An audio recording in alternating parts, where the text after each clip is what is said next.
Good morning and welcome to Science at the Shine Dome 2025. It's wonderful to be here with you today.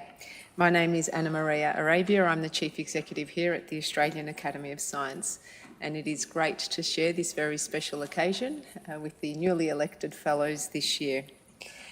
To welcome us to country and to open Science at the Shine Dome 2025, please join me in welcoming Ngunnawal Elder and a treasured friend of the Academy, Auntie Violet.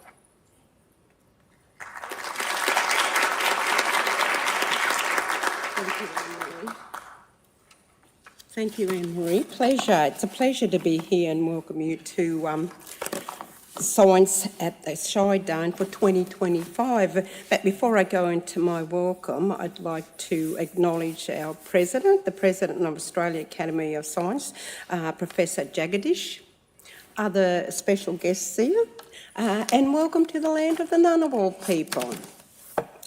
To me, a welcome to country is a traditional Aboriginal blessing, symbolising the traditional owners of the land welcoming you, but it also shows respect for the first peoples of the land you are meeting on. I suppose it's a little bit about not going to someone else's house or home unless you're welcome or invited. The reason for this custom is to protect your spirit while you're on our land. I am a proud Ngunnawal woman as I carry my ancestors in spirit, walking into the future, teaching the next generations about the oldest culture in the world, my culture, the Ngunnawal Aboriginal culture. I'd like to pay my respects to my elders, past, present and emerging, and extend that respect to any First Nations people here this morning. But I'd also like to extend that respect to the non-Indigenous people here as well as the many cultures in the room as well. In keeping in the general spirit of friendship and reconciliation, it gives me great pleasure once again to welcome you to the land of the Ngunnawal people. It is my mother's country. My father is a Wiradjuri man, but I follow my matriarch's bloodline. So I welcome you all and have a great, successful day. Thank you. God bless.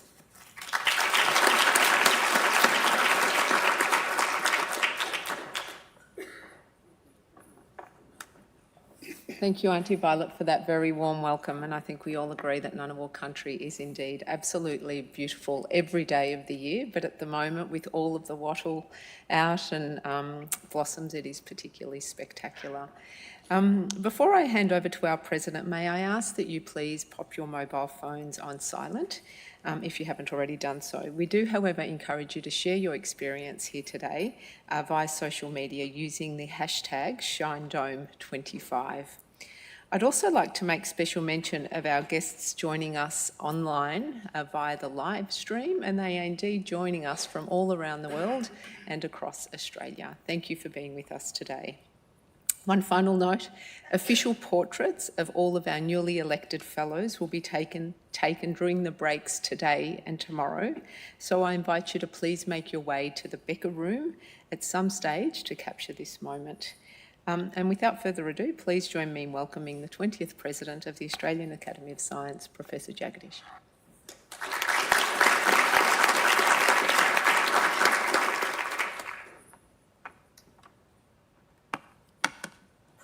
Thank you, Anna Maria. Auntie Violet, thank you very much for that warm welcome. And I also would like to take this opportunity to pay my respects to you and to your elders as well. Colleagues, it's an honor to welcome you to the Australian Academy of Science this morning and to be celebrating scientific excellence with you for the next 3 days here in the home of science, the Shine Dome. The Academy is proud to bring science to the service of the nation and to have made substantial contributions to shaping Australian and global science over our 71 years of history. Our country has a deep reservoir of talent within the sciences, including some of the world's most eminent researchers and professionals. 634 of which are elected to the Academy of Science and for their outstanding contributions. Each fellow is nominated by their peers and chosen through a rigorous election process. You are no exception And today you will join our fellowship who are collectively the brains trust of this nation and a true national treasure. 2025 fellows, I personally and warmly welcome you and your guests. This morning's proceedings are to celebrate you and your achievements. And we are delighted that you are here with us to be formally admitted to the Academy. The admission of new fellows is a time-honored tradition established by the founding fellows of the Academy and the fellows of the Royal Society of London before them. Upon admission to the Academy and by signing the Academy's charter book, fellows subscribe to the following obligation. I hereby solemnly promise to promote, declare, and disseminate scientific knowledge and to serve the Academy according to its charter and bylaws. The charter book was a gift from the Royal Society and has been signed by every fellow of the Academy. Your signatures today will sit alongside those of some of the world's most esteemed scientists, and you are welcome to look through what is a significant piece of Australian history at the conclusion of the ceremony to see how deep the traditions and knowledge of this learned Academy run. To officiate the formal admissions, I will be assisted by the Academy's Vice President, Professor Bob Graham, and Professor Ivan Morisic. Bob and Ivan will announce the names of each new fellow and read your citation. At the conclusion of the citation, I invite each new fellow to come up to the stage to sign the charter book and receive your certificate and label pin. A photo will be taken on stage before we enjoy a short video of your achievements. Fellows will be called in alphabetical order to come forward and to join me at the charter book. The first fellow we'll call upon is from the biological sciences, so I will now hand over to Bob. To you, Bob. Yep, thanks, Jagadish. So look, we're delighted to be here to officiate the admission ceremony for the fellows elected in 2025. So let's begin. The first fellow is Professor David Adams. Apart from being a personal friend of mine, David is an internationally recognised as a leader in membrane physiology and neuroscience research, with a focus on the function and modulation of membrane receptors and ion channels, primarily through molecular biology and electrophysiology recording techniques. Over the past 25 years, Professor Adams has characterised numerous peptides, particularly conotoxins derived from the venom of cone snails, as tools for studying the ion channel structure and function, as well as the potential therapeutics for treating chronic neuropathic and visceral pain. David?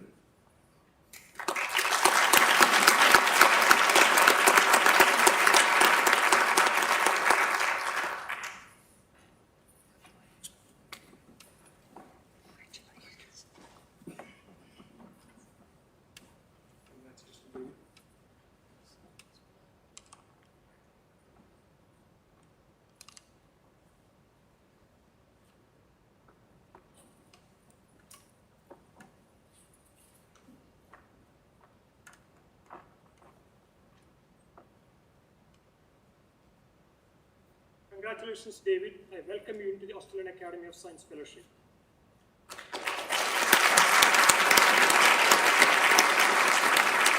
Over the last 20 years, there's been a huge increase in fatalities due to opioid addiction, and it's compounds such as fentanyl. The sooner we can find an alternative for opioids, the better. And my name is David Adams. I'm at the University of Wollongong. I'm a physiologist. I study nerve cells, and in particular, those nerve cells are involved in transmitting pain from the site of where it rises to the brain. Cone snails obviously found primarily on the Great Barrier Reef, but it had been known that cone snails could be deadly. People have picked up a cone snail and have been injected with the toxin. These toxins are peptides, small proteins, very small proteins. These peptides had been shown to be very effective in animal pain models. In these models, the distinguishing feature of these peptides is how long-lasting they are. So it's not just for a couple of minutes. it can last for a significant period of time. For me, the challenge has been to get a full understanding of how these peptides produce analgesia. And is this in the absence or presence of peptide? We understand now that when the peptide binds to the GABA B receptor, it inhibits calcium channels and it potentiates potassium channels. And it's that combination that really shuts down nerve transmission of the pain signal. So what we've been trying to do is target where the pain arises, either at the nociceptive nerve ending or where the damaged site is on the nerve cells. The dream is to get this peptide that we've been working on now for at least 20 years, to get it into a clinical trial. To me, the potential application is to have an orally available tablet that you can take for treatment of chronic visceral pain, irritable bowel syndrome, endometriosis, for any chronic pain condition. By going to a different type of analgesic, such as these peptides, you avoid those problems that have afflicted, generations through the rapid rise in the increase in opioid addiction. For a scientist, it's most probably one of the highest honours you can get in Australia. As a physiologist and a neuroscientist, to be able to give something back is important to me. I'd love to finish with this peptide going through a clinical trial and getting onto the market. I'd be prepared to take it myself.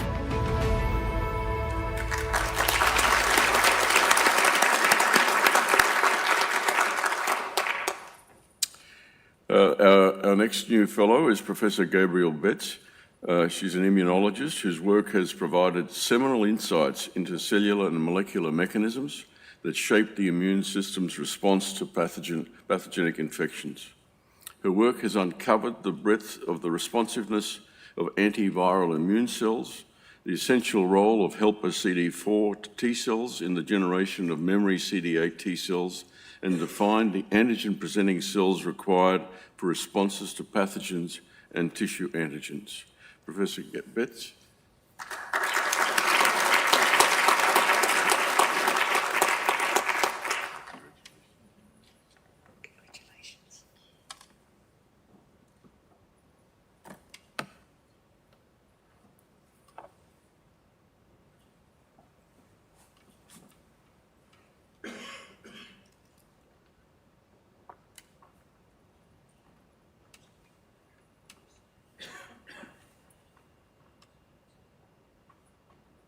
Congratulations, Gabrielle, and I welcome you to the Australian Academy of Science Fellowship.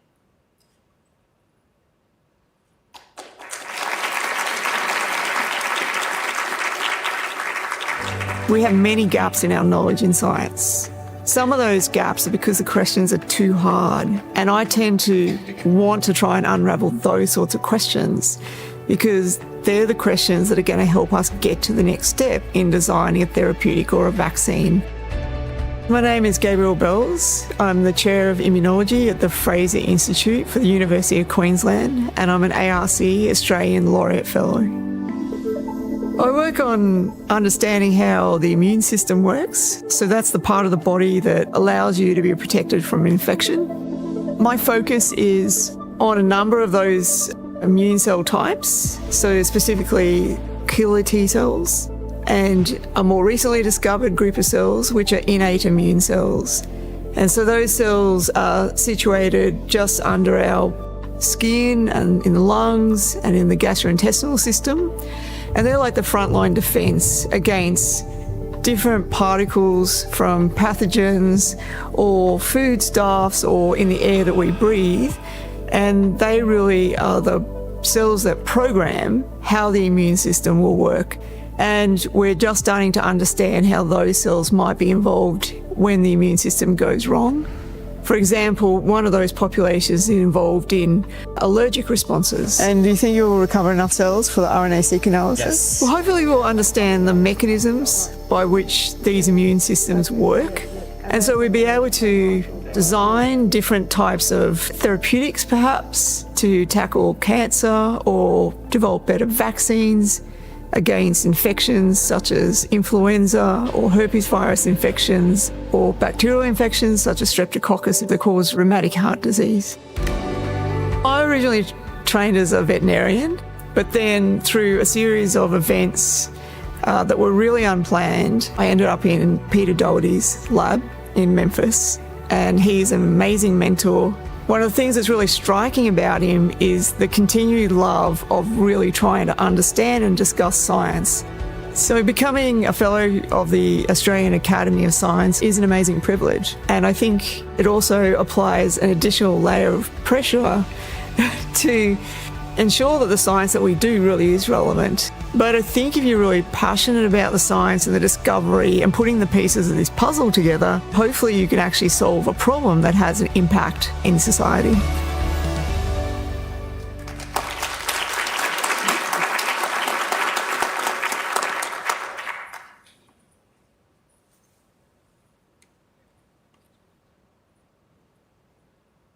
The next fellow to be inducted is Dr. Pep Canadell.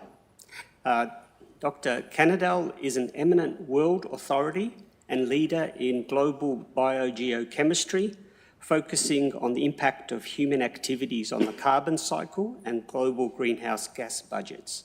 He has pioneered work on the dynamics of natural carbon sinks, global carbon stocks, and the biogeophysical process that drive Earth's carbon exchanges, producing the most authoritative global greenhouse gas budgets.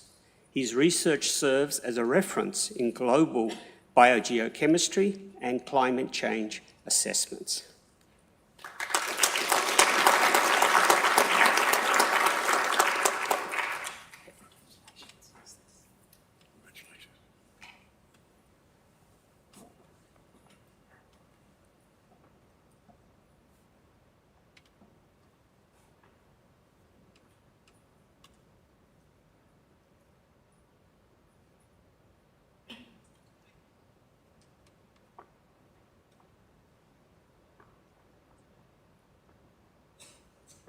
Congratulations.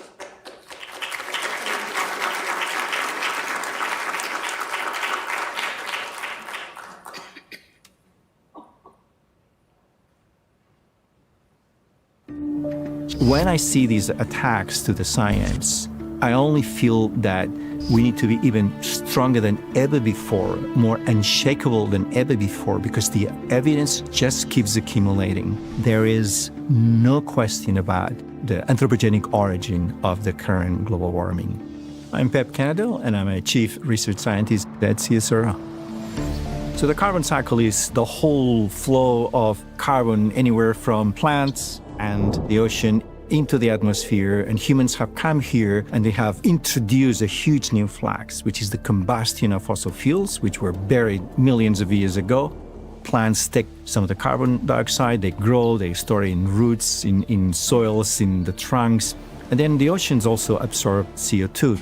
These, what we call the natural CO2 sinks, they take about half of all emissions coming from human activities. Nature's giving us a 50% discount on climate change, but the rest of the 50% stays, and it stays for thousands of years. And so we have more energy for any major climatic event that might happen, either hurricanes, tornadoes, the heat extremes, the marine heat extremes. Everything is kind of more pumped up because of the extra energy. We have multiple independent evidence that is helping us to understand that this is what we're doing, and it's not the natural world. We have this huge amount of carbon frozen in the northern latitudes. Most of it, of course, has been frozen for thousands of years. So what we've done is, for the first time, the complete greenhouse budget of the permafrost region. An amount of carbon, it's more than double the total amount of carbon that is already in the atmosphere. As temperature warms up, we are beginning to expose some of the surface layers to thawing. We want not to go unchecked into the future, because there'll be no limit to the amount of carbon that can go into the atmosphere. Make the budget talk to the atmospheric inversions, because atmospheric inversions, they see everything. Over my life, I've been blessed by being able to actually work with a lot of great scientists from all over the world.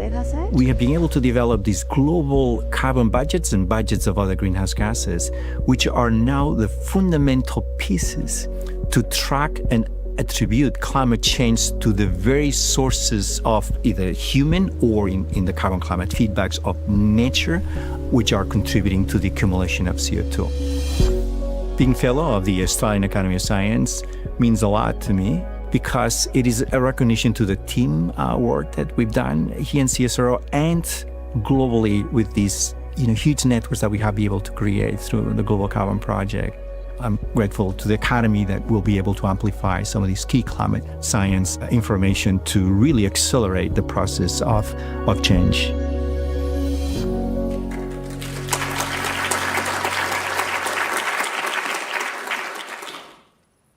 Let me now introduce Professor Deli Chen. Professor Chen is an eminent soil scientist and internationally recognised authority on the efficiency of nitrogen fertilisers use and its impact on global food security, the environment and climate change. His novel techniques to measure soil nitrogen transformation have led to increased crop productivity while minimising environmental damage. His achievements have transformed agro-environmental sciences, and his innovations on nitrogen and agricultural land management have been taken up by industry and governments worldwide. Professor Chen.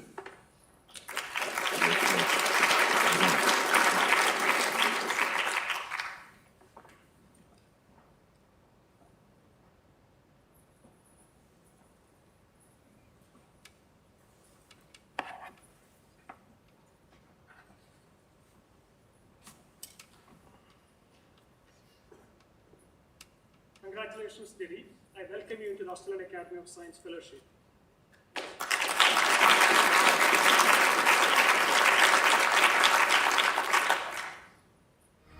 I grew up in a rice growing region in China. In the 1970s, when China started to use chemical nitrogen fertilizer, urea, I actually was fascinated when a rice plant become green, farmer get a high yield. But in the afternoon, I walk from school, walking home, I saw the fish die. I think it contributed me, I want to study agriculture, soil science, chemistry. My name is Deli Chen, Professor of Soil Science at the University of Melbourne. My research very much is agriculture and environment, focused on the nitrogen fertilizer use efficiency and its impact on the environment. The cost of farmers globally more than $200 billion on nitrogen fertilizer, but unfortunately only half is used by plants.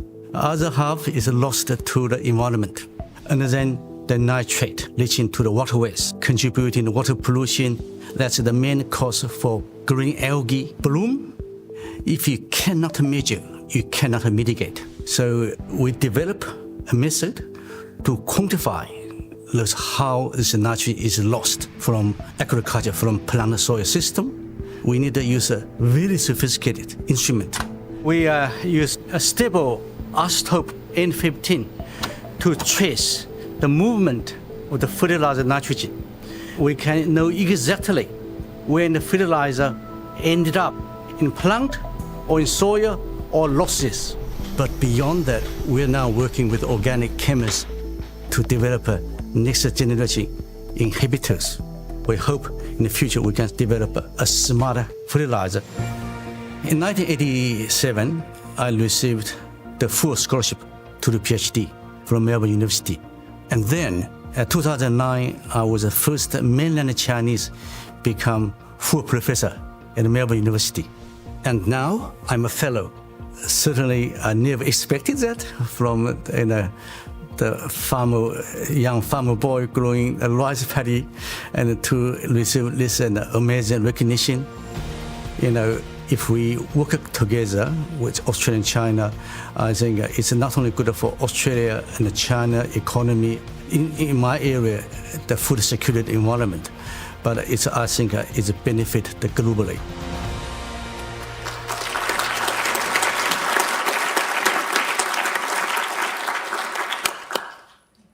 It's now my great pleasure to introduce Professor Helen Christensen. Helen is a world leader in the field of digital mental health interventions. She pioneered many of the processes and strategies that are used internationally today. Trained as a clinical psychologist, she led the translation of traditional face-to-face psychological treatment to digital delivery. Through over 50 trials and cohort studies, Professor Christensen demonstrated the effectiveness of digital interventions. Also, she has pioneered the science of digital phenotyping, by which passive data collection from smartphones can monitor a person's mental health. Helen?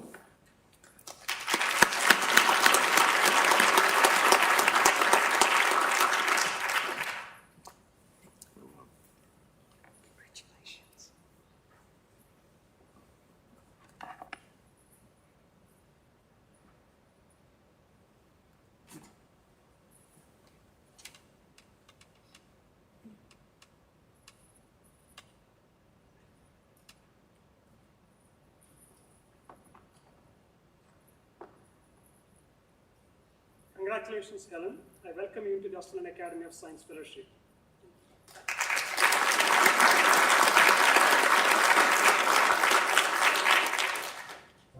The vision was, why can't we do cognitive behaviour therapy through the internet so that we can reach young people who are at risk of depression or have depression, who are simply not getting any care?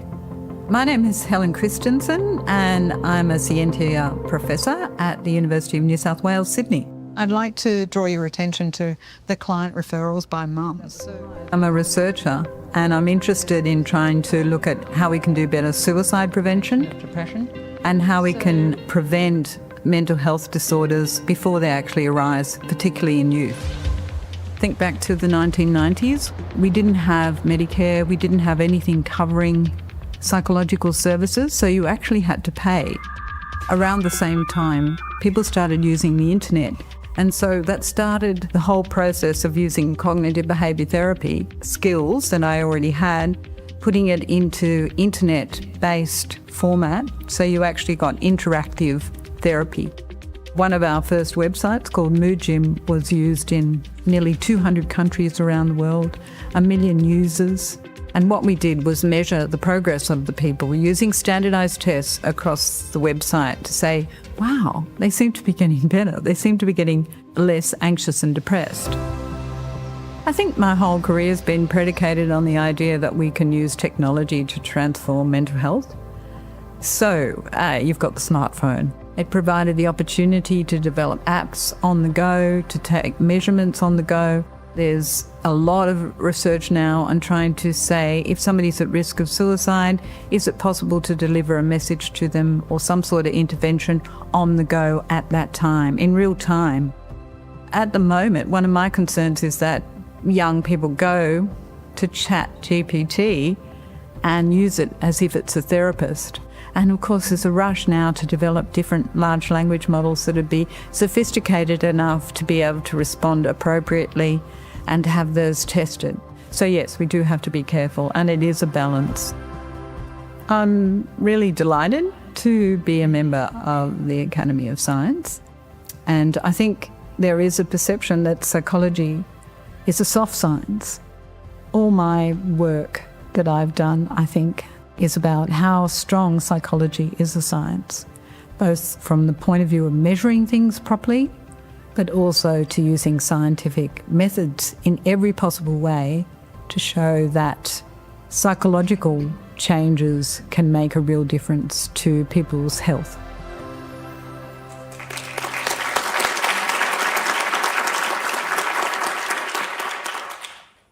The next new fellow is Professor Tamara Davis. Professor Davis is a preeminent theoretical cosmologist specialising in bridging the gap between cosmology theory and observations with a focus on dark energy. Throughout her career, she has fortified the foundations on which modern cosmology is built. She has led efforts to make robust measurements of the homogeneity scale of the universe, invent a new way of measuring galactic distances, put limits on the mass, the upper limits on the mass of the neutrino, and measure time dilation in distant supernovae. Tamara?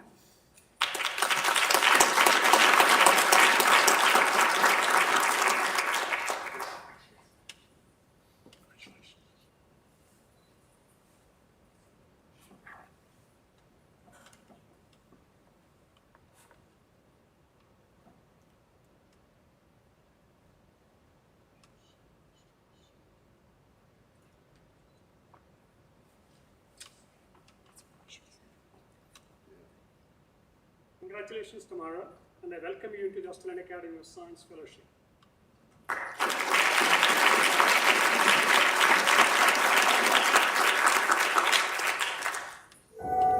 We've noticed something slightly weird.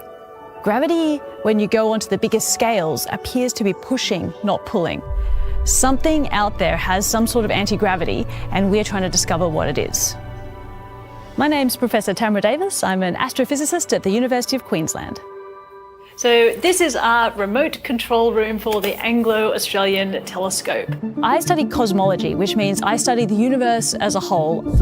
I try and understand how the universe began, what the laws of physics are that govern it, and how the universe is going to end.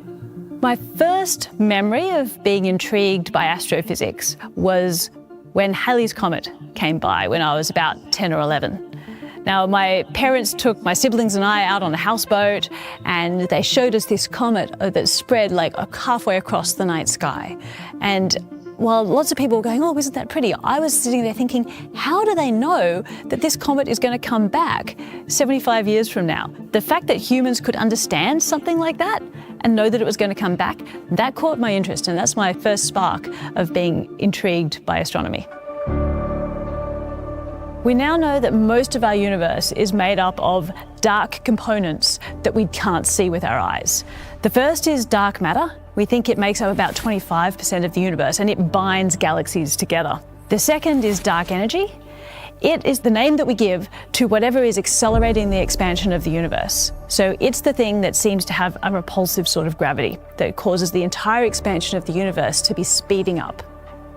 One of the things I think I'm most proud of is having made some of the biggest data sets that are the most precise that we've ever had to understand the expansion of the universe. Our dark energy survey just made a huge collection of distant supernovae, these supernovae that we use to trace the expansion history. If we can understand how the universe has expanded and how that expansion is changing with time now, we might be able to figure out what the fate of the universe will be. It's really a huge honour to have been elected as a Fellow of the Australian Academy of Science. You're joining a group where everybody is trying to improve the world in some way through their science. When I look at the vastness of space, it makes me realise just how precious our Earth is here. There's still sort of 100 kilometres or so of atmosphere that we have above us is all the air that we're ever going to have to breathe. It makes you think about all of these petty struggles that we're having here on Earth. What do they mean compared to the importance of looking after our planet?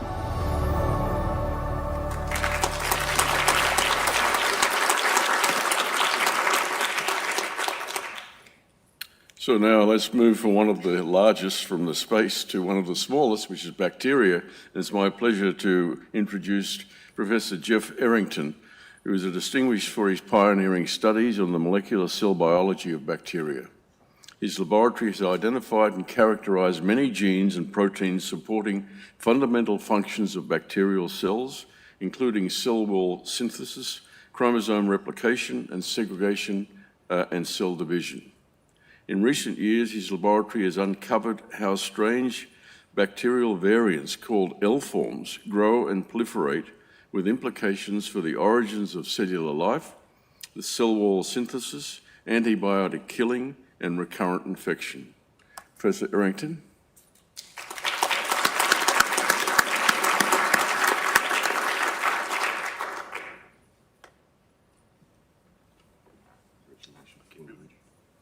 Thank you very much.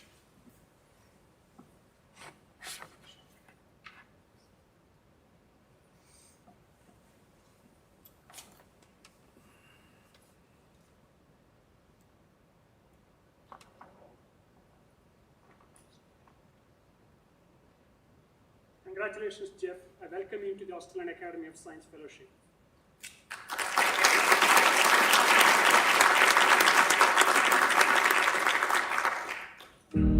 Most experiments don't work. They don't work the first time. Often, they don't work the second, third, fourth, fifth times. But then the eureka moments, occasionally, it's really awe-inspiring. My name is Professor Jeff Errington. I'm an Australian Laureate Fellow at the University of Sydney. My main interest for virtually the whole of my career has been trying to understand how cells grow and divide. We work on a bacterium called Bacillus subtilis. Like many bacteria, it can divide and replicate itself in about 20 minutes. It has 4 million base pairs of double-stranded DNA, and that means that it has to be able to, every 20 minutes, completely replicate those 4 million bases absolutely perfectly without any changes in the DNA structure. Working with bacterial cells enables us to make very rapid progress, and get deep understanding of very important biological problems.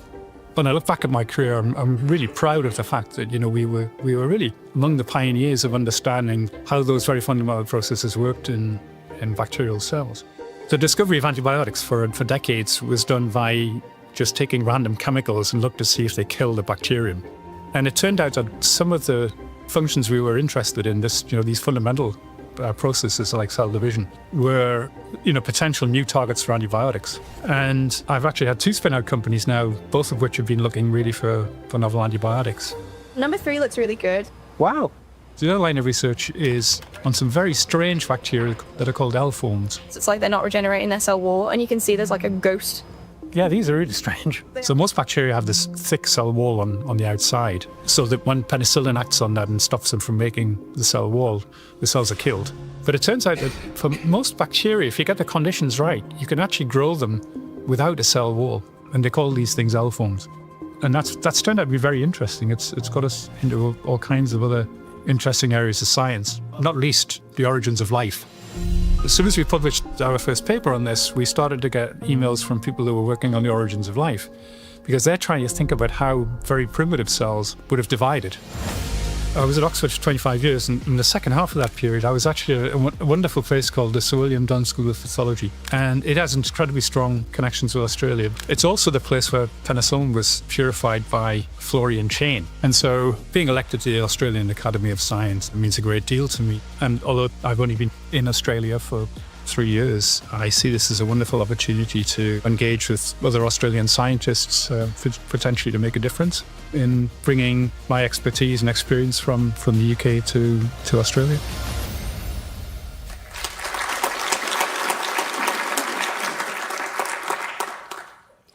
It's my pleasure to introduce Professor Xiaojing Hao. Professor Hao is at the forefront of developing cost-effective thin-film semiconductor materials to harvest sunlight for future photovoltaic products and applications. She has made vital contributions to photovoltaic science and engineering by setting and still holding record efficiencies in green Kersterite solar cells, developing unique solutions for improving various emerging thin-film photovoltaic devices, and pursuing efficient, cheap and environmentally friendly thin-film materials for building integrated and product integrated photovoltaics. Professor Hao.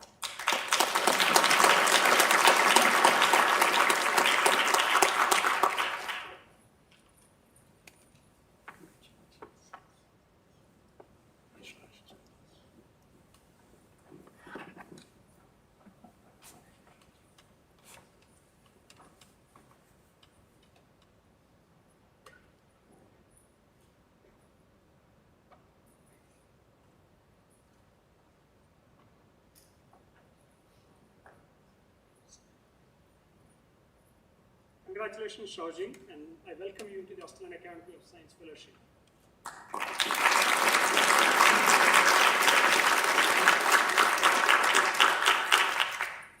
Because that's really important. My job is working on making solar panels more efficient, affordable, and sustainable. My name is Xiaojing Hao. I'm a scientific professor at the UNSW. The most used solar panels today are silicon. They actually works very well. But the thing is, they can only use part of the sunlight efficiently. We see some dead area. You can think of sunlight as the multi-layers of different energy, like the different colors in the rainbow. So if we can think of the silicon as a sponge, this silicon can only absorb part of the layers. If we can use two sponges, the top sponge can absorb the higher energy light. The lower sponge can absorb the lower energy light. This is exactly what the tandem solar cell going to do. So for the current silicon solar cells, their efficiency just about 27%. It's so close to approaching their theoretical efficiency limit. For the tandem solar cell, it can go beyond 30% already. And in the future, I believe it can go to beyond 40%. For the top cells, we want the top cell to pair with silicon. To pair with silicon means we need to have the similar properties to silicon. Earth-bounded, non-toxic, and last long, like cassette, making from copper, zinc, tin, and sulfur. So now sometimes people ask me, how many kids do you have? I have 2 kids, but I also have another one, cassette. We also invented a technology. That's what we call the TCA technology. That stands for transparent conductive adhesive. By using this one, we can easily stick the top cell and the bottom cell to form a tandem solar cell. The sodium and also the oxygen move from the bottom. My team, we have already achieved the world record efficiencies in a number of top cell material candidates. For example, cassette, antimicrocogenate, and perovskite. I want to say tandem solar cell is really going to open the uses in the places where space is limited. For example, building, vehicle, and even satellites. I'm incredibly honored to be elected as a Fellow of Australian Academy of Science. I feel deeply humbled to be recognized alongside a lot of scientists whose work I admire. But this recognition definitely also to my field of solar photovoltaics, which is so critically important and particularly important to shape the future to the net zero.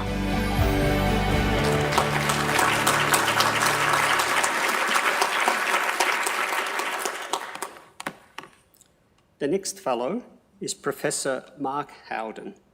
Mark is a globally recognized scientist whose work addresses comprehensively both climate change issues and their translation into real-world impact.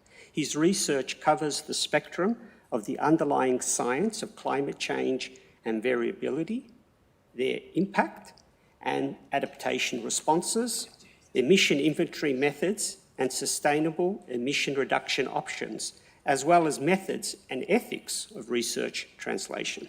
Professor Howden.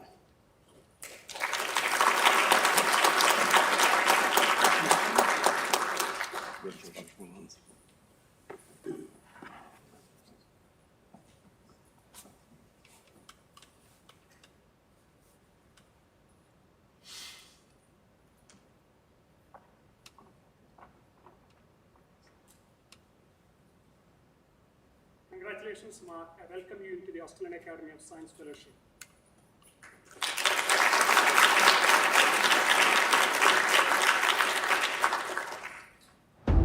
The fact that we're increasing our greenhouse gas emissions, even though we're seeing clear evidence of climate change and very, very significant impacts from those climate changes, does result in a degree of frustration in me and other scientists, because we've actually had enough science to make clear decisions and good decisions for at least 20 years now. I'm Emeritus Professor Mark Howden. I'm affiliated with ANU and also a Vice Chair of the IPCC. So I've had a long engagement with the IPCC going back to 1990. And so I've seen it evolve. It's staffed by a small secretariat, but then most of the work is actually done by the science community across the globe. They're the people who scope the assessments, they write the chapters, they review the chapters, and in fact, I often characterised it as the biggest single science policy activity in the history of humankind. So the science can provide information into the consequences of different, for example, global temperatures, but it's governments who actually have to take in that information and then come up with some agreed global goals. The eyes of the world have been on Paris for weeks.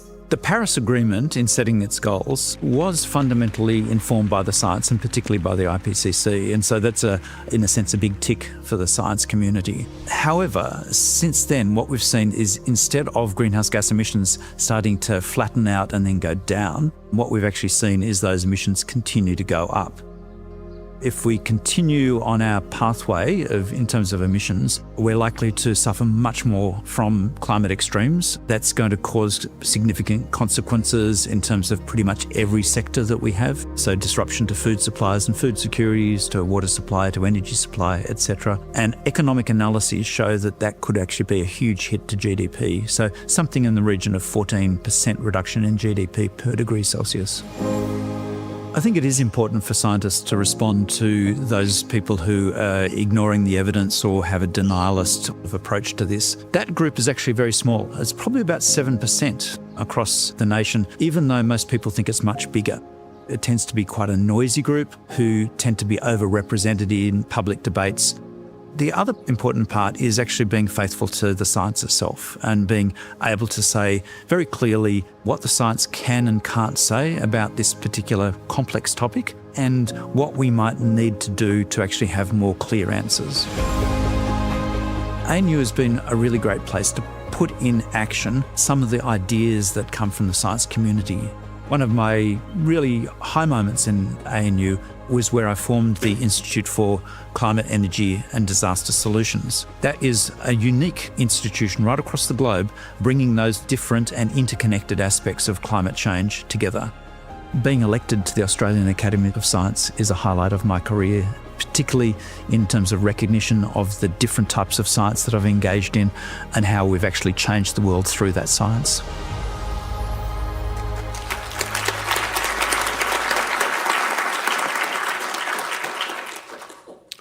It's now my pleasure to introduce Professor David Huang as a biomedical researcher who made fundamental research discoveries on programmed cell death or apoptosis that laid the foundations for the discovery and development of a novel class of anti-cancer drugs.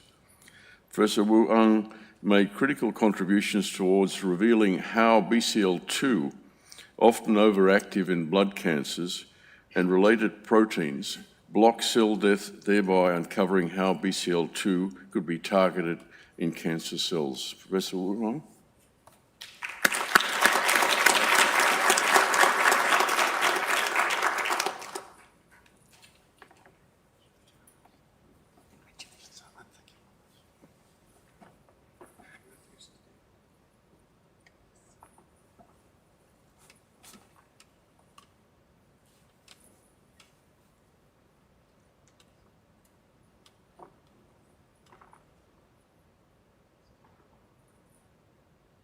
Congratulations, David. I welcome you into the Australian Academy of Science Fellowship.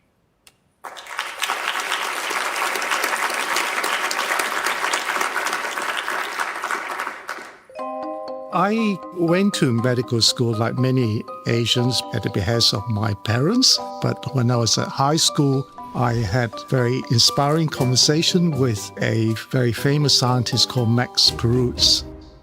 He was one of the people who solved the first ever structure of a protein called hemoglobin.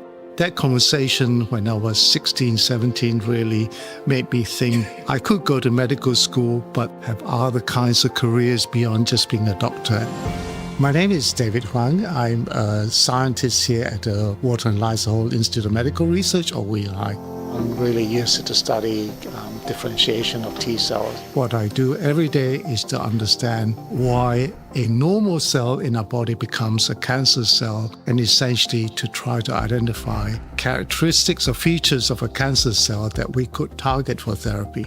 All of us in our bodies, there are cells past their use-by date. In all of us, billions of cells are removed by a mechanism that is amazing, works silently. None of us are aware of it happening. But if it goes wrong, it is catastrophic because those cancer cells that no longer die when they should die hang around. That can be really nasty. Our real interest is in this molecule called BCL2. It makes cells survive when they shouldn't be surviving, when it's overactive. And we realized early on that there was a groove on it that was critical for how BCL2 functioned. And that then led on to us thinking about how we could target that groove. The most advanced of those is the drug called venetoclax, and that drug works beautifully in blood cancers by targeting BCL2. Within a few hours of the first handful of patients treated, we could see that the leukemic cells were responding, and that was amazing to see that what you could see in the test tube or in the laboratory dish, what you predicted was actually happening in the patient. It is an amazing honor to be elected by your peers, by your colleagues, as a fellow of the Australian Academy of Science. I think it carries a certain degree of responsibility to speak up for science, for speak up for basic research. By nature, I like gossiping, so I love talking to colleagues, and more with scientific research. I think, to me, it's just about sharing ideas.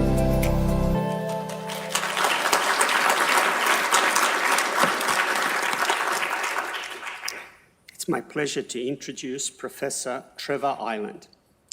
Trevor is a world leader in geo and cosmochemistry who developed fundamental infrastructure for isotopic microanalysis that he then used to make breakthrough contributions to understanding the origin and evolution of Earth, the solar system, and other stellar systems. Professor Ireland has been the primary driver in developing the second and third generation shrimp ion microprobes, which have been amongst the most productive instruments in geochronology over many decades. Trevor.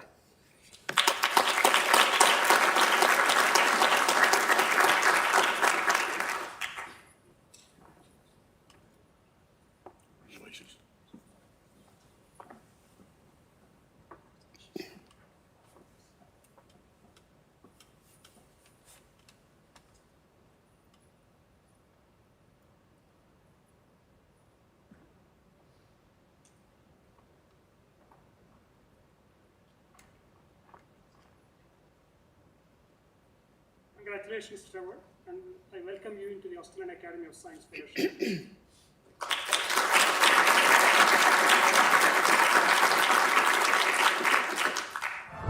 We're trying to focus in on what happened in our very earliest solar system. And so that's important because we look out and see all these exoplanets now. How did they form? Well, how do we answer that question unless we understand how our own solar system forms? My name is Trevor Ireland and I'm a geochemist at the University of Queensland.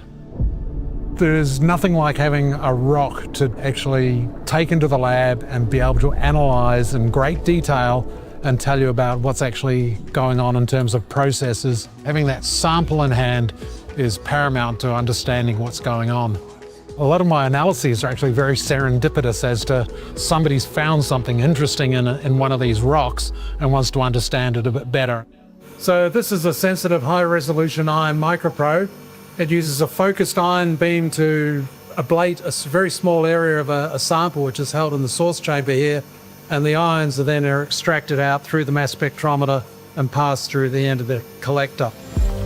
So we can look at the chemistry of the rock, and we can understand the elemental distribution, but we can also understand the isotope distribution between different mineral phases, what the composition of, say, oxygen is in the early solar system, which is quite different to what we have on Earth. And so all of these give us a signal as to what processes have actually occurred. This is basically a piece of the moon that was found in northwest Africa after something hit the moon and material splashed down onto Earth. Quite often, it's not so much the people walking into the office saying, I've found a meteorite, which generally is a meteor wrong. So we have all these issues about, where we get samples from, and mostly it's from museum curators. So you've got to be on friendly terms with museum curators to give you samples that they've got. Getting an understanding of how all that material came to be is an important component of how you deal with looking at basically just spectra of faraway, distant exoplanets. Being elected as a Fellow of the Academy of Science is truly a privilege and an honour. It's almost for a culmination of any scientist's career to be acknowledged by your peers as being worthy of recognition. So I'm just absolutely amazed that it's come about.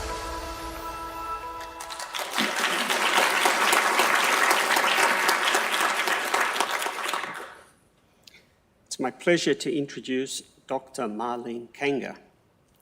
Marlene is listed amongst Australia's top 10 women engineers. In her citation for the Officer of the Order of Australia, it reads, for distinguished service to engineering as a global leader and role model to women. As a migrant engineer, she balanced life and career, achieving leadership as National President of Engineers Australia and as President of the World Federation of Engineering Organisation. She now leads innovative companies with global patents and process safety engineering internationally as Chair, IChemE Safety Centre, successfully proposing UNESCO's declaration of the 4th of March as World Engineering Day. Dr. Kanga led the review of the benchmark for international multilateral recognition of engineering education. Marlene.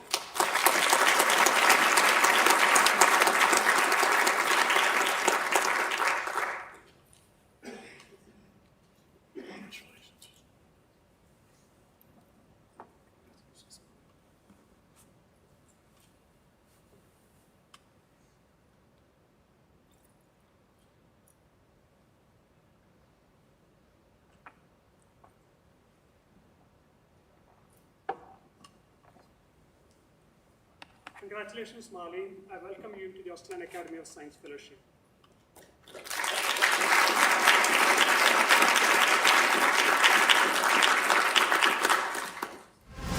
I got 0 points when I applied for migration as an engineer to come to Australia.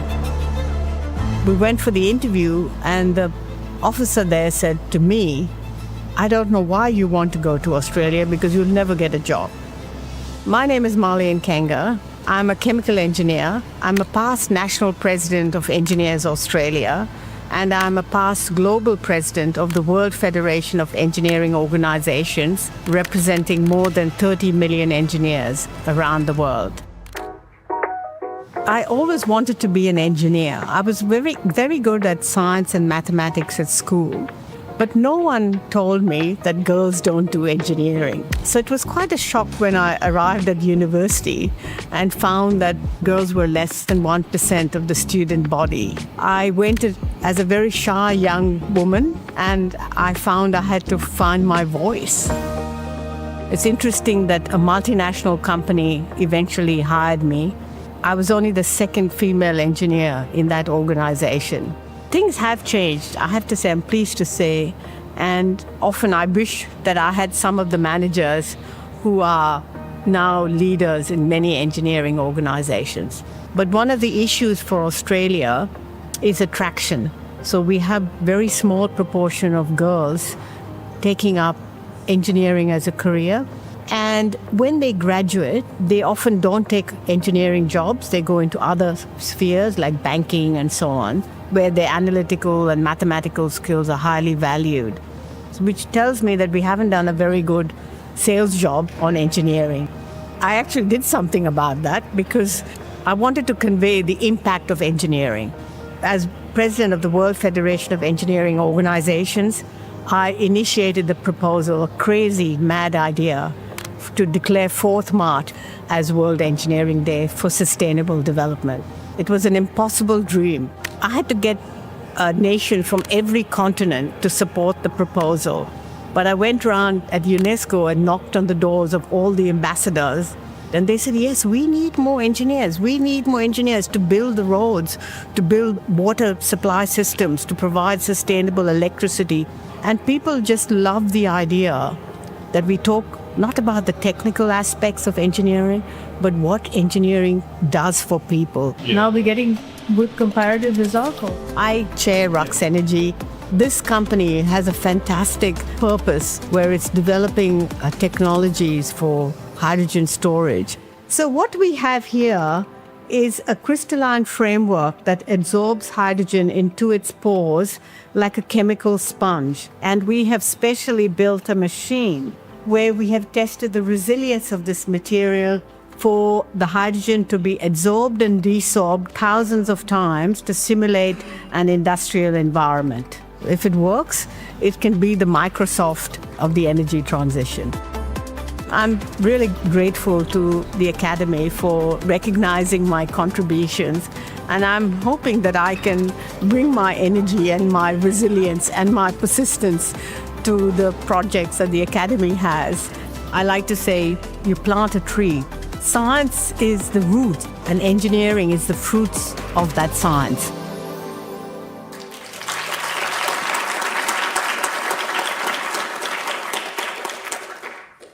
It's my pleasure to introduce Professor Robert Mahony. Professor Mahony pioneered the application of the principles of symmetry to address practical challenges in systems theory and robotics, identifying and solving key scientific roadblocks by leveraging the intrinsic geometry and symmetry of the problem domain. Professor Mahony spearheaded the development of advanced algorithms for state estimation and optimization. The Mahony filter, as it's now known, was crucial to the initial wave of commercial drones and is a design cornerstone of the contemporary multi-billion-dollar drone industry. Robert.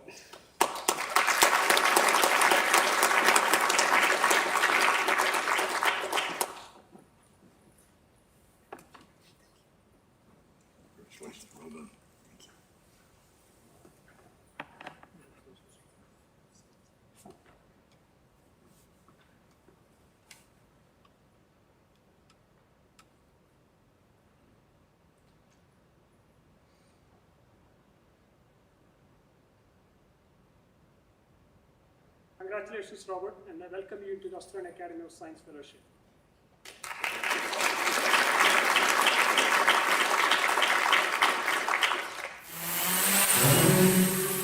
When I got into aerial robotics, it was 1998. I love working in a field where I feel like I'm contributing to society. My name is Rob Mahony. I'm a professor at the Australian National University. And so what I'm doing is I'm actually acting standard symmetry on P. I work with geometry and I work with symmetry, and I'm really trying to apply the mathematical theory of symmetry to physical systems, to robotic systems. Act on pose. What I love about these problems is that you can do quite sophisticated mathematics and interesting control problems, and you can actually do that for problems that matter, for systems that actually go out into society and make a difference.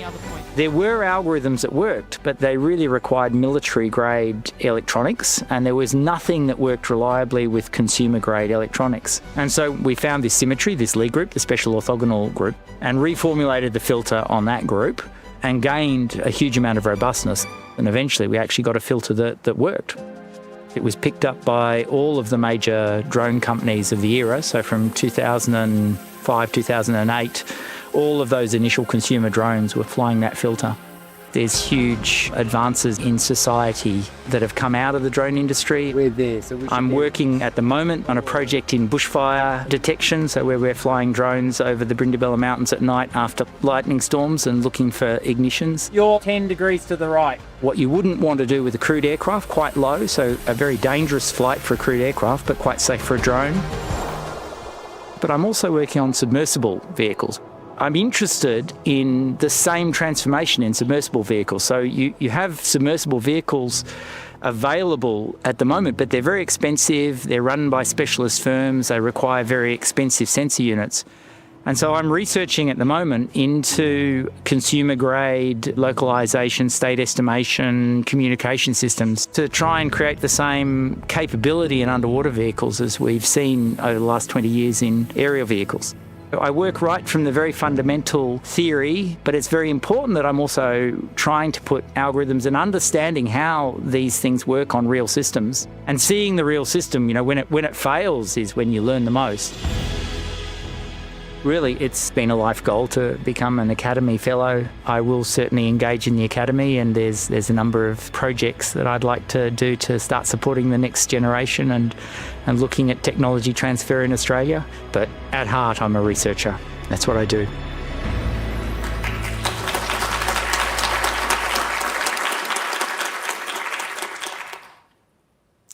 The next new fellow is Professor Richard Middleton. Richard is internationally known for his fundamental contributions across the broad spectrum of electrical engineering. His work combines deep theoretical analysis with real-world implementation that have high practical relevance. He pioneered work on fundamental limitations in control system design, made important contributions to digital control, and provided novel and deep insights into adaptive control. Richard, please.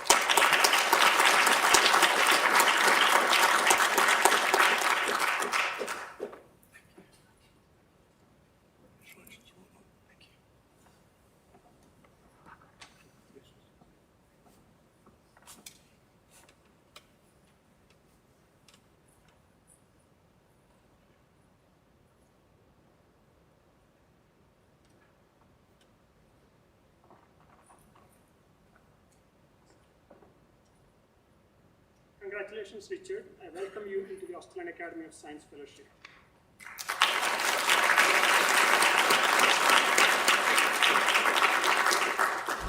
I love finding out new things or discovering new things.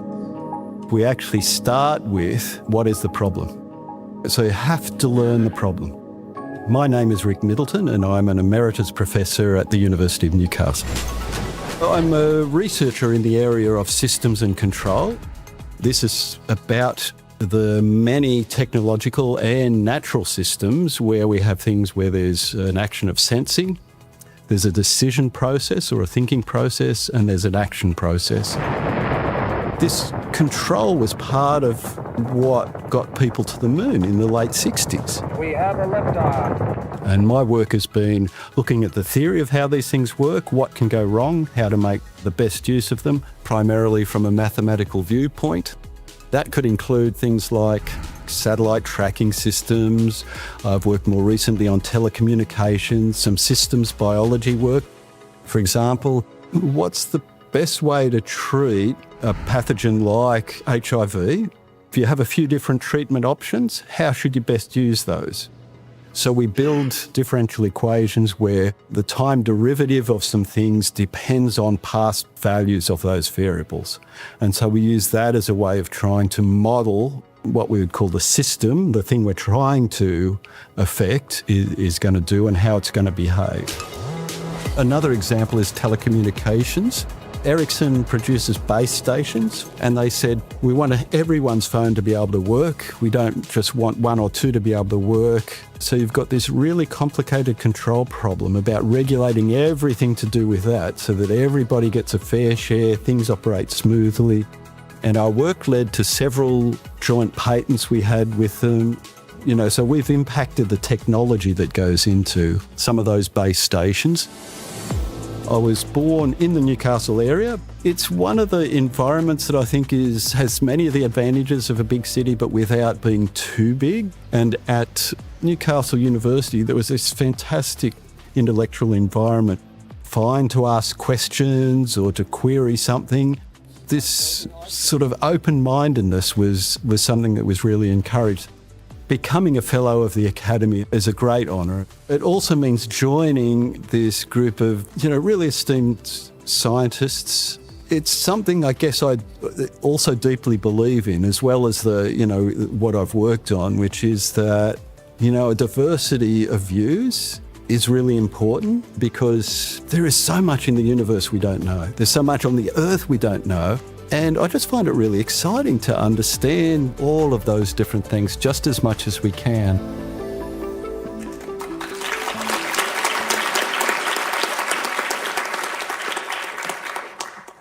So it's now my pleasure to introduce Professor Christina Mitchell.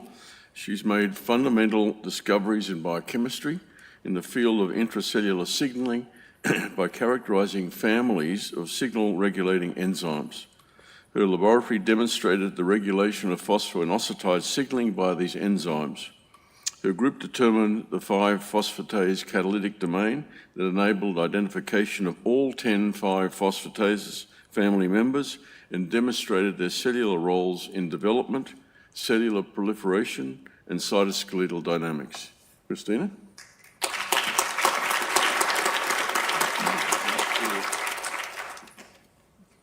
Thank you.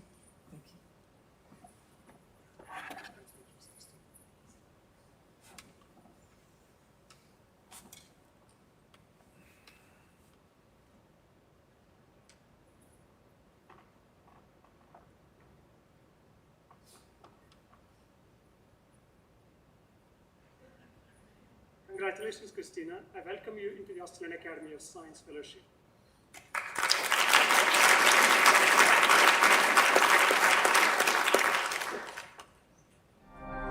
The science you were doing is like standing in a completely black room with an elephant and all you're doing is holding its tail and you don't know what the rest is out there. My name is Christina Mitchell and I'm the Dean of the Faculty of Medicine, Nursing and Health Sciences at Monash University, and I'm also a cancer biologist. If it was a significant... My research tackles the challenge of trying to get from the human down to the cell level and trying to explain how what happens in an individual cell and how it communicates inside itself to make itself grow and divide to make it change that become a cancer. I co-discovered a suite of genes that we thought were going to be important in cell signalling, and it turned out that many of those genes were very important in embryonic development. And then other subsets of them were actually showed alter expression in cancer, and we've tried to work out why that's the case. And we're still trying to solve the puzzle. Try a different cell line, it might work. I never actually wanted to do medicine. I actually wanted to be an archaeologist. And I don't know why. My father was a GP and he used to say to me, do medicine first and then you can do what you like afterwards. And when I got the marks to get into medicine, I did medicine. And then having done medicine, I loved medicine, but I was always asking more questions. It hasn't got an EGF mutation, is it? About why disease happened. We've got the non-target control. Beautiful colonies, Lisa. I was the first female Dean of Medicine in the group of 8. I used to find it very strange that when I went to meetings and it was all men, and I was used to that because I'd done medicine, that the language used was, we want to help women to succeed. And I would try to change the dialogue to, women will succeed. We just have to stop the barriers. Becoming a fellow means a lot. I was surprised how much it meant to me. I think it's the recognition by your peers that your science means something, and by peers of the academy. I like the analogy that we're always standing on the shoulders of giants and we're all moving the field forward a little bit. Conditions I used to see and attempt to treat with others are now curable.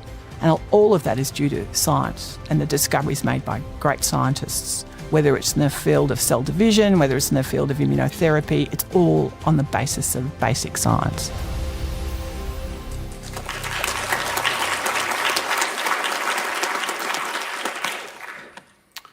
So our next fellow to be introduced is Professor Andrew Nash.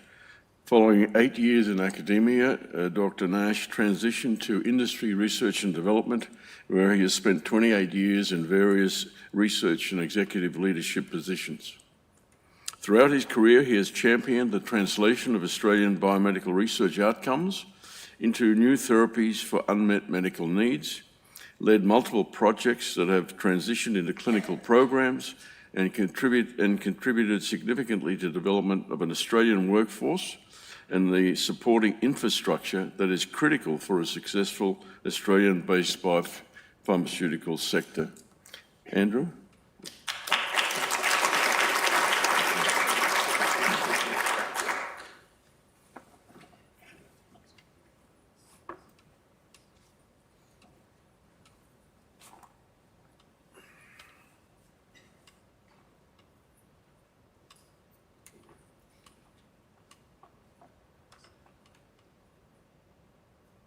Congratulations, Andrew. I welcome you into the Australian Academy of Science Fellowship.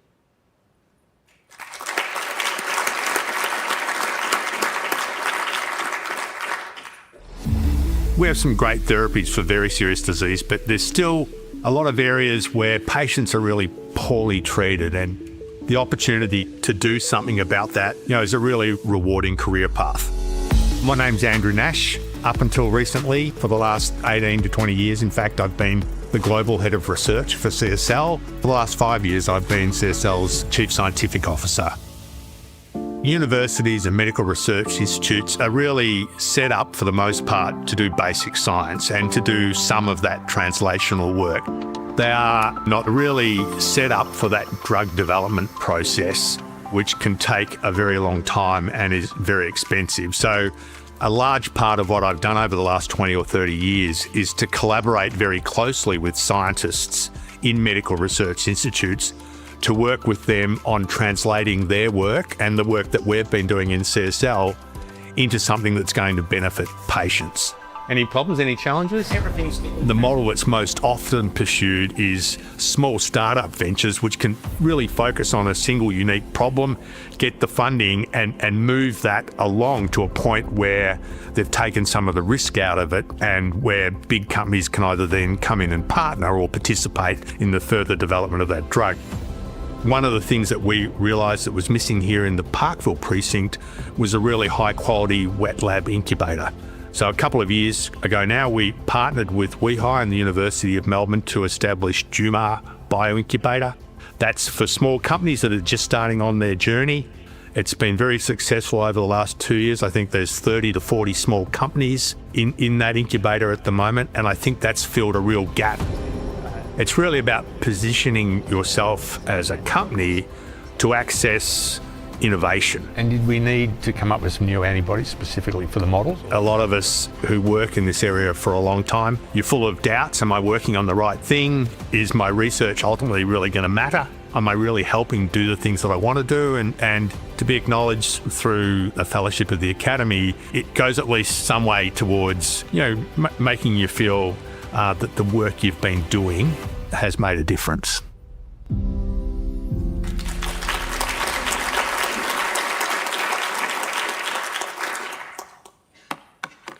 It's my pleasure to next introduce Professor Jessica Purcell. Jessica is internationally renowned for her groundbreaking contributions to the areas of low-dimensional topology and geometry. She specialises in three-dimensional manifolds, which have important practical applications to fluid dynamics, crystallography and material science, computer vision and other fields. Her contributions are recognised with numerous prestigious awards and invitations to the leading international symposia. Professor Purcell is also involved in significant leadership and mentoring activities and in the promotion of science, particularly mathematical sciences, throughout her career. Jessica.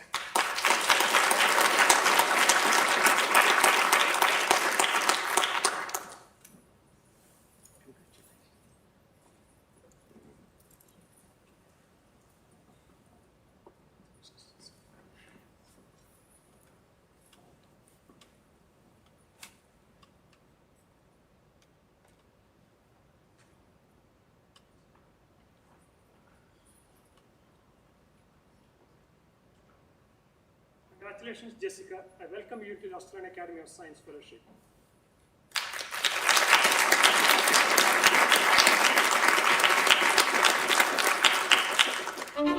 I tell people that I am a mathematician, and I get two different reactions from that. Sometimes the deer in the headlights, oh, I hated mathematics when I was in high school, and often the, oh yeah, I love mathematics. My name is Jessica Purcell, and I am a mathematician at Monash University. What I do as a mathematician is I work in a branch of geometry, which is something that people wouldn't have seen in high school. One thing that I work on, for example, is an area of mathematics called knot theory. This is studying the mathematics of knots. You take your shoelace, you tie it up, you fuse the ends together, and then the mathematical questions around that would be along the lines of, can you undo the knot without cutting it? Is this knot the same as a different knot? How do you tell two knots apart? You see knots in DNA and in protein folding. Some of the spaces that I study also appear in crystallography. There are connections to quantum physics and string theory. So these are some of the reasons that knot theory is still popular and becoming more popular. Okay, now we were going to try and triangulate this. When I was going through high school, university, there often weren't very many women in mathematics, and that kind of was a little bit painful. But then we cut along all the 6 planes. When mathematics it's for all humans, it's for everyone. So we should be able to collapse the bygons, right? So I always felt that it was quite important to be able to bring everyone into mathematics. So men and women, young people, old people. I want to involve them. I want them to be able to feel like they can be a part of this as well. When I'm doing mathematical research, it just feels good in the brain to sit and think and to puzzle out difficult, complicated problems. And then it's just extremely satisfying to be able to fit pieces together, to make generalizations, to prove general theorems and statements about geometry, about mathematics. Becoming a fellow of the Australian Academy of Science is a great honor. It's amazing to be part of this group of people, to be able to do some of the good work that they are doing. It's very important to help people to find their strengths in mathematics and to be able to help people to see that there's actually this incredible creative process to discovering mathematics. I think that's really, really important.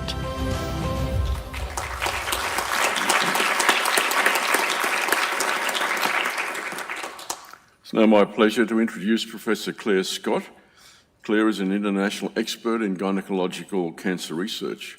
Her research into susceptibility and resistance to precision therapies for rare cancers, particularly rare ovarian cancers, has resulted in pivotal communications to the development of landscape-changing PARP inhibitor treatment.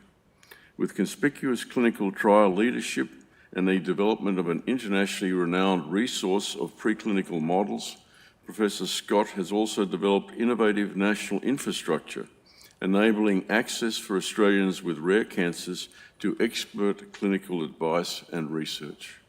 Professor Clare Scott.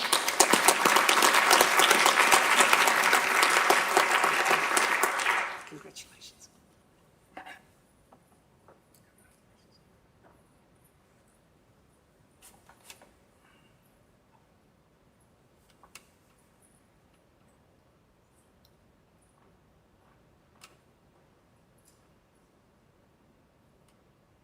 Congratulations, Clare. I welcome you into the Australian Academy of Science Fellowship.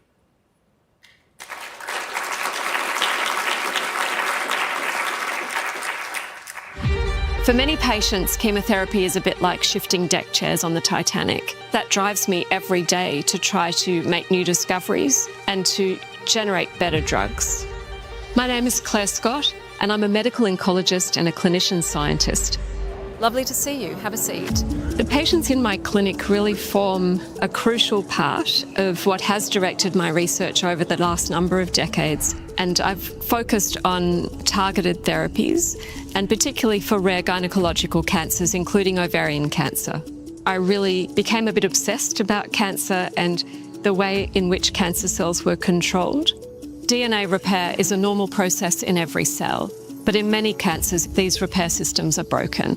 So by understanding DNA repair, we understood that a drug called a PARP inhibitor was incredibly important. We introduced the PARP inhibitor initially for women who had a boutique setting. They had what's sometimes referred to as the Angelina Jolie BRCA genes. It was the first really good example of an inherited cancer susceptibility being used as a target for cancer therapy and was profoundly successful. We set up the WeHi Stafford Fox Rare Cancer Program to be inclusive of all people in Australia who had a rare cancer. And that's because the ethics and governance, the red tape for studying cancers, particularly rare cancers, is just a profound wall. So this has revolutionised the types of questions we can ask and then answer. And now we're moving our targeted therapy experiments into the realm of immunotherapy. I can't say more strongly how personally this affects me. We have women with gynecological cancers who have not had sufficient research into their cancer. And perhaps that has also led me to this conviction that unless we engage the immune system at the same time, we will not succeed for enough patients. One of the features of being a clinician scientist means that we're always dabbling in someone else's pond. As a clinician, I work on a weekly basis with amazing clinicians who spend all their time being a clinician, and I can never be that good. Equally in the lab, as a scientist, I work with people who are pure scientists. So in a way, I feel like I don't make the grade in either of those areas. But what this recognition by the Australian Academy of Science means to me is that my scientific colleagues recognise the basic components of scientific research that I've managed to achieve. And that is extremely important to me personally, because at the end of the day, science will lead us more safely than anything else will through every course of our daily lives.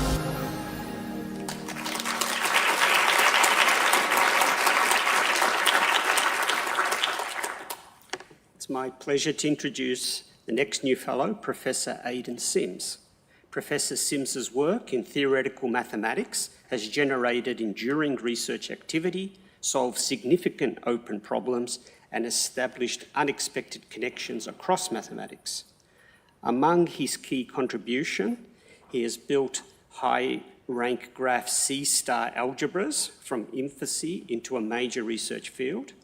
He established a long-sought Rosetta Stone between Leavitt path algebras and graph operator algebras. He computed the exact nuclear dimension of all Kirchberg algebras, and he extended the celebrated Boyle-Tomiyama theorem to arbitrary dynamical systems. Aidan.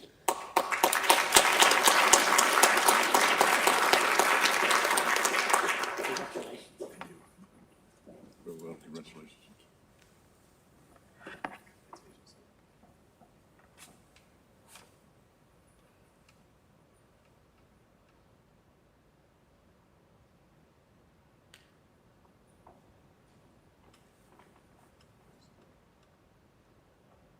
Congratulations, Aidan. I welcome you into the Australian Academy of Science Fellowship.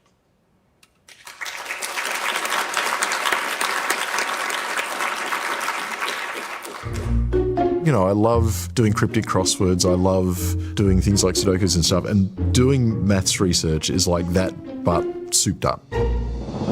I'm Aidan Sims. I'm a professor of maths at the University of Wollongong, soon to move to the University of New South Wales. So 1 minus e to the 2 pi. I'm a mathematician. So now I guess I research mathematics and I teach mathematics. And I love both of those bits of the job. I guess the research that I do, I would call quantum mathematics. What we're trying to understand is mathematics that first came up when scientists were starting to see that things behaved very, very strangely at the very small scale of quantum physics. We need mechanisms, we need ways to picture it, we need ways to manipulate it to help us design, hopefully, quantum devices, quantum computers. But it's a long research pipeline, and what we aim to do is listen to the physicists, listen to the applied mathematicians, find out what it is that they need to know. But we also, I guess, are always conscious that there's a value in doing mathematics because it looks interesting and we're curious about it, because there's such a history of that leading to completely unexpected technological advances. That they couldn't have happened if we didn't have the mathematics, but no one knew that that was the mathematics we were going to need.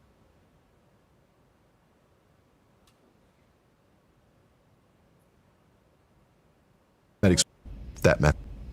Started on when I was a PhD student. This was a new visual model for these quantum mathematical systems. And I guess it was something like a 12, 13 year journey from when I started to a paper that I wrote with a couple of collaborators from Denmark and from the States, where we answered a really long-standing question about the structure of these operator algebras using these higher rank graphs. That was a big one. And more recently, there are two sorts of algebras that we deal with, C-star algebras and abstract algebras. And we were seeing that in certain classes of them, there were incredible similarities between what was true about them, but the way that you proved it was completely different. We couldn't see the connection between them. And I had this idea that something that we had in our toolkit called groupoids might be the way to do it. And it was a bit of a long haul, but over about probably a 5-year period, that's what we did. And sure enough, in the end, you can use the groupoid as something that underpins both and it translates the theorems back and forth. So that was a real proud moment. The people that I see elected to the Australian Academy of Science really are the leaders, like the top people in Australia, and I sort of find it hard to feel that my name belongs in that list of people, but obviously makes me immensely proud. There's no such thing as just being good at maths or bad at maths. you practice and you get better at it and you struggle with it, and every so often you make a breakthrough, and for just a moment you feel, wow, maybe I'm actually okay at this.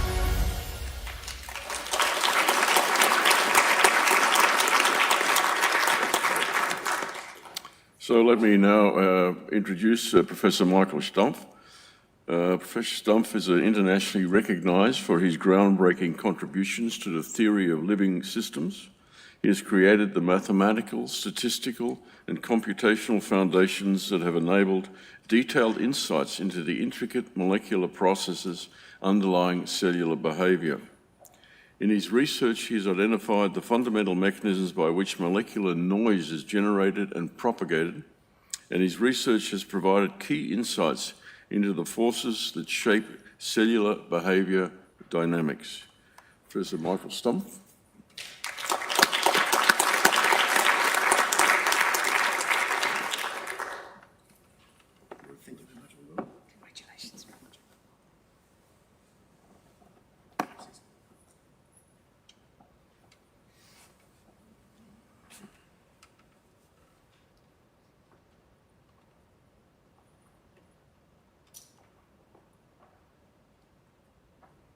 Congratulations, Michael. I welcome you to the Australian Academy of Science Fellowship.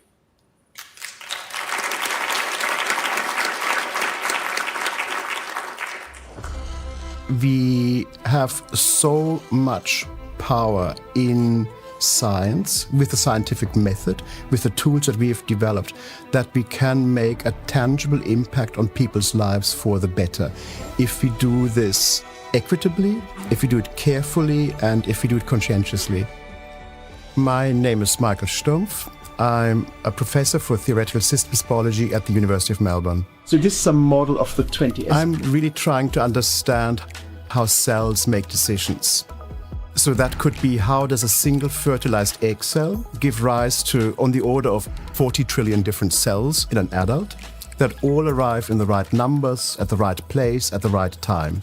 And so this type of conundrum we are trying to address using mathematical and physical methods. This is the proteasome.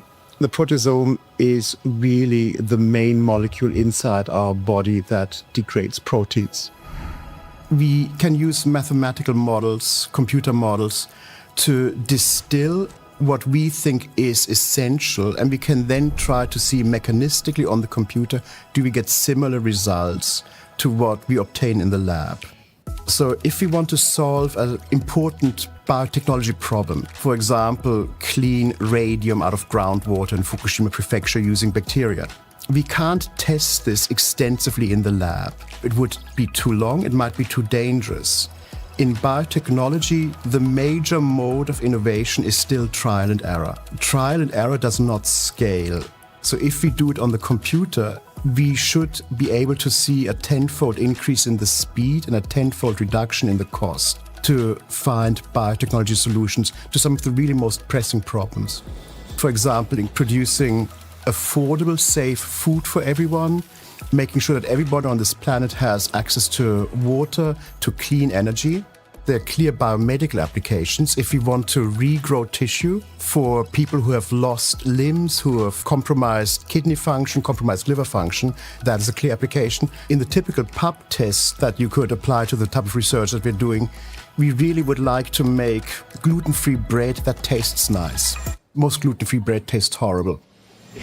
Becoming a fellow of the Australian Academy of Science is a huge honor, but one that I really want to and have to share with the enormously talented and wonderful people that I've had the pleasure of working with over the last 25 years. Real-world problems often require fundamental research to be answered, and fundamental research often has unexpected real-world applications. So it's just trying to find something new with an eye on improving people's lives.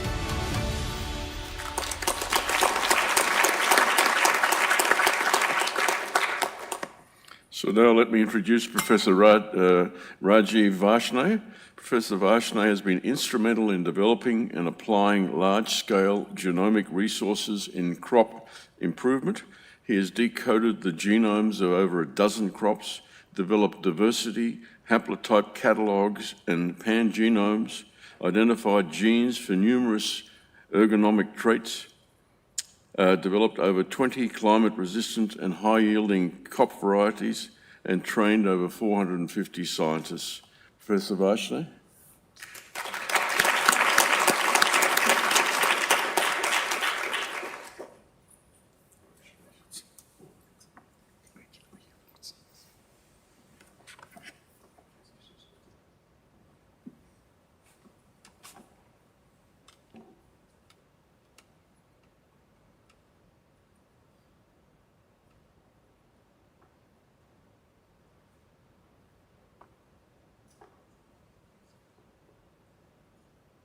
Congratulations, Rajiv. I welcome you to the Australian Academy of Science Fellowship.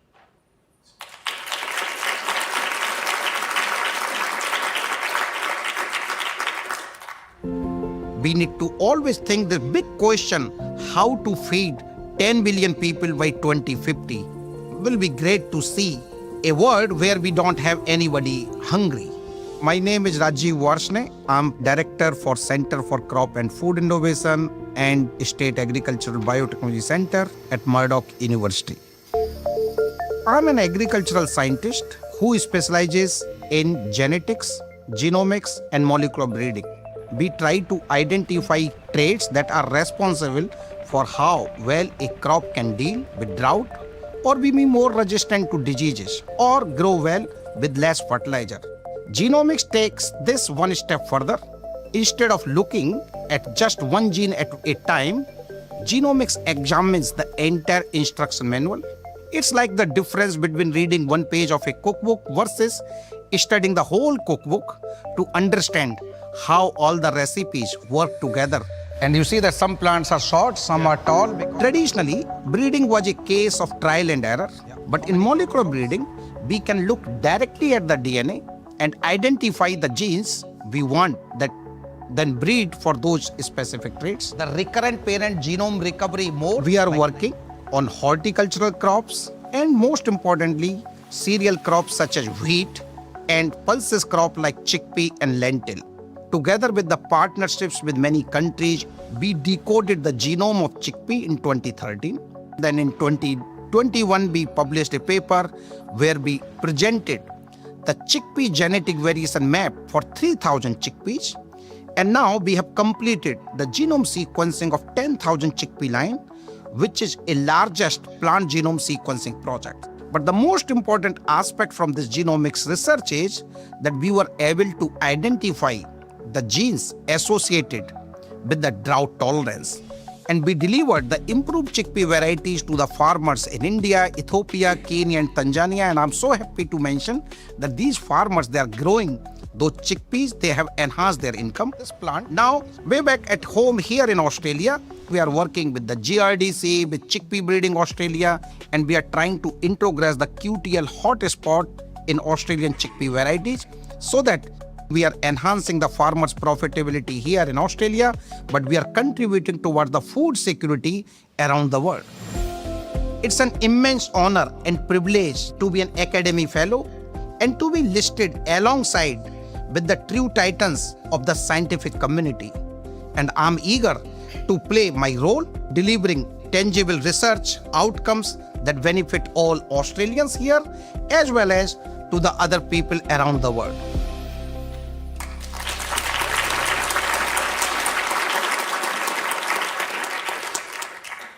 It's my pleasure to introduce Professor Guoshu Wan. Professor Wan is internationally acclaimed for his pioneering contribution to advanced battery technology, single atom catalysis, electrochemistry, and materials chemistry. His research on redox active molecules has set records in lithium-air battery performance. Professor Wan has invented non-flammable solid-state gel polymer electrolytes, significantly improving the safety and efficiency of lithium batteries. Professor Wan's work has not only achieved breakthroughs in battery performance, but also played a crucial role in creating safer, high-performance energy solutions which are vital for the global transition to renewable energy. Professor Wan.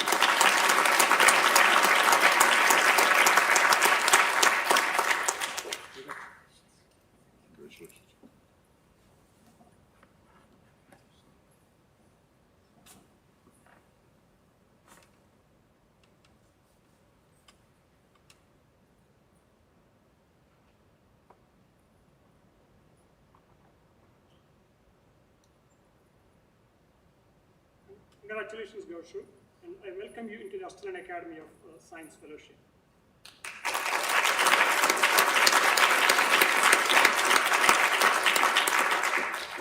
They're the potential ticking time bombs in just about every home. Batteries now are not perfect.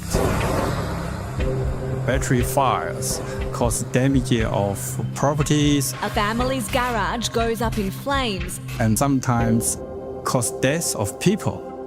So in my center, we are developing fireproof electrolyte system to safeguard batteries. I'm distinguished Professor Huang. I'm the director of the UTS Center for Clean Energy Technology. Here we can use this to make nanofibers for batteries. Our research spans high-energy lithium-ion batteries for electric cars, low-cost sodium-ion batteries for household and grid-scale energy storage, and innovations of battery chemistry to improve safety and performance. This is our battery tester. My team is also advancing green hydrogen production. I started my PhD in 1998 at the University of Wollongong. I established the first research program on lithium-ion batteries. At that time, I remember lithium-ion batteries have been commercially produced, but the price is very expensive. Inside, we assemble coin cell battery. In my lab, we are developing cost-effective sodium-ion batteries and sodium-sulfur batteries. If successful, we can dramatically reduce the price of energy storage. Australia could be a superpower in clean energy because we own critical minerals. But our current practice, we just dig and export minerals. We should establish our battery materials production ecosystem and become part of global supply chain. During this process, we also learned a lot. I'm very honored and also very humbled to be elected as a Fellow of Australian Academy of Science. I wish my research outcomes can bring national benefit. We definitely have technology and the capability to phase out fossil fuels. In my vision, with solar and wind plus battery storage, we can achieve energy independence.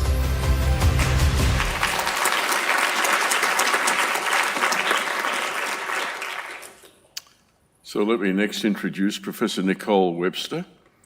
Professor Webster is a global leader in marine microbial symbiosis and has generated transformational insights into coral reef microbiology.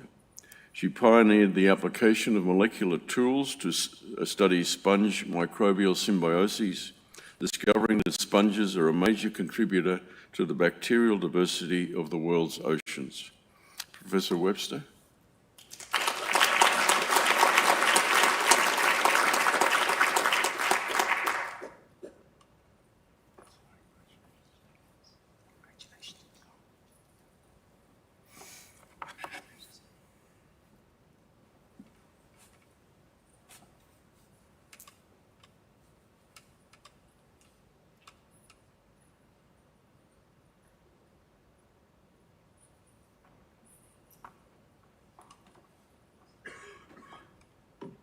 Congratulations, Nicole. I welcome you into the Australian Academy of Science Fellowship.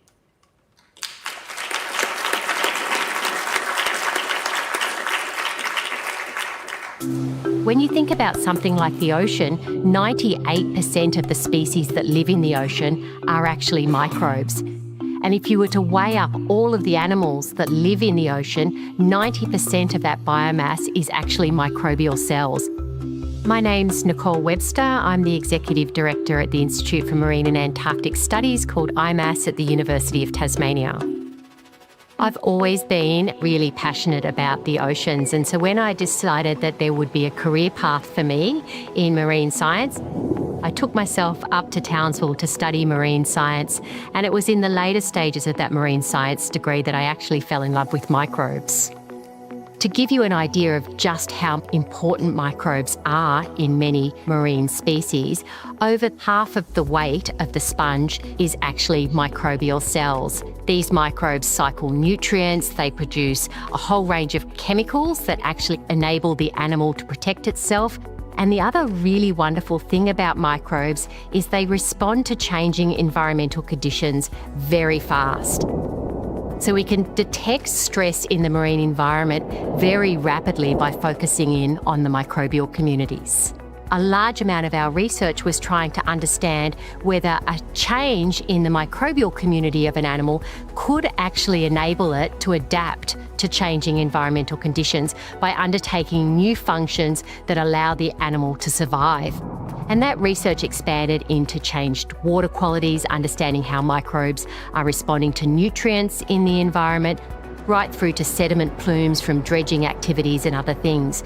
By focusing on how the very basis of the marine food web changes as the environment changes, we can have a much better understanding about the holistic health of the marine environment. So many different connections throughout the ecosystem. Many people have asked about my career and how I took myself from being a tropical coral reef biologist to working down in Antarctica. When you work on microbes, the environment doesn't really matter. And in fact, many of the stresses that are facing those environments are really the same. Ocean warming, ocean acidification, anthropogenic input into the marine environment.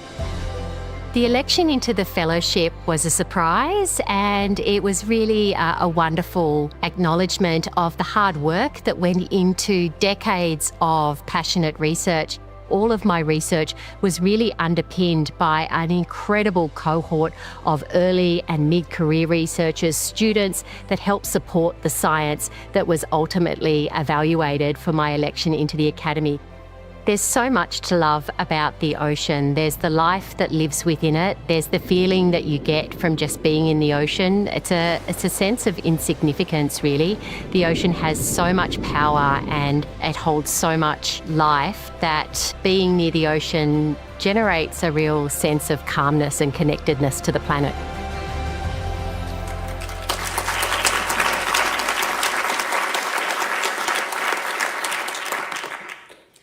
I see we have one more certificate here, and that belongs to Professor Tony Weiss. Tony is an outstanding, multifaceted biomedical scientist, mentor, and translational leader. He is a world leader in molecular studies of human tropoelastin and its assembly to make three-dimensional elastin protein biomaterials. His many international patents drove commercial success in one of Australia's largest healthcare transactions. So, Tony.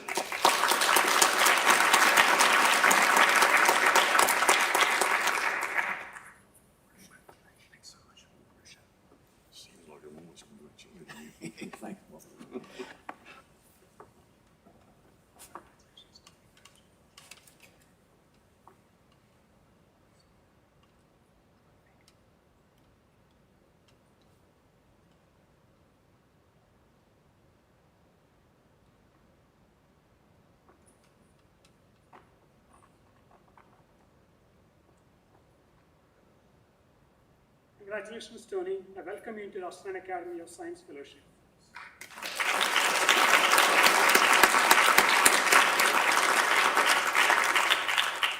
I work on elastin. I work on the stretchy stuff that's found in human tissue, but it breaks down. Human tissue gets damaged in disease. Human tissue happens to undergo a whole range of changes simply as a result of aging. And so it's important for us to find ways to keep those working. In the very early days, people said it just could not be done. My name is Professor Tony Weiss. I'm the McCarthy Chair in Biochemistry and also the Professor of Biochemistry and Molecular Biotechnology at the University of Sydney. So regardless of whether you go, for example, to the skin that bends and flexes, that needs elastin. If you happen to go across to blood vessels that expand and contract with every heartbeat, that needs elastin as well over countless heartbeats in a lifetime. Even as we breathe in and out, we need elasticity in the lung to make sure that works well too. And yet at the same time, it's really impossible to be able to repair that elastic tissue because the key building block called tropoelastin drops down within the first few years of life. And my research is involved in repairing and replacing those tissues. Take these two different solutions and modify it slightly so that it can be used to treat really compromised wounds. Yes, this can be used for different type of healing, diabetes wound healing, burn healing as well. So what better way to do things than to use little bacteria to make precise replicas, precise copies of the natural building blocks. We've been able to build those building blocks in the lab and use those building blocks to be able to assemble large amounts of human tissue, fibres and sheets and tubes. So these were freshly printed out. So now we can make very even, very carefully made tubes here, which can be basically used as blood vessel replacements. One of my dreams is to be able to talk to surgeons who can one day go to a shelf somewhere in the operating theatre and say, aha, you are a size 4B, and they go 1, 2, 3, 4, here's 4B, pluck it off the shelf, and there is a pre-assembled tube made with our material, and that's, by the way, exactly what we're doing now in the lab. So one of the things I like about this is that we're using a protein-based material. When we had this building block from nature, we had to learn the rules of assembly. And learning those rules of assembly has not only given us an insight in terms of how to repair human tissue, it's also taught us a lot about the exquisite beauty of nature. As far back as I can remember, I've always wanted to be a scientist. For example, when I was a little kid, I was asked to draw a picture of what I wanted to be one day. And I knew then I wanted to draw a scientist. And so to be a fellow is really one of the highlights of my life. I am so thrilled and very, very humbled at being a fellow of the Australian Academy because it's able to decide and direct where science might go. It's a structure of influence.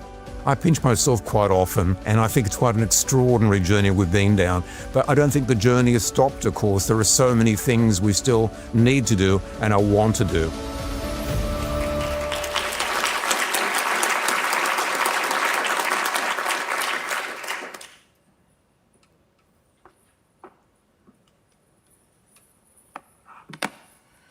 Thank you, Ivan and Bob, and congratulations and welcome to the fellows elected in 2025. Before I go through my script, could you please join me in thanking both Ivan and Bob and the fellowship team of the Academy, Chris Reed and Helen Longden and all the people, those are involved in the fellowship, and they really put through a lot of effort to the entire process of the rigorous process of election process also.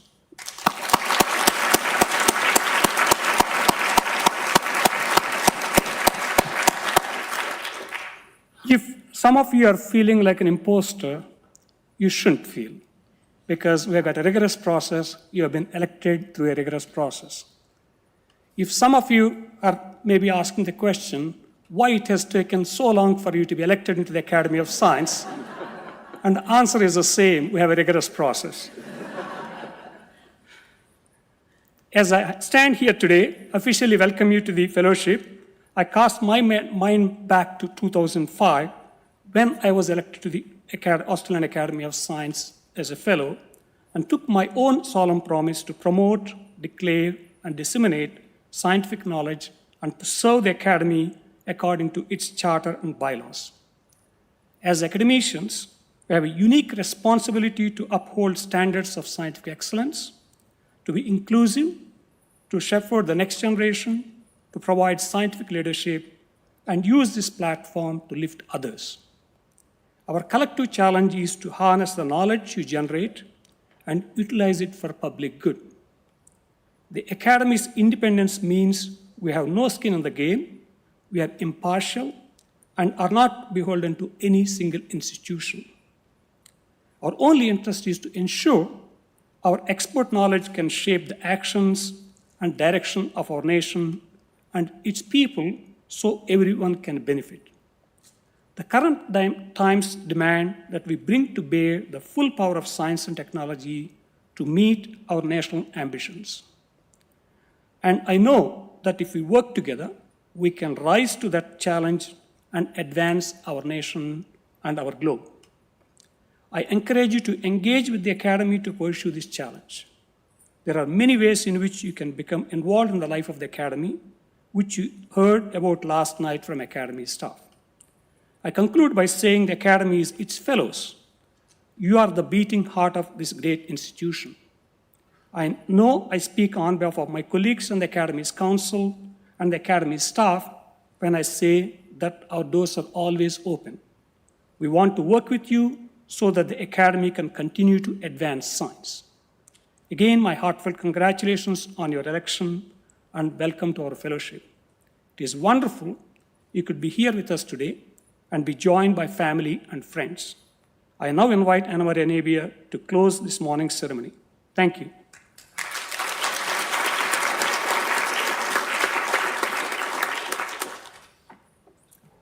Thank you, Jagadish. And on behalf of the staff of the Australian Academy of Science, I too offer my congratulations to all fellows elected in 2025. Ian Potter House, just across the road in the car park, is available to you all to use at any time, whether you're in Canberra for Academy business or for any other reason. There are meeting room facilities, a fellows lounge, or just a place to rest your bag should you ever need it. And the Academy staff are always available to assist you there.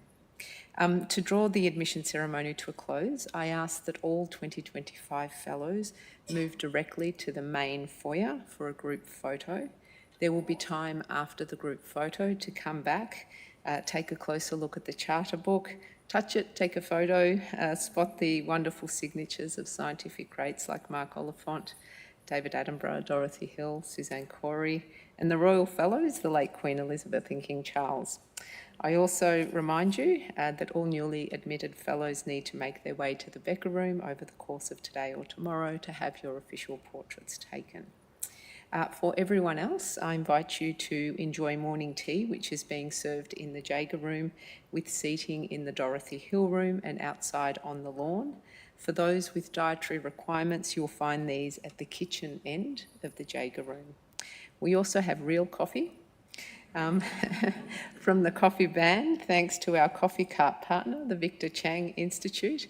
It's free, so please enjoy it. If caffeine isn't your thing, we have freshly squeezed juice, thanks to our juice partner, UniSuper. It's also free. We'll see you back in the theatre at 11 a.m. for the first session of Fellows presentations, where you will hear the depth and breadth of extraordinary Australian science here under one roof. Thank you.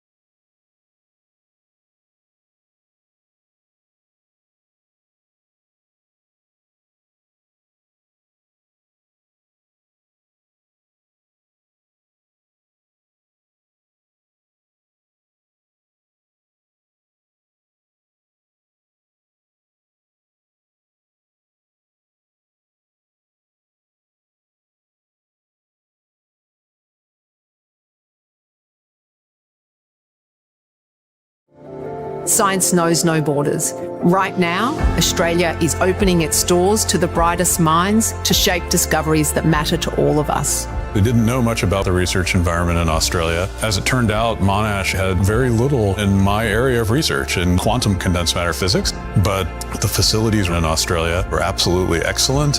Better lab space than I had at University of Maryland, really world class. It was an opportunity to start something new. We're partnering with government, business, philanthropy, and the research sector to create pathways where extraordinary talent can thrive. On my first trip to Australia, we went out to the Parkes telescope. You're in control of this most powerful radio telescope in the Southern Hemisphere, and you're pointing it at the one thing that you want to look at. You feel the telescope moving. It's a full body experience. Australia's an exciting place to do science. Australia, where science lives. The scientists say this probably means they are dealing with some new deadly sexually transmitted disease. It's been 40 years since the first description of AIDS-related illnesses. We still don't have a cure or even a vaccine, but experts in the field say that doesn't tell the full story. 40 years seems a very long time. However, the progress in HIV has been extraordinary. I mean, in many ways, it's to me the biggest and most important scientific advance in the last century, because we developed a way of managing a virus that had a universal death sentence and make it a completely manageable chronic illness, all through science and the availability of antiviral drugs. HIV is a virus that gradually destroys cells used by the body to fight off disease. It can severely damage your immune system, making it much easier to develop diseases such as tuberculosis and some cancers. The most advanced stage of HIV is known as AIDS. Even in Australia, about 1 in 5 people diagnosed with HIV are diagnosed so late their immune function has deteriorated to a point where they have AIDS. But overall, new cases of HIV in Australia have halved over the last decade. In fact, Sydney is on track to become the first place in the world to end community transmission of HIV by 2025. It's time to make history. Effective elimination is defined as a 90% reduction in new cases over a decade. The big improvement is largely due to high testing rates and preventative measures taken by gay and bisexual communities. But infection rates in the heterosexual population haven't fallen as sharply. The Kirby Institute's Professor Rebecca Guy says the data shows why regular sexual health checkups are critical. The test is like the gateway to a whole range of things that are important for a person. So you think about HIV, if you have a test and you find out it's positive, you can start treatment straight away and you can live the same longevity of life of everyone else and remain healthy. While accessing an HIV test is relatively simple in Australia, the same can't be said for many places in the world. People at risk of HIV, men who have sex with men, for example, there are still countries that criminalise that activity. And so how can you get a public health message out if the activity is considered criminal? Even where it's not illegal, the stigma around HIV can sometimes drive down testing rates. That's one reason the Kirby has led the push for more screening options, including self-testing kits for people to use at home. They're not quite as accurate as a lab test, but I guess the way I always think about it is having a test, even if it's less accurate, is better than no test at all.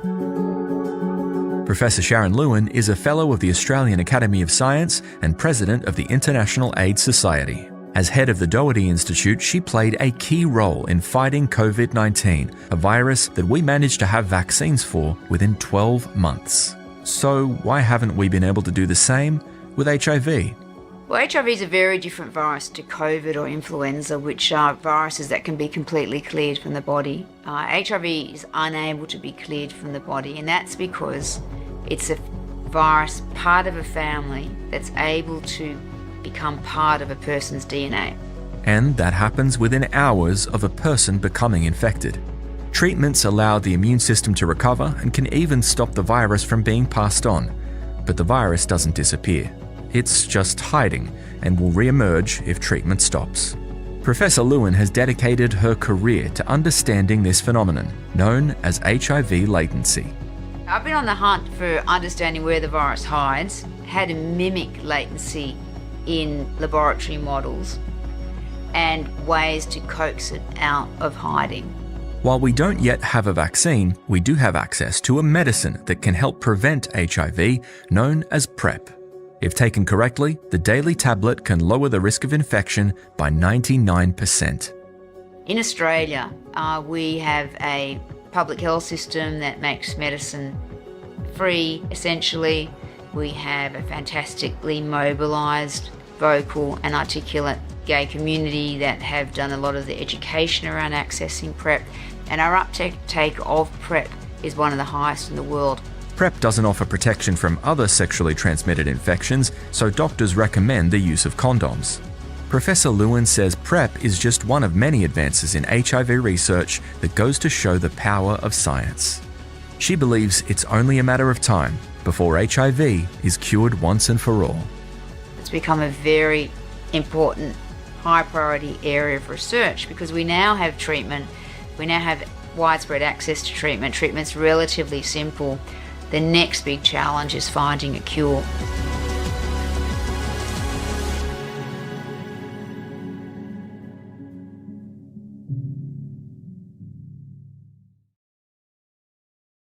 Hey, can you see it?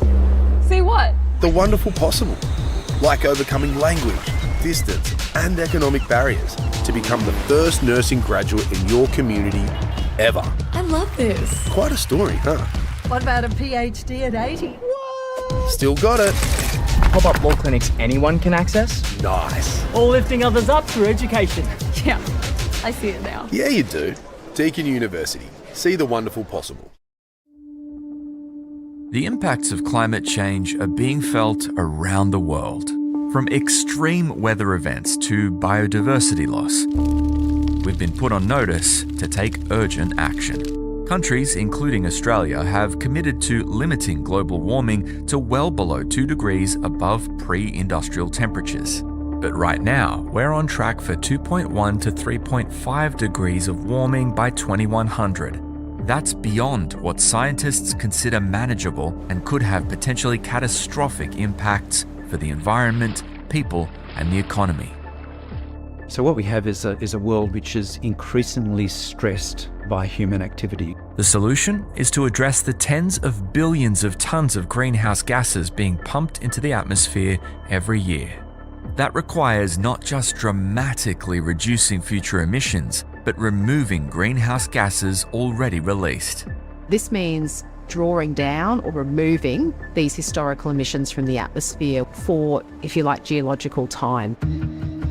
Natural systems such as our oceans and forests are highly effective carbon sinks, but they need help, especially given the further pressures from events such as bushfires and ocean warming. We don't yet have the right toolkit to effectively remove greenhouse gases at the scale required.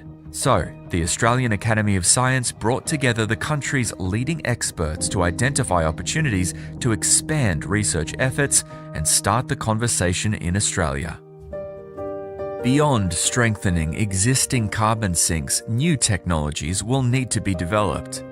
I think the scale of the problem that we're facing means that we can't discount anything, and in fact, everything needs to be on the table. Including things such as direct air capture, a technology that mimics trees. We can develop these nanoporous materials that are really highly selective for capturing carbon dioxide from the atmosphere and other greenhouse gases.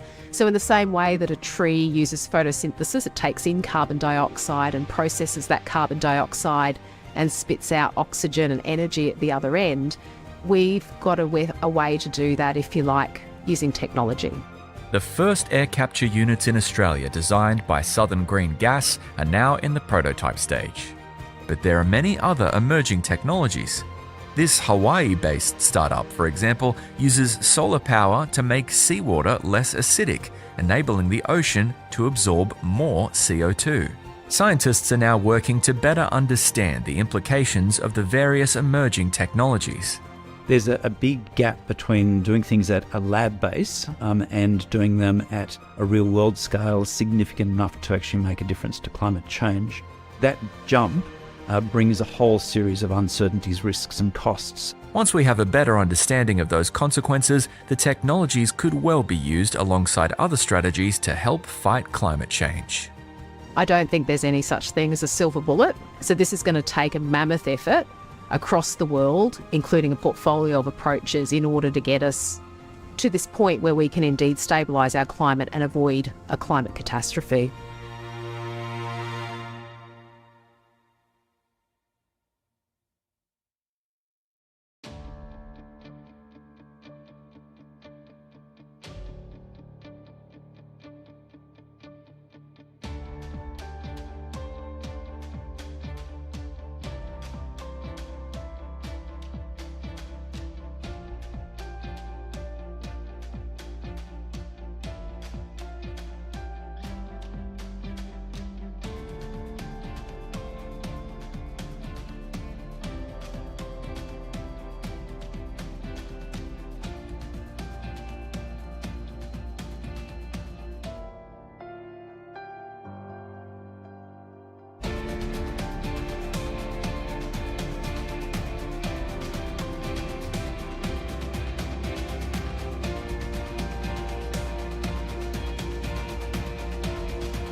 So why does science matter?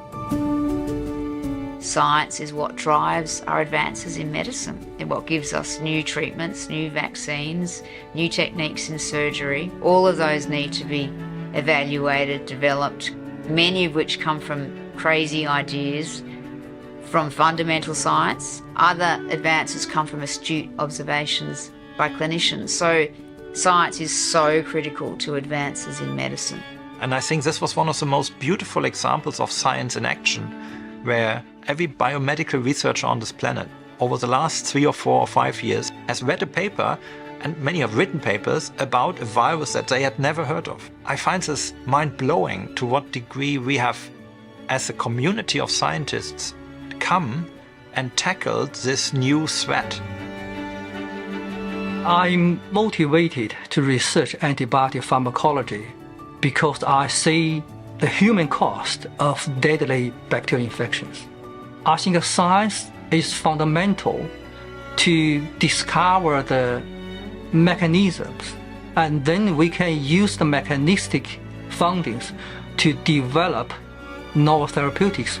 This kind of translation is not come out from a simple thinking. It come up with a long-term research. So that's why science is so critical. Science is just the way that we learn to think. You know, we learn to gather data, interpret data, make decisions based on data. And over the last few years, it's been really surprising and horrifying, actually, to see that not everybody thinks that way.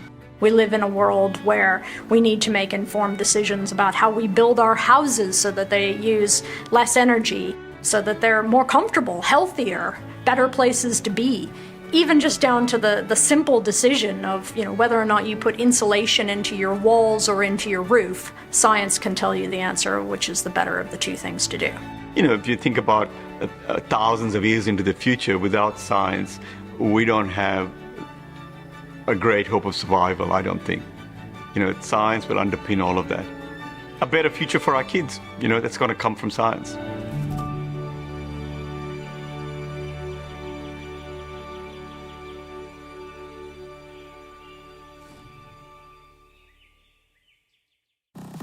You're watching time-lapse footage of dung beetles at work.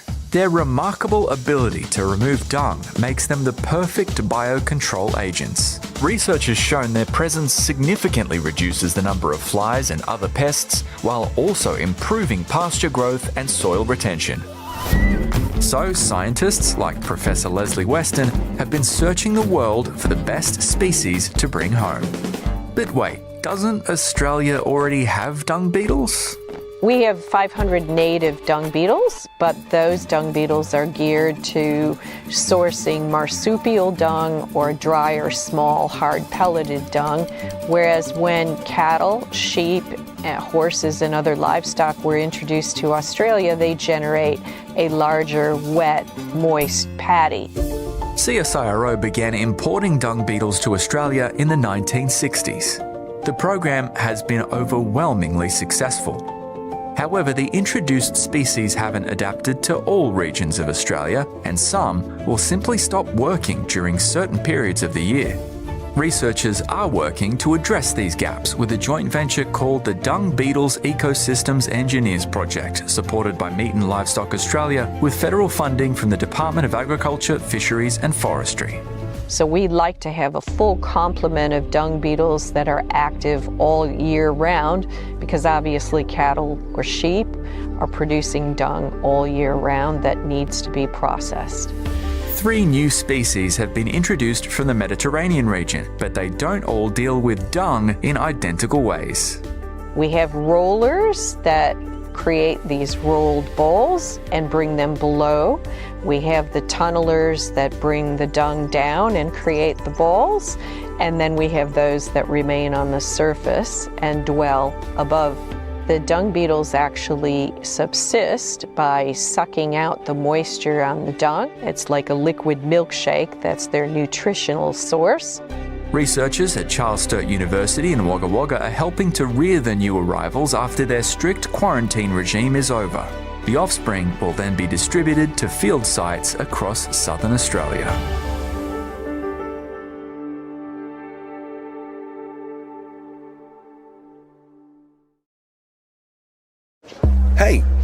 Can you see it?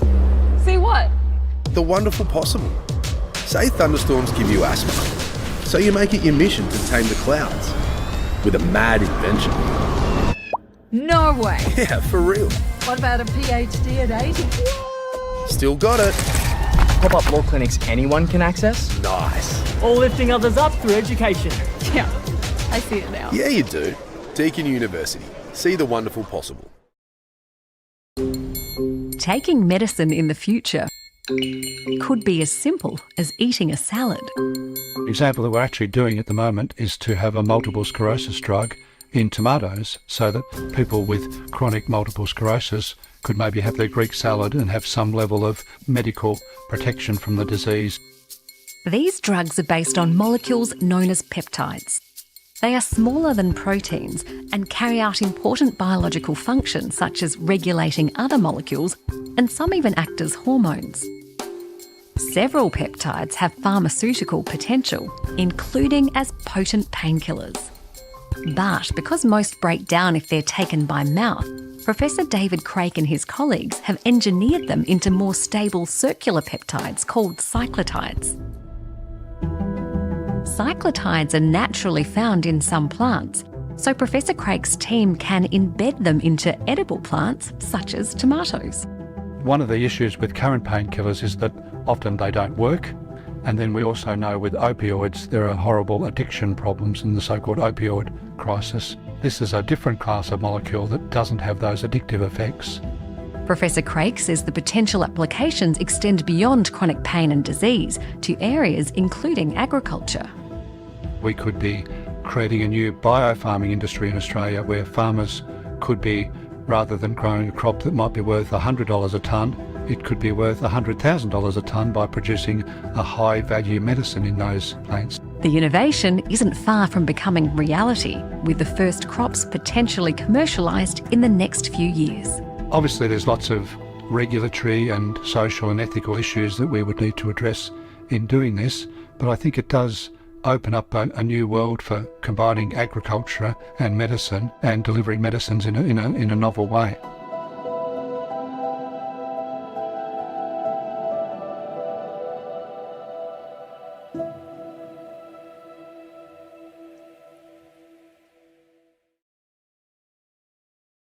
My team pioneers a polarization method that can efficiently increase the photocatalysis performance by up to 100 times. This technology can largely lower down the cost of producing green hydrogen.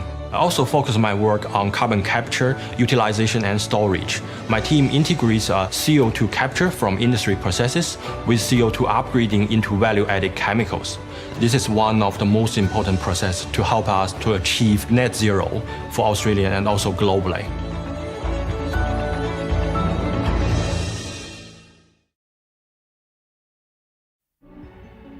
The average Australian spends at least 90% of their time indoors.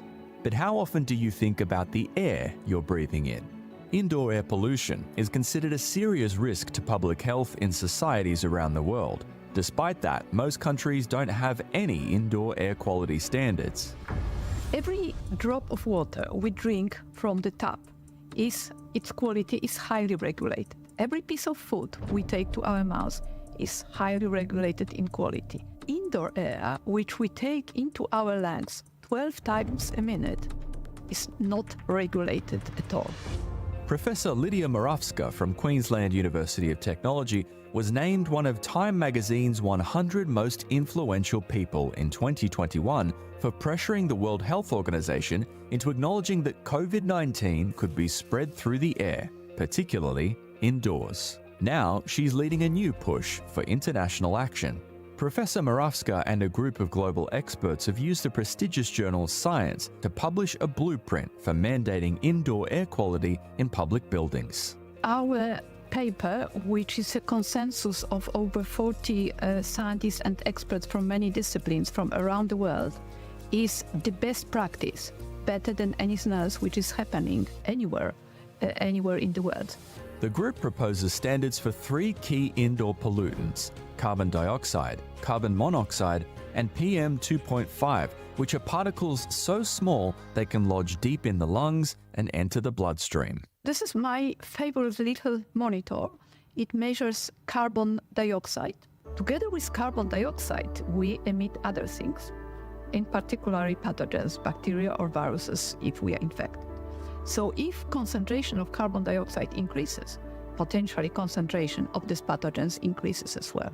And it fits into my handbag, so it goes with me everywhere. The scientists also want to ensure mechanical ventilation systems remove and dilute pollutants at a higher rate than their production. She points to schools as an obvious place for action, where many classrooms are now being fitted with air conditioning. One issue with this is that while it provides a good thermal comfort, it does not provide fresh air. It just recirculates the air, so it doesn't do anything to improve air quality. Outdoor air quality is already regulated in many places in line with the World Health Organization's global air guidelines. Professor Moravska says countries such as Australia can now lead by example for indoor air as well.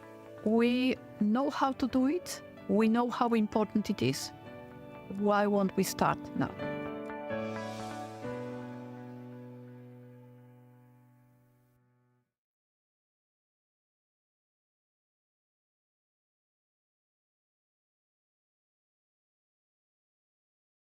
Hey, can you see it?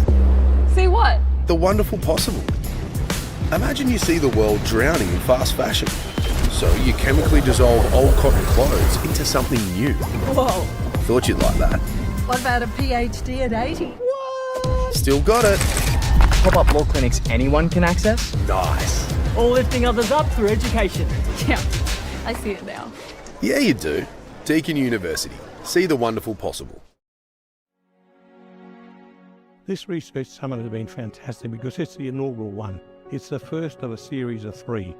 Next year it'll be hosted by New Zealand, and the following year it'll be hosted by Australia. Already we're seeing the enthusiasm by members participating, knowing that this is really the start of a process for some in understanding how Indigenous practices occur in other countries. I think there's some great opportunities coming out of forums like this between our 3 countries. I think at a number of different levels. One is just the information exchange, the knowledge exchange that takes place here at the summit, but also the contacts that we're able to make with each other. And we have got to establish a global network of like minds, and the academies are a great example of where we can get those like minds together to share the information and to learn from each other.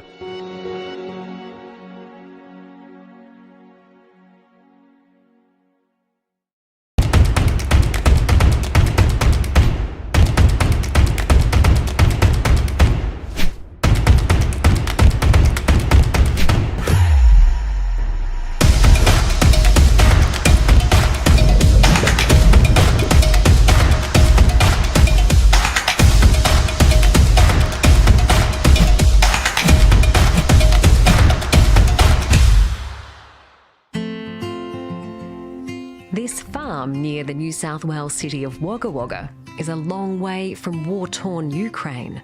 These varieties here, they're all spring canola, and in Australia we mostly grow spring canola. But it's familiar territory for Marina Tzu and Svetlana Omelchuk. Big surprise for me that we have a lot of in common things in agriculture in Ukraine and in Australia. It's really was like, Australia was something very fine, different from us, and when we are here we look and wow, we have the same thing. So we are very interested in Marina and Svetlana research canola at the Ukrainian Scientific Institute of Plant Breeding in Kyiv. For both countries, it's an important export crop, and for the globe, countries like Australia and Ukraine that basically provide the world trade of that commodity, what happens in those countries, in both of our countries, is important to world trade.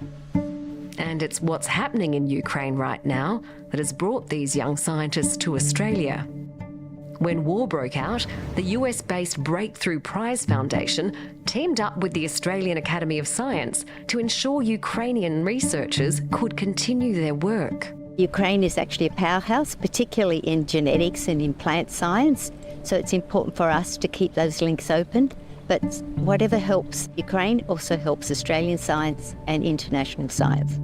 Like everything, the work of scientists has been seriously interrupted by the conflict. It's impacted all spheres of our life, not only science, because you always are under stress, you're always worried about safety of yourself, of your family, your friends, and it's hard to plan your experiments and projects when you think just how to survive. Але життя змінилося, але ми якось продовжуємо працювати. Дуже вдячні всім, хто нас підтримує, всім країнам, також Австралії, які надають допомогу. One of their hosts in Australia was CSIRO agricultural scientist and fellow of the Australian Academy of Science, Dr. John Kierkegaard. They told me sometimes they're travelling along roads which have mines. It takes them hours, 10 or more hours to travel safely to see some of their field experiments. Quite challenging, and I found them remarkable, but in their pragmatism and determination to sort of keep the work going. Dr. Kierkegaard had hoped other Ukrainian scientists would join the Australian trip, but fighting-aged men have been barred from leaving Ukraine. Australia has made sure they still have support, including remote access to scientific infrastructure, including supercomputers, microscopes and telescopes. Science and technology has clearly underpinned the growth of canola as a crop in both countries. The only way to sort of stay ahead of that game is that scientists around the world collaborate, share ideas, share information, and that's what conferences like this and exchanges like this can really promote. Ukraine knows science will play a major role in rebuilding the country after the war. And it's all about the human capital. We can rebuild buildings, right? It's not a problem, but we need to keep our human capital. It's our competitive advantage, the talent that we have, and we need to nurture the talent. We need to help the talent to grow, develop, and become better. And I think this will be of huge contribution to Ukraine's reconstruction eventually. The support of Australia and Australian people are really important for us and for Ukraine now, because I know it's important to feel that we are not alone in this need. And we really appreciate all that you do for us.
And then we need to put, and Kate is asking questions from everyone. Is it okay?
Welcome back, everyone.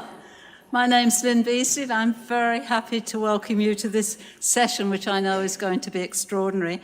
And I don't know about you, but my heart was beating faster at every single one of our new fellows, and to see a little bit, a glimpse of what they do from the videos, how inspiring was that? But now we're going to hear in far more detail, and it's a wonderful opportunity. But first of all, let me say I hope you enjoyed the break, and in particular to thank UniSuper because they produced the juice bar for us. I also want to acknowledge all our other sponsors because it's been so important to this whole event.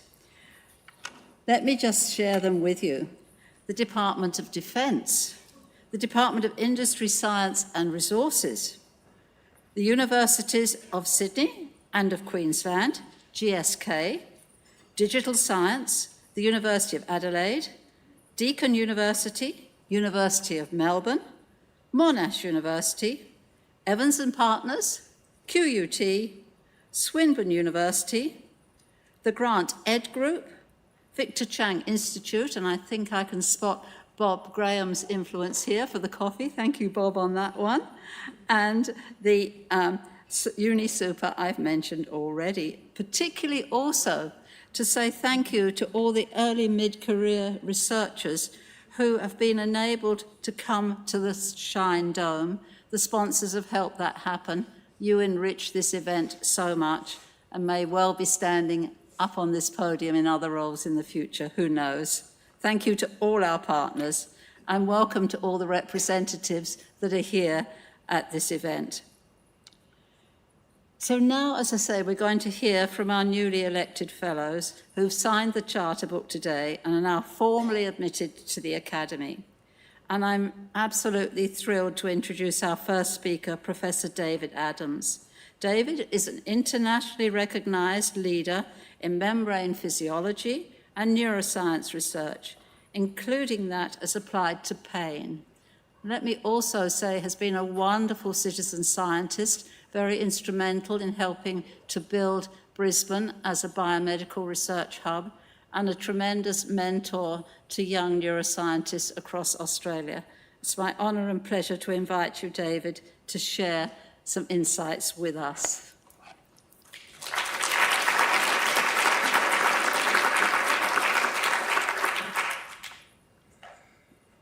Well, thank you, Lynn, for that introduction, and it's a privilege and honour to be a member of the Academy. I want to start first by acknowledging those people that had influence upon my career. My PhD advisor, the late Peter Gage. I subsequently postdoctoral training with Bertel Hiller at the University of Washington in Seattle, and then at University College London with David Colquhoun.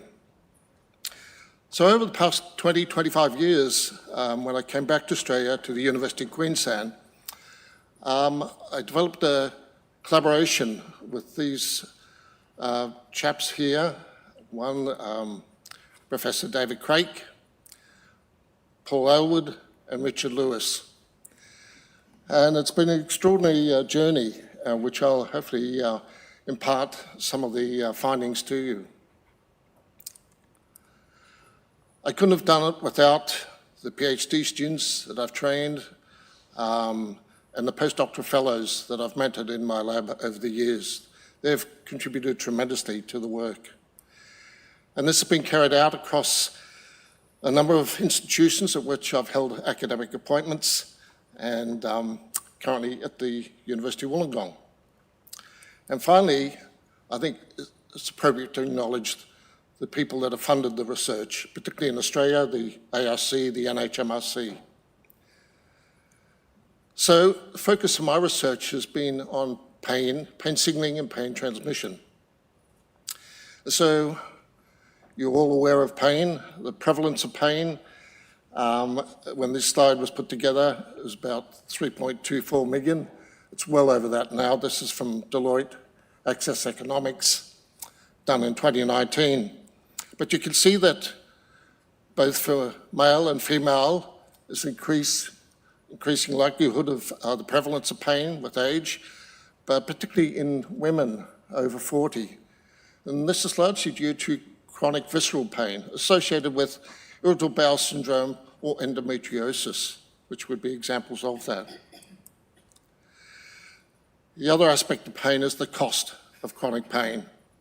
So back in 2018, it was 139 million. It's well over 150 million now.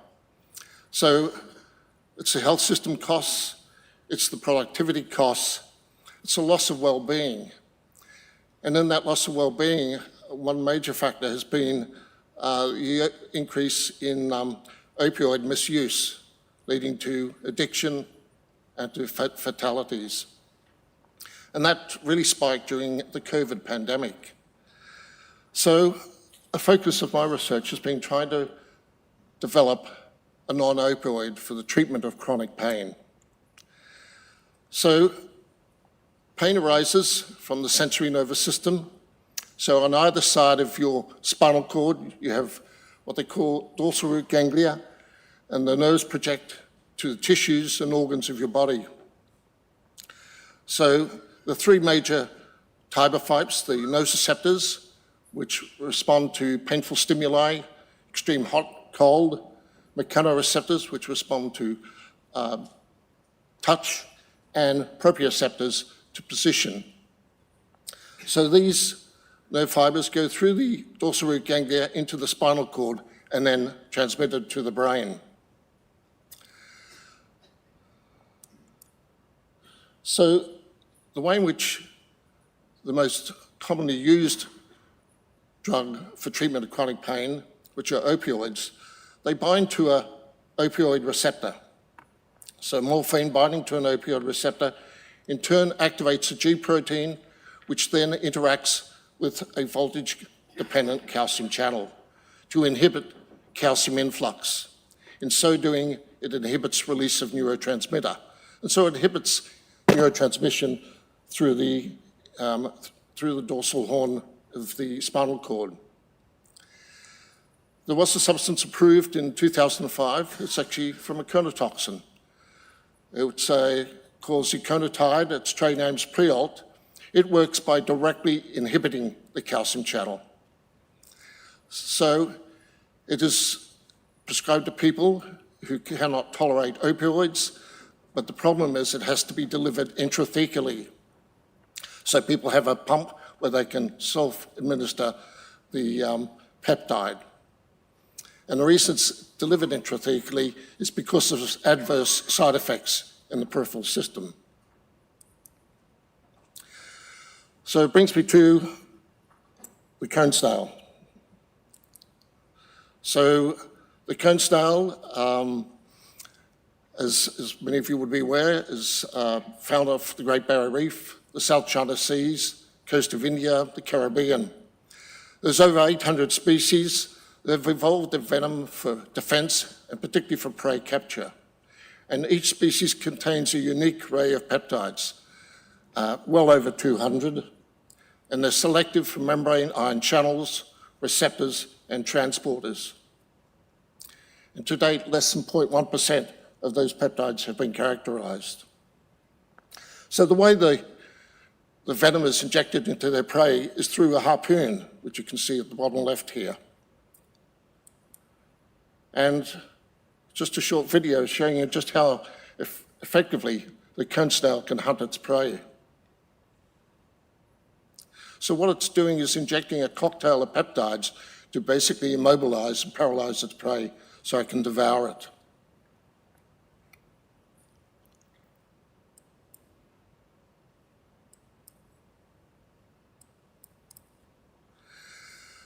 So one of the peptides that I've been focused on is an alpha-conotoxin, which originally thought to target nicotinic acetylcholine receptors. In so doing, it would block synaptic transmission. So it's a peptide of 16 amino acids. It's got 2 disulfide bonds, and it's basically found to be very potent in inhibiting pain.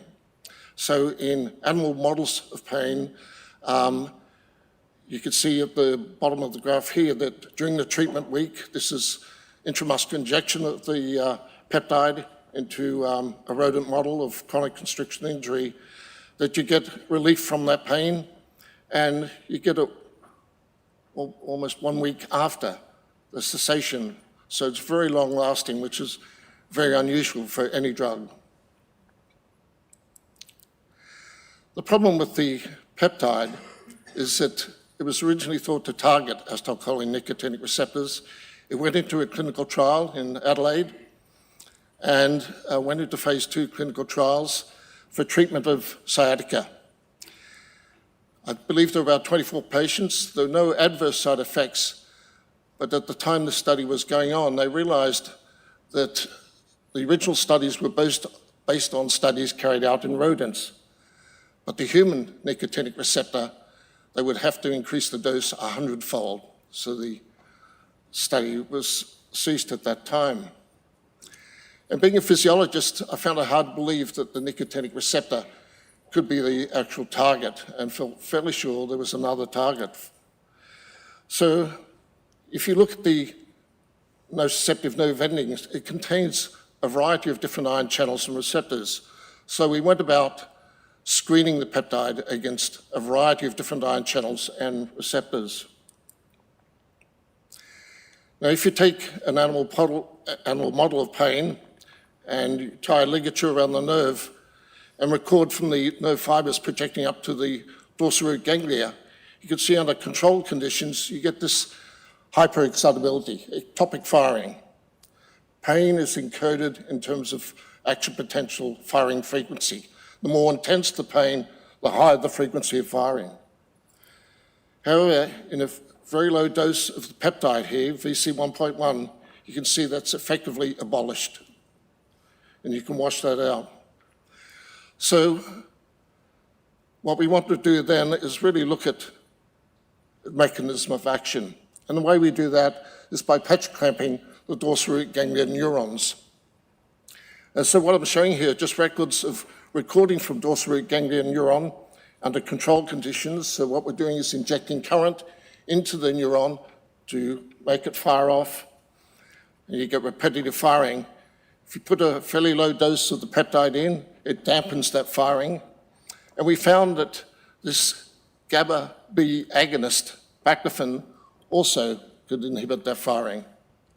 And baclofen is used primarily for treating muscle spasticity, but it also is effective as a analgesic. The problem is some of its side effects.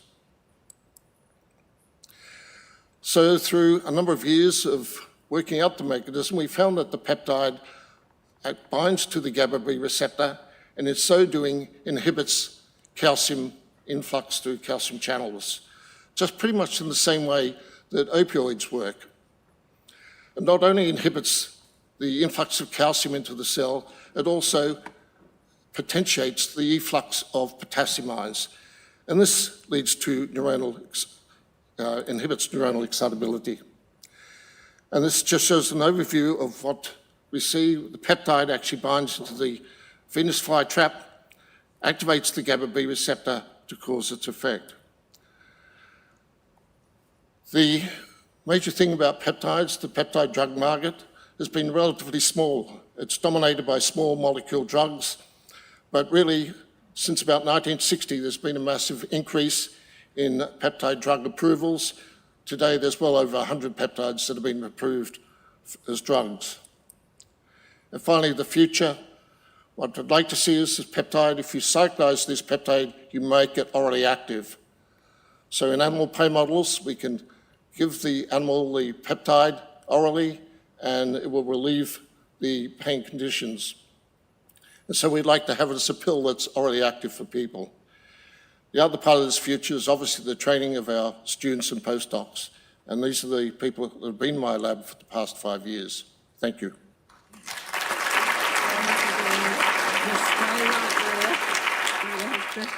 Thank you so much. The scourge of opioid addiction, really heading it straight on. Please, if you have a question for David, raise your hand here. But for those online, and welcome to all of you, please just go via the QR code and we will pick up your question and hopefully have time to share it. So please, I'm looking for the questions for the audience. I've got a burning one, but please, I'd let other ones go first. Looking for a question. Am I allowed to do mine?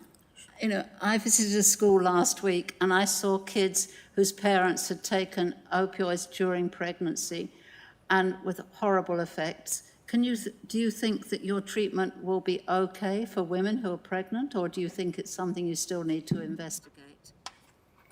I think you wouldn't run this peptides to women that are pregnant. I don't think in the first stage. I think certainly we've shown in animal models it's very effective orally, and we believe it would be very effective in chronic visceral pain, irritable bowel syndrome, endometriosis. And endometriosis is something that really hasn't had the publicity and the research support it deserved in the past. Would you agree with that? No, absolutely. I think the problem is that people who suffer from chronic visceral pain, you can't give them opioids. It causes constipation. So there's really very little alternative for them. So that's why I think these peptides hold great promise. Amazing. Thank you so much. Please, a question there, please. Hi, David. Thank you for your lecture. What would it take to get this to clinical trials? There are various stages where you have to demonstrate effectiveness and then safety, and then finally efficacy compared to other treatments such as opioids. What would it take to get this to clinical trials? So obviously it's been given to people in a previous clinical trial back in about 2006, 2007. The big problem has been with peptides is the synthesis of the peptides, the quantity that would be required, and the stabilization of peptides. If you break those disulfide bonds, the peptide becomes inactive. So the peptide's folded to precisely interact with its target receptor. So peptide chemistry has really made the major transformation over the past 10, 20 years in being able to synthesize these peptides and to be able to stabilize them such that they are already active. Happy with that answer? Yes. One tiny quick one, please. Side effects. Side effects. I think the big advantage is that it doesn't get across the blood-brain barrier, unlike opioids or most other drugs. What's it? Anything side effects? Not that we know of. Keeping it out of the brain's a good idea. Yes. Thank you so much. David, congratulations. Thank you. Thank you.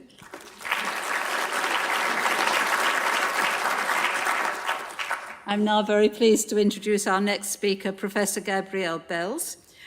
Gabrielle is an immunologist whose work has provided seminal insights into cellular and molecular mechanisms that shape the immune system's response to pathogen infections. And do we need that after all the things that have been hitting the planet over the last few years?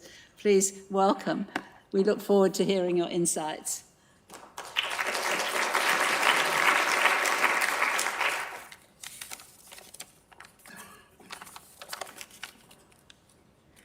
Thank you very much. And it's really a huge honour to be elected as a Fellow of the Australian Academy of Science and to be surrounded by such esteemed scholars, an amazing breadth of knowledge and expertise that we've heard about this morning.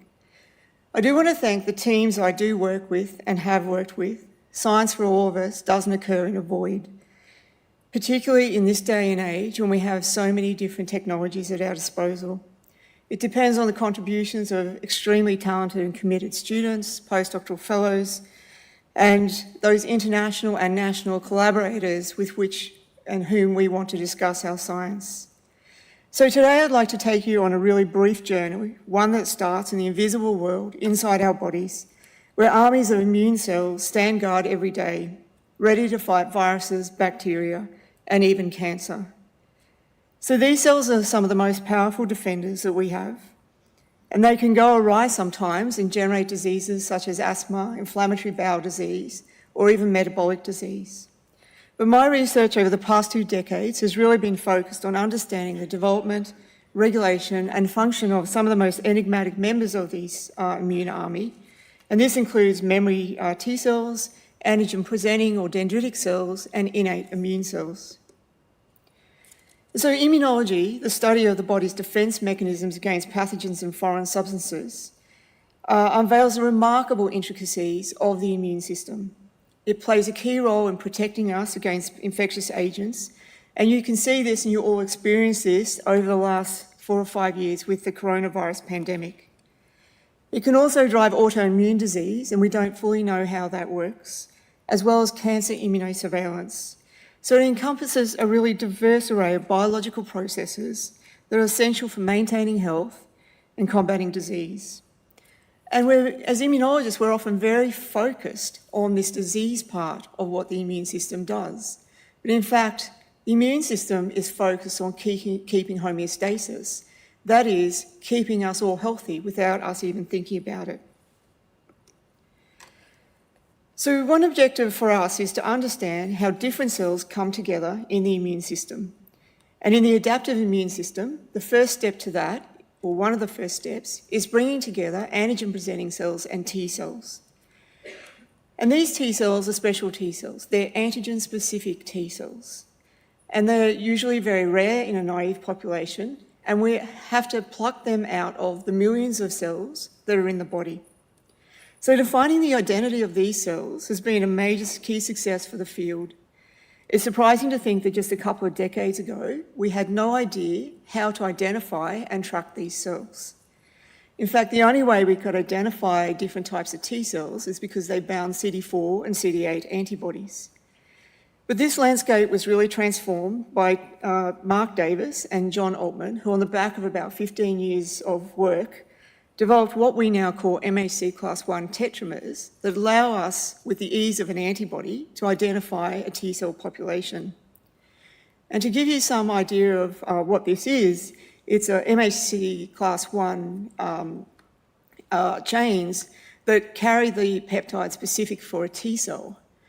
And so for years, Mark worked on this and developed what we call monomers, but these monomers don't bind stably to a cell. The critical step was determining that you could bring structural stability to these monomers using streptavidin to bind 3 or 4 of these monomers together, and then now they work like with the ease of an antibody. And so this allowed us to track those cells really responsible for immune protection. And it's these sort of cells that we want to capture in vaccines and immunotherapy. So what this enabled us to do was to go back to some of the long-held premises in immunology and interrogate these pathogen-specific cells in detail now that we can actually identify them, and ask how those cells are actually engaged in immune response. And so one of the long-held premises of the time was that if you had a highly inflammatory infection, you didn't require CD4 T cell help. Now, CD4 T cells bring in structural properties through co-receptors when they engage with antigen-presenting cells and T cells. However, if you had an infection that was low inflammatory, you didn't need this help, but you did need this help. So we tested this hypothesis, and we found, contrary to that all infections needed help. And it's this help that imparted the properties of long-lived antigen-specific T cells. If that didn't happen, these cells die very rapidly from apoptosis, and you fail to generate these antigen-specific memory cells. And so what this showed is that when an antigen-presenting cell interacted, so a dendritic cell interacted with a naive CD4 T cell and a CD8 T cell or killer T cell, that it could program these cells so that they have properties such as long-term persistence, self-renewal, and that they're armed with molecules that allow them to go around and kill or eliminate infected cells. If you don't have this sort of help, you can still amplify those CD8 T cells. However, what happens is that those cells become what we call exhausted. So they fail to be armed fully with those properties that allow them to go around and eliminate the cells presenting antigens, whether that's an allergy or an infectious pathogen, and therefore they're fairly dysfunctional. And this is the sort of thing that occurs in chronic infections, chronic inflammation, and long-term disease. And so this whole step of understanding and being able to identify and trace these antigen-specific T cells allowed us to challenge and develop a blueprint for how we develop T cell memory. So it allowed us to actually isolate those cells by flow cytometry, to actually hold a single cell in our hands, and to unravel what the transcriptional regulators of those cells are. And over many years, a number of different groups have been focused on understanding that transcriptional map. Now, why do we need that transcriptional map? We often talk about engineering immune cells or immunotherapy. And so this blueprint, understanding the molecular regulation of those cells, allows us to engineer that blueprint and generate synthetic versions or modified T cells that we have for immunotherapy or clinical disease. So this was all very exciting, and it was a very fast-moving period of the T cell biology. But it also unexpectedly, or maybe expectedly, illuminated to us that we couldn't account for all the immune response just by considering adaptive immune cells, however gorgeous those cells are. And while my lab continues to endeavour to understand how T cell memory is, and indeed how sustained T cell memory is generated, we did focus our attention a little bit on innate immune cells. Now, innate immune cells are a really large population of cells. Again, we weren't easily able to track those cells because we couldn't actually identify them.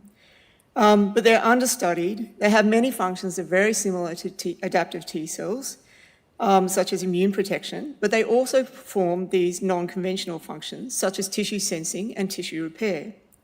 And this makes them an exquisitely interesting group of cells that can be rapidly turned on in the initiation of an immune cascade. So in order to unravel how these innate and adaptive immune cells work, it's really crucial to appreciate that none of these cells operate in isolation.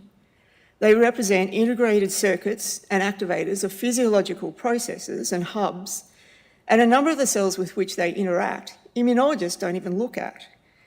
In the immunological context, we don't know anything about them, and we often don't care.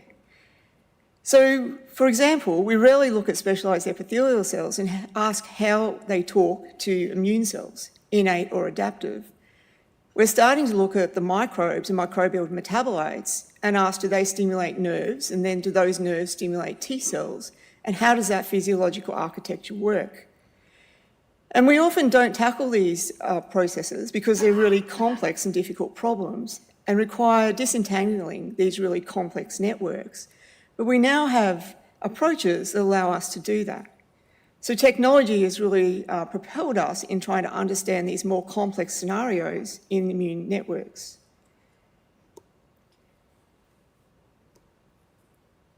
So in order to do this and decipher these complex networks, we and others have developed systems that allow us to tag individual cells in these networks. Some of those are immune cells, and some of those are stromal cells and epithelial cells. And it allows us to develop these sorts of images, as shown here, where we get the spatial architecture of the cells of a tissue. And these are intestinal tissues. These are intestinal tissues where we've labelled different types of immune cells.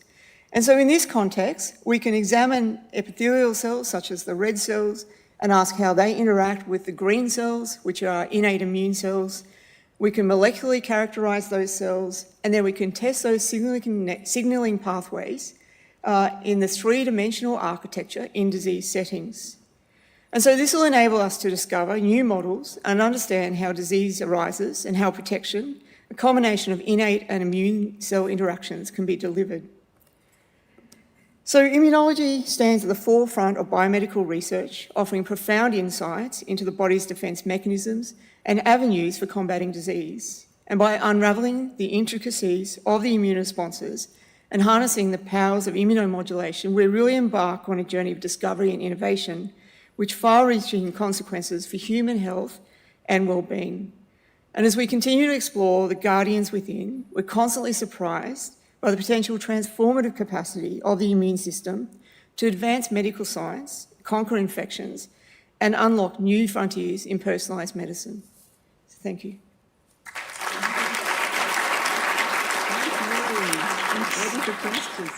Thank you for sharing the exquisite complexity of this system.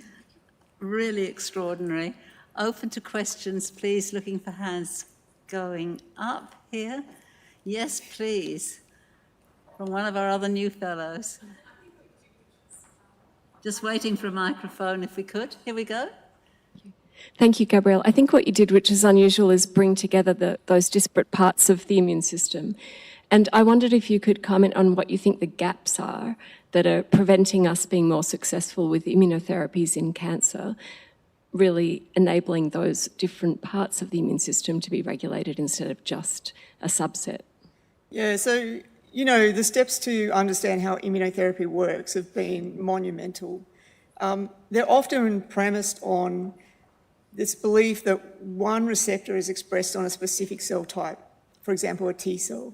And of course, there have been some great hits in that. But 70% of the population don't respond to immunotherapy.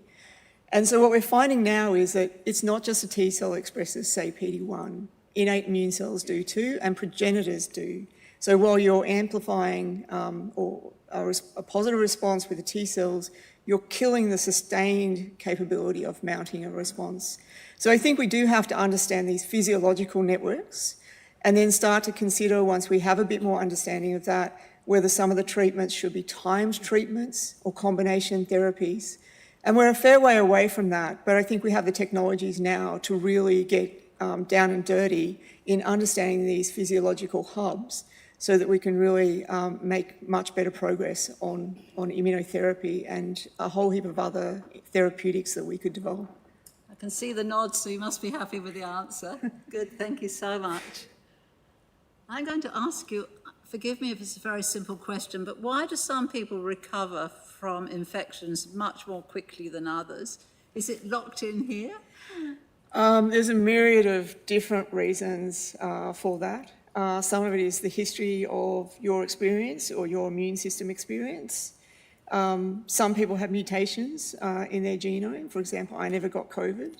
There are mutations that mean that some people just never really got infected and developed clinical disease. And we know what some of those genes are? Yeah, we do. Wow. And so everybody's an individual and their immune system is sort of like your thumbprint, I think. And what we're trying to understand are the generalised rules by which we can generate therapies to assist everybody. Fantastic. Thank you so much. So insightful. Thank you. And now I'm handing over to Aidan to introduce our next fellow.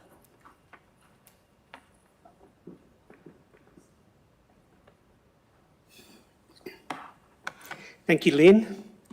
Our next speaker is Dr. Pep Canadell. Pep Canadell is a world leader in global biogeochemistry, focusing on the impact of human activity on the carbon cycle and global greenhouse gas budgets.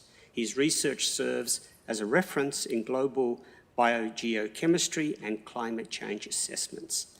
Please welcome Dr. Pep Canadell.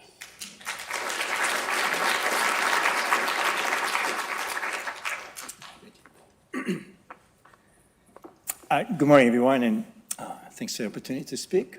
I would like to actually begin by thanking the Academy for acknowledging such a highly collaborative science that I represent here today in the carbon cycle sciences, something that I've been able to do over the years with my colleagues at CSIRO and internationally through the Global Carbon Project. So I spent most of my life trying to develop a more comprehensive picture of the global carbon budget. That is the exchanges of carbon dioxide and carbon in various forms from the biosphere into the atmosphere, biosphere into the aquatic components of the land, into the coastal zones, and then the exchanges with the open ocean and atmosphere. The reason why I'm interested in all this is because we have added a humongous perturbation to this budget, which is the combustion of fossil fuels and land clearing, which is now has completely rewired these exchanges. And ultimately, all the processes involved in these exchanges are determining how much carbon dioxide we accumulate in the atmosphere, and therefore how much climate change we're going to get. What I actually want to talk today is about what we call the carbon climate feedbacks, and that is those impacts on natural processes that result from the actual changes in concentrations in the atmosphere and changes in the climate due to the direct emissions from fossil fuels and land use change. So there's no better way to actually demonstrate the importance of this, is that out of almost 40 billion tons of carbon dioxide, which we emit every single year from the combustion of fossil fuels and the land clearing, about half of it stays in the atmosphere only, implying that there's all these other mechanisms that are removing the other half, which are what we call the natural CO2 sinks on land, uptake by vegetation, photosynthesis, and the exchanges in the ocean through primarily, the solubility, more CO2 in the atmosphere going into lower CO2 concentrations in the shallow layers of the ocean. And the fraction that stays in the atmosphere, the one that causes our problems, causes climate change, is what we call the airborne fraction. And here I'm plotting the airborne fraction of every single year since 1960. And there's nothing about that 50% or almost half of all the emissions being taken out. To the contrary, this airborne fraction goes all over the place. Some years we have, out of a ton of CO2 from fossil fuels, 700 kilos stay in the atmosphere, and the next year, it's almost the opposite. Only 200-300 kilos stay in the atmosphere, and the rest are removing. So there's something very powerful, or many things very powerful, that are controlling those natural CO2 sinks, which make them one year to another to actually change so dramatically, even if overall we had this average that stays still close to high 40s of emissions staying in the atmosphere. At the highest level, if I take just El Nino years, which we know that warmer years than average, we find that the airborne fraction is much higher than the average, meaning that the natural CO2 sinks that they remove carbon dioxide, particularly on land, they are much less efficient and they leave much more CO2 in the atmosphere. If I take the opposite, La Nina years, which are cooler than average, we see that all of a sudden those things become very efficient and they just leave, out of a ton of CO2 from fossil fuels, might just leave only 300 kilos, which is a really good thing for us. really interesting, there's all these other years which the natural CO2 sinks seem to be operating very well, but they're not part of a La Nina year. And remarkably, if we take every single of these years, we had a major volcanic eruption, measure indicating that the plumes of smoke and aerosols were injected into the high troposphere and lower stratosphere, enough to reflect a lot of sunlight, cool off the planet, and again, the natural CO2 sinks being able to perform weather. Now, this is actually a very high level, kind of generic analysis, but it just shows that our future is a future of less efficiency of the natural CO2 sinks as we move forward in a warmer world. We are not moving into a cooler world. So I'll give you one example of this carbon climate feedback, the one that, of course, everyone talks about it, which is the permafrost region. Permafrost has more than 1 trillion tons of carbon accumulated in frozen soils. They've been accumulating for thousands of years, and now the higher surfaces have become to thaw. So the carbon is now available for decomposition, either as carbon dioxide or methane, depending on where they go. And for years, we've been working on the first kind of full carbon balance for the permafrost region, and we did both carbon dioxide and methane. And we came up with a very complex picture, which explained a lot of things that people have been saying and not all making the same sense. And is that we have components which are, in the boreal forest. We have lakes, what we call thermokarst lakes, of melting the permafrost. Of course, we have fire emissions, we have wetlands, we have the tundra. And depending where you are, you have a huge carbon sink, like in the boreal forest, or you have a huge carbon source if you go into the lakes. And you can go through all the various ones, and there's just kind of pluses and minors. And that's what actually we could often hear, whether the permafrost is this massive releaser of greenhouse gas into the atmosphere. Methane is quite constantly an emitter. And when we put all these things together, we just realized that, to our surprise, the permafrost region is actually a small to a medium carbon CO2 sink, not a source.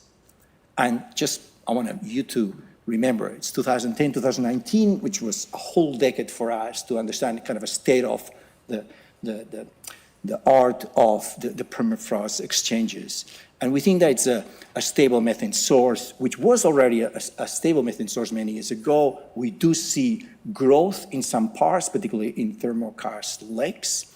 But overall, we couldn't see any obvious strong trend, which doesn't mean that it doesn't exist. It means that our data is just not good enough to detect smaller things. Now, quite remarkable, a bit of a surprise.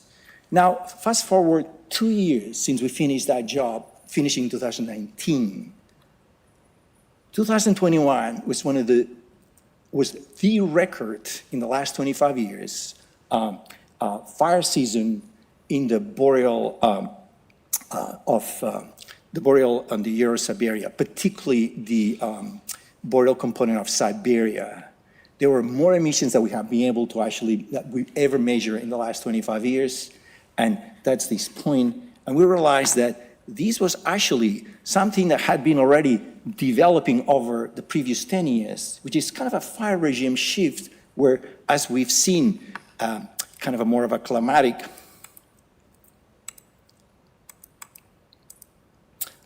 water deficit, drought coming into the boreal regions.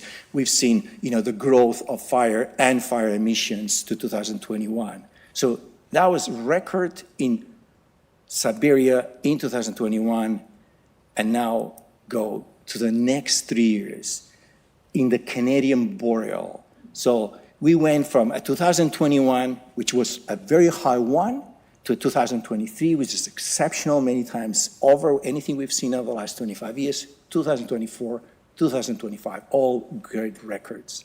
So here we have a situation where I just told you a second ago that the whole permafrost region was a small to a medium-sized carbon sink, and that that big concern, current concern, future concern is there and big, about the thawing of the permafrost is not doing what we thought it was doing. Yet in the space of few years, just few years, we went from this massive shift in the amount of wildfire that we've seen and emissions coming from the region, that we have completely shifted that balance that I just mentioned in the previous slide. Just to show how quickly things are happening. All right, so just kind of saying a few things back, bringing the science back home. We're now in a position that we can rewire the entire and estimate the entire kind of carbon budget for Australia, from all the exchanges, like natural systems into the aquatic systems, into the coastal zones and open ocean, and also connecting it to our economy, carbon economy through the agriculture and the exploitation of fossil fuels, both domestic and internationally as we explore this. That's kind of a remarkable picture. We're not capable to do these things just a few years ago, and we're learning incredible things. We're using quite a lot of the new satellites that they give us, these column CO2 exchanges, and we try to learn about the net carbon balance of the entire continent. And here we are in 2010-11 with the big La Nina. Literally, Australia is a monster carbon sink. It is actually almost equivalent to the sink that we could see in the Amazon for those 2 years. Fast forward 2018, 2019, and we're becoming this huge source of methane. So we have this kind of flip-flop carbon record in this continent, in the biggest part due to the changes in rainfall, and growing even more and more in importance, the changes in fire regimes, where we have the most carbon in the forests here in the east. We see this rapidly decreasing fire return interval in forest lands in places where the fire return interval is actually 15 and less, which is not enough for the whole system to actually recover with, carbon consequences, of course. So just a couple takeaways. We're certainly making significant progress in understanding the controls of global and regional carbon sources and sinks, particularly in heat, rain, and fire. And I think that's something that I want to stress, that we need to understand that the future of the climate system is as much as what humans are going to do and how much emissions we're going to put into the atmosphere, as it is about how the Earth responds to our perturbation. Thank you very much.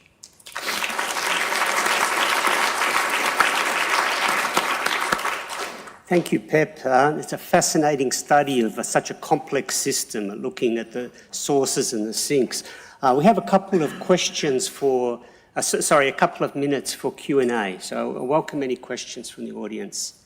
Just if you can please wait, one in the front, the microphone, for the benefit of everyone here, but also the people online, because they can't hear you without the mic.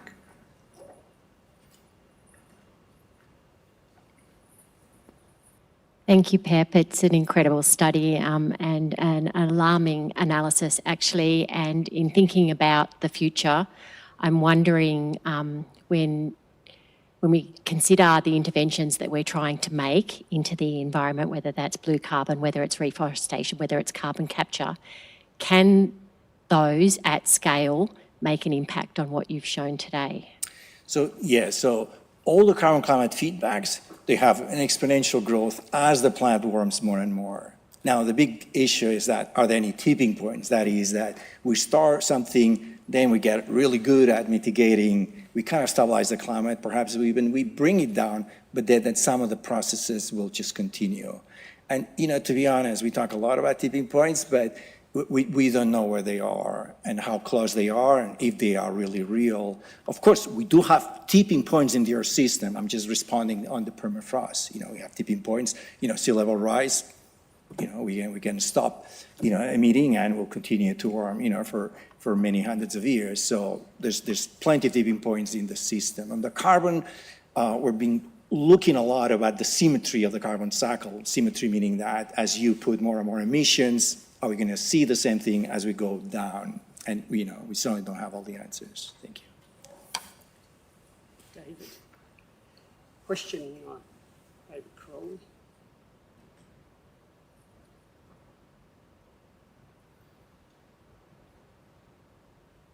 APAC, and great presentation, and you covered lots of different aspects of the science extremely well.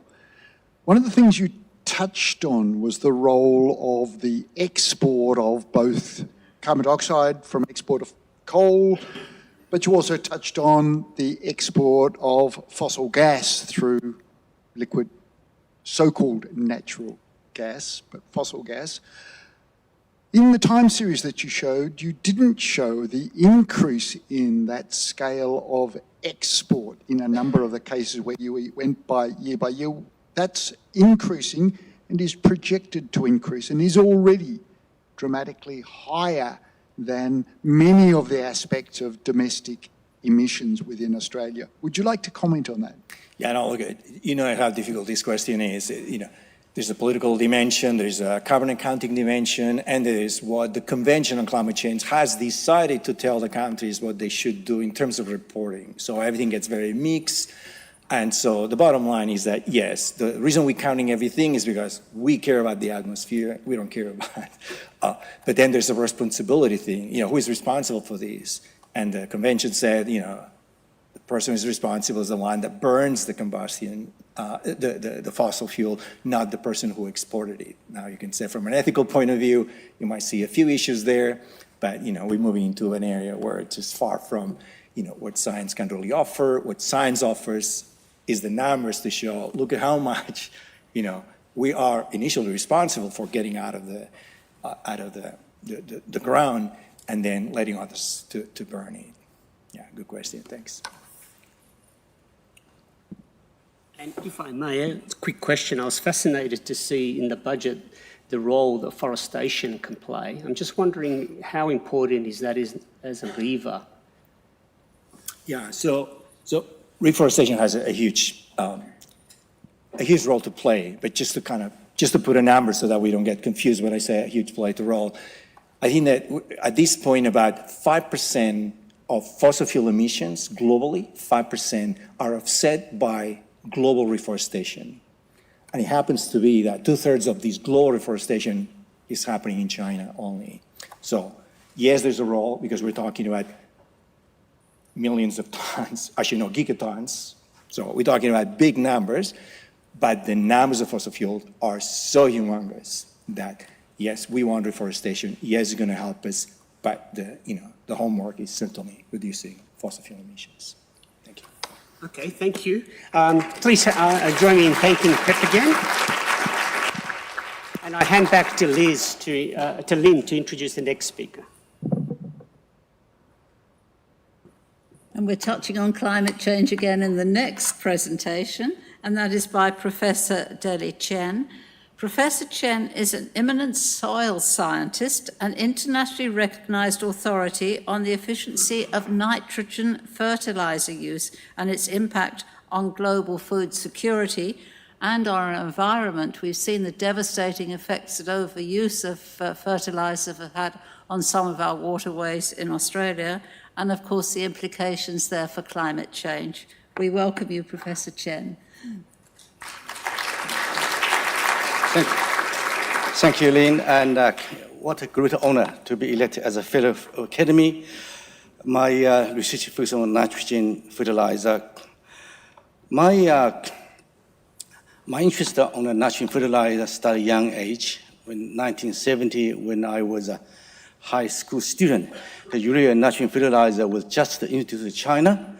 I saw the impact of the urea application, plants growing well, dark color, high yield, but I also saw the fish dying. And that's actually influenced my study in soil science, agriculture in China, and PhD in Melbourne University.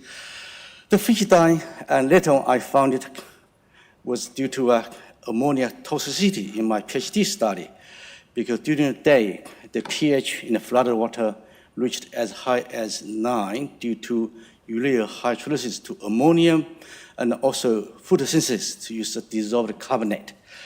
At a pH 9 and 10% ammonic nitrogen as ammonia, which is toxic. Globally, and 50% the food rely on the chemical nitrogen fertilizer. we use about 130 million tons of chemical nitrogen fertilizer and consume 2% or 5% natural gas to produce. And costing farmers more than $200 billion per year. But only 50% fertilizer used up by plants. The rest lost to the environment, air pollution, water pollution, and the greenhouse gases, climate change, contributing to 6 or 10% of total greenhouse gas emission caused by human as a nitrous oxide. However, the societal damage actually is a magnitude higher than fertilizer cost. The societal damage including the impact on the human health, ecosystem health, and the climate change. Nitrogen is lost from soil to the environment by 3 main pathways: the physical processes, natural leaching; the physical chemical processes, ammonia volatilization; and then biochemical process, denitrification. Our team, we developed, improved the methodology techniques to quantify those fluxes. If you cannot measure, you cannot mitigate. Those methods we used from molecular level, molecular biology, and N15 level techniques, and the manual automatic chambers, and then to the micrometeorological techniques to measure ammonia, use the open path laser, FTIR, and then the airborne. That the food used a space shuttle developed by the CSIRO scientist, later thermodynamite, we employed in China. We have quantified losses. We have demonstrated that denitrification is a key pathway of nitrogen losses in cotton and pastures, and ammonia volatilization, the main pathways for the nitrogen loss in the flooded rice, maize, and the rain-fed wheat in pasture in Australia. And the nitrogen leaching are the principal and the main pathway of nitrogen losses in the vegetable system.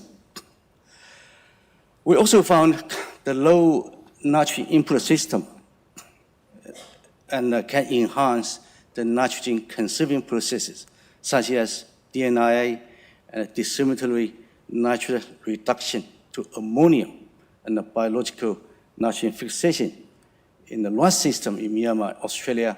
That's explained in 1,000 years rice and cultivation still can maintain reasonable yield and soil fertility.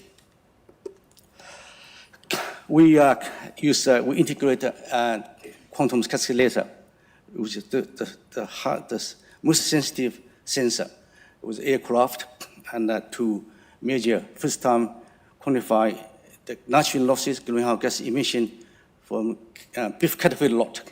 20,000 beef cattle feed lot in Charlton, Victoria. It's a 4 square kilometer size. We use it as a chamber.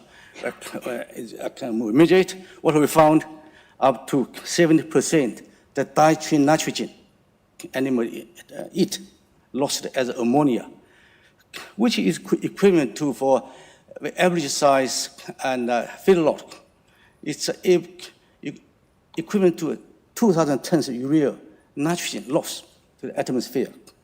With this technique, we also found the methane emission, and in the feedlot in Australia is 30% lower, and N2O 70% lower than the current inventory estimate by IPCC. Our team, we also employed a GIS-based water nutrient management model and for fertilizer use, and we increased the nitrogen use efficiency by 20%, and with significant and economic benefit in China, was funded by ACI project 20 years ago. We employed and also improved, developed, enhanced nitrogen efficient fertilizer to reduce the nitrogen losses. And recently, we developed the larger ARC hub for smarter fertilizer. We really bring the interdisciplinary team to bring the next generation enhanced efficient fertilizer. The soil scientist and myself, I don't have skill to develop new chemical, new engineering coating. We bring the interdisciplinary team, from chemistry, engineering coating, and plant soil science. And we have demonstrated that the nitrification inhibitor can reduce the nitrous oxide emission from fertilizer by 40 to 80%, and ammonia volatilization by 80% with urea inhibitor, and natural leaching by 60% with engineering coating. The hub, we have developed a new class inhibitor, MBT, and then we move into, and it's better than the current commercial inhibitor. We move to commercialization, but it's a challenge because too expensive to manufacture in Australia. We are engaging with the manufacturer in China. Globally, and all the intensive livestock system are the hotspots of nitrogen losses as well, and create almost 100 million tons of nitrogen, reactive nitrogen to environment. If we can capture those nitrogen, we can reduce the chemical nitrogen fertilizer by 50%. Our team, we found Australian abundant resource lignite can reduce ammonia emission by 70%, and can reduce, we also use that in the poultry farm, can not only reduce the ammonia emission, but significantly reduce the odor, which is, and to our supply industry really interested, more effective than any commercial products. And, but the lignite had more than 60% of water content, dusty, so we now develop new engineering technology to make granules easy to transport and has big potential to export, in fact. The recent research we're doing is develop evidence-based indexes for agriculture. Globally, we want agriculture green, clean, but or more efficient, or green agriculture, fashionable words. But globally, we don't have any framework to calculate evidence-based indexes. Beef from Australia, beef from US, which one is greener? Which one has a lower environmental footprint? We don't know. Australia, even we claim our agriculture export green, clean for sure. Green, we don't have data to support. So we start from nitrogen indexes per unit of agriculture products, how much reactive nitrogen is produced. Nitrogen accounting for almost 70% environmental footprint of agriculture products. And then we conduct a cost-benefit analysis. What is damage? What is societal benefit? If damage can be avoided, it's environmental benefit. We want to influence policy change. Rather than to funding cleanup, it's better to provide financial incentive for prevention. The prevention is much cheaper than cleanup. And then we want to have eventually have green food indexes, labeling, can influence consumers' choice, and ultimately the market premium sells better, more expensive. We apply this concept to LOS, the Asia project, the current project. We found the low input of nitrogen and can enhance nitrogen conserving processes and reduce denitrification compared to high input system. So that's specific evidence. And then the societal damage is much less in a loss compared to Chinese rice. We don't want a loss for the Chinese step, pollute the environment and then clean up. So, but ultimately, we cut the green damage, but ultimately have to influence policy. Someone has to pay for the green value. Otherwise, always a talking slogan. This is a take-away message, and you can read it. And I cannot achieve that with my team, my past more than 40 PhD students, my collaborator, my colleague, my mentor, and the research funding, industry partner, University of Melbourne. Thank you.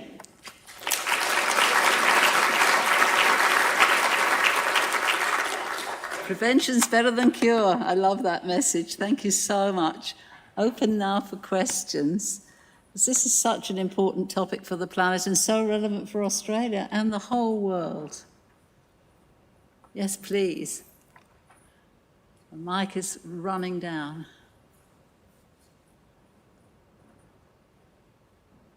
Is there any work trying to genetically engineer, basically nitrogen capture of the plants, so they kind of bring their own nitrogen as opposed to ourselves having to add it chemically? Very good question, Pep. And in fact, I'm a panel of the International Association panel, which write a new briefing issues.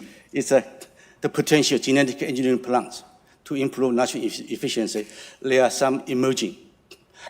I used to say, well, I'll be careful what I'm saying now. I said, plant biotechnology promise a lot, deliver later, but they are promising evidence, yes. But to commercialize, to be practical, yet to say. Does that mean we might have root nodules on plants that haven't had them before, and they'll do their own little nitrogen manufacturing? I think it's very good, very good. And people have been trying to do that for the last 50 years. And but there's some advanced, but later we say it's no free lunch. But because lots of biological natural fixation consume energy. If we are able to engineer weight, have nodules, we would have such a yield. That would be brilliant, wouldn't it? Yeah, wonderful. Another question here, please.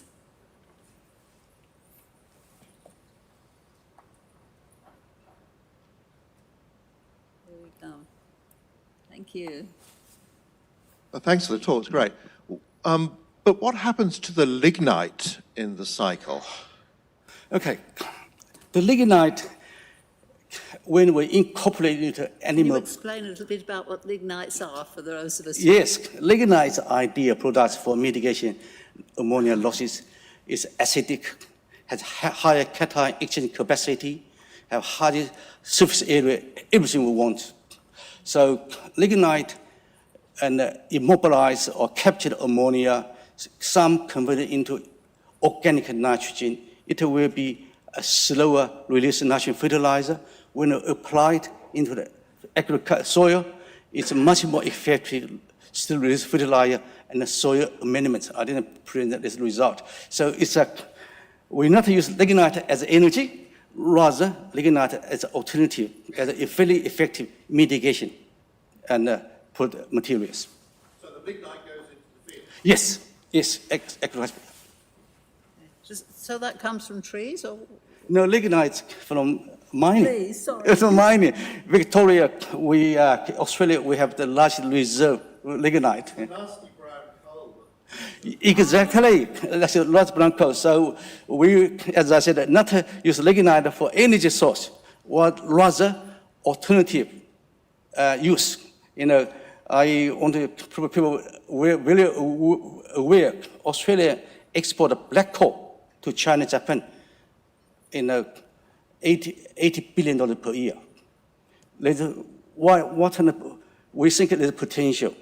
This convert lignite as a useful mitigation soil amendments for export as well. Happy with that answer? Yes, I can see. Thank you so much. Thank you. Wow. It's great to see the overlap between these different presentations, isn't it? Thank you so much. We're now going back to the world of health. And Australia and the world are facing increasing rates of youth suicide. I'm afraid we're amongst the leaders there, which makes it very sad. And that's why it's very important to hear from our next presenter, Professor Helen Christensen. Helen is a world leader in the field of digital mental health interventions. She pioneered many of the strategies used internationally today and led the translation of traditional face-to-face psychological treatment, good as that is, into a digital delivery that can reach far more people and in a way perhaps that young people would particularly appreciate. I'm very honoured to welcome you to the stage.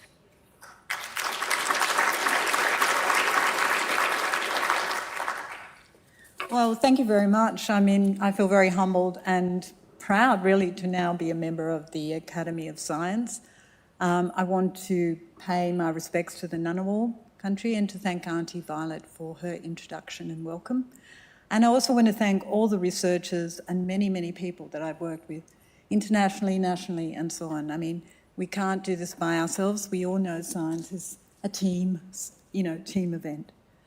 So, to start with, I think it's a rare thing to find a single cartoon that summarises your research work over the last 25 years, but I actually have one. And I want to thank Judy Horacek for this cartoon, which says, impressed as she was by the World Wide Web, Anne couldn't help wondering about the worldwide spider. And I think this is becoming increasingly an issue for us, because I've always argued that technologies are the way to improve mental ill health. And I've argued that they offer unique advantages in my field in tackling the epidemic of mental health problems. And these technologies are potentially transformative in my world. So why? I think we always say everything's transformative through technology, but to me, there's two key things. The first is that mental health conditions are increasing, they're incredibly prevalent. If you think about Canberra now, just North Canberra with its schools, maybe 400 or 500 young people are at risk of depression right now. How can we match the scale of what it is that we have to deliver in terms of being able to assist and support them with their mental health? So the first thing is that it offers the scale to match the problem. Now, the second thing is kind of more important in some ways, and we sometimes slip through in thinking about it, which is the internet and World Wide Web and communication technologies are the medium by which we can deliver psychological therapies. So, you know, the wonderful work that's been done in cancer, you can't cure cancer through the internet, but you can actually cure some forms of depression through the internet, which makes it such a viable and interesting and important area to be working in. So this is my technical slide for today, hand-drawn diagram, which I think is kind of the way to get the ideas across here. So across here, through the middle, you've got the World Wide Web, virtual reality, smartphones, artificial intelligence, large language models, all being introduced over the last 20, 25 years. And then we've got the potential benefits going up and then the potential harms, and an acceleration, I think, in the potential, but also the harms that are being created by these technologies. So when we first started out, we did online therapy, which it surprised us just as much as anybody, that you can get the same level of improvement with anxiety and depression by doing interactive, web-based talk therapies, including cognitive behaviour therapy. We went on to show that chat groups and online bulletin boards, as they were at the time, were actually not inciting ill health in those people who participated. Colleagues started working with virtual reality. So some of the things like social phobia, you need to be titrated to and exposed to the fears that you have. And virtual reality allowed that to be done virtually, but also titrated in a way in which you could measure how much exposure people were getting, and it became a much more exact science in how you actually reduce social phobias. Smartphones, what a revolution. I mean, in two ways they affected my field. The first is you could deliver in real time interventions to people who say might be at risk of suicide. And secondly, it allowed us to map the sensor, through the sensors on smartphones, the behaviour of people. So in my field, self-report is often used as the gold standard of whether people improve. This way we could actually get behaviour of what people were doing and actually start to look at that as a potential predictor, which, for example, when combined with genetic information and other information, led to this field of digital phenotyping, which is essentially trying to map signals from smartphones plus other information to predict, to help with diagnosis, and to help with understanding who responds to which treatment and for when. So then also AI, there's so much talk about AI, but it really wrapped up, I think, in the last decade. We're getting studies in personalised psychiatry, as I was talking about before, but also the social media and the algorithms that can generate the type of feeds that young people are getting onto their smartphones. And finally, therapy chatbots. So we all know therapy chatbots are now available, even ChatGPT people are using, but there are specialised ones that have large language models that are based on psychological principles. So, on the other hand, of course, we've got all the negative sides. And today, I think in Canberra, there's actually a meeting discussing pornography and the generation of AI child pornography at a roundtable. And this is one of the potential harms that increasingly we see. Back in the day when we were doing the first things on the World Wide Web, we thought this was democratisation, everyone was going to participate, it was going to be a really great thing, and now we've got most of all this controlled by a number of large tech companies and all the rest. They have overreach. Now, other things have been lack of regulation, internet addiction, unsafe, unregulated therapies, leading to increased bullying, risk of suicide, eating disorders, and one of the other ones that therapists say is that you're actually spoiling therapy by letting these people have these inferior things online. So there are a large number of risks here and potential harms that could arise. So where do we stand? So how can we answer Anne? What do we have here? We've got benefits, we've got harms. And what is our role as psychologists and members of the Academy and researchers? And I think we're trying to combine our understanding of what we can do from a science perspective to both examine the benefits and also to examine the harms. So, for example, in terms of examining the benefits, we're working very hard in trying to work out how you can personalise and tailor therapies, how AI is going to work, how we can make safe chatbots, if that's possible. Clearly, the regulations are way behind the rate at which AI is being introduced and what we can do. Interestingly, if you're interested in what a chatbot can do, there's one called Ash that you can get now free if you're prepared to give your data, which will give you some insight to the sophistication of what actually can be done through these chatbots and how they can help or not help, depending on what they do. And we've already just heard about the rising rates of youth mental ill health, I should say, and social media as being an example. So I think our role is also to take these golden opportunities of natural experiments to actually try and see, does social media lead to these increases in youth mental health? And indeed, that's something that we are offering opinion on, which is about how to study Australia's social media ban, which is coming in December. This comes out, this opinion piece in Nature on Thursday. But of course, the idea is, what can we do as scientists to take advantage of these things that are happening around us in order to actually make a difference? So that's it. Thank you very much.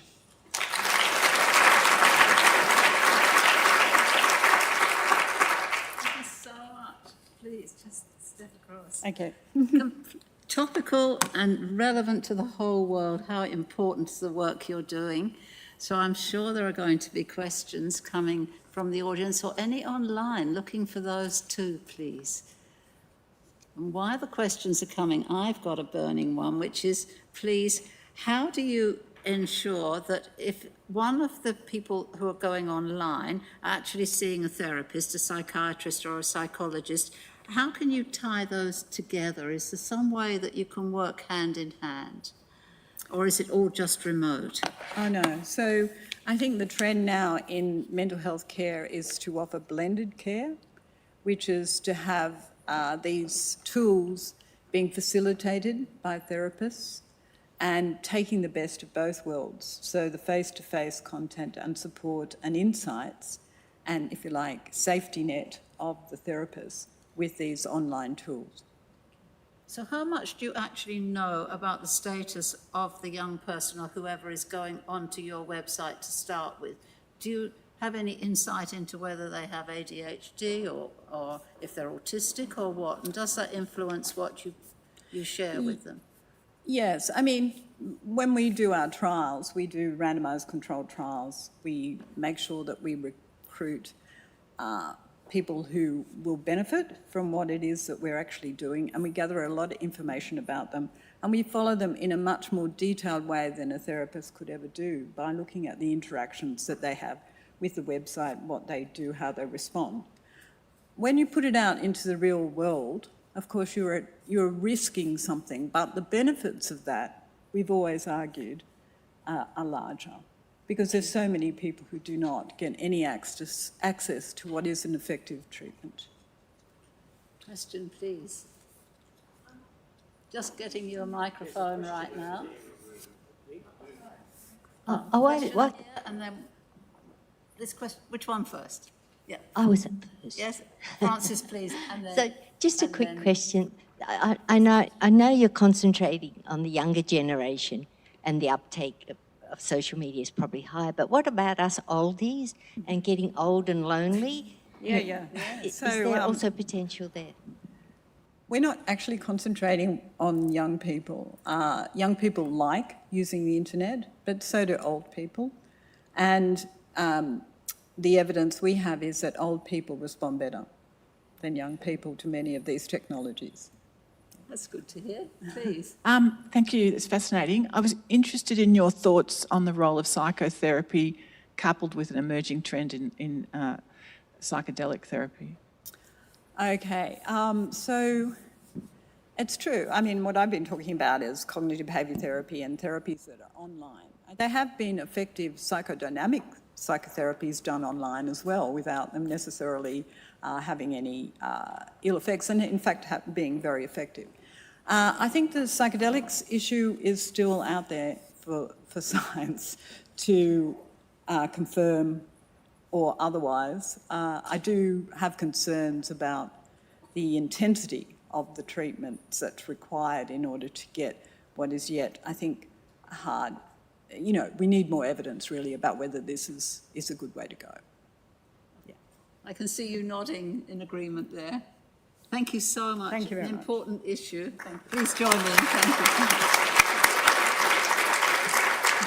And back to Ivan.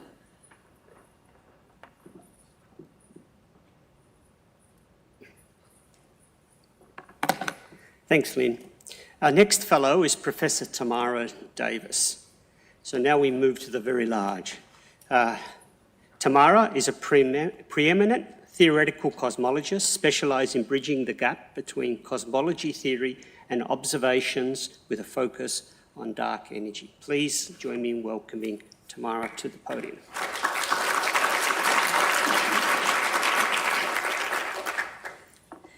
Thank you so much. Hello, everybody. I'd like to start by thanking the Academy for this incredible honour. It really is truly amazing to be counted amongst the wonderful fellows of this Academy. I'm really, really honoured to be here. It's thanks to so many people along my career, including some of my mentors who are in the audience, and I have so many people to thank. But I'll go on to first thank the Academy for also giving me a chance to talk for a couple of minutes about my adventures into the dark side of the universe. So, many of you, I hope, know this image. Yes? The Hubble Ultra Deep Field. It's a picture of empty space. It's what you get when you take the Hubble Space Telescope, you point it at a blank piece of sky, but you leave the shutter open for 11 days. What you get is this amazing array of beautiful galaxies that had previously just been too faint to see. It's thanks to amazing telescopes like these that we've been able to discover a couple of weird things about the universe. The two weird things that I study are dark matter and dark energy. So dark matter is something, it pulls, it's attractive, it binds galaxies together, it clumps. Dark energy appears to be more smoothly distributed and it accelerates galaxies away from each other. Now, much like we can't see the air, but we can tell it's there by its effects blowing around the leaves of trees, we can't see dark energy or dark matter, but we can tell they're there by their gravitational effects pulling around the motion of galaxies. Now, yes, this is my animation of dark energy accelerating the universe.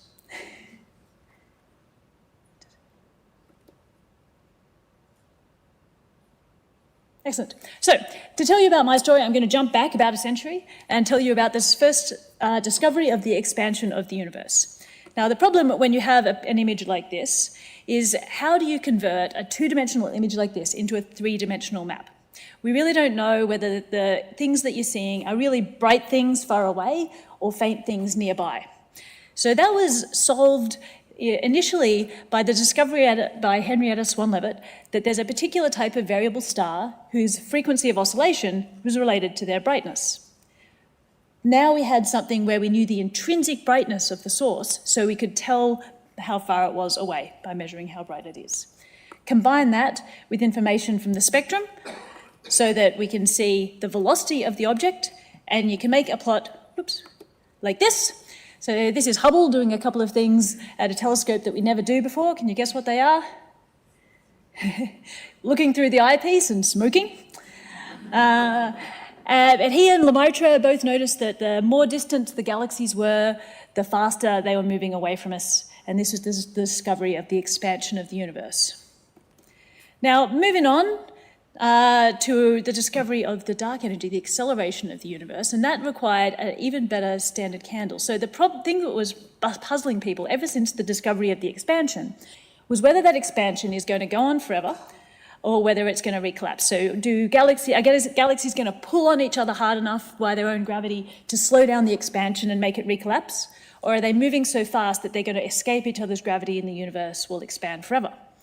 Now, to answer this question, we needed a better standard candle, and one came along in the 1990s, known as a Type 1a supernova. The reason this is so cool is because not only is it a standard candle, it's incredibly bright. It can outshine an entire galaxy for a while at the time that it's bright, which means we can see them really far away. That's crucial because in order to measure the change in the expansion of the universe, you look far away. If something's very distant, it's also the light's taken a long time to reach you, so you're looking back in time. And you can see how fast the universe was expanding back then and compare it to how fast it's expanding now and see how that's changed. So in the 1990s, a couple of teams got together to do this. One is Brian Schmidt, here, led from the ANU here. The other is Saul Perlmutter, the Supernova Cosmology Project, led by Berkeley. At one point, I had both of these guys simultaneously as my boss. And they're pretending to fight at a conference here, but they both were using these supernovae and discovered approximately the same time that neither of the things that we thought might be happening were true, but rather that their expansion is actually speeding up. So that's like as weird as if I jumped gently off the floor here and got accelerated off into space for some reason. It's making gravity push, not pull. We don't know why. We give it the name dark energy, and that's what I've spent my career studying. Though they are looking a little bit more respectable, getting their Nobel Prizes for that discovery. So I'm going to skip forward the 25 years of my career, basically, to the things that we've been doing now and talk about the latest results that we've had last year. And I work in big surveys. One's called the Dark Energy Survey, and we use some telescopes like this. The Anglo-Australian telescope has been an amazing telescope for me and some of its siblings overseas, the Blanco and the Mile telescope I'll talk about as well. And on the Blanco telescope, we did something called the Dark Energy Survey. So this is a camera, the picture from a camera over on the telescope in Chile. It's a huge field of view. It takes images many times the size of the full moon in one go. That makes it a really efficient way to survey the sky. Now people before me spent 10 years designing and building the camera. We spent about 6 years observing. And we catalogued over 500 million galaxies, incidentally found like 700,000 asteroids. And the thing that I was interested in were the supernovae, the exploding stars that we discovered. So with this, we didn't know, with this we could measure the brightness of the supernovae, but we also wanted to measure the, this also has a beautiful resolution over the entire field of view. Not that good, that good, yeah.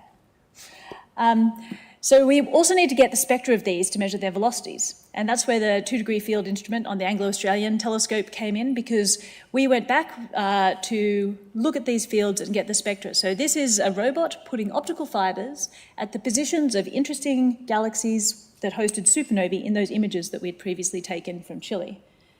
This guy's amazing. You can now, there's 400 optical fibres, so you can take 400 spectra at a time in order to efficiently survey the sky. And this is one of the results. So here is our data. If you imagine you're sitting at the centre of that, looking outwards on 4 different directions that we monitored for changing objects. Every dot is a galaxy. The sparkles that you see periodically popping up, they're the supernovae that we discovered in those galaxies. And to give you a sense of scale, where the intensity of light falls off in those beams, that light has been travelling for about 7 billion years.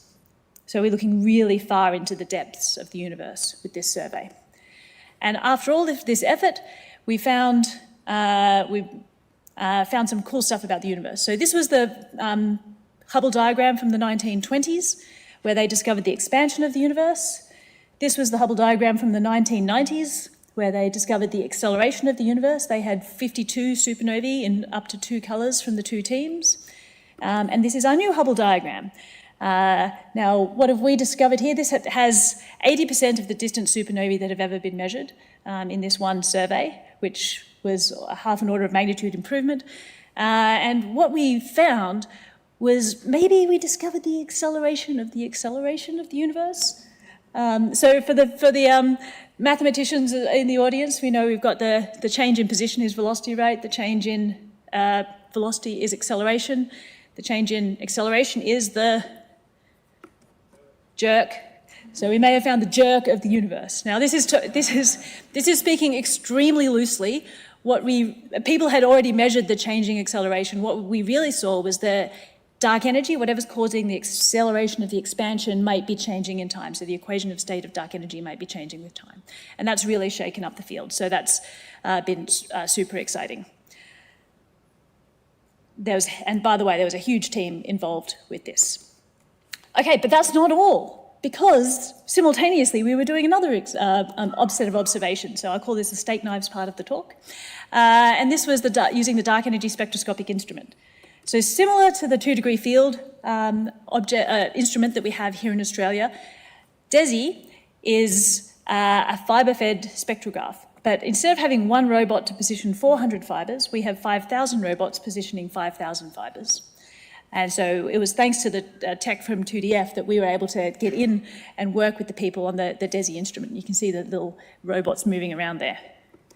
Now, just for context, actually, when I moved back to Australia, I worked on a survey called Wiggles. We spent 5 years surveying the sky. We measured the biggest map of the distribution of galaxies of the time, and it was 250,000 galaxies.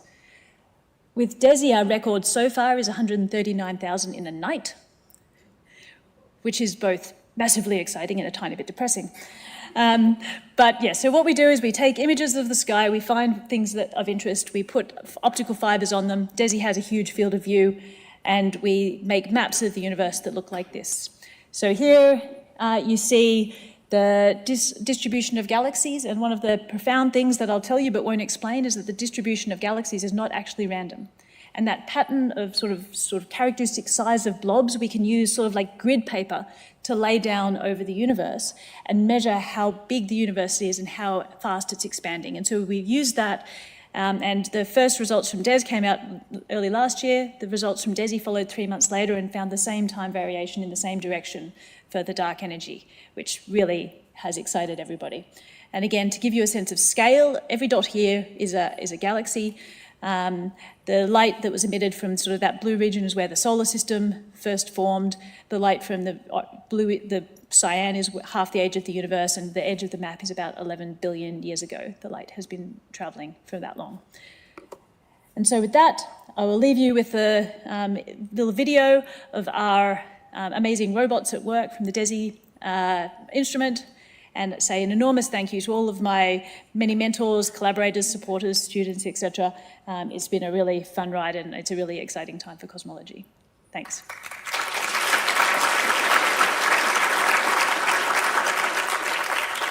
Thank you, Tamara. Fascinating. Wonderful to see the expansion of technology and measurement science as well. So we'll have some time for questions. We'll just wait. I could repeat the question. The question was, how big is the universe? Well, we don't really know, but we know that we have the size of the observable universe. So the light from the edge of the observable universe has taken about 13.8 billion years to get to us. But the galaxies at the position that emitted that light are now about 46 billion light years away, because the universe has expanded during that travel. Whether it's infinite or not beyond that observable patch, we're not sure. I just loved your talk. I mean, I love the stars, and I'm sure everybody here does. We're building the largest radio telescope network in the world in the Murchison in Western Australia and the Kuru Desert in South Africa. Is this going to give you even more data, or have you got so many galaxies to work on that you don't need any more? That's going to be an absolutely amazing instrument, or a set of instruments that's going to do fantastic work. Looking at the radio gives you a different wavelength, and so you see different sources. So you don't see only the galaxies, you often see the filamentary structures between the galaxies, and we'll also be able to see the era before galaxies had formed. And so there's a huge amount of more information to get from the radio as well. Any other questions?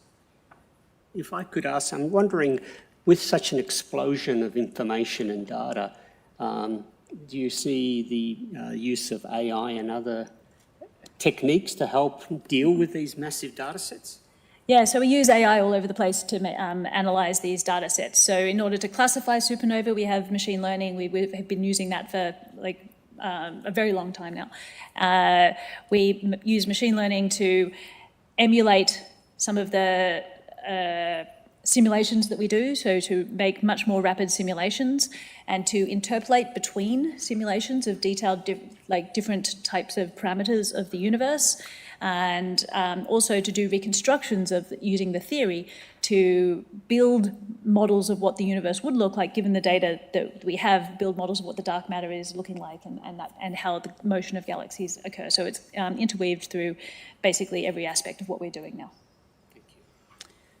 Well, thank you. Please join me in thanking Tamara again. And I'll hand back to Lynn. As Bob said earlier, from the very large to the rather small, and that's our next presenter, Professor Jeff Errington.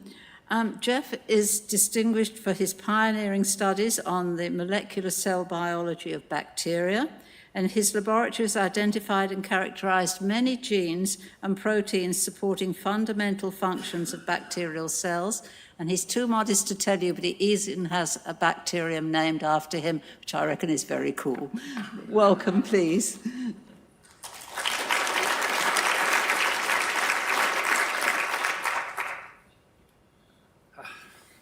As for everyone else, it's a wonderful privilege and honour to have been elected to the Society, and I'm very grateful to everyone for that. I actually first came to Australia in about 1990 and immediately became an Australiaphile, but sadly it was not until 3 years ago that I actually managed to get a position out here, and I'm incredibly also pleased now to be able to put pictures of this wonderful Sydney Harbour on my slides when I give presentations around the world. So I thought I'd start, but since I am working on very small things, and I'm probably one of the only 2 microbiologists who's going to be speaking, I thought I'd also mention that bacteria are incredibly important in maintaining a healthy planet. And we've heard a lot about problems of global warming, but most of the geochemical cycles that are actually involved in supporting life on Earth are actually maintained by microbes. And of course, microbes also are incredibly important for because they cause a very wide range of deadly or recurrent infections. And so, although I've really been focused on basic science for most of my career, we also, of course, are interested in the infectious diseases. And I apologize for showing you this one just before lunch. But a few years ago, I started a collaboration with a wonderful group in the Khartoum, Sudan, and they have a fantastic research centre there called the Mycetoma Research Centre. And when I visited there, we were introduced to patients, and we saw some patients that had this horrible disease. It's prevalent in sub-Saharan Africa and other parts of the world. And so that's just one example of horrible infectious diseases. But The organisms that, these funny L-form bacteria that I'm going to be talking about, which we've been studying for the last 15 or so years, have been implicated in a range of particularly recurrent infections. And so things that we've worked on and which we're particularly interested in include urinary tract infections. And this is incredibly prevalent, particularly in elderly females. We also work a bit now on group A streptococcus, which again causes horrible diseases, including sepsis and things like necrotizing fasciitis. But potentially there are lots of other recurrent infections that L-forms can be involved in, and even a range of potentially common persistent autoimmune conditions. L-forms have also, again, been implicated in those. So I should now talk about antibiotics, because the flip side of the problems of infectious disease, of course, is the fact that we have these wonderful antibiotics that were first discovered and purified and administered to people, particularly around about 1940. And before the advent of antibiotics, many people died from simple infections. You know, you would be working in the garden and get scratched, and then you develop an infection that was incurable and die. And the advent of antibiotics led to many millions, hundreds of millions probably, of people of lives being saved. And the heroes of the story who got the Nobel Prize in 1945 were these three guys, Fleming, Florian, Chen. And Fleming is the name that's most associated with penicillin, but actually he discovered the phenomenon that was a fungus making something that would kill bacteria, but actually Florian, Chen were the people that actually purified the compound and actually showed that it worked in patients. And Florian is a famous Australian. He appeared on Australian banknotes, I think. And in fact, the Dunn School of Pathology, where he was doing this work, also appeared on the $50 bill back in the 1990s. And I was fortunate to work there for about 25 years. And so that's where I really got interested in antibiotics. And so I've spent a lot of my career trying to understand how antibiotics actually work, but also to see if we could discover new antibiotics. And so the L-form bacteria I'm going to tell you about kind of comes from studies that are trying to understand penicillin. And so I need to tell you a little bit about bacterial cells. So this is a picture of my favorite bacterium, Bacillus subtilis. And this dark electron-dense stuff on the outside surface is actually the bacterial cell wall. Virtually all bacteria have a cell wall. And it has several functions. It protects them from damage and osmotic lysis. So you see that the cytoplasm of the bacterium is actually very dense. There are lots of proteins and solutes and things in there. So if this bacterium falls into a pond or rain starts, then osmosis will try to increase the volume of the cell, water will rush in. And the only reason that the cell doesn't swell and burst is that it has this cell wall on the outside. And so that protects it from osmotic lysis. And so the cell wall is normally essential for growth and viability. And the great thing about this is that our cells don't have a cell wall. We don't need that osmotic protection. And so that makes the cell wall a perfect target for antibiotics. You can get compounds that will inhibit cell wall synthesis, they'll kill the bacteria, but they won't kill the patient. So selectively toxic. And so if you take penicillin and you take E. coli under sort of standard conditions, this is a video that Ken Gerdes made for us when we were back in Newcastle. And these are the control cells here. You see them growing very nicely and dividing. These ones have been treated with penicillin. You can see that they're basically exploding when you take away the protection of the cell wall. And so that's one of the reasons why penicillins are such wonderful antibiotics. But this is a picture now again of my favorite organism, Bacillus subtilis, and it shows you just how wonderful. Why didn't that work? I've got a video problem here. Did I go back? Maybe it doesn't matter. It's just going to show you how bacterial. Oh well, it doesn't matter. This one's supposed to show you how walled Bacillus subtilis grows. So, and these on the right-hand side are B subtilis cells being converted to these L forms. And the L forms were first described back in 1935, so almost 100 years ago now. And they don't have a cell wall, so they're fragile and osmotically sensitive. But they're completely resistant to penicillin because they don't have a cell wall. So what's actually happening here is that the walls are bursting, but because of the special conditions that we've got here, that the cells are able to come out from the cell wall and actually continue to replicate in a very strange and unusual way. And so they've been implicated in recurrent infection because they're completely resistant to beta-lactam antibiotics. But the jury is still out on just how important they can be in recurrent infection. So we've been trying to gather evidence in support of the L-form hypothesis for recurrent infection. So the big question is, are L-forms of clinical importance? And we and a number of other labs around the world have been trying to develop, gather evidence for this. And so one study that we were involved in with collaborators back at Newcastle University in the UK was to take urine samples from elderly patients who had recurrent urinary tract infections. We got samples every 2 weeks for 6 months or something like that. And we looked for L-forms in a variety of ways. This shows you one set of examples, just using simple phase contrast microscopy. And the bottom line is that we found L-form-like cells in virtually all of the urine samples that we got from those patients. And so these sort of phase contrast images show you these are normal walled cells, the normal rod shape, but these kinds of cells are just typical of things that we see when we're growing L-forms. And we used a range of other methods to actually try to support that. And so we can certainly see that most of these patients have L-form-like cells in their urine, but of course that doesn't tell us that the L-forms are actually important in the recurrence. They could be dead-end cells that are just shed within the urine. And so we're continuing to work on that.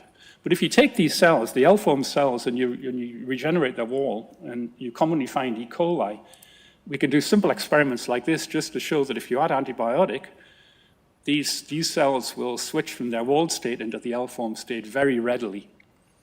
And we can then do the reverse experiment where we take the L-forms and we remove the antibiotic. You can see these have the typical L-form appearance. Some of those cells will die, but then others will very quickly regenerate their wall and start to grow in that very efficient way.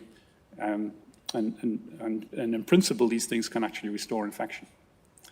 So I'm just going to show you one of the other experiments that we've done that I really love, and it was done by Kasia Mickiewicz, and basically she took mammalian macrophage cells and she allowed them to engulf walled bacteria or eat the bacteria, which is what macrophages do. But what happens is, when we drop the macrophages onto a penicillin plate, the macrophage dies. But what you see is that these L-form bacteria are growing out from the macrophage. So the walled cells have been converted into L-form cells by the macrophage, probably due to the lysozyme enzyme that macrophages make, and which we find in virtually all the tissues in our body. And they're converting the sensitive cells into L-forms, which are completely resistant to the penicillin. So you can see that we have all of the sort of elements here, the smoking gun, if you like, to implicate L-forms in a range of recurrent infections. And so what are we going to do about this? Well, in the last few years, we've been trying to, we've made some progress towards trying to identify or isolate, develop compounds that will specifically kill L-form bacteria. Two reasons for doing that. One is that we can use those as reagents in the studies that we're doing in the lab. But also, of course, in the longer run, if we can really prove the link between L-form bacteria and recurrent infection, we'll have a series of potential drugs that we can use in order to start treating those infections. Watch this space. And so finally, can I get back to that one?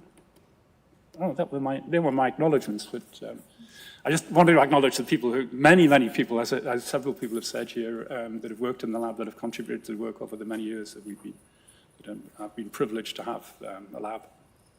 Thank you.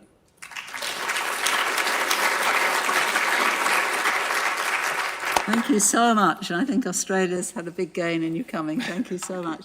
Ready for questions? There's one here in the second row and then one in the fourth row. And it's a bit of a race to see which microphone gets there first. It's only one. So one, two, three. Yeah, please, sir. Yeah, thoroughly enjoyed that. So classically then, bacterial like Bacillus subtilis divide through the formation of this division septum, right? So it needs a cell wall. But L-forms don't have that cell wall, so how do they divide? One of the things that got us really interested in L-forms in the beginning was we discovered that as soon as you make that switch, they no longer require the normal cell division machinery, which involves, I don't know, 20, 25 proteins.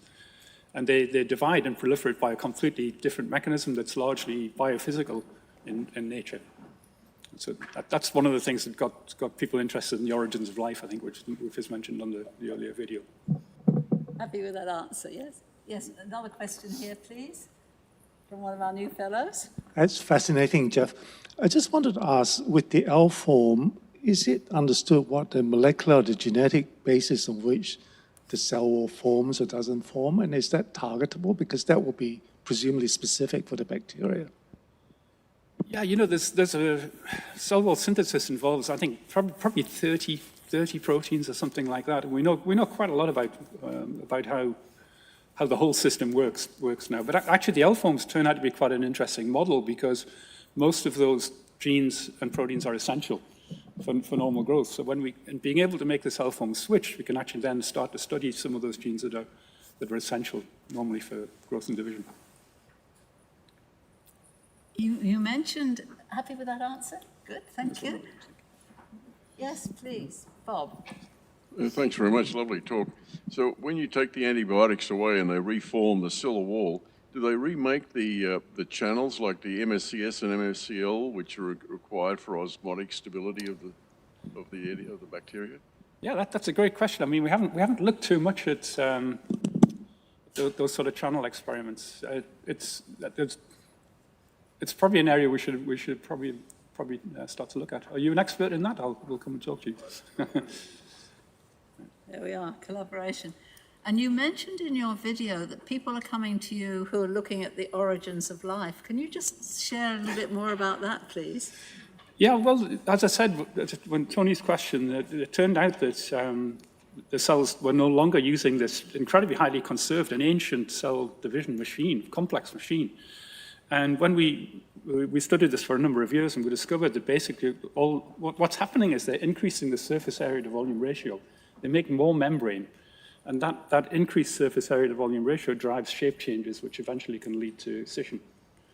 And so that, in principle, that's the way in which you can imagine very primitive cells would have proliferated.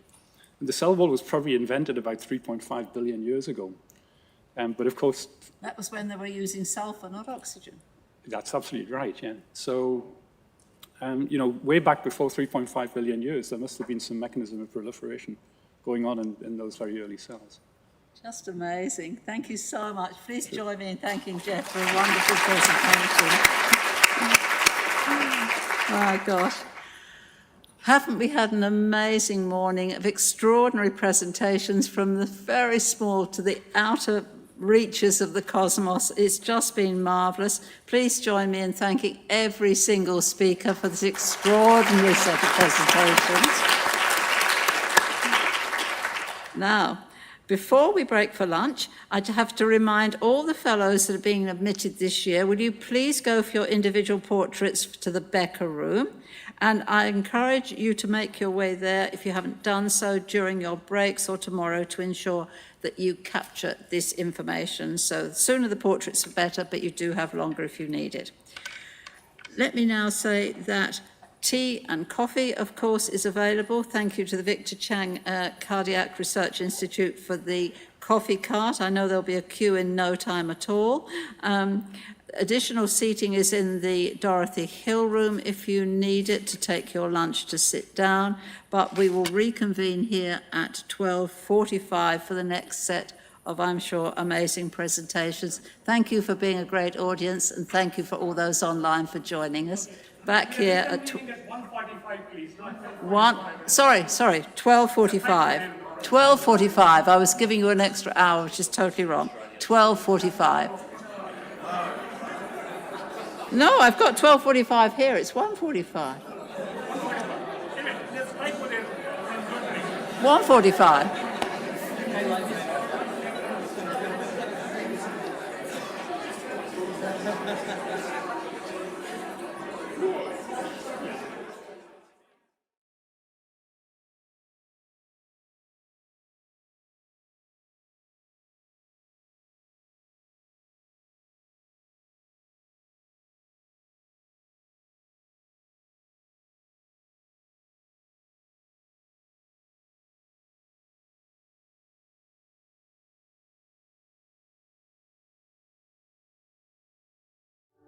Michael, good to see you after all this time. Good to see you, Talk Robert. about one of my favourite people in Australian history, Mark Oliphant. Would you remind us, what sort of scientific research was he famous for? So when I talk to people who don't know who Mark Oliphant is, I might have casually dropped in conversation, because I don't have the surname, that I'm related to him, and they ask what he did. I say, well, have you got a microwave oven?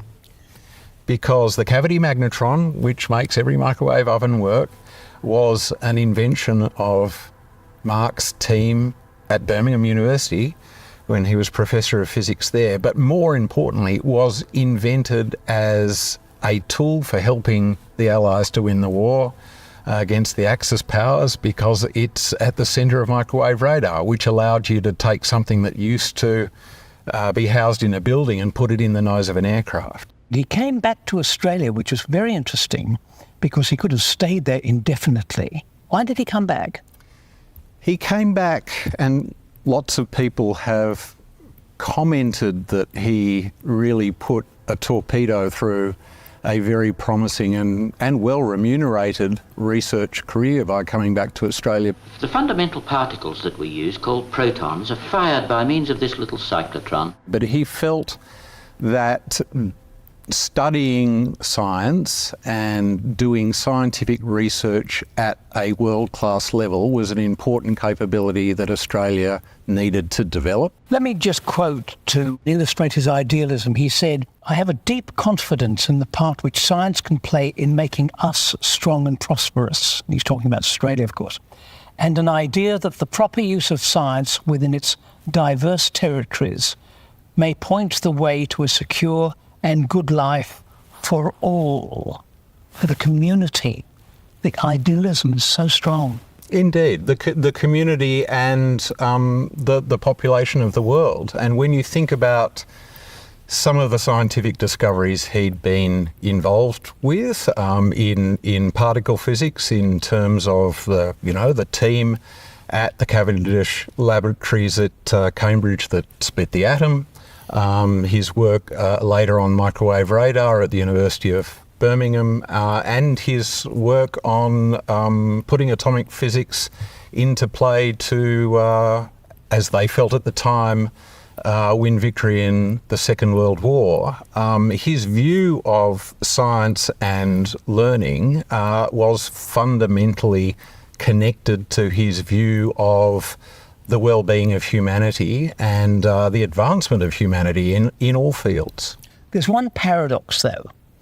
He, very peaceful man, as you implied, and I read that quotation, idealistic. And yet he was the one who recognised the problem of the bomb and that the Germans might get it. And he famously, although not in the movie, recently, not in the movie, took the letter to America that made the Manhattan Project happen. You know, was he always happy about having done that, or was he conflicted? So, yes, you make reference to Oppenheimer, the movie, and if you watch the movie, the story, really starts with Ernest Lawrence at Berkeley University in California. And it is true, my grandfather was the one who saw Lawrence as the one who would have the vision but also the political nous to sell the idea of developing the atomic bomb to the Americans, which was the only Allied power that had the finances and scientific capability to carry it off. It was quite clear to everyone.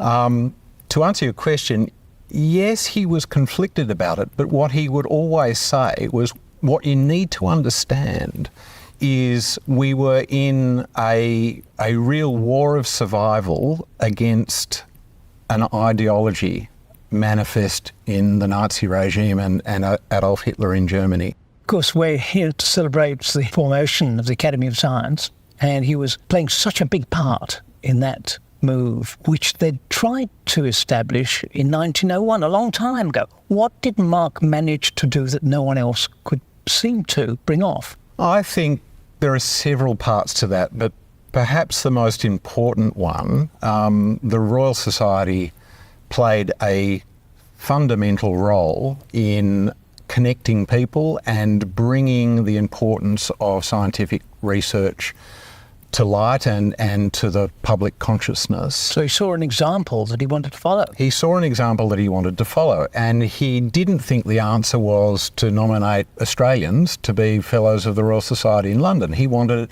an Australian institution which would herald our excellence and which would provide a home, as this place does, for all of those high-level, world-level discussions and debates. That's why he felt it was important. So when the Academy was set up, of course, the Shine Dome was being built, this extraordinary structure.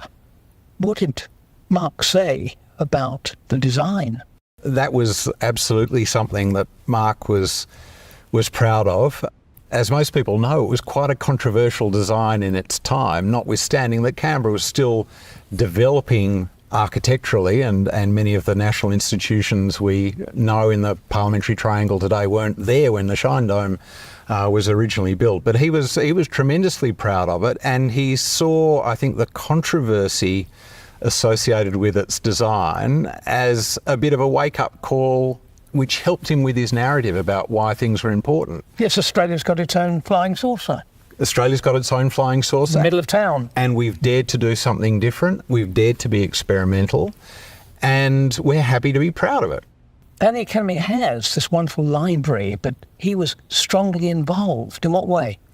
He was very insistent that part of the Academy's offering and part of the Academy's importance as an institution would rely on the information that it held, including about the development of the Academy itself as it went through the decades.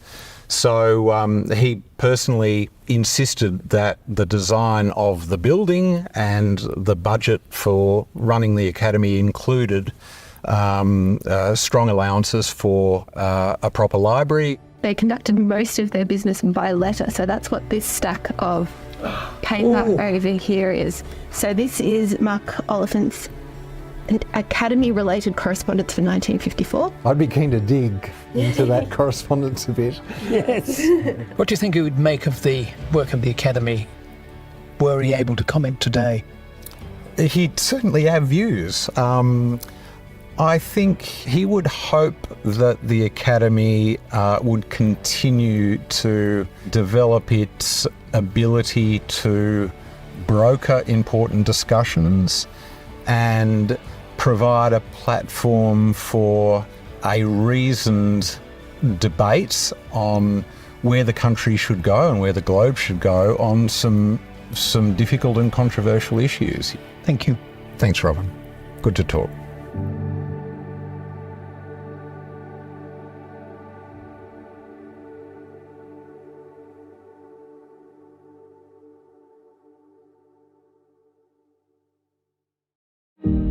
Most experiments don't work. They don't work the first time. Often, they don't work the second, third, fourth, fifth times. But then the eureka moments, occasionally, it's really awe-inspiring. My name is Professor Jeff Errington. I'm an Australian Laureate Fellow at the University of Sydney. My main interest for virtually the whole of my career has been trying to understand how cells grow and divide. We work on a bacterium called Bacillus subtilis. Like many bacteria, it can divide and replicate itself in about 20 minutes. It has 4 million base pairs of double-stranded DNA, and that means that it has to be able to, every 20 minutes, completely replicate those 4 million bases absolutely perfectly without any changes in the DNA structure. Working with bacterial cells enables us to make very rapid progress, and get deep understanding of very important biological problems. When I look back at my career, I'm really proud of the fact that we were really among the pioneers of understanding how those very fundamental processes worked in bacterial cells. The discovery of antibiotics for decades was done by just taking random chemicals and look to see if they killed the bacterium. And it turned out that some of the functions we were interested in, these fundamental processes like cell division, were potential new targets for antibiotics. And I've actually had 2 spin-out companies now, both of which have been looking really for novel antibiotics. Number 3 looks really good. Wow. The other line of research is on some very strange bacteria that are called L-forms. So it's like they're not regenerating their cell wall, and you can see there's like a ghost Yeah, these are really strange. So most bacteria have this thick cell wall on the outside, so that when penicillin acts on that and stops them from making the cell wall, the cells are killed. But it turns out that for most bacteria, if you get the conditions right, you can actually grow them without a cell wall. And they call these things L forms. And that's turned out to be very interesting. It's got us into all kinds of other interesting areas of science, not least the origins of life. As soon as we published our first paper on this, we started to get emails from people who were working on the origins of life, because they're trying to think about how very primitive cells would have divided. I was at Oxford for 25 years, and in the second half of that period, I was actually at a wonderful place called the Sir William Dunn School of Pathology, and it has incredibly strong connections with Australia. It's also the place where penicillin was purified by Florian Chen, and so being elected to the Australian Academy of Science means a great deal to me. And although I've only been in Australia for 3 years, I see this as a wonderful opportunity to engage with other Australian scientists, potentially to make a difference in bringing my expertise and experience from the UK to Australia.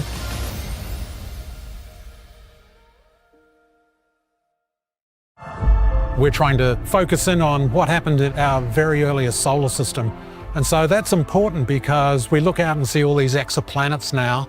How did they form? Well, how do we answer that question unless we understand how our own solar system forms? My name is Trevor and I'm a geochemist at the University of Queensland.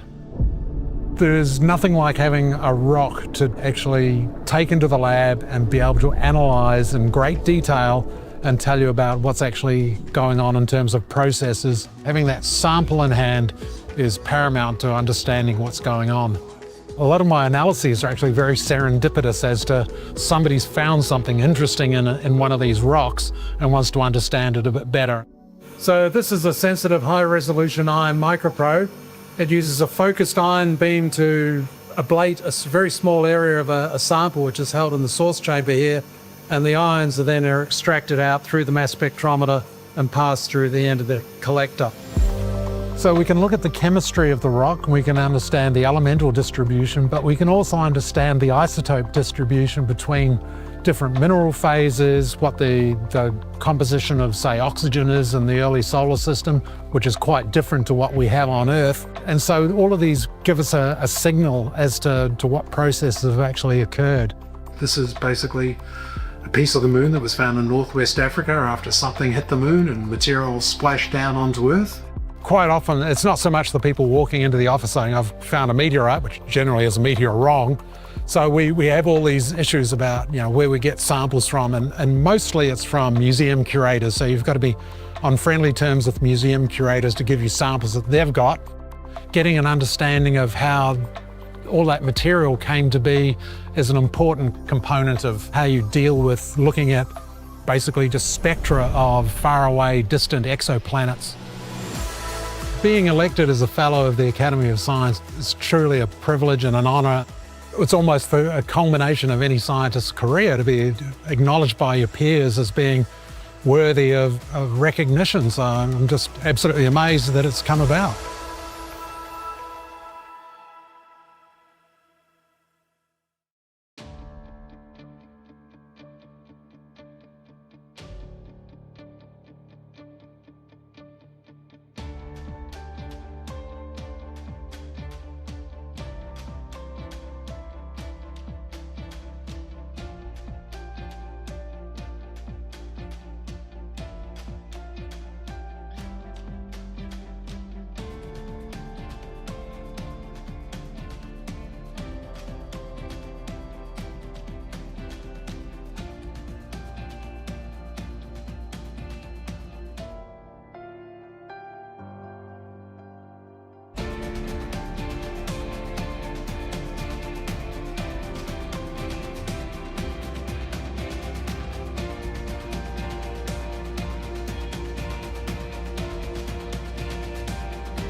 I work on elastin. I work on the stretchy stuff that's found in human tissue, but it breaks down. Human tissue gets damaged and disease. Human tissue happens to undergo a whole range of changes simply as a result of aging. And so it's important for us to find ways to keep those working. In the very early days, people said it just could not be done.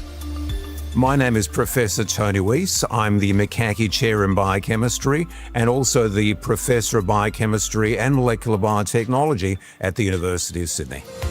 So regardless of whether you go, for example, to the skin that bends and flexes, that needs elastin. If you happen to go across to blood vessels that expand and contract with every heartbeat, that needs elastin as well over countless heartbeats in a lifetime. Even as we breathe in and out, we need elasticity in the lung to make sure that works well too.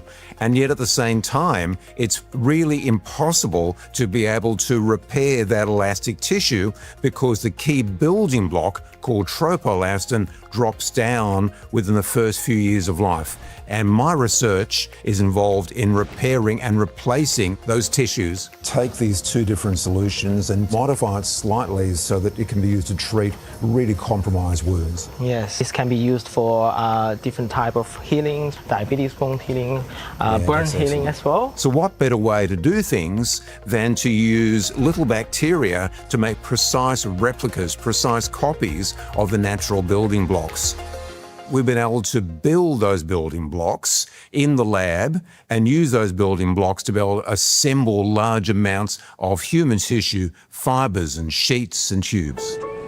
So these were freshly printed out. So now we can make very even, very carefully made tubes here, which can be basically used as blood vessel replacements. One of my dreams is to be able to talk to surgeons who can one day go to a shelf somewhere in the operating theatre and say, aha, you are a size 4B, and they go 1, 2, 3, 4, here's 4B, pluck it off the shelf, and there is a pre-assembled tube made with our material, and that's, by the way, exactly what we're doing now in the lab. So one of the things I like about this is that we're using a protein-based material. When we had this building block from nature, we had to learn the rules of assembly. And learning those rules of assembly has not only given us an insight in terms of how to repair human tissue, it's also taught us a lot about the exquisite beauty of nature. As far back as I can remember, I've always wanted to be a scientist. For example, when I was a little kid, I was asked to draw a picture of what I wanted to be one day. And I knew then I wanted to draw a scientist. And so to be a fellow is really one of the highlights of my life. I am so thrilled and very, very humbled at being a fellow of the Australian Academy because it's able to decide and direct where science might go. It's a structure of influence. I pinch myself quite often, and I think it's quite an extraordinary journey we've been down. But I don't think the journey has stopped, of course. There are so many things we still need to do and I want to do.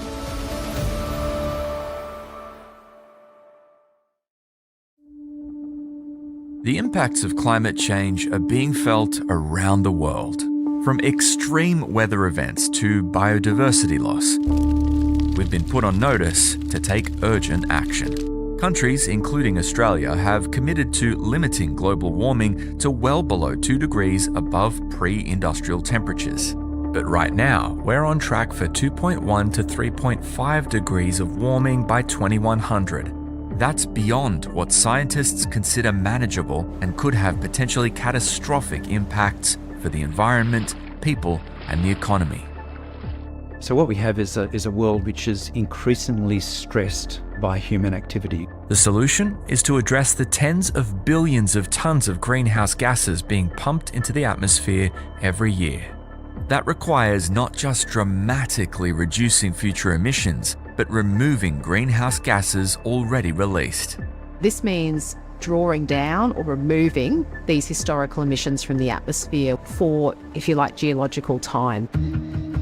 Natural systems such as our oceans and forests are highly effective carbon sinks, but they need help, especially given the further pressures from events such as bushfires and ocean warming. We don't yet have the right toolkit to effectively remove greenhouse gases at the scale required. So, the Australian Academy of Science brought together the country's leading experts to identify opportunities to expand research efforts and start the conversation in Australia. Beyond strengthening existing carbon sinks, new technologies will need to be developed. I think the scale of the problem that we're facing means that we can't discount anything, and in fact, everything needs to be on the table. including things such as direct air capture, a technology that mimics trees. We can develop these nanoporous materials that are really highly selective for capturing carbon dioxide from the atmosphere and other greenhouse gases. So in the same way that a tree uses photosynthesis, it takes in carbon dioxide and processes that carbon dioxide and spits out oxygen and energy at the other end, we've got a way to do that, if you like, using technology. The first air capture units in Australia designed by Southern Green Gas are now in the prototype stage. But there are many other emerging technologies.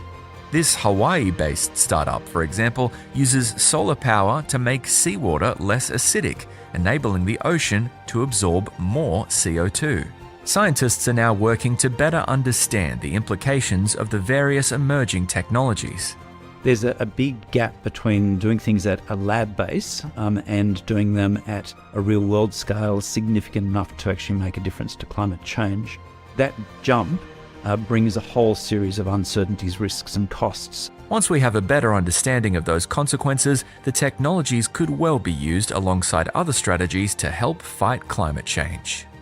I don't think there's any such thing as a silver bullet. So this is going to take a mammoth effort across the world, including a portfolio of approaches in order to get us to this point where we can indeed stabilise our climate and avoid a climate catastrophe.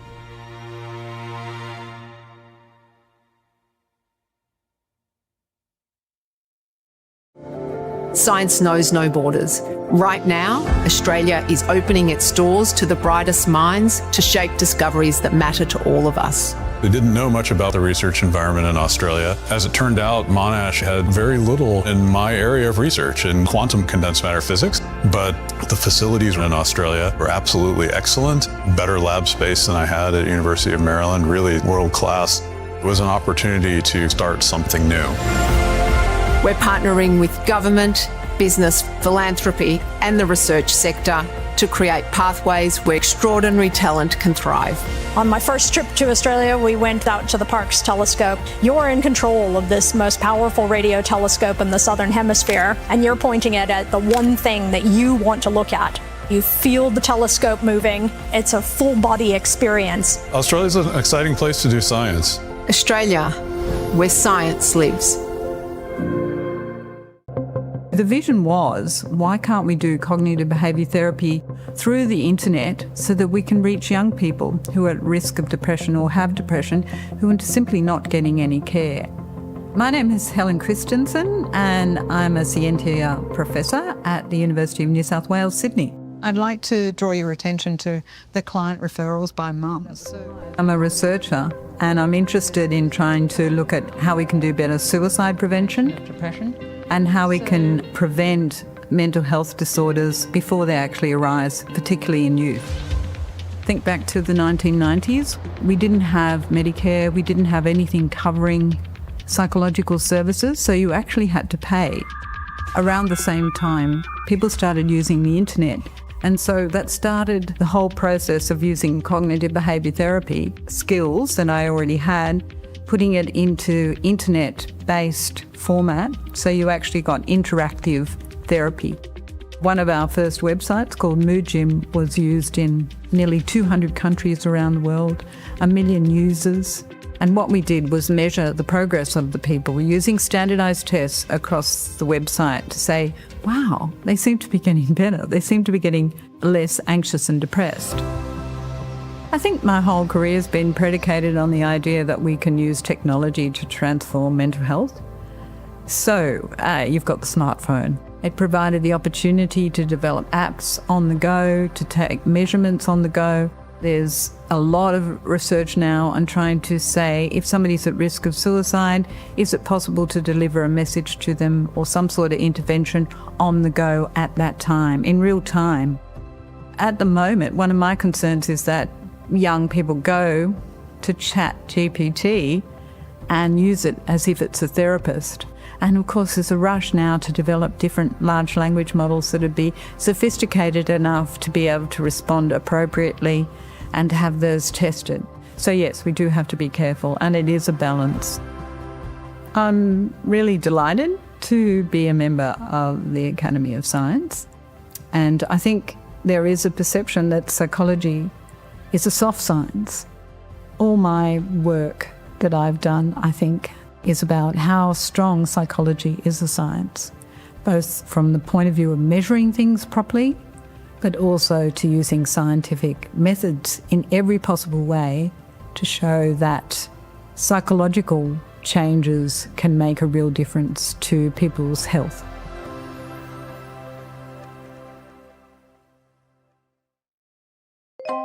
I went to medical school like many Asians at the behest of my parents, but when I was at high school, I had very inspiring conversation with a very famous scientist called Max Perutz.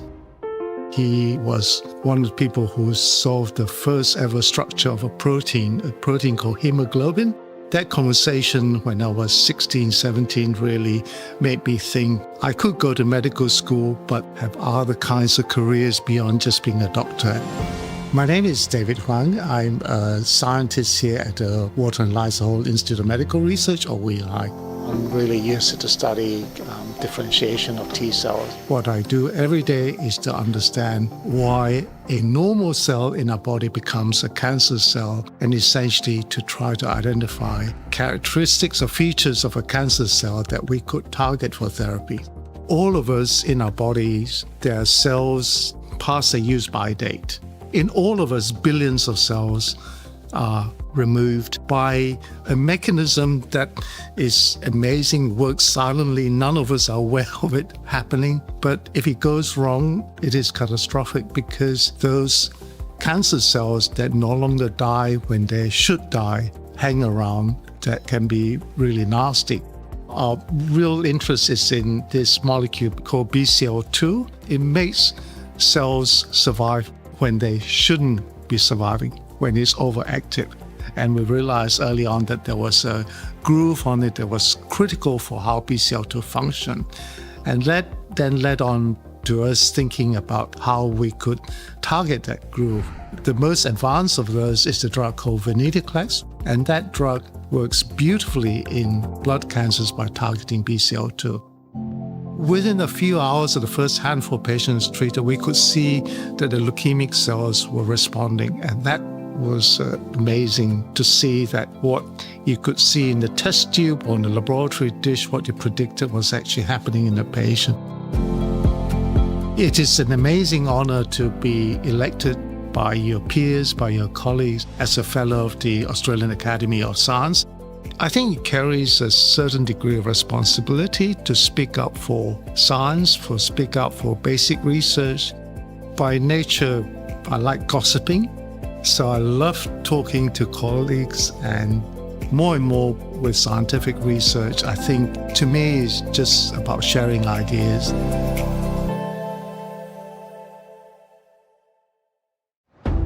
The fact that we're increasing our greenhouse gas emissions, even though we're seeing clear evidence of climate change and very, very significant impacts from those climate changes, does result in a degree of frustration in me and other scientists, because we've actually had enough science to make clear decisions and good decisions for at least 20 years now. I'm Emeritus Professor Mark Howden. I'm affiliated with ANU and also a Vice Chair of the IPCC. So I've had a long engagement with the IPCC going back to 1990, and so I've seen it evolve. It's staffed by a small secretariat, but then most of the work is actually done by the science community across the globe. They're the people who scope the assessments, they write the chapters, they review the chapters, and in fact, I often characterised it as the biggest single science policy activity in the history of humankind. So the science can provide information into the consequences of different, for example, global temperatures, but it's governments who actually have to take in that information and then come up with some agreed global goals. The eyes of the world have been on Paris for weeks. The Paris Agreement, in setting its goals, was fundamentally informed by the science and particularly by the IPCC, and so that's, in a sense, a big tick for the science community. However, since then, what we've seen is instead of greenhouse gas emissions starting to flatten out and then go down, what we've actually seen is those emissions continue to go up. If we continue on our pathway in terms of emissions, we're likely to suffer much more from climate extremes. That's going to cause significant consequences in terms of pretty much every sector that we have. So disruption to food supplies and food securities, to water supply, to energy supply, etc. And economic analyses show that that could actually be a huge hit to GDP. So something in the region of 14% reduction in GDP per degree Celsius. I think it is important for scientists to respond to those people who are ignoring the evidence or have a denialist approach to this. That group is actually very small. It's probably about 7% across the nation, even though most people think it's much bigger. It tends to be quite a noisy group who tend to be overrepresented in public debates. The other important part is actually being faithful to the science itself and being able to say very clearly what the science can and can't say about this particular complex topic and what we might need to do to actually have more clear answers. ANU has been a really great place to put in action some of the ideas that come from the science community.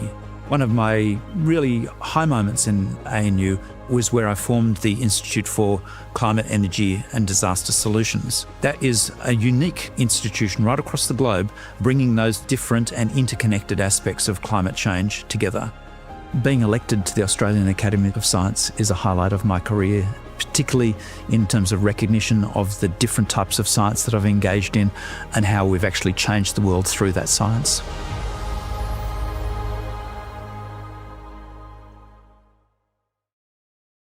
Hey, can you see it? See what? The wonderful possible. Like overcoming language, distance and economic barriers to become the first nursing graduate in your community ever. I love this. Quite a story, huh? What about a PhD at 80? Still got it. Pop-up law clinics anyone can access? Nice. Or lifting others up through education. Yeah, I see it now. Yeah, you do. Deakin University. See the wonderful possible. We have some great therapies for very serious disease, but there's still a lot of areas where patients are really poorly treated, and the opportunity to do something about that, is a really rewarding career path. My name's Andrew Nash. Up until recently, for the last 18 to 20 years, in fact, I've been the global head of research for CSL. For the last 5 years, I've been CSL's chief scientific officer. Universities and medical research institutes are really set up for the most part to do basic science and to do some of that translational work. They are not really set up for that drug development process, which can take a very long time and is very expensive. So a large part of what I've done over the last 20 or 30 years is to collaborate very closely with scientists in medical research institutes to work with them on translating their work and the work that we've been doing in CSL into something that's going to benefit patients. Any problems, any challenges? The model that's most often pursued is small startup ventures, which can really focus on a single unique problem, get the funding and move that along to a point where they've taken some of the risk out of it and where big companies can either then come in and partner or participate in the further development of that drug. One of the things that we realised that was missing here in the Parkville precinct was a really high quality wet lab incubator.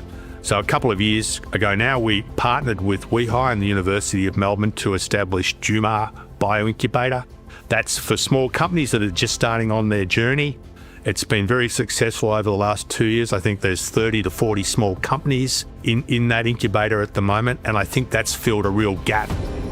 It's really about positioning yourself as a company to access innovation. And did we need to come up with some new antibodies specifically for the model? A lot of us who work in this area for a long time, you're full of doubts. Am I working on the right thing? Is my research ultimately really going to matter? Am I really helping do the things that I want to do? And to be acknowledged through a fellowship of the Academy, it goes at least some way towards, making you feel that the work you've been doing has made a difference.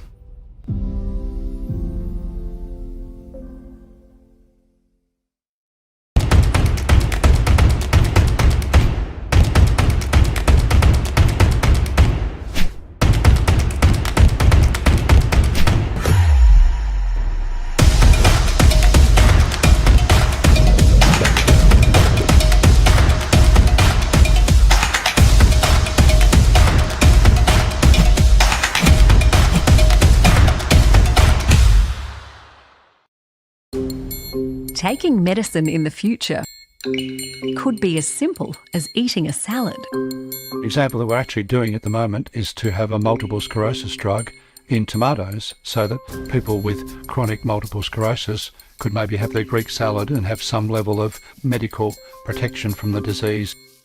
These drugs are based on molecules known as peptides. They are smaller than proteins and carry out important biological functions such as regulating other molecules, and some even act as hormones. Several peptides have pharmaceutical potential, including as potent painkillers. But because most break down if they're taken by mouth, Professor David Craik and his colleagues have engineered them into more stable circular peptides called cyclotides. Cyclotides are naturally found in some plants, so Professor Craik's team can embed them into edible plants such as tomatoes. One of the issues with current painkillers is that often they don't work, and then we also know with opioids there are horrible addiction problems in the so-called opioid crisis. This is a different class of molecule that doesn't have those addictive effects. Professor Craik says the potential applications extend beyond chronic pain and disease to areas including agriculture. We could be creating a new biofarming industry in Australia where farmers could be, rather than growing a crop that might be worth $100 a tonne, it could be worth $100,000 a tonne by producing a high-value medicine in those plants. The innovation isn't far from becoming reality, with the first crops potentially commercialised in the next few years. Obviously there's lots of regulatory and social and ethical issues that we would need to address in doing this, but I think it does open up a new world for combining agriculture and medicine and delivering medicines in a novel way.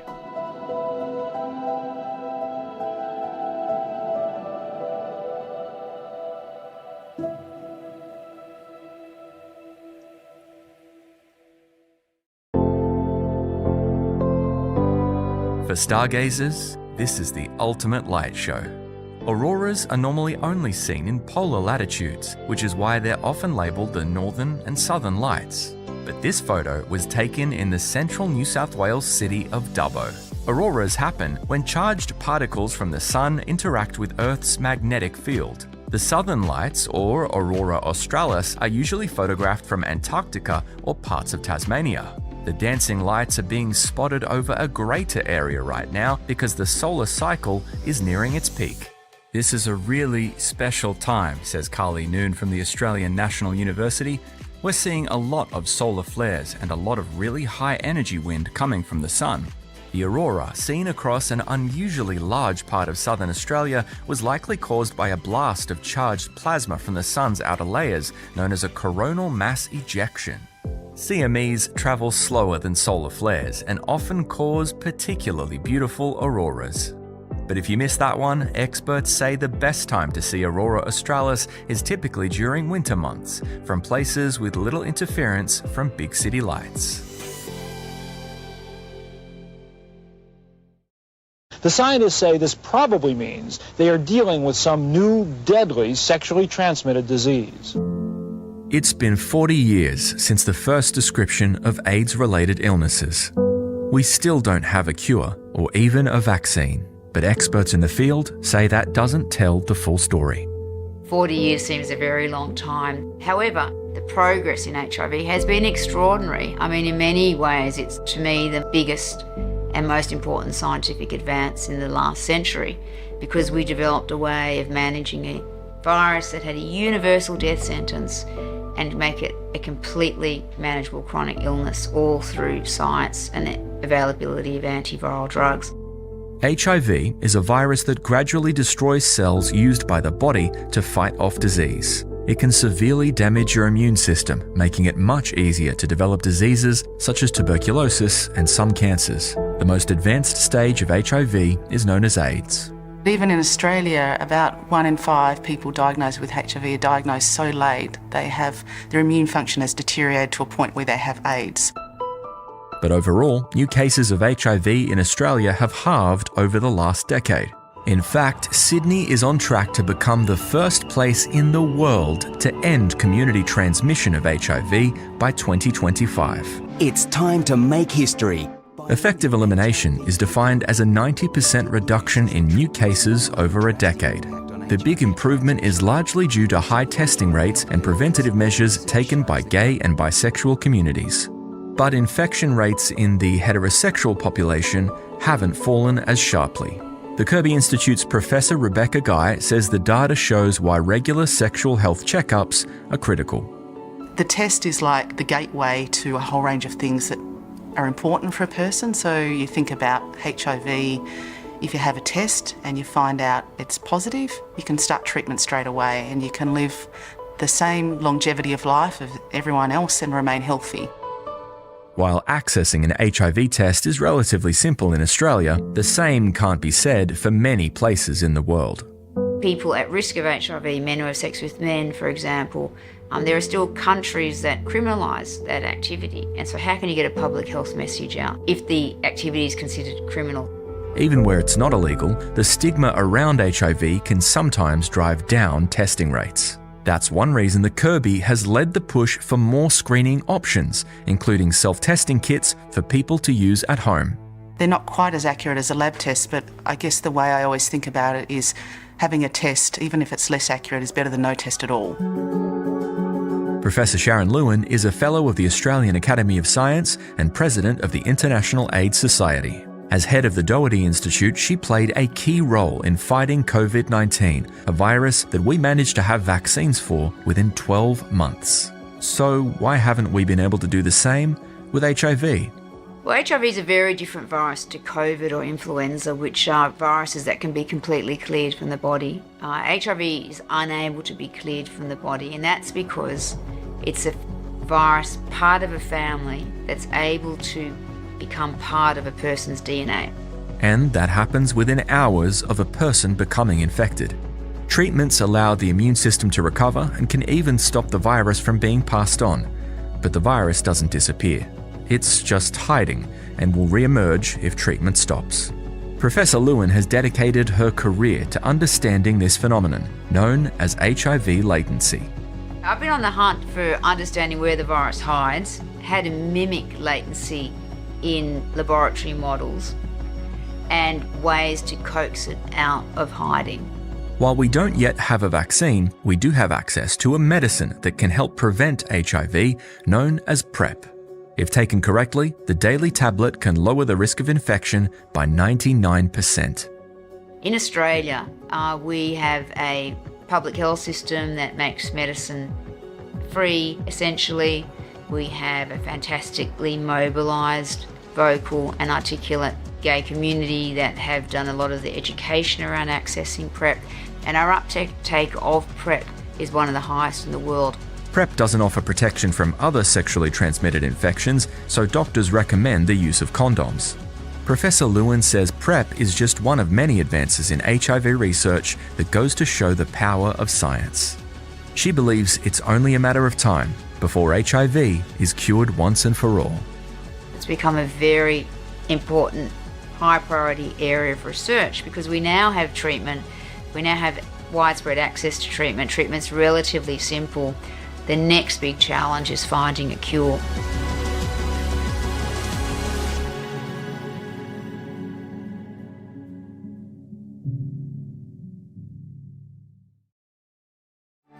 We have many gaps in our knowledge in science.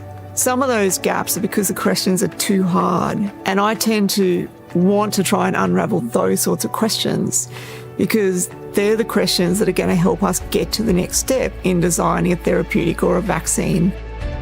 My name is Gabrielle Belz. I'm the Chair of Immunology at the Fraser Institute for the University of Queensland, and I'm an ARC Australian Laureate Fellow. I work on understanding how the immune system works. So that's the part of the body that allows you to be protected from infection. My focus is on a number of those immune cell types, so specifically killer T cells, and a more recently discovered group of cells, which are innate immune cells. And so those cells are situated just under our skin and in the lungs and in the gastrointestinal system. And they're like the frontline defense against different particles from pathogens or foodstuffs or in the air that we breathe, and they really are the cells that program how the immune system will work. And we're just starting to understand how those cells might be involved when the immune system goes wrong. For example, one of those populations is involved in allergic responses. And do you think you'll recover enough cells for the RNA-seq analysis? Yes. Well, hopefully we'll understand the mechanisms by which these immune systems work. And so we'll be able to design different types of therapeutics, perhaps, to tackle cancer or develop better vaccines against infections such as influenza or herpes virus infections or bacterial infections such as streptococcus that cause rheumatic heart disease. I originally trained as a veterinarian, but then through a series of events that were really unplanned, I ended up in Peter Doherty's lab in Memphis, and he's an amazing mentor. One of the things that's really striking about him is the continued love of really trying to understand and discuss science. So becoming a fellow of the Australian Academy of Science is an amazing privilege. And I think it also applies an additional layer of pressure to ensure that the science that we do really is relevant. But I think if you're really passionate about the science and the discovery and putting the pieces of this puzzle together, hopefully you can actually solve a problem that has an impact in society.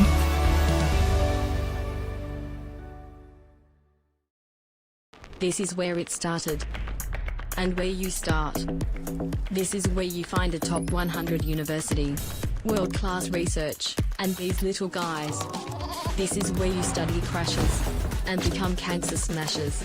This is where you crush it, cram it, glam it.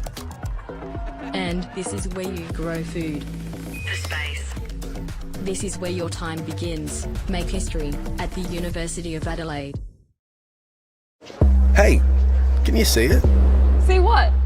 The wonderful possible. Say thunderstorms give you asthma, so you make it your mission to tame the clouds with a mad invention.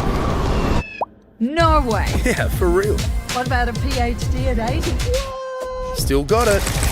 Pop-up law clinics anyone can access? Nice. Or lifting others up through education. Yeah, I see it now. Yeah, you do. Deakin University. See the wonderful possible. They're the potential ticking time bombs in just about every home. Batteries now are not perfect. Battery fires cause damage of properties. A family's garage goes up in flames. And sometimes cause deaths of people.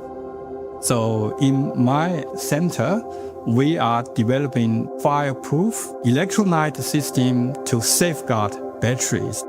I'm Distinguished Professor Huang. I'm the director of the UTS Center for Clean Energy Technology. Here we can use this to make nanofibers for batteries. Our research spans high-energy lithium-ion batteries for electric cars, low-cost sodium-ion batteries for household and grid-scale energy storage, and innovations of battery chemistry to improve safety and performance. This is our battery tester. My team is also advancing green hydrogen production. I started my PhD in 1998 at the University of Wollongong. I established the first research program on lithium-ion batteries. At that time, I remember lithium-ion batteries have been commercially produced, but the price is very expensive. Inside, we assemble coin cell battery. In my lab, we are developing cost-effective sodium-ion batteries and sodium sulfur batteries. If successful, we can dramatically reduce the price of energy storage. Australia could be a superpower in clean energy because we own critical minerals.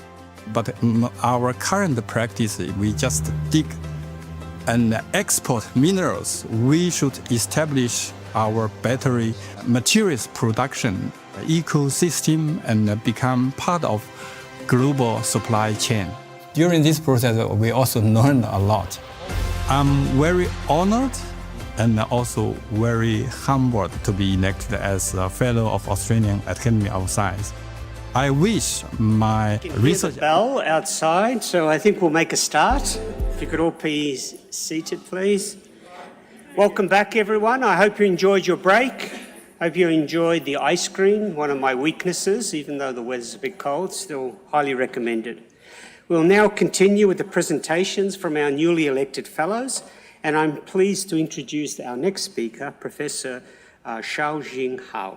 Xiaojing is at the international forefront of developing cost-effective thin-film semiconductor materials to harvest sunlight for future photovoltaic products and applications. Please join me in welcoming Professor Xiaojing.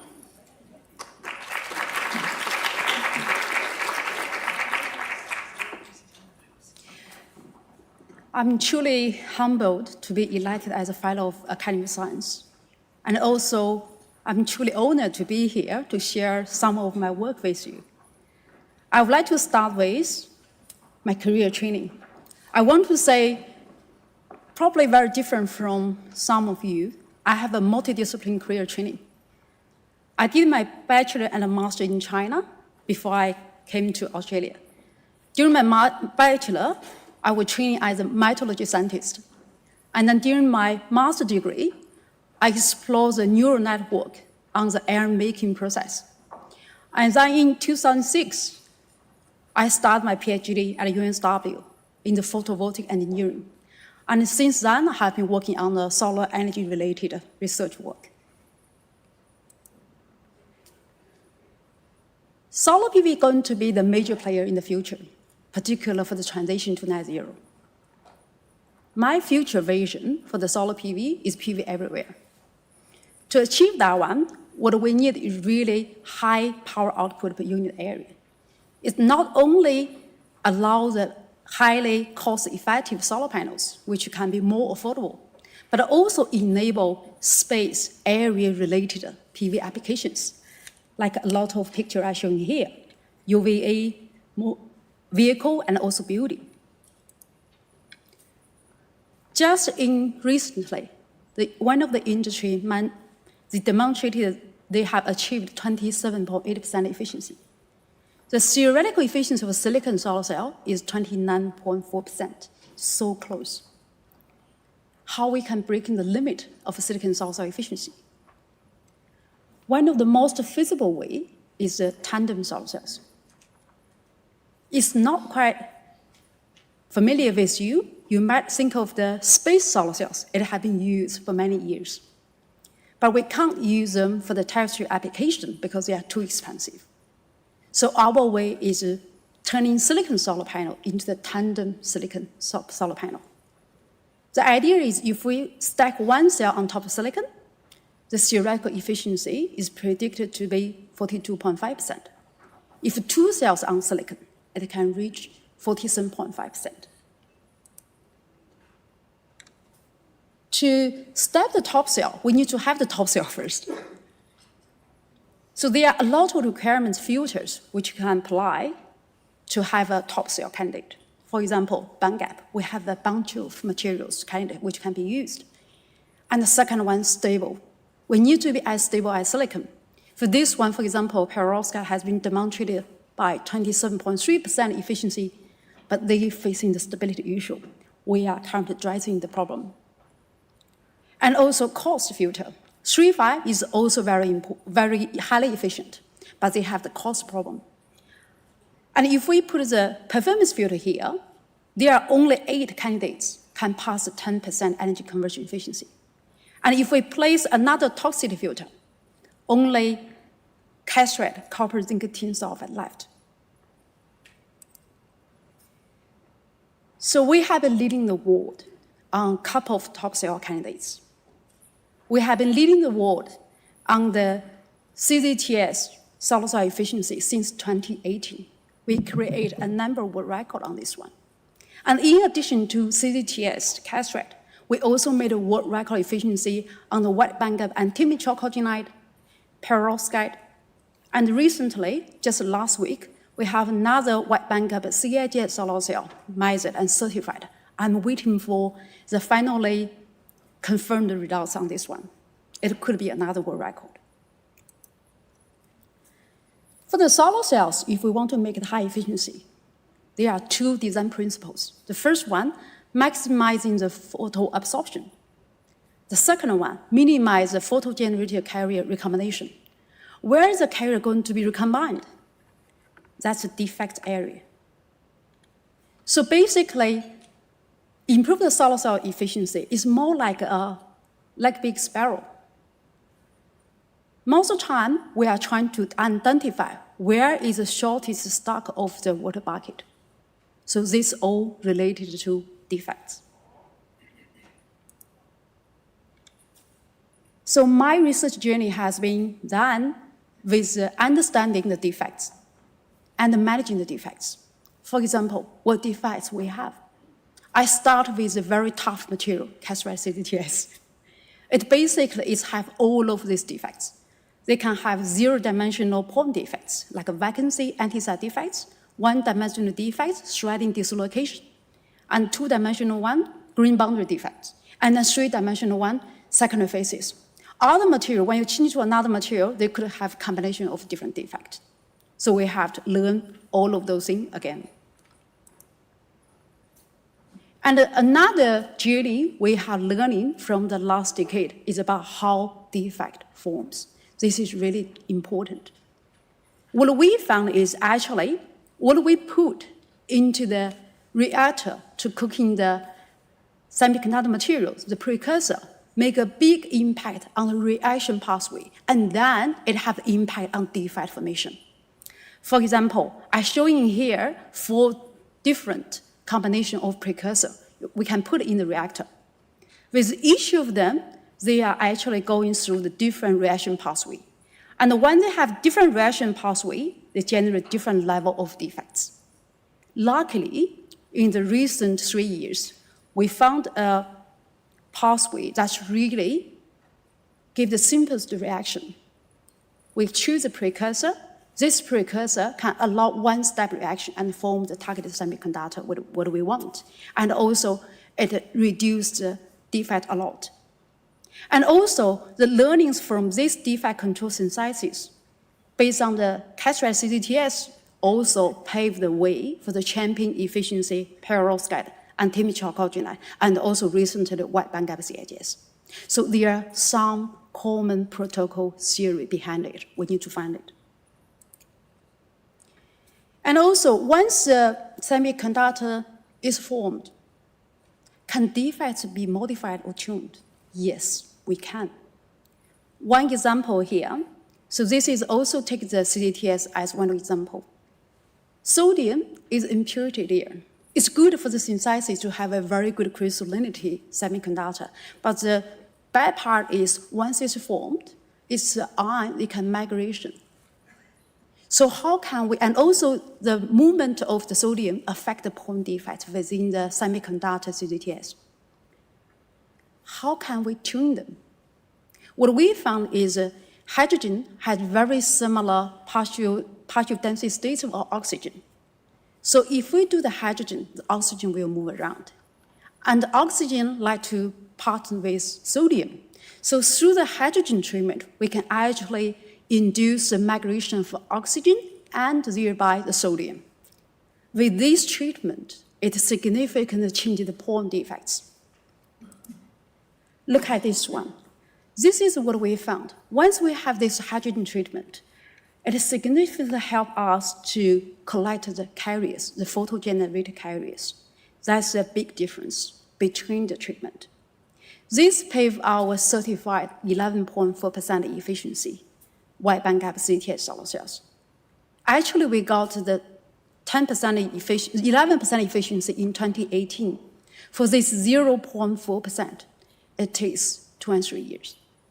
But once we found it, we know it's work. And also, it's a baseline for our 13.2% efficiency CTS solar cell. And also, we found applicable to this wide bandgap CIGS solar cells. There's another thing we found. It's the defect treatment can be some common mechanism which can suitable and applicable to a range of materials. Another thing is seeing the defect. If we can't see it, can we measure them? Can we quantify them? That's very important because each time when we have some efficiency improvement, and what we are looking at, what is the shortest stock of the water bucket. So seeing the defect is not easy. Measuring the defect is not easy. Most of the time when we're measuring the defect, what we are seeing is a group of defects impact. You won't tell each of them. One example here is for the 2D defect, that's a green boundary defect because the CUTS and a lot of other compound semiconductor for the PV materials, they are polycrystalline materials. Polycrystalline, they have 2D green boundary defects. We had to determine whether the dominant defect recombination either in the green interior or at the green boundary. It's very hard to measure. But what we have done, we're integrating the atomic scale calculation, like the transmission electron microscopy, atom probe tomography, and microscale measurement, for example, optical and electrical measurement, and then put all of this data into our 3D device simulation. This allows us to form a tool to tell where its dominant carrier combination is. Are they in the green interior or are they at the green boundary? That is not only suitable for the castrate. We also apply that one to our current antineutral coordinate and to the high bandgap CIGS. And also we are trying to apply that one to the perovskite. It's not that easy for perovskite because perovskite is very vulnerable under the electron beam. Now we can make it robust enough to be seen by the electron beam. However, they encounter another problem. To make the TEM specimen, we have to use ion beam to make the specimen. They are still vulnerable to the ion beam. So we are finding a way to make it to be a good specimen which allow us to have a further calculation. Then the platform can be used to tell where the dominant defects are. If I have a reflection on the journey in the past decade, I should say, for the first principle calculation, people actually promote more than 700 candidates which can be used as the top cells. Among them, 544 candidates has already been synthesized, including the powder phase and the thin film phase. But also among them, there are only 8 top cell candidates has achieved the efficiency above 10%. So where is the knowledge gap? What is missing here? If we talk about the solar cell design, silicon solar cell demonstrated a very good semiconductor device physics. That's a very good model for us to learn to improve the efficiency. But what really missing is a synthesis theory. As I mentioned, how to control the defect formation. And we notice there are some common protocol underlying such a mechanism. I hope in the next 5 years, I can use my Laureate Fellowship project to address this problem. Then we can significantly accelerate the development of the top cells. Then we get these tandem solar cells landed for application. All of the great work can't be done without my team, my collaborators, my industry partner, but definitely our founding body. I want to say, no matter how small the solar cells we developed in the life stage, they take on the climate change. Finally, I want to thank you.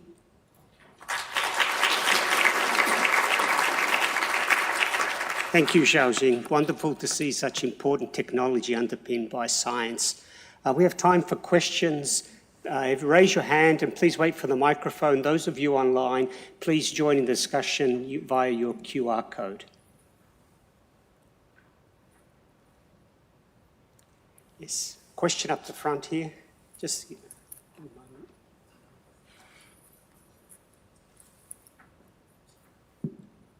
thanks Xiaojing for your very nice talk. So you put top cell on the silicon cell. So in that case, the top cell must be transparent? Yes, Am I right? semi-transparent. So what's the cost of the top cell compared to the mature silicon cells? So what we want is the cost reduction actually is through efficiency improvement. We have a whole calculation about like what raw material cost, what's the production cost, and also what's the benefit from the power output. So basically, we want to choose, for example, for the terawatts application, we want to make sure the raw material is not limited. We can't use rare materials. So we make sure the raw material is okay. The production is not also put a lot of cost on the final product. But more important, as I mentioned, like one thing here is from the lab scale to the production line, how we can make sure our initial design is easily upscaled in the later case. That's all lies in the precursor design I mentioned here. I didn't have enough time to talk about that one, but through the precursor design, through the like reaction and defects formation design, we can actually have some technology that's very easy to be upscaled. For example, we use the PVD method like the magnetron sputtering for our previous Canberra solar cells. But now we found the solution way through the precursor engineering. We can use a slow die coating, dotted blade coating for our wide bandgap CAJ solar cells. So that will significantly reduce the cost as well. So we consider all the different parts, material, fabrication, equipment, and also, ultimately, we need the energy improvement, the efficiency improvement. Okay, we're running a couple of minutes behind, so join me in thanking Xiaojing. And now I'll hand over to Professor Stephen Simpson, an Academy Fellow and our spokesperson for engagement.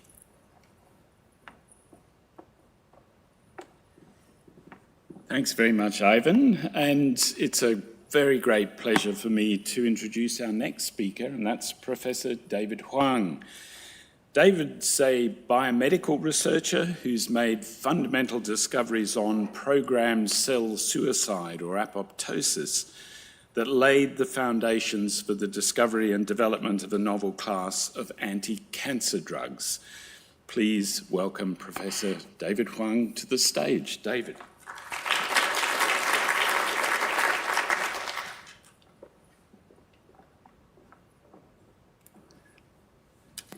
Thank you so much, Stephen.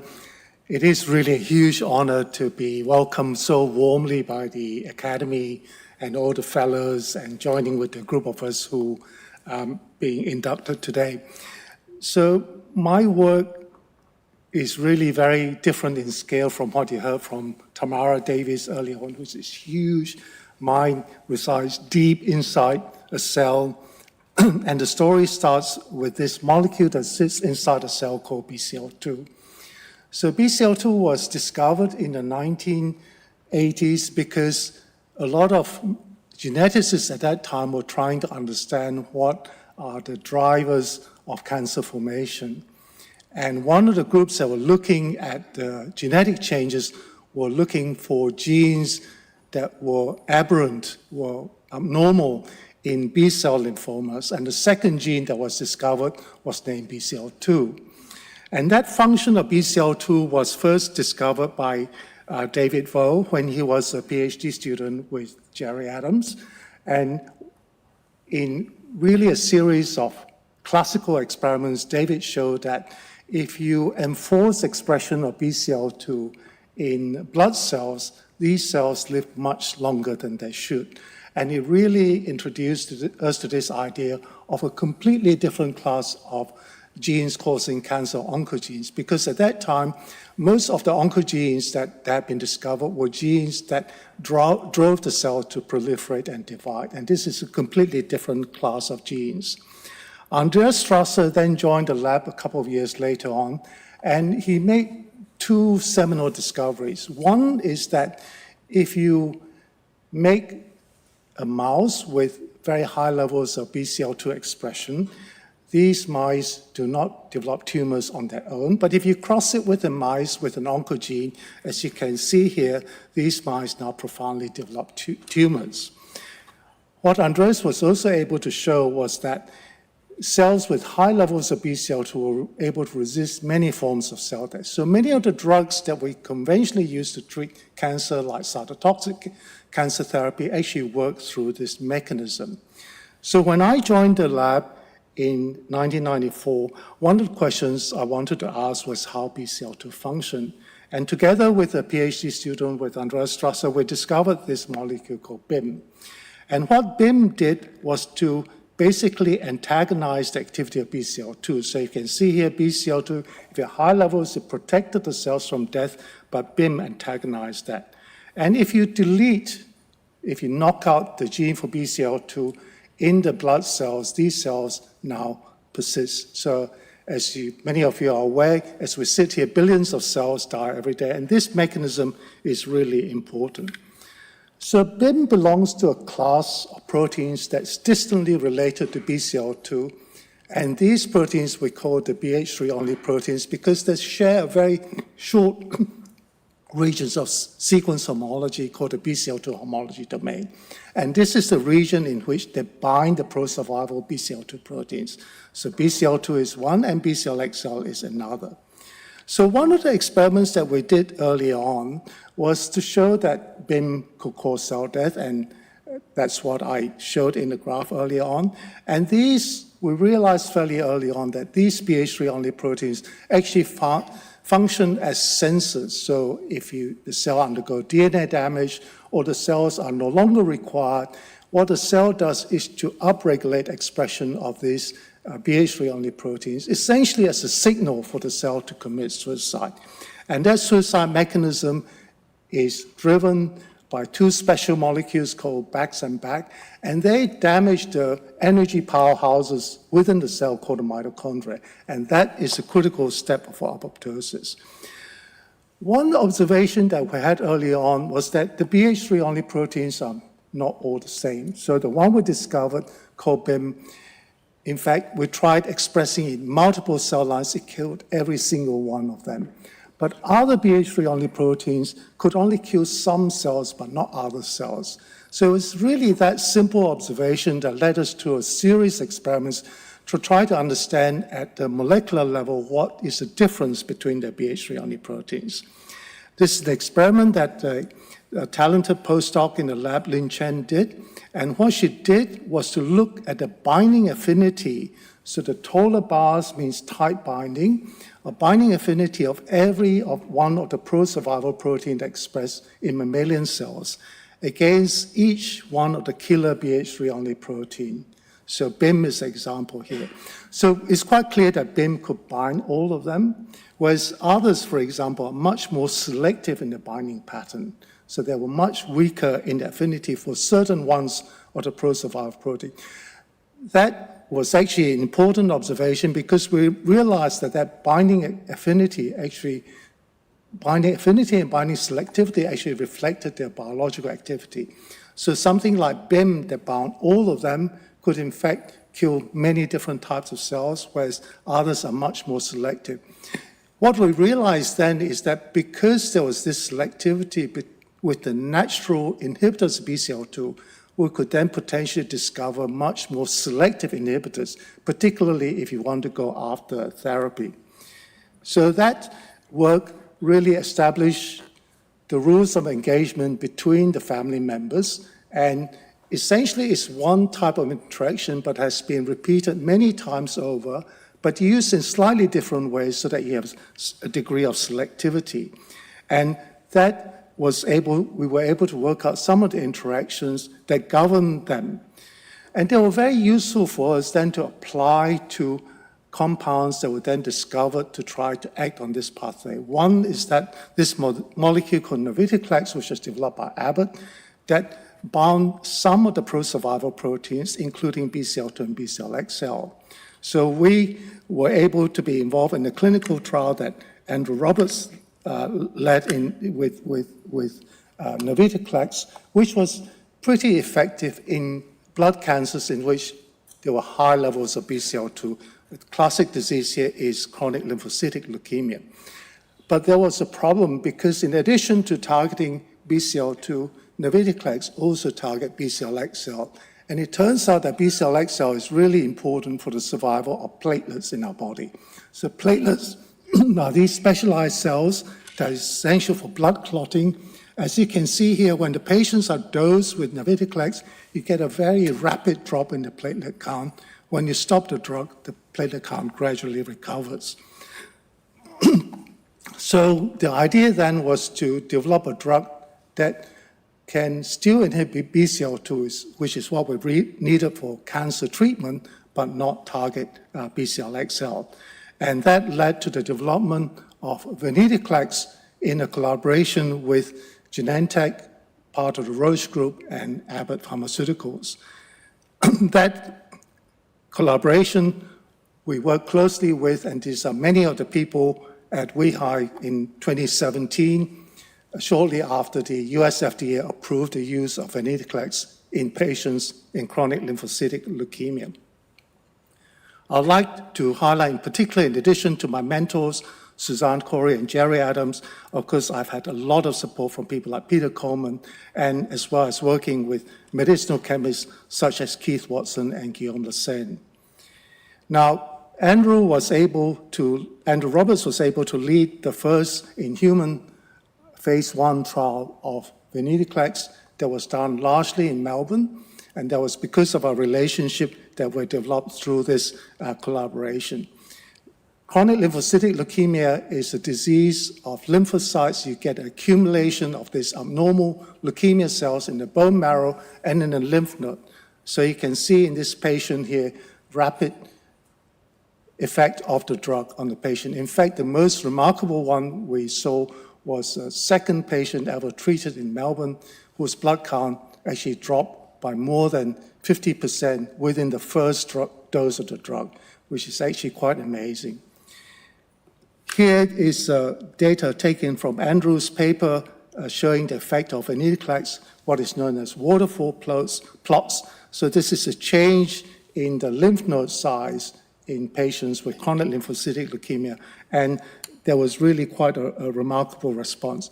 So this class of drugs, of which navitoclax that I talked about and venetoclax is really the leaders, and venetoclax is now approved in many countries, and we think that's being used to treat over 100,000 patients with chronic lymphocytic leukemia and acute myeloid leukemia, and it's making a big difference. So it is really a big addition to the kinds of drugs we can use to treat patients with blood cancers away from conventional chemotherapy with all the side effects that they have. So what we're currently working on is to understand why in some patients venetoclax fails, and it almost always occurs through a multitude of mechanisms, and that really emphasizes for us the need to try to boost the activity of venetoclax early on.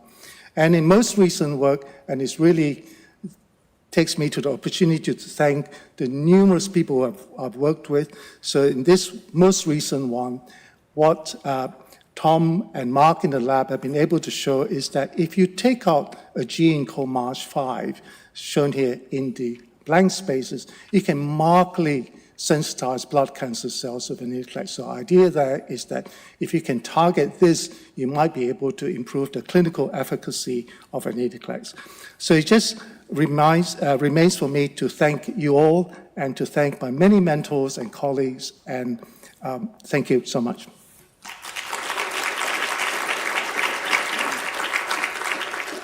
Thank you so much, David. I couldn't think, and I've tried, of an example in Australian science which indicates the power of basic discovery science that's led on to not only a major blockbuster drug, but I think 6 fellows of the Academy have emerged out of that program. And that is a remarkable concentration of talent with an extraordinary outcome. So congratulations, David. Open to the floor for questions for David.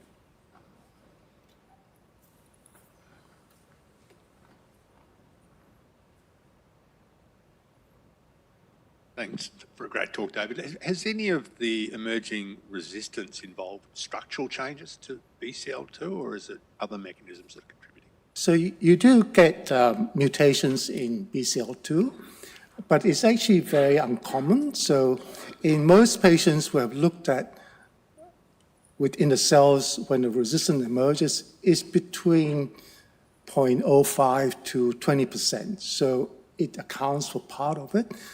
It's almost always when the resistance emerges, the tumor cell have multiple ways of finding to avoid BCL2. And that's why we think trying to go in early will be really important, because once the resistance emerges, because there's so many different mechanisms, it's hard to tackle them one by one.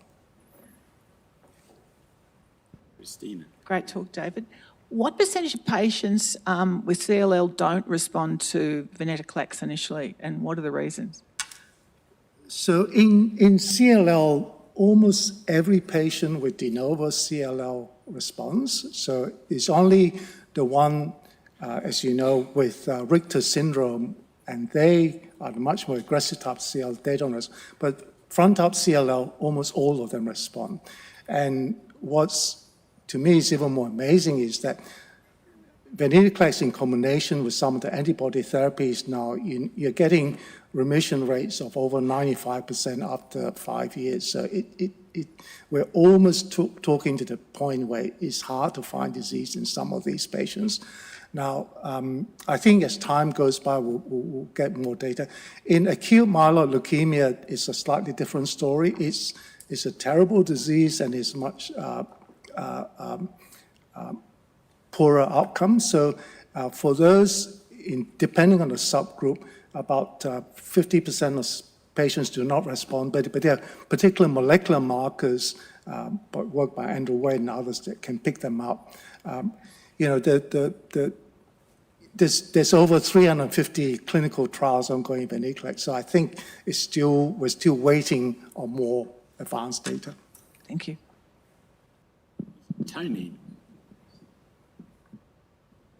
Thanks very much. Really enjoyed it. Lovely story. So I was just wondering about the comment you made near the end about the March knockdown and how that has a lot of therapeutic value. Can you give us a bit of a peek behind the curtain, if you like, about the kind of inhibitor approach you're taking on that? Yeah, that's a great question, Tony. So March5 itself is an enzyme, and you heard from Michael Stumpf early on talking about proteasomes. So it's involved in regulating multiple processes. Of course, in some ways it reminds me, because BCL2 has many functions and with its family, so how do you do it? I think what Tom and others in the lab have been able to get to is that there are probably specific interactions and specific substrates of March5 that's required for this effect. So we're going after that hard to see whether we have sufficient window to go after it without globally impacting on March5 function. Great. Well, I think on that note, we should thank David for a wonderful talk. Thank you. And,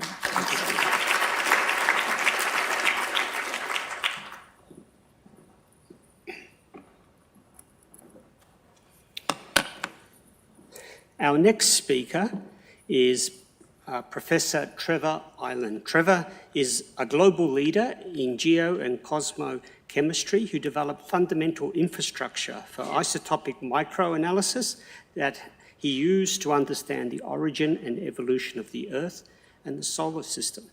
Please welcome Professor Trevor Aidan.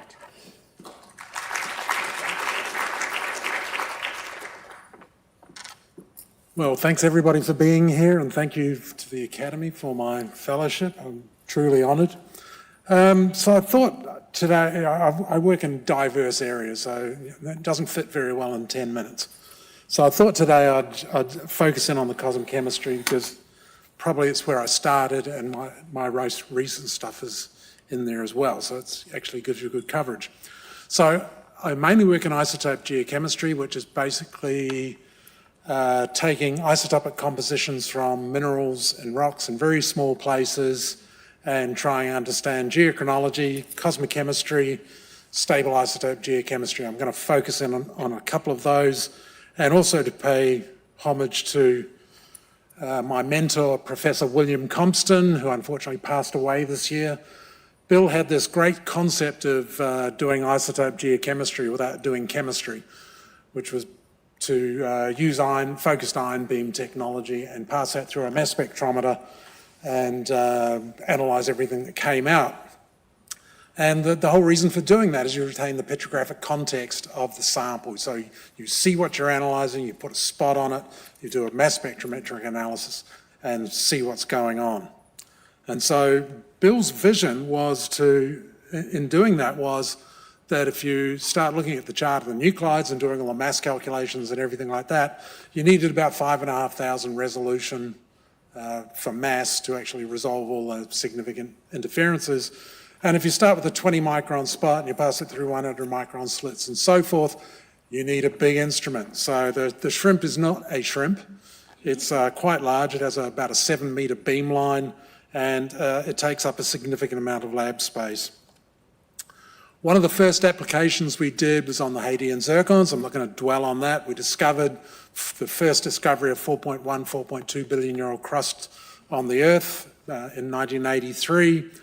And then it was tried, and the scientific method means somebody's got to replicate that. And so the first guys off the rank were a French group who were not particularly enamoured with our peculiar technique. And so they tried to replicate it. They analysed 40 zircons, and we'd found that the abundance is about 2% old zircons in our pile. And Bill just, as a matter of fact, turned away, scratched on a bit of paper. Oh, they were unlucky. And it's like, how did he do that? It's a simple binomial theorem that we had 2%, so 0.98 is the recurrence rate of effectively an unsuccessful analysis time. It comes out at 45% if you're trying to do it 40 times, which is the 40 analyses they made. So they were unlucky. So I was that just amazed me that you could use mathematics in this way. It's things you learn at high school. It's like they have such a foundational principle in everything we do. The other guy who had a big influence on me was Ernst Zinner when I did my first postdoc in Washington University in St. Louis, which was basically big things occur in small places. And so we were looking at grains from meteorites, actually separating grains from meteorites. And one of the first things Ernst introduced me to was hebonite, which is this little blue mineral up in the top right here. It's a hebonite grain. And we found up to 27% excesses of titanium-50 in that one grain. It's like people sort of spend a lot of time trying to measure 0.1 per mil, 0.2 per mil. Then you might get up to a 1 per mil anomaly in meteorites. And suddenly we had 27%. And it's like, what do you do with that? But these aren't pre-solar grains per se. These are really just the remnants of nuclear processes in massive pre-supernova stars that have come into the solar system and accumulated into material, remelted, reprocessed, which we can stick an ion beam on. But one of the amazing things was to be involved with Ernst with the pre-solar grains. These are actually circumstellar condensates that occurred around other stars, and these have migrated into the dust collection zone of our solar system. And you can separate these out in a really nasty chemical way by dissolving everything else, which means hydrofluoric acid, boiling perchloric acid, sulfuric acid, and so forth. And you're left with these carbides. And the one that I remember most is this little grain here over on the right, which is blown up on the side here.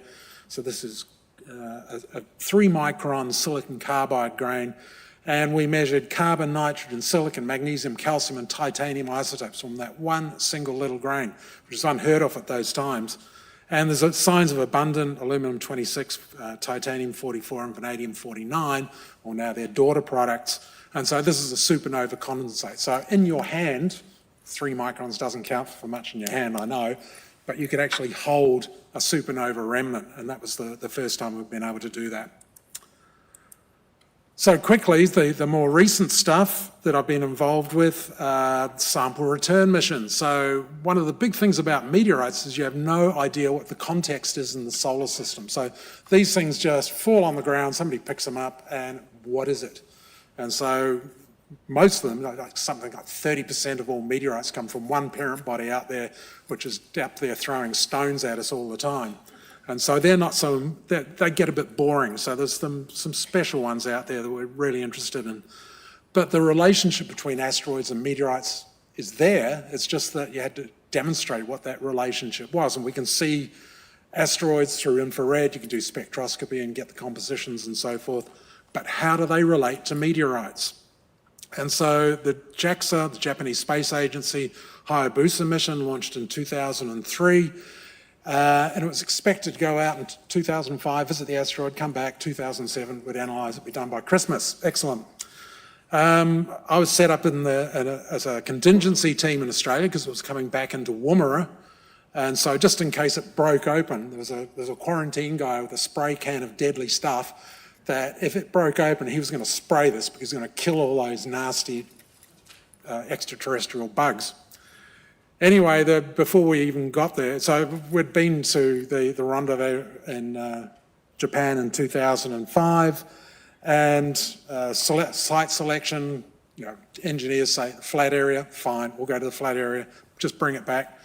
We had a couple of touchdowns. The first one, the gun didn't fire, we knew that. The second touchdown, they went back down, and before we even got communications back, because this is occurring on the other side of the solar system, so this is 15 minutes later, we've got a problem because we're no longer in communication. And so apparently everything, all the booster rockets took off at the same time, start spinning and tumbling, and the way to recover that was just to let it wobble out and spin out and then try and see if you could pick up one of the smaller beams and then reorient it. So that took 6 months.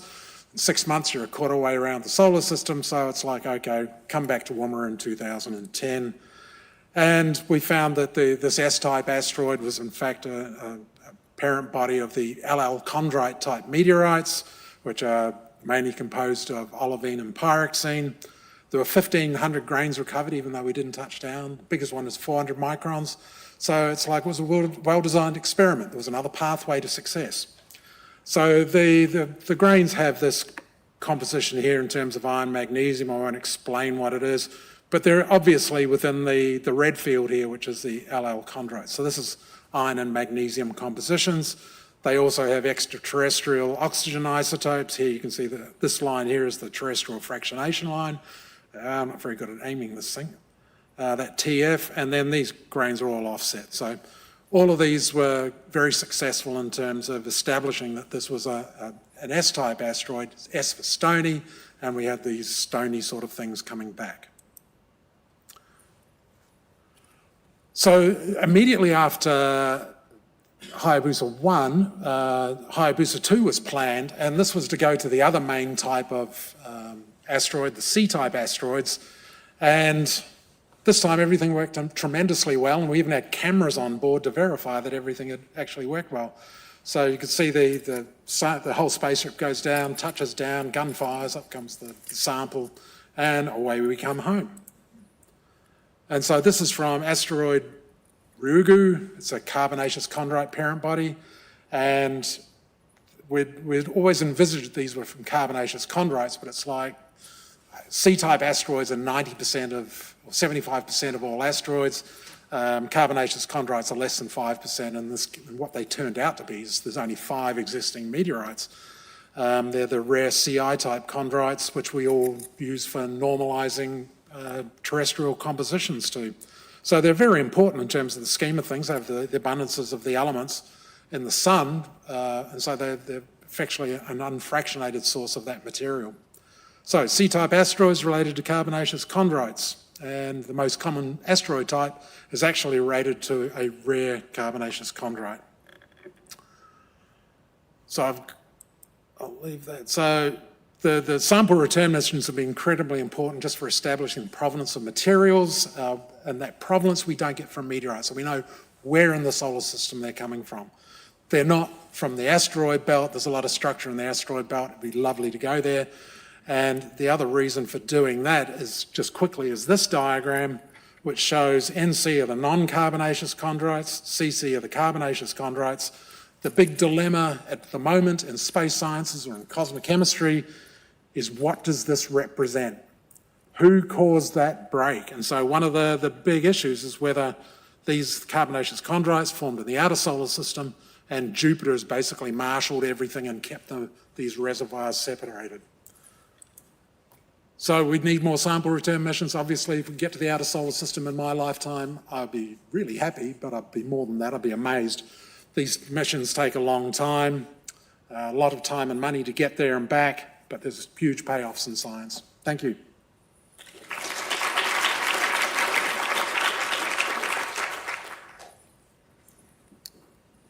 Thank you, Trevor. I think you win the prize for the most difficult sample acquisition. Any questions?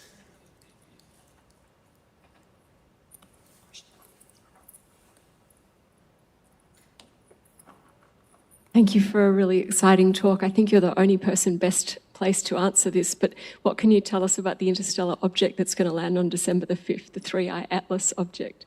It's just an asteroid, I guess, but... It's not going to land, is it? It's not going to land. No, it's passing by. It's going 60 kilometres per second, so it's obviously not part of our solar system. So the thing to remember is how do you get to an escape velocity naturally?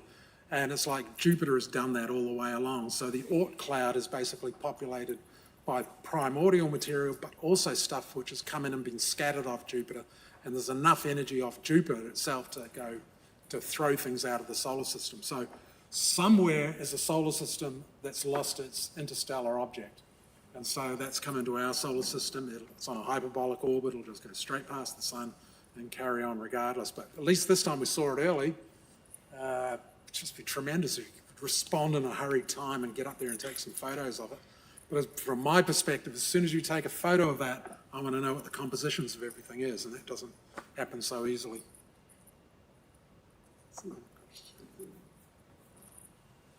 Trevor, thanks. Okay, you might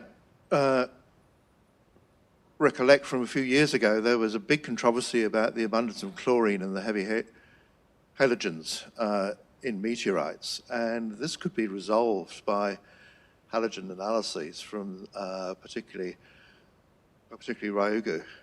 Good. Right, has this been done? I'm trying to think. I don't think it has been done yet. I know there's a lot of analyses have been done, and I think there was a proposal in to do some of those measurements, but I can't recollect what the answers are, but I think you're dead right, that there's all sorts of contamination.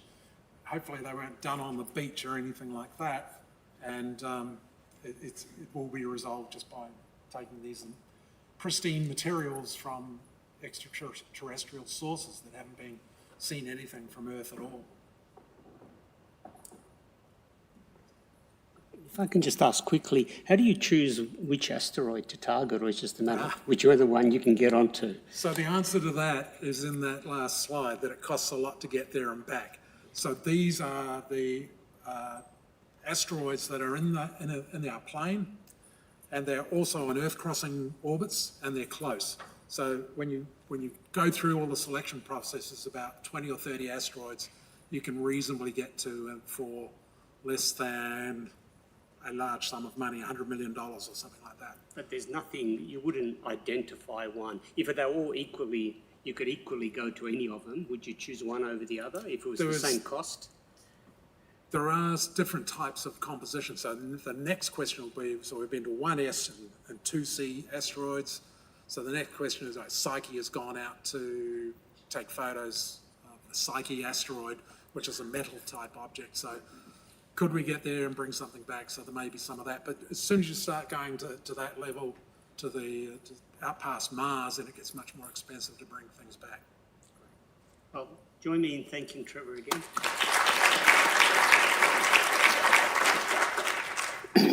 So we continue in the physical sciences, and our next presenter is Dr. Marlene Kanga.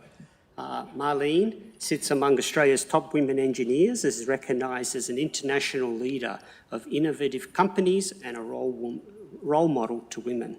Please welcome Dr. Marlene Kanga.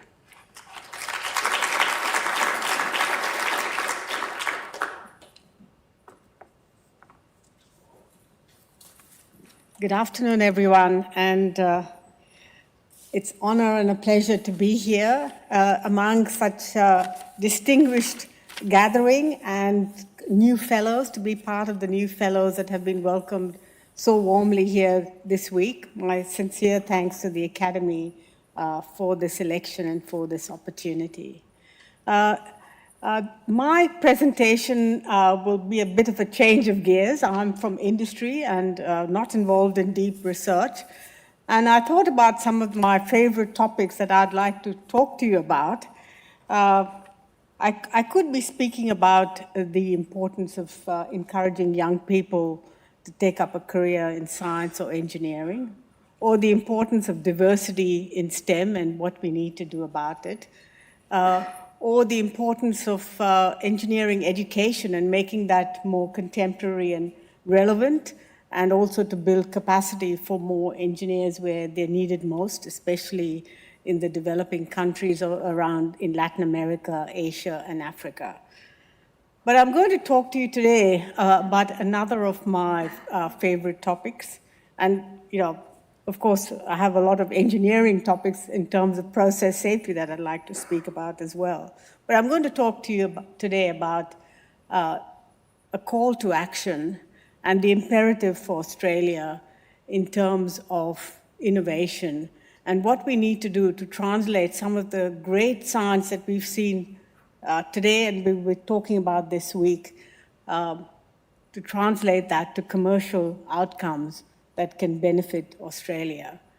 This, in my view, is critical for us as we talk about the need for greater productivity, as we look at how we want to progress the economy, to have more jobs, more high-paying jobs, and of course also the funds to pay for this great research. So we have a virtuous cycle here that I think we need to address. So let's see how we go. So we're in a region where innovation is really taking off. The geography of innovation is changing very fast. We have China, India, Singapore, Japan, Korea, all climbing up the innovation ladder. And some of the most innovative companies in the world leading new technologies are in the Indo-Pacific region.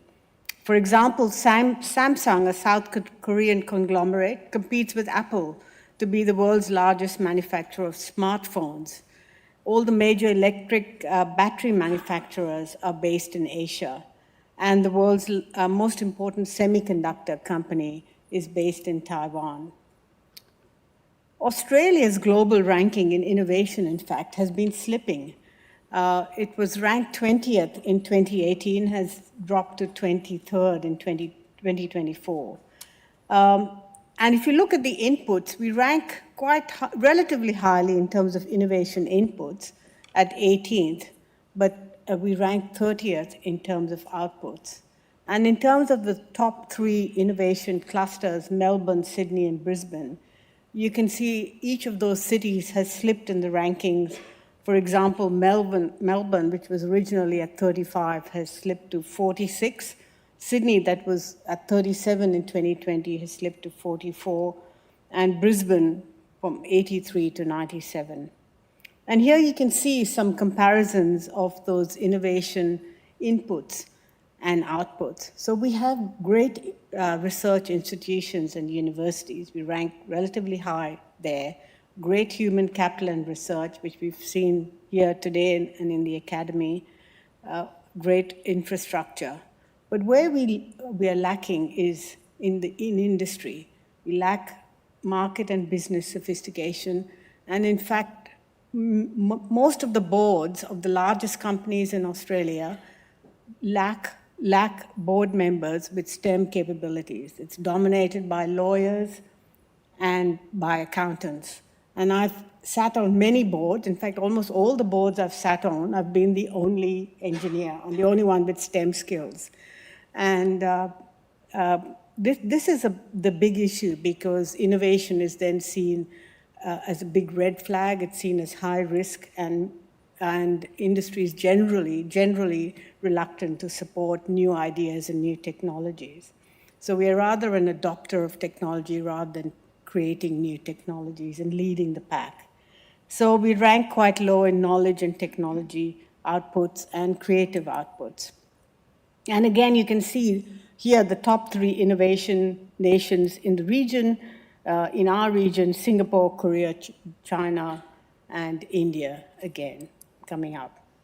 In terms of science and engineering clusters, again, the story is the same. Japan, China, Korea lead the pack, and Sydney and Melbourne, you can see, are way down. And again, the same story in terms of the top science and engineering clusters. We're in a region that's growing very fast, and there's an opportunity here for us. We already have some joint research funding opportunities, and we could do more. I wanted to share the global startup ecosystem ranking as well, and you can see here countries in our region, Singapore, Beijing, Seoul, Tokyo, and Shanghai. These cities are not only climbing up fast in the ecosystem ranking, but you can see how fast they've jumped, like Tokyo has jumped 5 points. And you can see Sydney is ranked at 21, at the same rank as Bengaluru in India. These are ecosystems, which have various measures bringing together government, industry, and so on. And if you look at the QS rankings as well, which I haven't shown for universities, you'll find a similar rise up the ranks of universities in our region. Tsinghua University, for example, has risen very fast, as has NUS, National University of Singapore, and so on. And you can see here, this again tells a similar story in terms of inputs relative to outputs. So we have high quality inputs, but we're relatively inefficient in terms of our innovation outputs compared to other countries.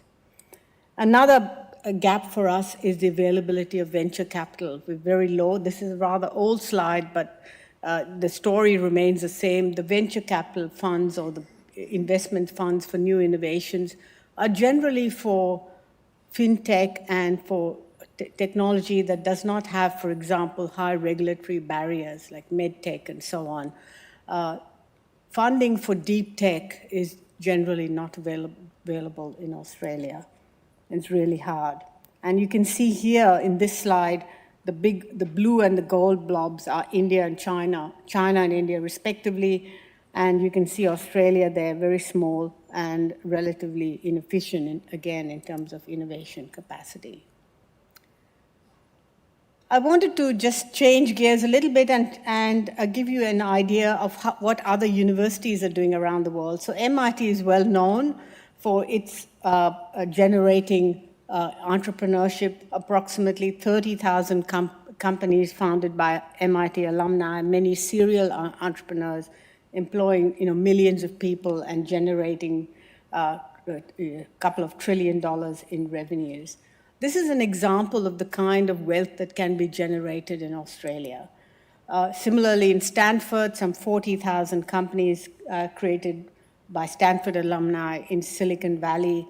Some of the most well-known companies, like Google, Hewlett-Packard, etc., which again, not just underpin the US economy, but are driving investment into the US and other sectors.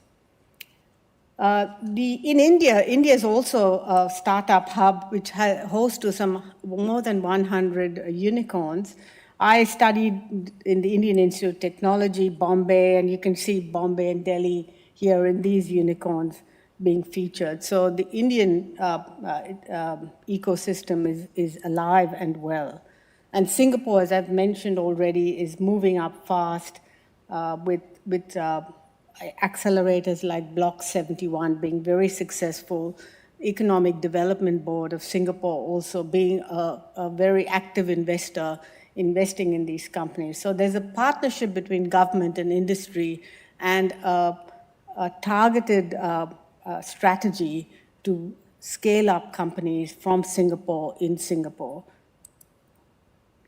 London is another great example, rated number 2 in global ecosystems, and again an example of how government, industry, and universities are coming together. And you can see here regulation, government support, etc. are very crucial to developing the ecosystem. Imperial College London, where I studied as well, has a very successful enterprise lab where students are encouraged to try new things, new skills, start a business, meet business mentors, and talk to venture capitalists. Imperial College is ranked 1 in the UK for entrepreneurship and innovation.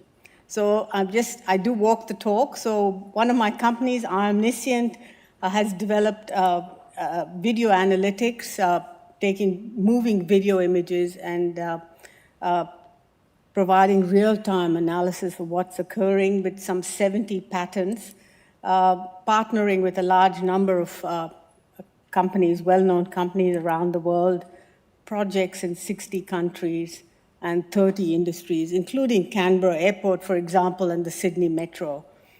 And the other company that I'm working on is scaling materials for hydrogen storage, taking science developed at University of Sydney, using metal organic frameworks to store hydrogen like a sponge, and addressing the crucial barrier on the storage of hydrogen to bring the use of hydrogen down to parity with diesel. And if that is achieved, it'll be a game changer for the renewable energy sector. And you can see here the early stage results show a 3x uplift in the amount of energy, that hydrogen energy that can be stored. So this is an opportunity for us, and it's a call for action. We are the leaders. We have the science. We have the intellect. We can start something that can make a difference. And it's really my call for action for us to come together to address these industry issues and to see what we can do, because the benefits are huge. We will all benefit. If the companies succeed, we'll have more money, not just for jobs, but for the science, the great science that all of you are doing. Thank you.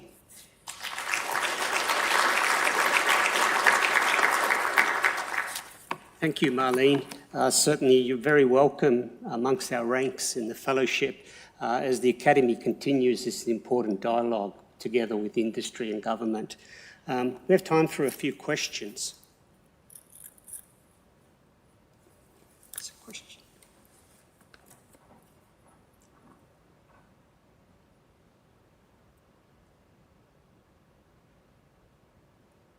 Thank you very much for that insightful talk. What do you think has hindered the progress in innovation in this nation here, in your opinion? Well, I think the main areas are the uptake by industry. So there has to be more connections between the universities and research institutes and industry to scale up the technology and to invest in new ideas. Too often we create the great ideas, but because of lack of funding, those ideas get sold overseas.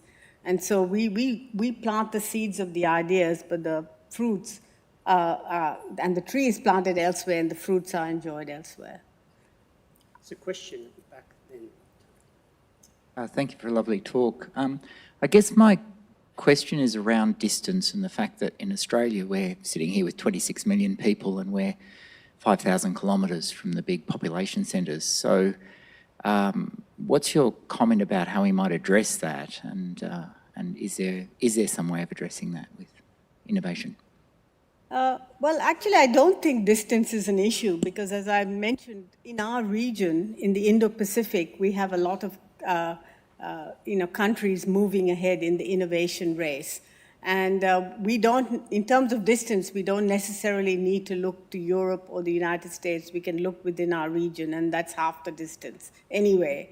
But I think also it needs more support from government as well as from industry. We need sort of targeted action and to go beyond talking about the science and the research that we're going to do, to go beyond to where is that going to take us, because the real big bucks are in the commercialization of those great ideas. Yeah, so thanks for raising this. So I guess first a quick comment, then a quick question. So until recently, I sat on a relatively small panel that was involved in assessing some grants specifically in Singapore and saw exactly what you described there. But the money was directly coming from the Prime Minister's office and sent a very clear message that this was a strong government initiative, and of course the usual large amounts of money. So that's the statement. So obviously we need money, and that's the perennial discussion, right? But the other one of these is, it seems to me that we're also missing management skills over here, aren't we? So people who have experience in the startup scene, people who have experience sitting across the large valley of death and so forth. Can you comment briefly on how you see us resolving the issue on management? Yes, absolutely. And I think, like, for example, the boards, for example, don't have people with STEM skills. In the US, many listed companies have academics, for example, on their boards who understand risk, who understand research risk and can communicate that. So there's a different appetite. But also the ecosystems that have been built up very successfully in these startups, for example, they teach entrepreneurship. In fact, I heard a quote at Imperial College earlier this year that it can be taught like music. You can have a little bit of ability in music, but then you can be taught. So there's some elements that can be taught, and it's best taught by mentors, by people who've already built and scaled businesses, who've had first-hand experience, and people learn quickly. So building that ecosystem is really important. And so when you've got successes, that success breeds more success. And that's why these ecosystems are so successful, because they're in that virtuous cycle of success. And many entrepreneurs are serial entrepreneurs, so they come back after they've sold a business and they share that experience. We'll have to move on, but please join me in thanking Marlene. Thank you.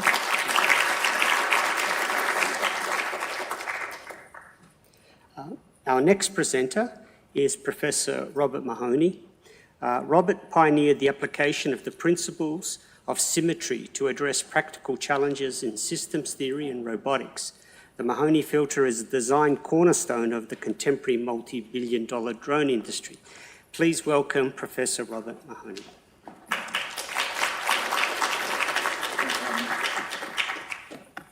Thank you. I'd like to acknowledge the Ngunnawal and Ngambri people on whose land we meet. Thank the Academy for admitting me to the fellowship. It's a great honour, and I appreciate it very much. And a special thank to my mentors as well, who've done so much to get me here. So today I want to talk to you about robots that I've been working with for pretty much all my professional career. So these are a few of the systems that I've been involved in. The top left there is a coordinated flight experiment that we did here in Canberra. You can see Black Mountain in the background. And the main problem here is estimating the relative position and pose of the vehicles and then controlling them to maintain a coordinated acrobatic sort of exercise. Bottom left is the Mahony filter, or the quaternion extrinsic complementary filter. I've got to learn to call it like other people are now. So that was really a basic, robust filter to estimate attitude for UAVs in the era when that was really hard with the IMUs that were available, very poor quality. Bottom right is some underwater work that we were doing where we're using cameras in underwater inspection task, and we're maintaining pose with fish and other things going by. That's actually vision homographies that we're using.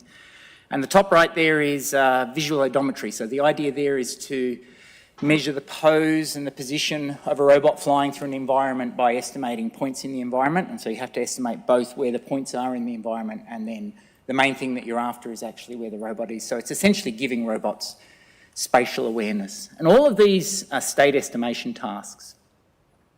I press the button. I might have pressed that button twice now. The videos are hard to get on.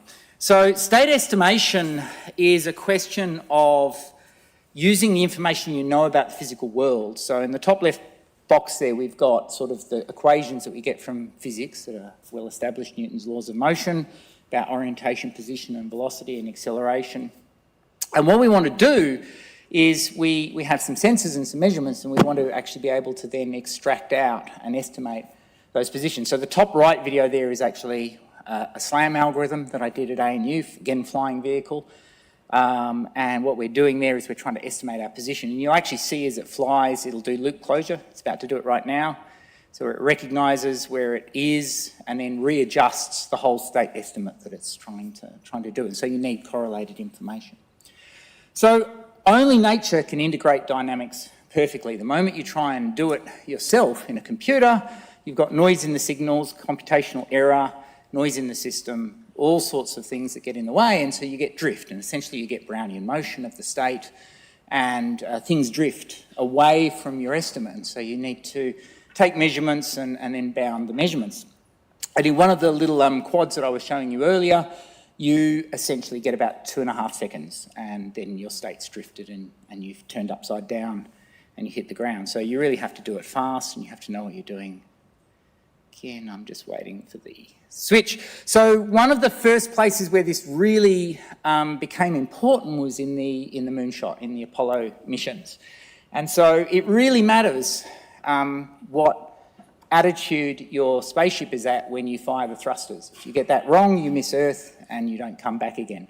So they needed to build a system that was able to estimate attitude incredibly accurately. And this was the extended Kalman filter. So Kalman had just done his work on state space representations of control systems.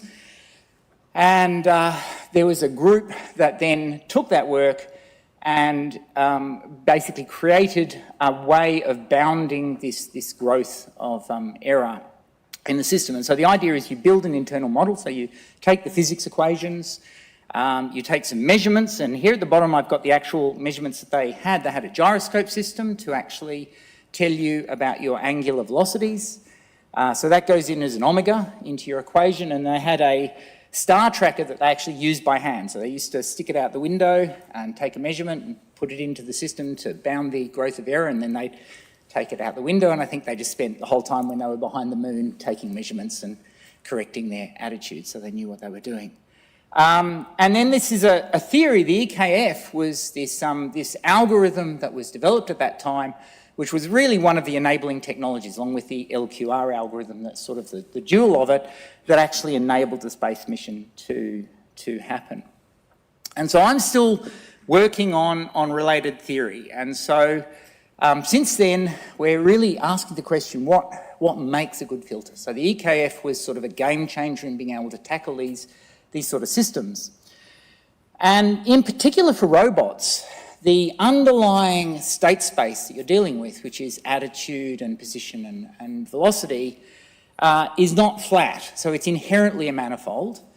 And manifolds inherently, when you put coordinates on them, they're what we call curvilinear coordinates. So there's a bit of an image in the top right of the image there about curvilinear coordinates.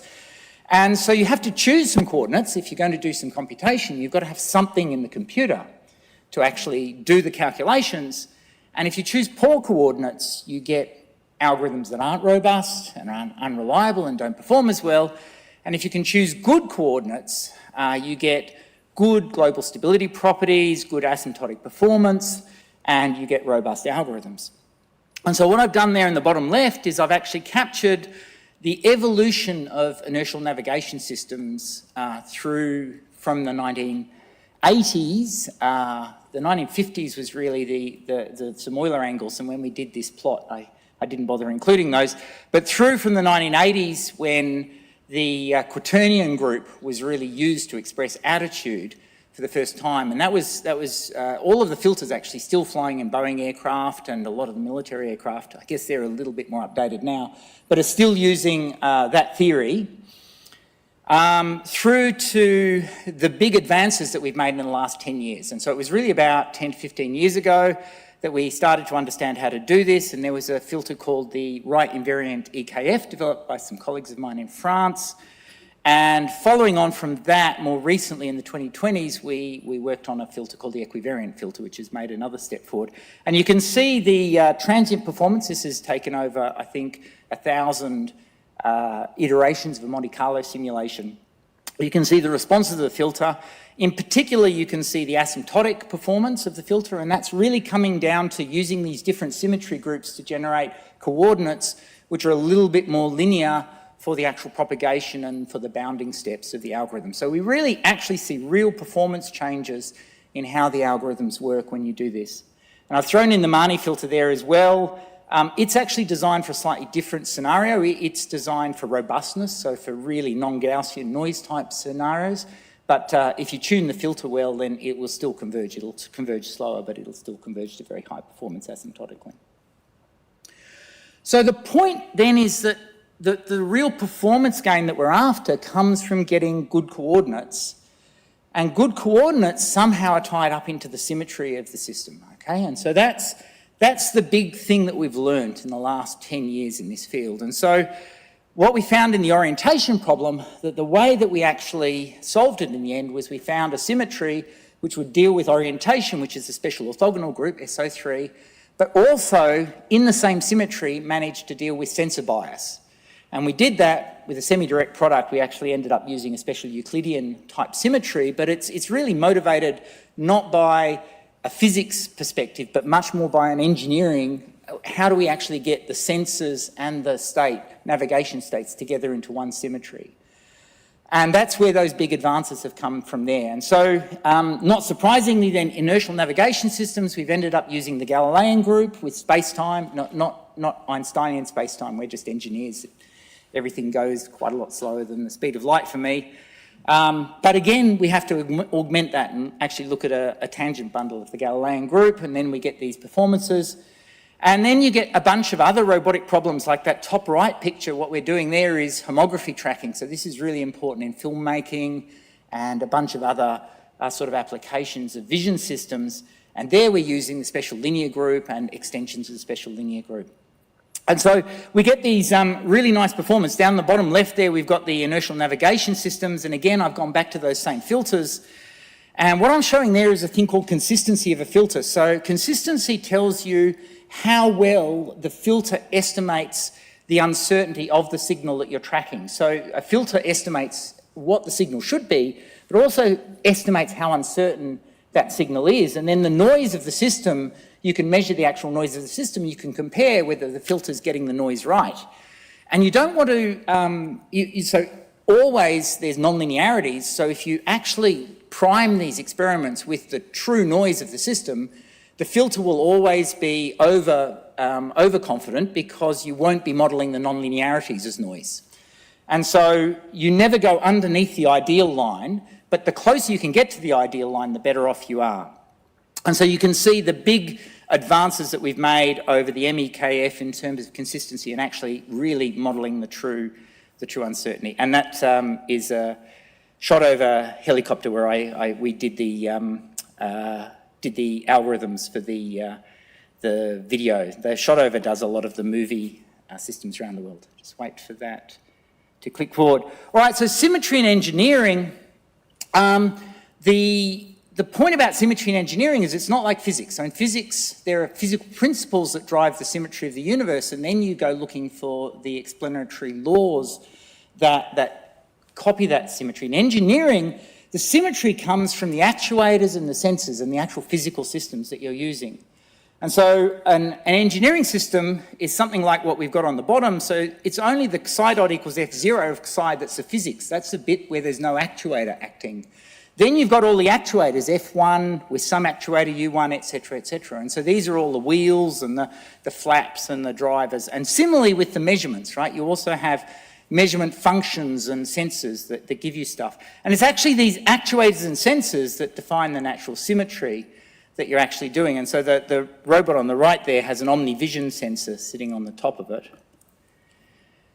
And so you can actually go looking and find the symmetry that actually is the one that's going to do the job. And so these input vector fields, these actuators will interact. And I won't go through the maths of it, of course, but you can sort of play with your vector fields. You can drive forward a little bit, turn the wheel, drive back a little bit and turn the wheel again, and you actually take a car and you'll do parallel parking. You'll move sideways.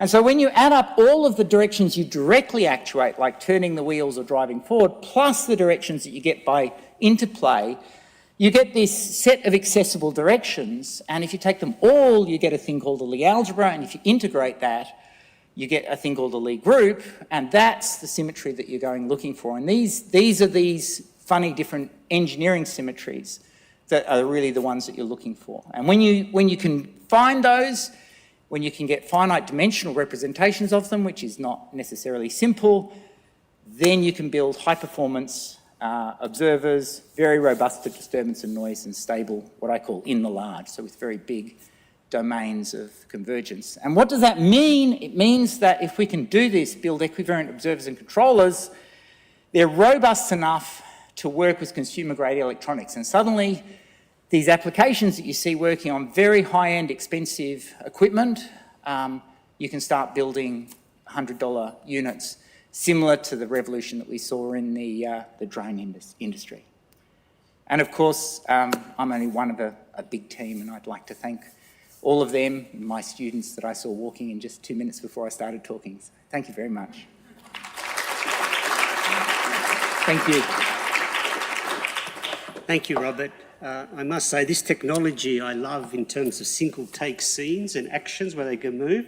So it's fascinating that fundamental applied mathematics can then now go from stabilization of satellites and drones to improving my Netflix binging. Yeah. Questions?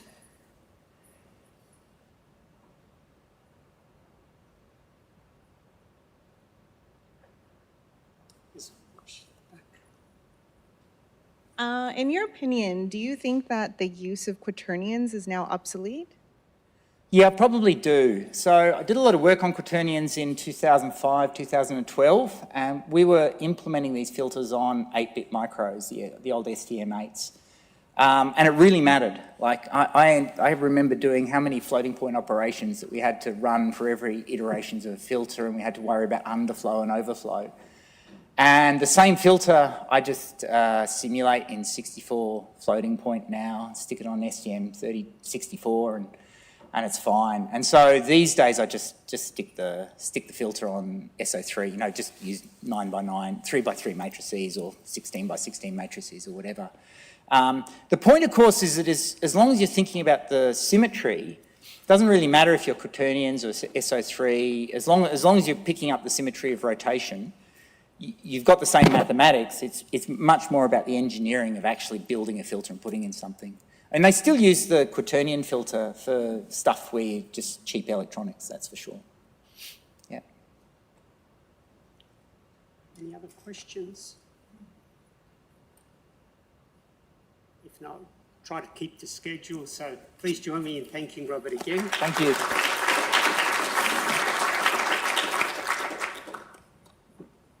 And we come to the last talk on the physical sciences side. There'll be one more after that. Our next fellow is Professor Richard Middleton. Richard is internationally known for his groundbreaking contribution to electrical engineering and his pioneering work on fundamental limitations in control systems design. Please welcome Professor Richard Middleton.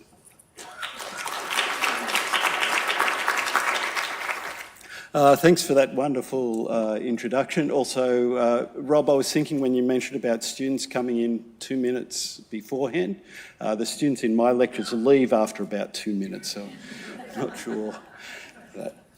Feedback, dynamics and control. I think of this as the quiet achiever. I guess in introducing this, I also want to recognise the many inputs from family, friends who've supported me, but also the great team, particularly Graham Goodwin and others who've supported me and mentored me through this. So let me start first with what is this thing called control? Control in systems has many ways of thinking about it, but I think to describe to a broader audience, what I try and say is that the way we think of things is that there are many things that exist in the physical world. We'll call that a system. And sometimes these are very complicated dynamical systems. So behaviours depend on past, not just what you do exactly at the moment. So that we call that dynamical. A very common paradigm for how to interact with these in a way to alter their behaviour in a way you want. We call that control. Control has, of course, a very negative connotation at times. To call something controlling is not a positive thing in general. But what we're talking about is trying to get the kind of desired, regulated, well-behaved systems that we want. And so there's one way of representing that is to think of things where we sense variables, and that takes us into a virtual world. So the sensor these days is usually electronics of some kind. There's some kind of computation, we call that think, and there's a lot of different things that can happen in that computational phase. And then there's the action. So we also then want to act, to do something to alter the physical system. So that's returning from this sort of virtual world back to the physical.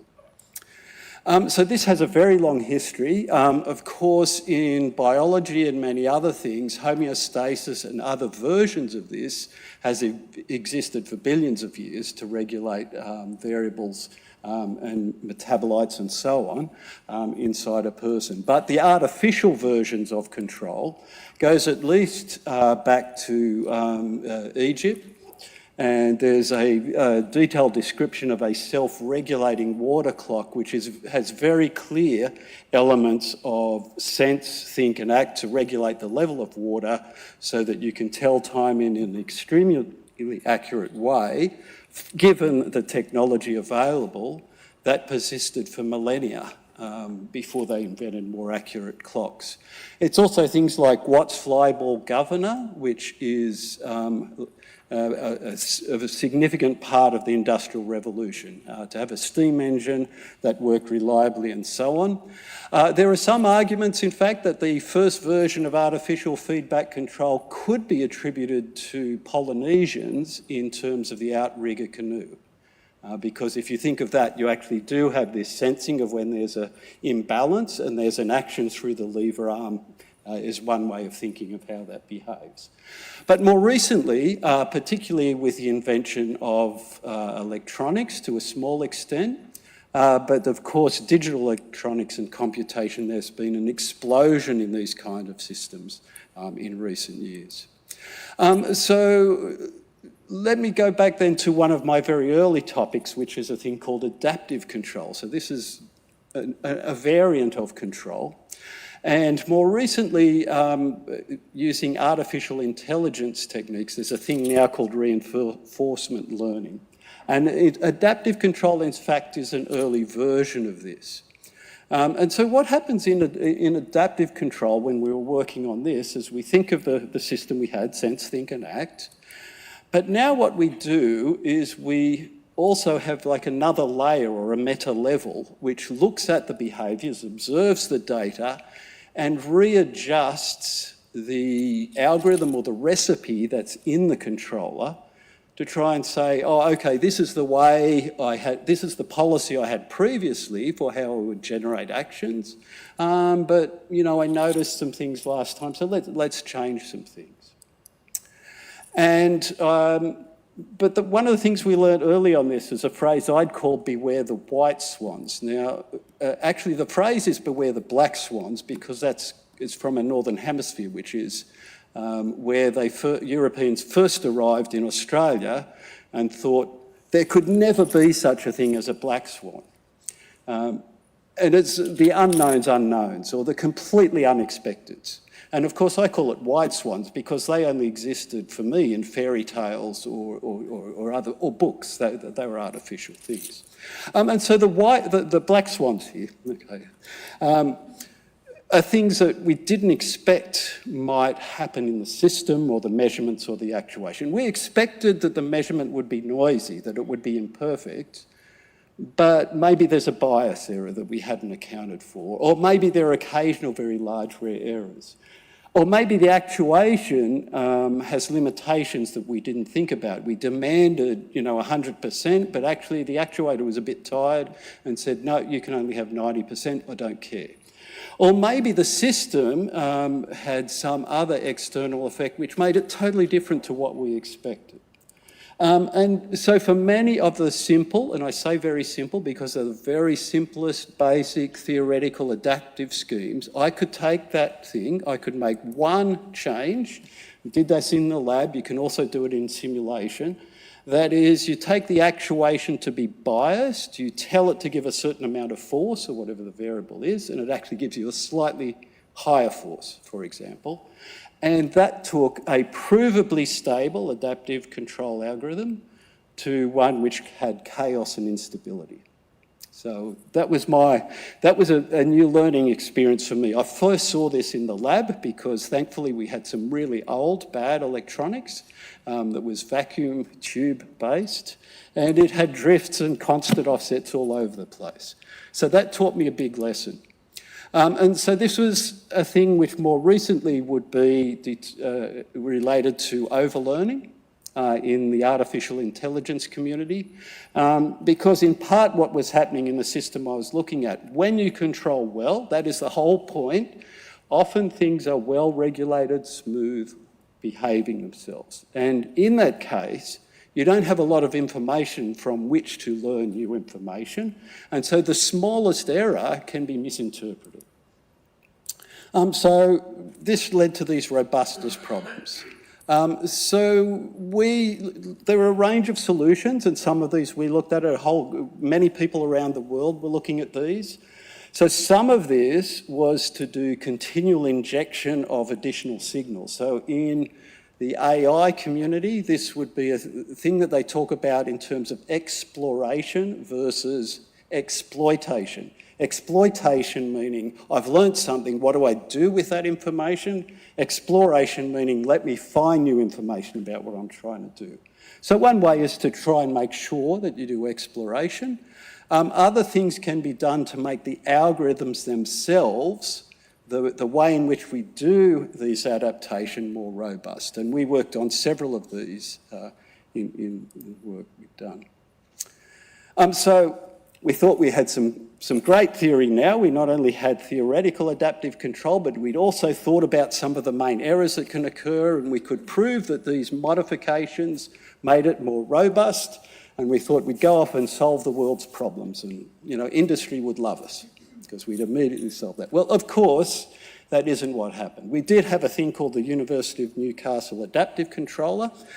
Our experience with industry rapidly taught us that the majority of industrial control problems don't actually need adaptation. We thought that was the answer. So in a sense, there are some that do, so it definitely is a useful paradigm. I'm not trying to say it wasn't. But in terms of saying for the vast majority of control problems out there, we'd missed the mark a little bit. But we very quickly realised what they needed is good ways to gather data easily, to design and implement standard controllers, to test those in a computer simulation environment, which we now call digital twinning, and have convenient graphical programming things. So we came up with UNAC, the University of Newcastle Advanced Controller, which was far more successful, and lots of those ideas, rapid prototyping and so on, have shown great promise and have been implemented widely since that time. But I also, it led me into this area mentioned on trade-offs and performance limitations.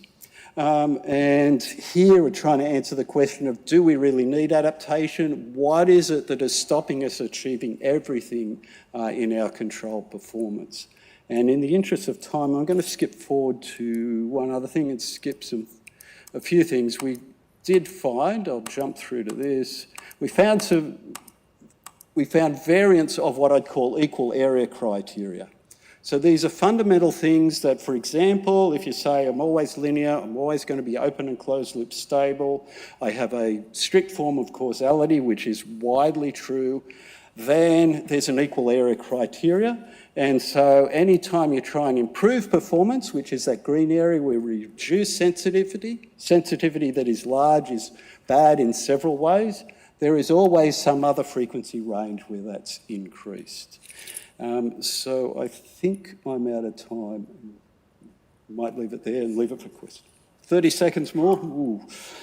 So there are various extensions that I'd worked on, and I won't say too much about those, but duals, discrete time, non-linear, information limited. There are versions that we worked on when you look at networked agents, and there are various problems there, but you could also set up sets of conditions where you say, then if you satisfy all these assumptions, you'll necessarily have a thing called disturbance amplification. If you're driving in dense traffic, you'll know this. A little disturbance of the front vehicle creates a slightly bigger disturbance and bigger and bigger and bigger. And there are certain conditions under which that's guaranteed to happen.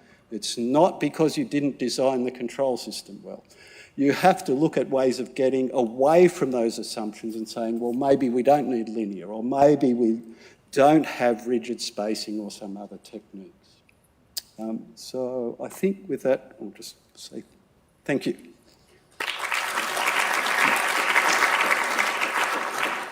Thanks, Rob. We have time for a few questions.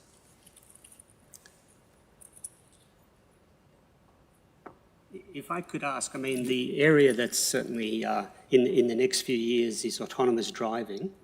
How do you, what's your confidence in such systems? I think it's a fascinating area.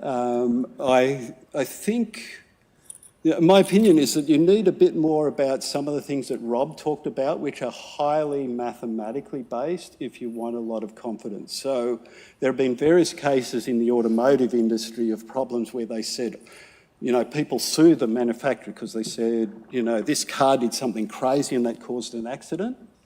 And in several cases, the software, when it was analysed and brought to court, was so complex, no one could guarantee that it was behaving properly and reliably and didn't have certain faults. So I think that's part of the answer, to have a firmer mathematical basis.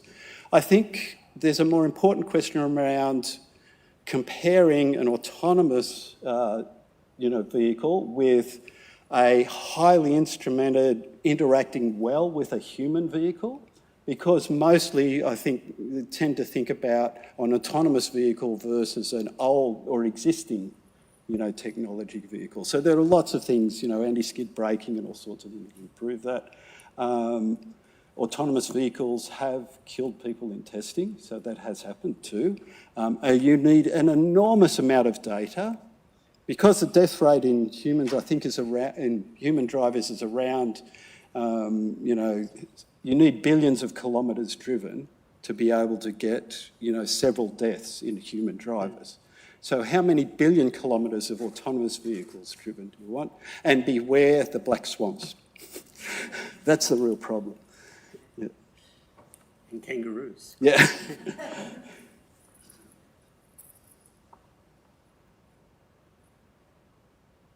Thank you. Really fascinating stuff you're doing. Just wondered if you could, just to respond to the discussion you've just had, whether you could set this up into what we call a design problem, where you've got lots of factors. Now, the black or the white swan might be a factor that you haven't accounted for. But then go to particular parts of the design space and look for false positive errors and false negative errors, or people actually, in principle, in that digital twin being killed, whether there is actually a formal way to get into software. And I have come across this myself, that software which is so complicated, you really don't know what's going on. You could experiment with the software and come up with these computer experiments. Could you react to that, please? My first reaction is I'm not an expert in software design or how that goes, but I think there is a lot of value in thinking very carefully about those questions you've raised. And I think the design input to that is very important. So, yeah. Andrew. You said during your presentation, I think, that you took an adaptive control system to industry, and it turned out that that's not what industry wanted, or something similar. It seems to me that there's a lesson there and something which we could all learn from. I mean, how did that occur, and what were your learnings from that? So I think in part we'd been through in in my learning, I'd been at that stage more academic or lab-based, and lab-based for me means a system, the dynamic system I'm controlling is a toy, but the controllers are sort of real. But so when you get to industry, the system is completely different. And so that was the big challenge there, and that was the gap I missed. But I think it's really just a matter of this two-way interaction, which I think others have talked about. Doing the high-level theory, we really want that. I think we definitely need that. You take that to industry and you learn, oh, actually, there's a twist on that problem. And there are certainly adaptive controllers in places where it does make a difference and it's valuable, but there are a lot of problems that didn't need it. I think it's that two-way back and forth with industry for me. Okay, with that, please join me in thanking Robert. Thank you. And I'll pass back to Steve.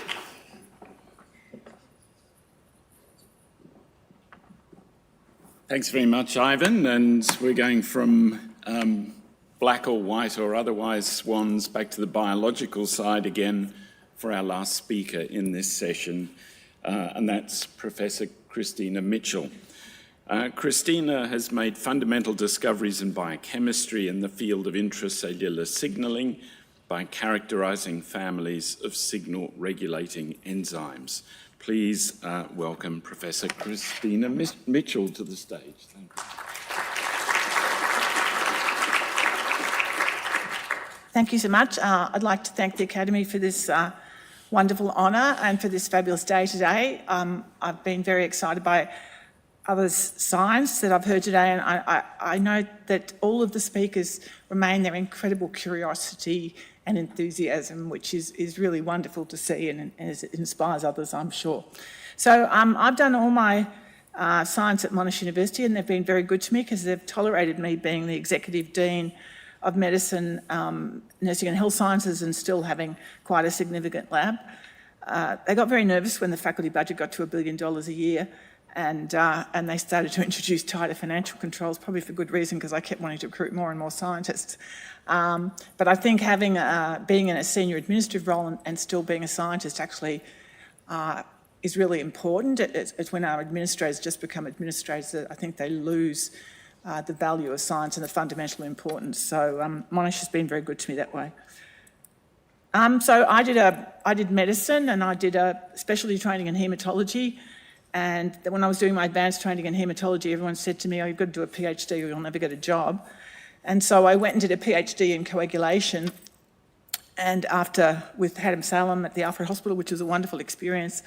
But after 3 years making things clot, I decided I never wanted to work on that again. And so I went to his mentor, who was at Washington University in St. Louis, who had discovered the mechanism of aspirin and how it affected platelets. And so he said to me, what do you want to work on? And I said, anything but clotting or platelets.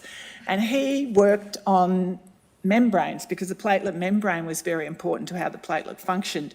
And at that time, he worked on small molecules known as phosphoinositides that are embedded into membranes, and they dangle from membranes by this diacylglycerol backbone, and there's a 6-ringed inositol ring which can have a phosphate put on by phosphorylation in either the 3, 4 or 5 position of the ring, and the ring is numbered based on where it is with this fatty acid backbone. Now, at the time, 25 years ago, when we started working on this, really only a small number of phosphoinositides were known, and they're most well known because PI4-5P2 broke down and made calcium by IP3. But since then, there's been an absolutely massive explosion in knowledge of these small membrane-embedded signals and how they turn over by kinases and phosphatases. The kinases put the phosphates on, and the phosphatases take the phosphates off, and they all interconvert. And there's 7 of them altogether. And at the time when they were first discovered in the 50s, it was thought they were only at the plasma membrane. But since then, it's been shown that they're on all intracellular membranes. And not only do they signal by binding other proteins, but they also recruit a whole suite of proteins that then make the membranes themselves bend and twist and cut and adapt. And both on early endosomes, late endosomes, the endoplasmic reticulum, and even the nuclear membrane has these phosphoinositides that signal. So when I first went to Phil Maduris's lab, he said to me, so there's 7 phosphoinositides and there's these interconversion reactions. So when I first went to the lab, he said to me, you know how to purify because you've worked on coagulation. Why don't you purify an enzyme that takes off this 5-positioned phosphate off this inositol ring? And I said, I don't really want to purify. But he said, if you do purify, then you'll learn how to clone and then you'll be able to work out what the enzyme family is. Well, it took me 3 years to purify and the enzyme, which was the first in the family, and then I went back home and everyone said I'd failed because I'd only got 1 JBC paper. And so we then proceeded to clone them and this whole pathway is subsequently being discovered.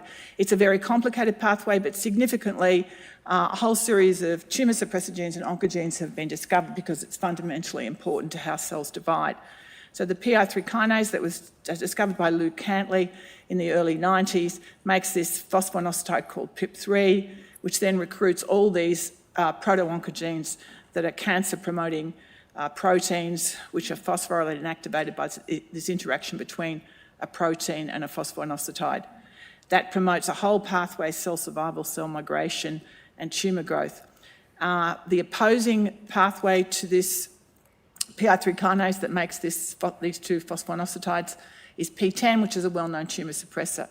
So PI3 kinase is mutated and activated in up to 60% of all human breast cancers and many other cancers, and P10 is a very well-described tumour suppressor that's lost expression in many cancers, including prostate cancer. So when Phil said to me, purify this 5-phosphatase, it was thought at that time there was only one. I thought, oh, it's going to be a tumour suppressor. Great, I'll be made. It'll be fantastic. I'll have a career. I won't have to go back to the bedside as a clinician. But when we purified it and then we started to characterise the family, although it works on the same substrate as P10 that's made by this oncogene PI3 kinase, it's not a tumour suppressor. So we subsequently then went and purified and cloned 10 family members. Others cloned them as well, to find that they all had this common catalytic domain and they came in a variety of different sizes and shapes and had additional protein domains.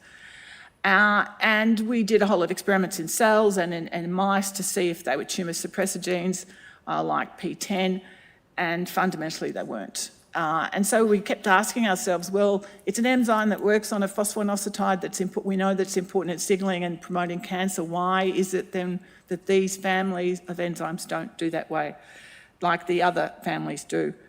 So the biggest discovery that opened up the entire field was when the Human Genome Project and genetics discovered that 2 of this family of enzymes, IMPP5E and IMPP5K, and also OCRL, were mutated in human syndromes. And they weren't mutated in cancers, they were mutated in rare developmental syndromes that affected children in a very fairly common manner that had a similar phenotype. And the syndromes that they were mutated in was a rare syndrome called Joubert syndrome, where they get polycystic kidneys, retinal dystrophy, and also mental retardation. Lowe syndrome, which again gets mental retardation, renal dysfunction, and a homologue of that, dense disease, which again gets renal dysfunction.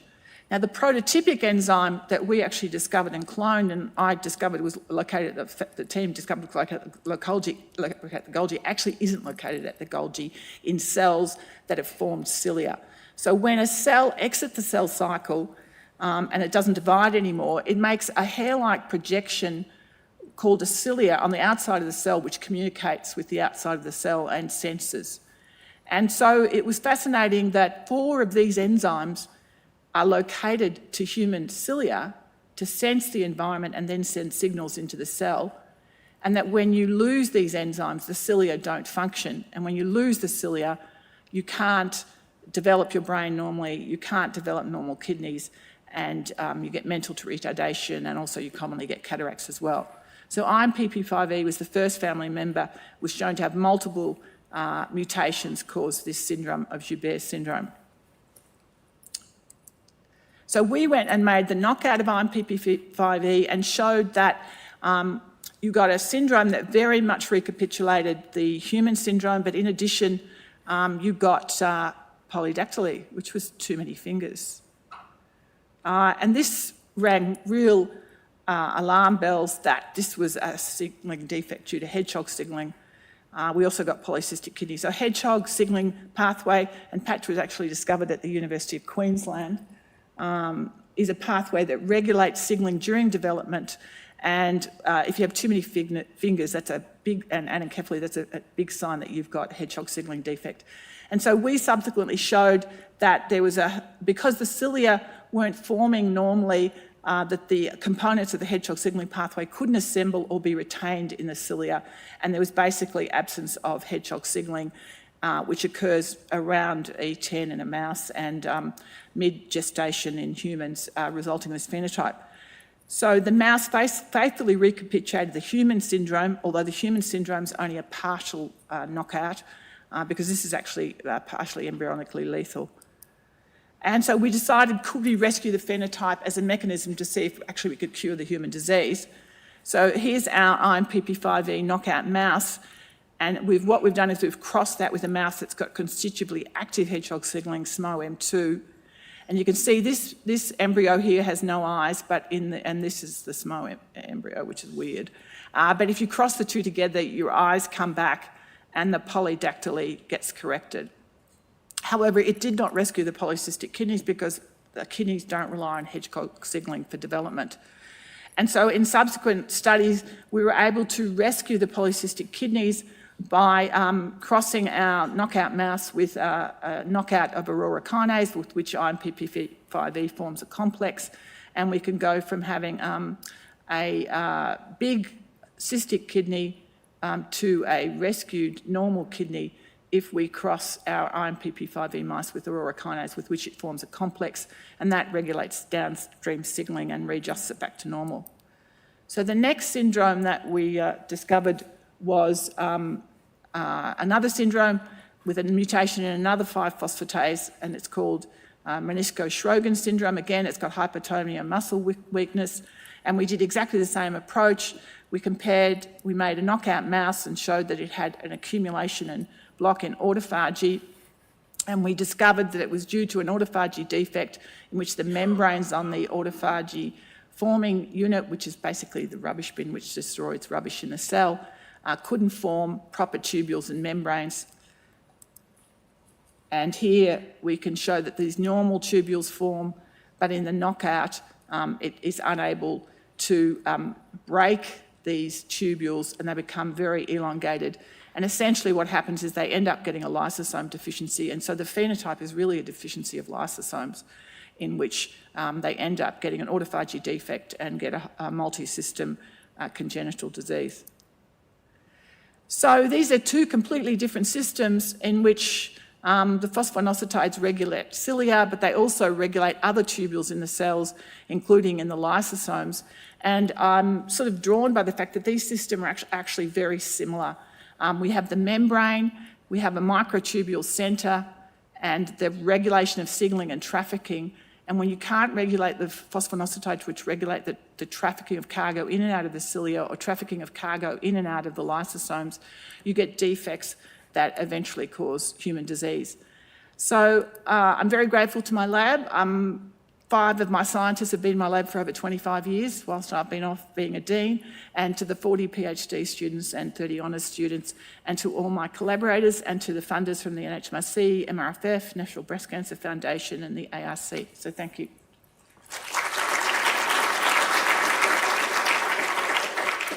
Fabulous. Thank you, Christina. Questions? Bob?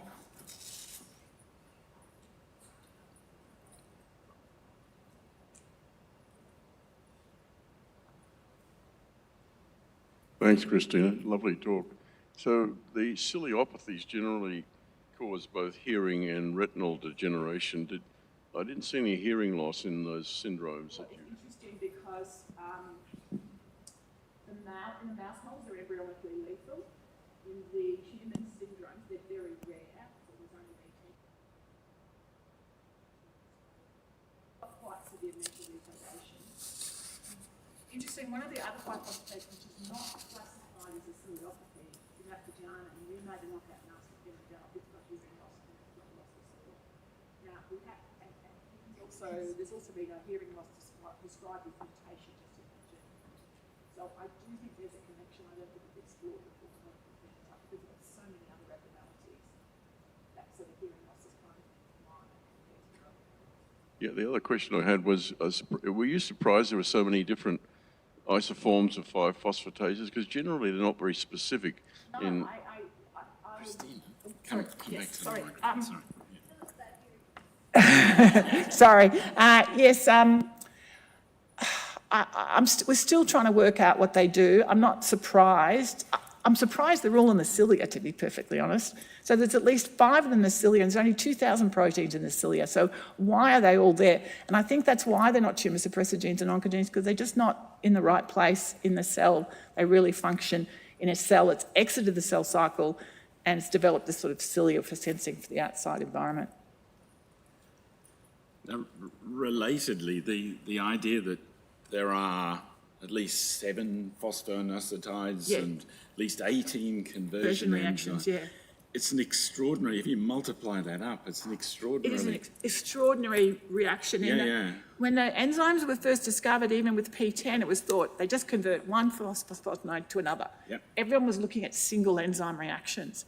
And then the idea came across, no, they're all interconverting. It's a continuum. It's like shuttling back and forth. And our simple idea of enzymatic reactions, we've only looked at one reaction at a time, rather than this constant interconversion and the proteins coming on and off them and the remodelling of the membranes and the signalling. Absolutely. It comes back to control systems. Yes. So, other questions for Christina? Tony, last one.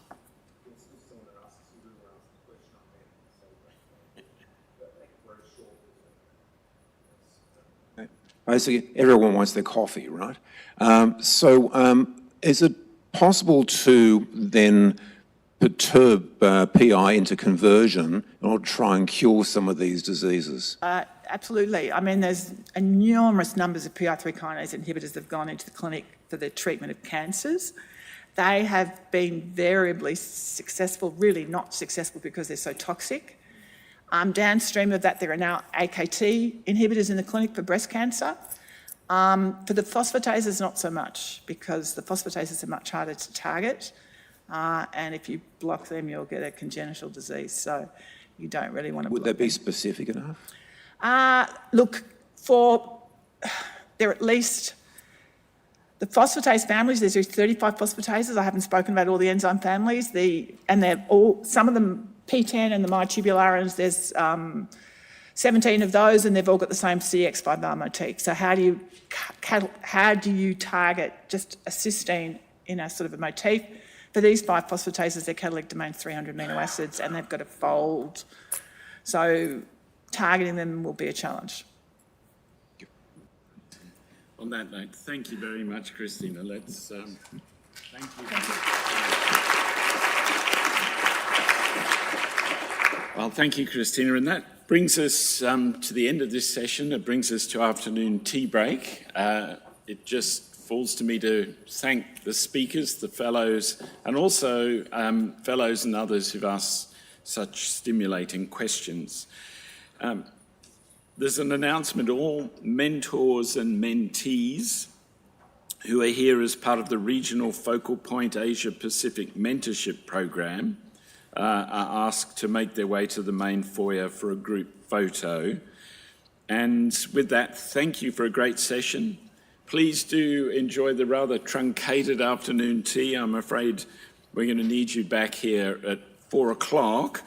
But while you're out there, grab a gelato courtesy of the gelato cart partner, the Grant Ed Group, and we'll reconvene at 4. Thank you very much.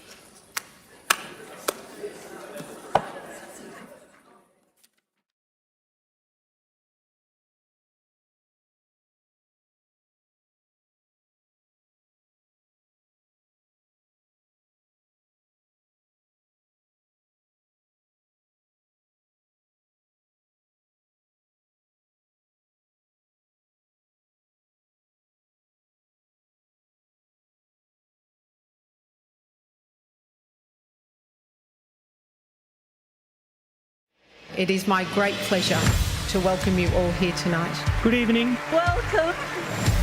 I don't know about you, but I'm feeling quite inspired. When we combine the brains of many really clever people, absolutely incredible things can happen.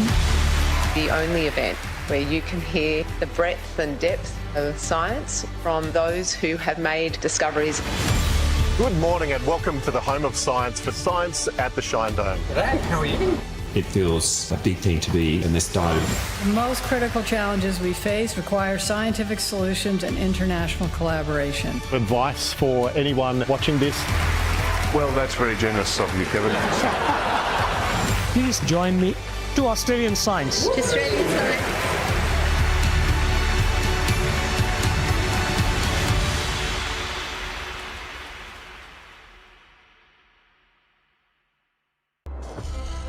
We have so much power in science, with the scientific method, with the tools that we have developed, that we can make a tangible impact on people's lives for the better. If we do this equitably, if we do it carefully, and if we do it conscientiously. My name is Michael Stumpf. I'm a professor for theoretical systems biology at the University of Melbourne. So this is a model of the 20th. I'm really trying to understand how cells make decisions. So that could be, how does a single fertilized egg cell give rise to on the order of 40 trillion different cells in an adult that all arrive in the right numbers, at the right place, at the right time.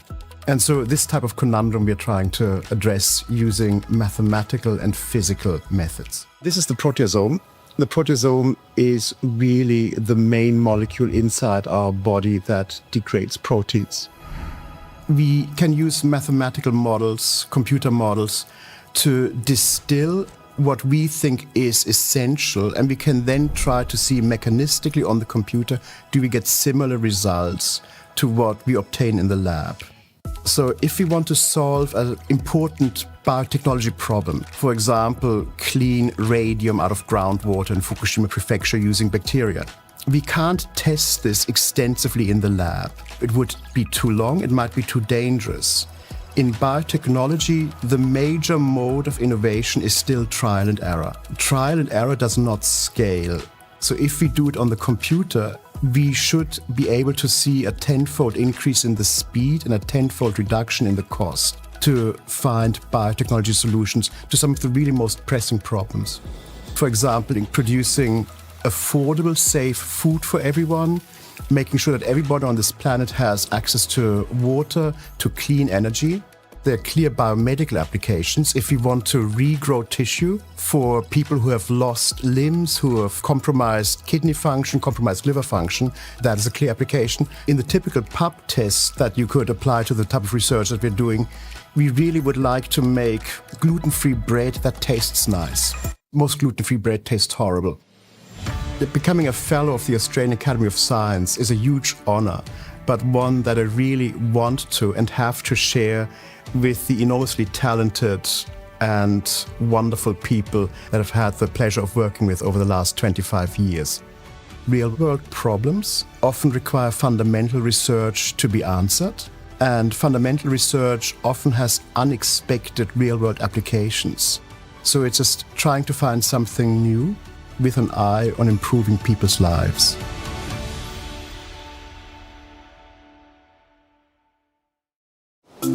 When you think about something like the ocean, 98% of the species that live in the ocean are actually microbes. And if you were to weigh up all of the animals that live in the ocean, 90% of that biomass is actually microbial cells. My name's Nicole Webster. I'm the Executive Director at the Institute for Marine and Antarctic Studies, called IMAS, at the University of Tasmania. I've always been really passionate about the oceans, and so when I decided that there would be a career path for me in marine science, I took myself up to Townsville to study marine science, and it was in the later stages of that marine science degree that I actually fell in love with microbes. To give you an idea of just how important microbes are in many marine species, over half of the weight of the sponge is actually microbial cells. These microbes cycle nutrients, they produce a whole range of chemicals that actually enable the animal to protect itself. And the other really wonderful thing about microbes is they respond to changing environmental conditions very fast. So we can detect stress in the marine environment very rapidly by focusing in on the microbial communities. A large amount of our research was trying to understand whether a change in the microbial community of an animal could actually enable it to adapt to changing environmental conditions by undertaking new functions that allow the animal to survive. And that research expanded into changed water qualities, understanding how microbes are responding to nutrients in the environment, right through to sediment plumes from dredging activities and other things. By focusing on how the very basis of the marine food web changes as the environment changes, we can have a much better understanding about the holistic health of the marine environment. So many different connections throughout the ecosystem. Many people have asked about my career and how I took myself from being a tropical coral reef biologist to working down in Antarctica. When you work on microbes, the environment doesn't really matter. And in fact, many of the stresses that are facing those environments are really the same. Ocean warming, ocean acidification, anthropogenic input into the marine environment. The election into the fellowship was a surprise, and it was really a wonderful acknowledgement of the hard work that went into decades of passionate research. All of my research was really underpinned by an incredible cohort of early and mid-career researchers, students that helped support the science that was ultimately evaluated for my election into the Academy. There's so much to love about the ocean. There's the life that lives within it. There's the feeling that you get from just being in the ocean. It's a sense of insignificance, really.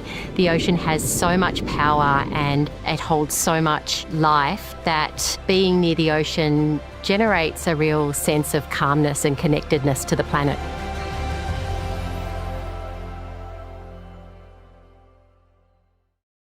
For many animals, their sex is determined by their genetics. But researchers have found that the sex of some species at birth is determined by their environment. They do it by temperature, and we've always wondered, how does that work? Distinguished Professor Jenny Graves and collaborators at the University of Canberra have spent the last 2 decades studying this phenomenon in Australian dragon lizards. The lizard's sex is determined by sex chromosomes. When the eggs are incubated between 22 degrees Celsius and 32 degrees Celsius, the usual temperature range in the wild, ZZ eggs hatch as males and ZW eggs hatch as females. But when the temperatures rose above 34 degrees Celsius, the team noticed something strange. Amazingly, what we found is at the higher temperature, the ZZ eggs, which should have turned into males, they turned into females. So they hatch as females, and amazingly, they're fertile. Because these sex-reversed females can successfully mate with males, it has wiped out the female W chromosome. So we've changed the whole sex-determining system. We've shifted it from genetic sex to environmental sex in 1 generation. Temperature also drives sex determination in other reptiles such as alligators and sea turtles. It's a system that could have huge implications as the Earth's climate warms. If global climate change keeps on getting hotter, we're going to have all-female lizards. We have all-female turtles and all-male alligators. Not going to work very well. Scientists are now looking at whether different species could adapt to rising temperatures and avoid the disappearance of one sex.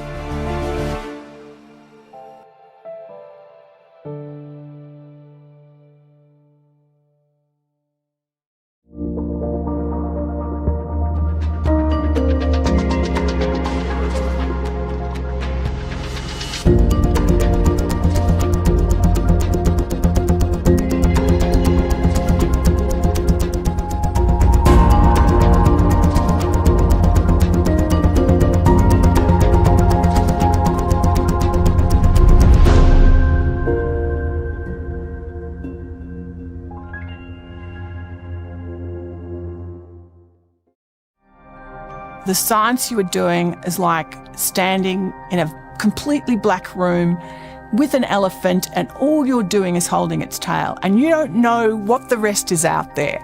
My name is Christina Mitchell and I'm the Dean of the Faculty of Medicine, Nursing and Health Sciences at Monash University, and I'm also a cancer biologist. If it was a significant, my research tackles the challenge of trying to get from the human down to the cell level and trying to explain how what happens in an individual cell and how it communicates inside itself to make itself grow and divide, to make it change that become a cancer. I co-discovered a suite of genes that we thought were going to be important in cell signalling, and it turned out that many of those genes were very important in embryonic development. And then other subsets of them were actually showed alter expression in cancer, and we've tried to work out why that's the case. And we're still trying to solve the puzzle. Write a different cell line, it might work. I never actually wanted to do medicine. I actually wanted to be an archaeologist. And I don't know why. My father was a GP and he used to say to me, do medicine first and then you can do what you like afterwards. And when I got the marks to get into medicine, I did medicine. And then having done medicine, I loved medicine, but I was always asking more questions. It hasn't got an EGF mutation, is it? About why disease happened. We've got the non-target control. Beautiful colonies, Lisa. I was the first female Dean of Medicine in the group of 8. I used to find it very strange that when I went to meetings and it was all men, and I was used to that because I'd done medicine, that the language used was, we want to help women to succeed. And I would try to change the dialogue to, women will succeed. We just have to stop the barriers. Becoming a fellow means a lot. I was surprised how much it meant to me. I think it's the recognition by your peers that your science means something, and by peers of the academy. I like the analogy that we're always standing on the shoulders of giants and we're all moving the field forward a little bit. Conditions I used to see and attempt to treat with others are now curable. And all of that is due to science and the discoveries made by great scientists. Whether it's in the field of cell division, whether it's in the field of immunotherapy, it's all on the basis of basic science.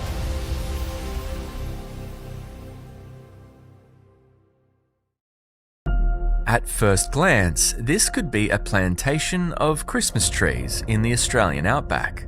But you're looking at what some are calling one of humanity's biggest ever scientific endeavours.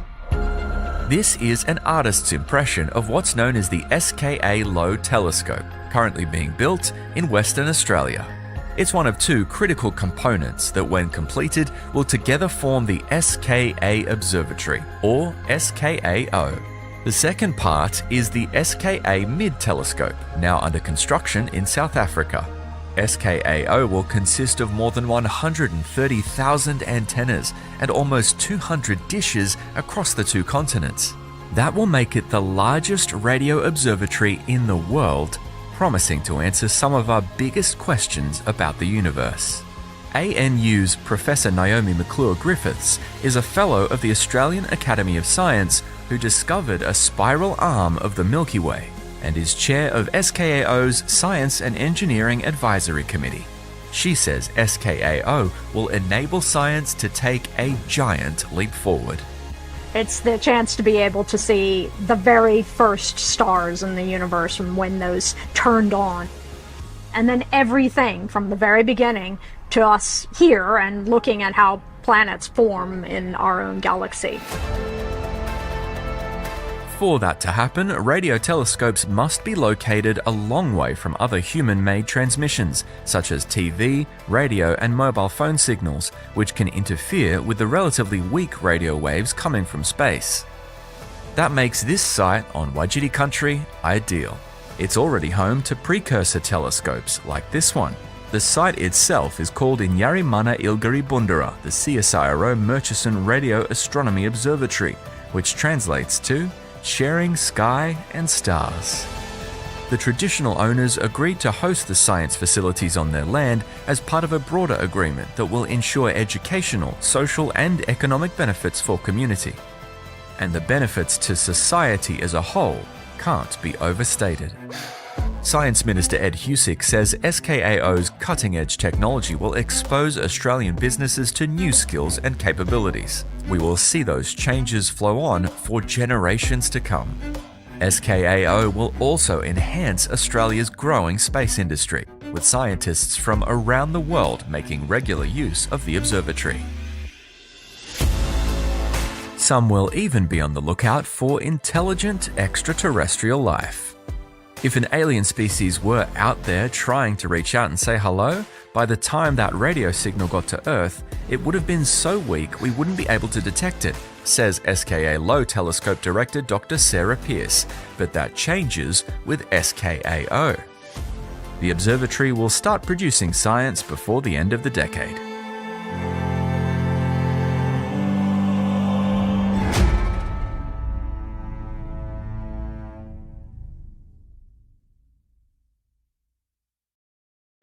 At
Well, welcome back, everybody. I think we'll kick off. I'm sorry for the truncated afternoon tea, but hope you enjoyed the break and managed to get some gelato thanks to the Grant Ed group. We're going to continue, obviously, in this session to hear from our newly elected fellows, but before we do that, we've got a bit of a treat. I'd like to introduce Academy Fellow and Australia's Chief Defence Scientist, Professor Tanya Munro. Tanya's speaking today on behalf of our Platinum event partner, the Department of Defence. And Tanya, needless to say, the Academy is incredibly grateful for the ongoing support of the Department over many years and for your membership of the Fellowship, of course.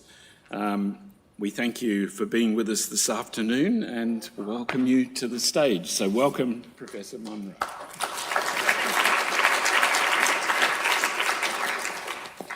Thank you, Steve. It's a great pleasure to be here. I stand before you and wish to start by acknowledging our Indigenous people. We stand here on the lands of the Ngunnawal people, this nation's first scientists, technologists and engineers. We've still got a lot to learn about the way they create and apply knowledge.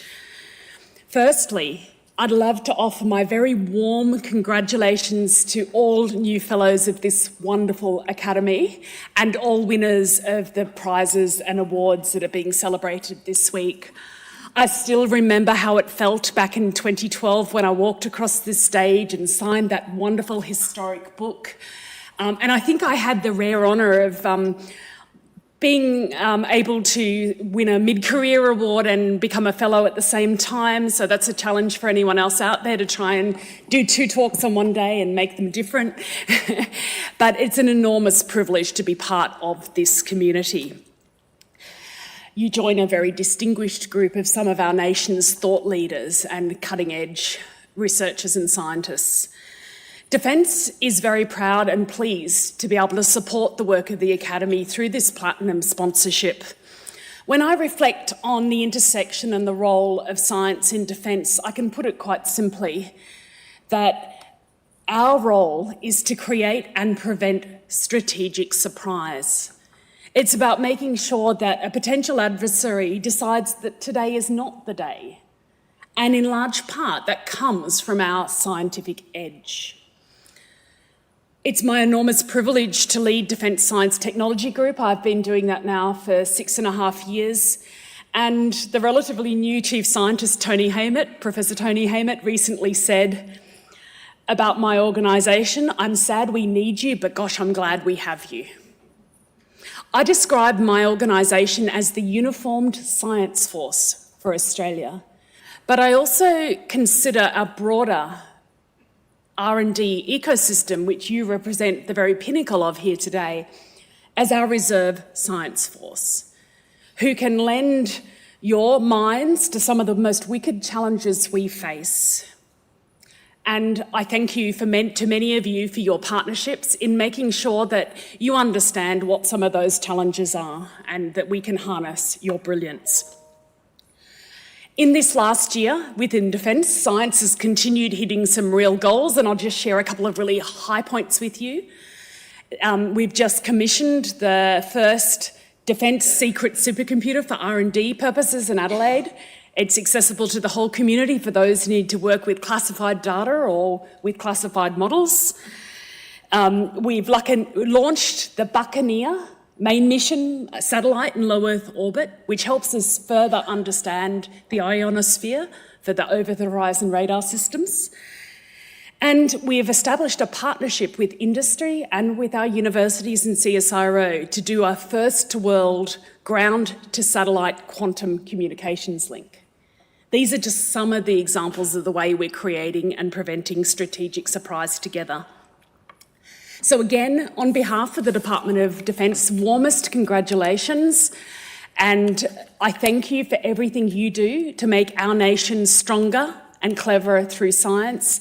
It's my mission and my passion to make sure that more of government's decisions are informed by data and evidence, and thank you for your contribution to that. Thank you.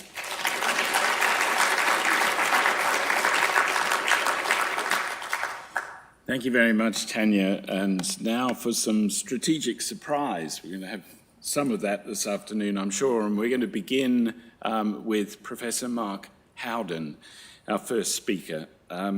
Mark is a globally recognised scientist whose work comprehensively addresses both climate change issues and their translation into real-world impact. Please welcome Professor Mark Howden.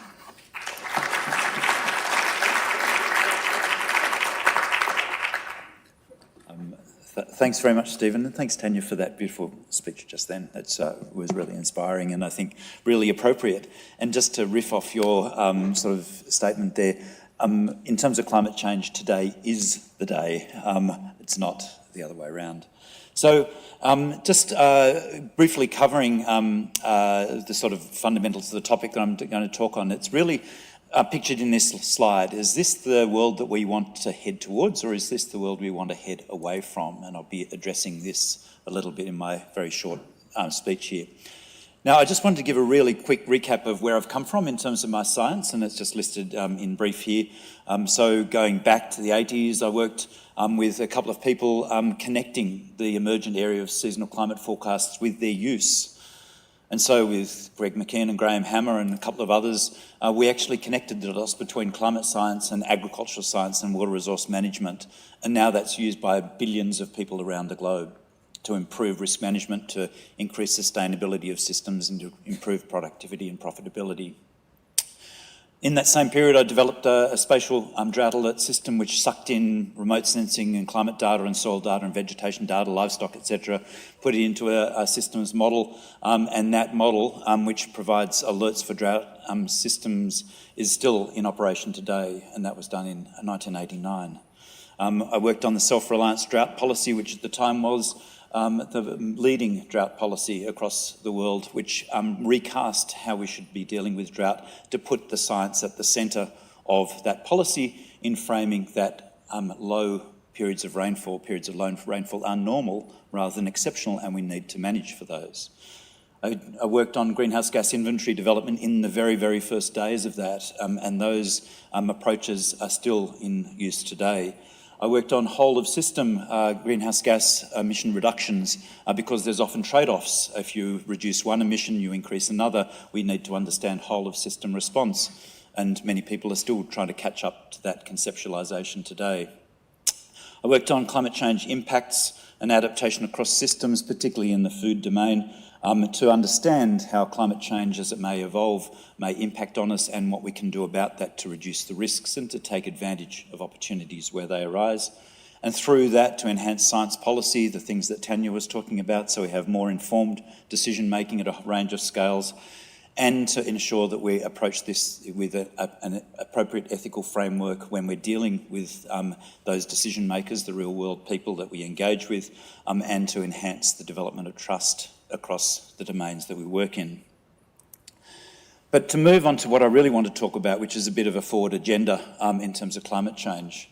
So what do climate scientists tell us they think is going to happen in terms of the climate change? This is results from a survey from The Guardian done a couple of years ago or a year ago.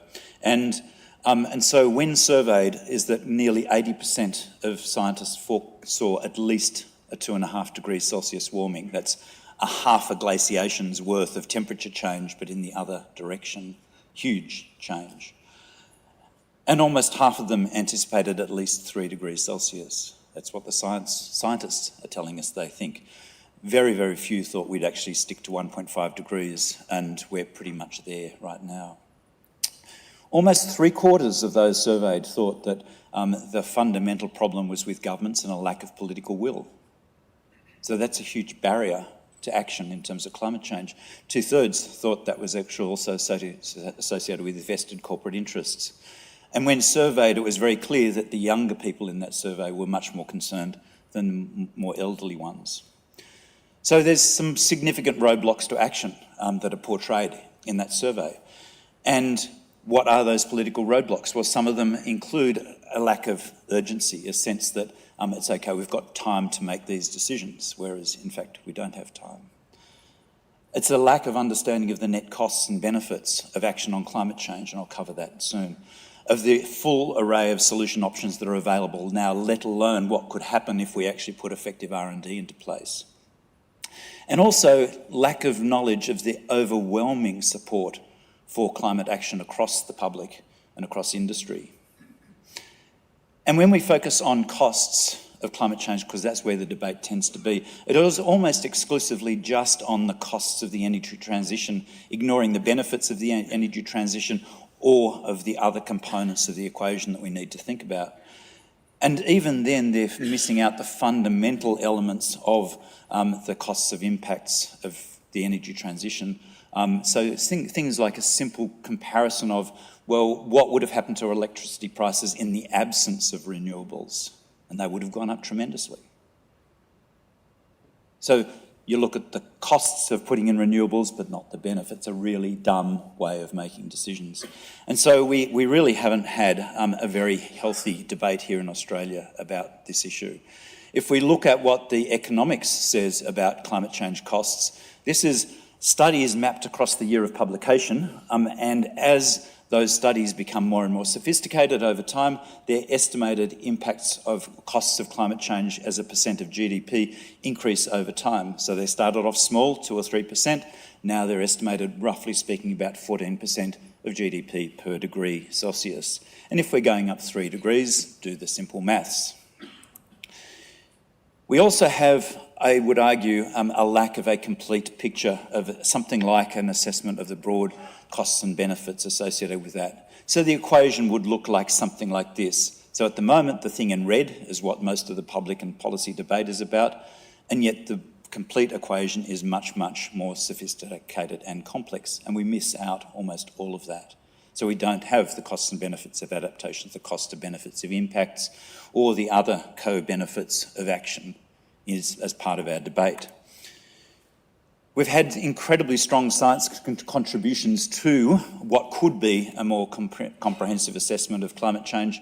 So we've got great Earth system science supported by the Academy, amongst others. We've got robust science which translates those changes in climate to impacts. So answering the does it matter, what if, so what type question. We've got excellent science, Pep Canadell here on carbon budgets and other greenhouse gases, which shows us where the emissions are coming from so we can take targeted action. We've got good but incomplete science on climate impacts, so how we can translate the sort of impacts to meaningful things.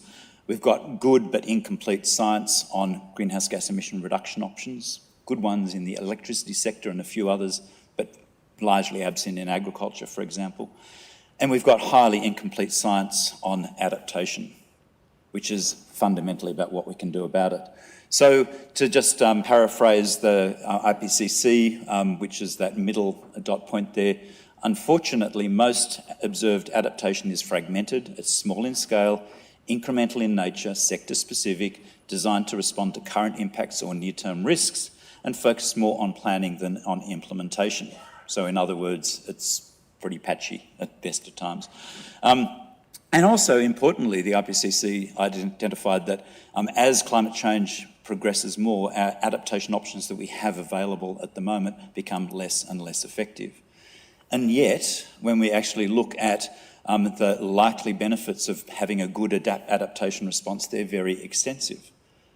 So we can avoid costs of impacts that otherwise would occur, we can increase productivity, we can take on new opportunities, there's often multiple co-benefits, and it empowers people and reduces their stress when they actually start taking good adaptation action.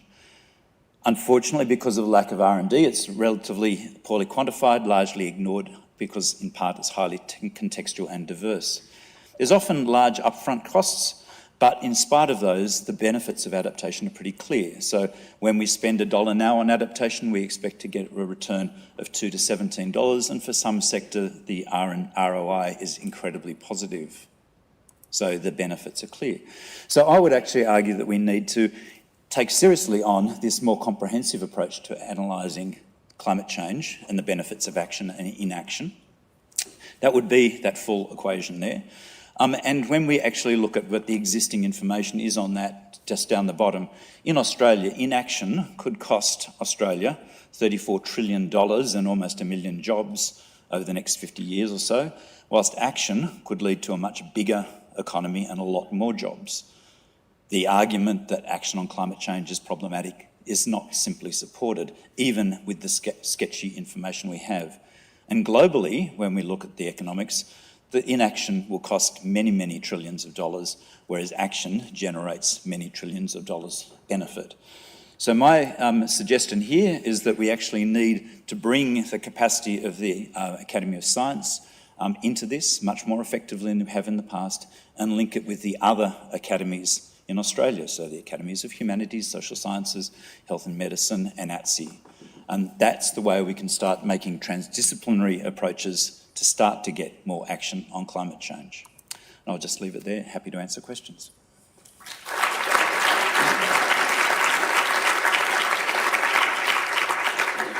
Thank you, Mark, for that very powerful statement. And I must say the urging at the end for a transdisciplinary approach, I think is outstanding. So over to you for questions. One at the back.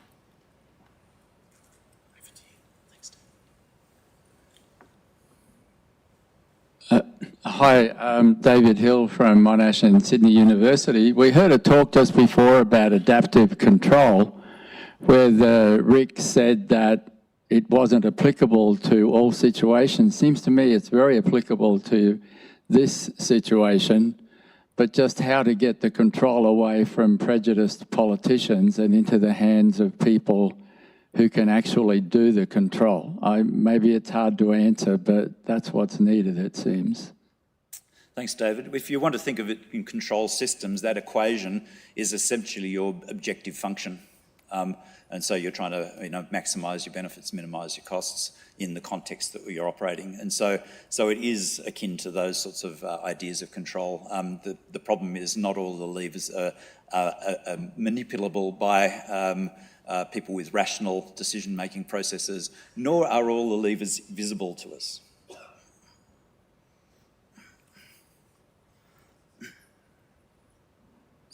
I'll pick up on that point, if I may. The challenge of scale, and from local to global, and phenomena that act at different levels and scales in relation to political action, jurisdiction and so forth. How do we manage that? How do we deal with that within the control equation?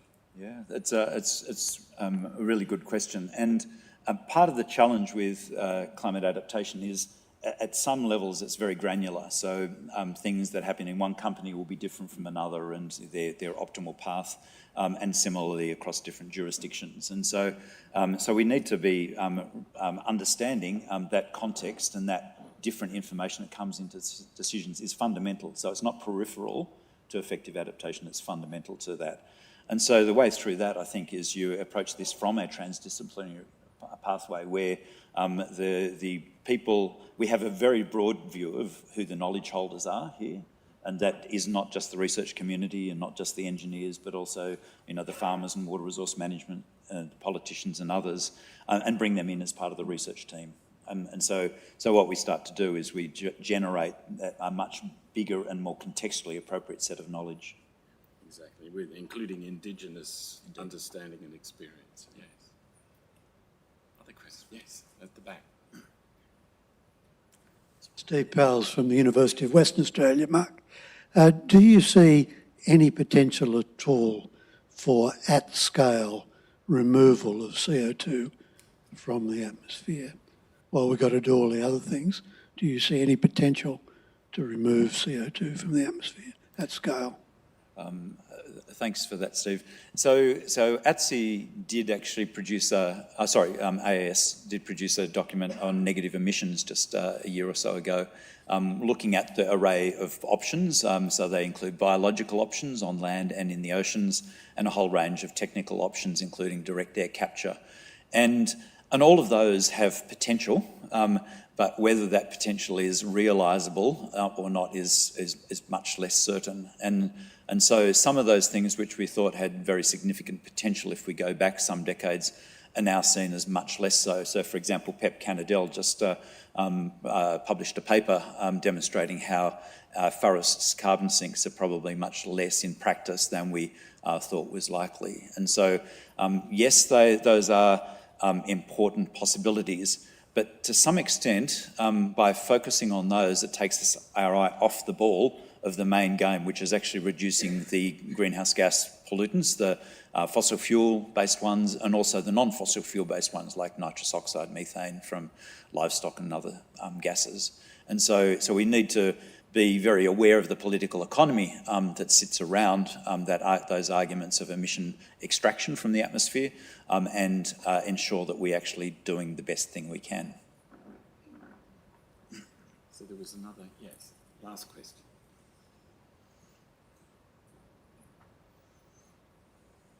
Hi everyone, Barbara Comer from UniSA in the Academy of the Social Sciences of Australia. So I welcome all the comments we've had so far. Can I make a plea that one way of scaling up is to do so with young people?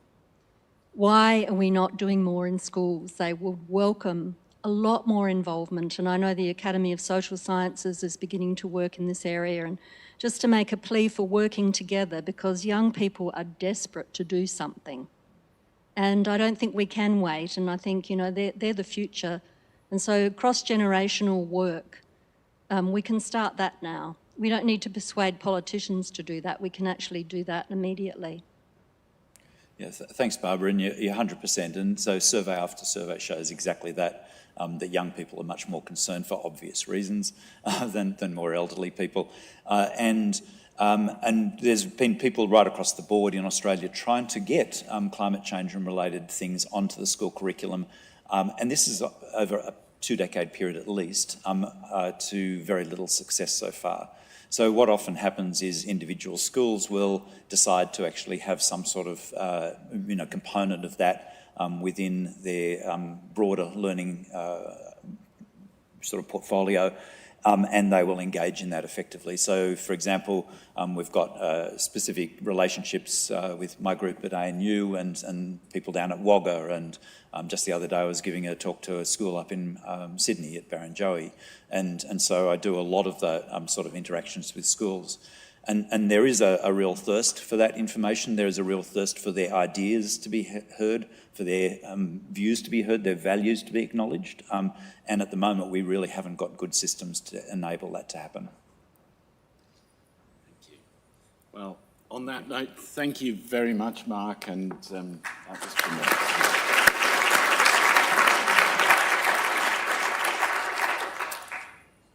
Which brings us to our next speaker, and that's Associate Professor Andrew Nash. Andrew has spent 3 decades in research and executive leadership positions, and he's championed the translation of Australian biomedical research outcomes into new therapies for unmet medical needs. Please welcome Andrew to the stage.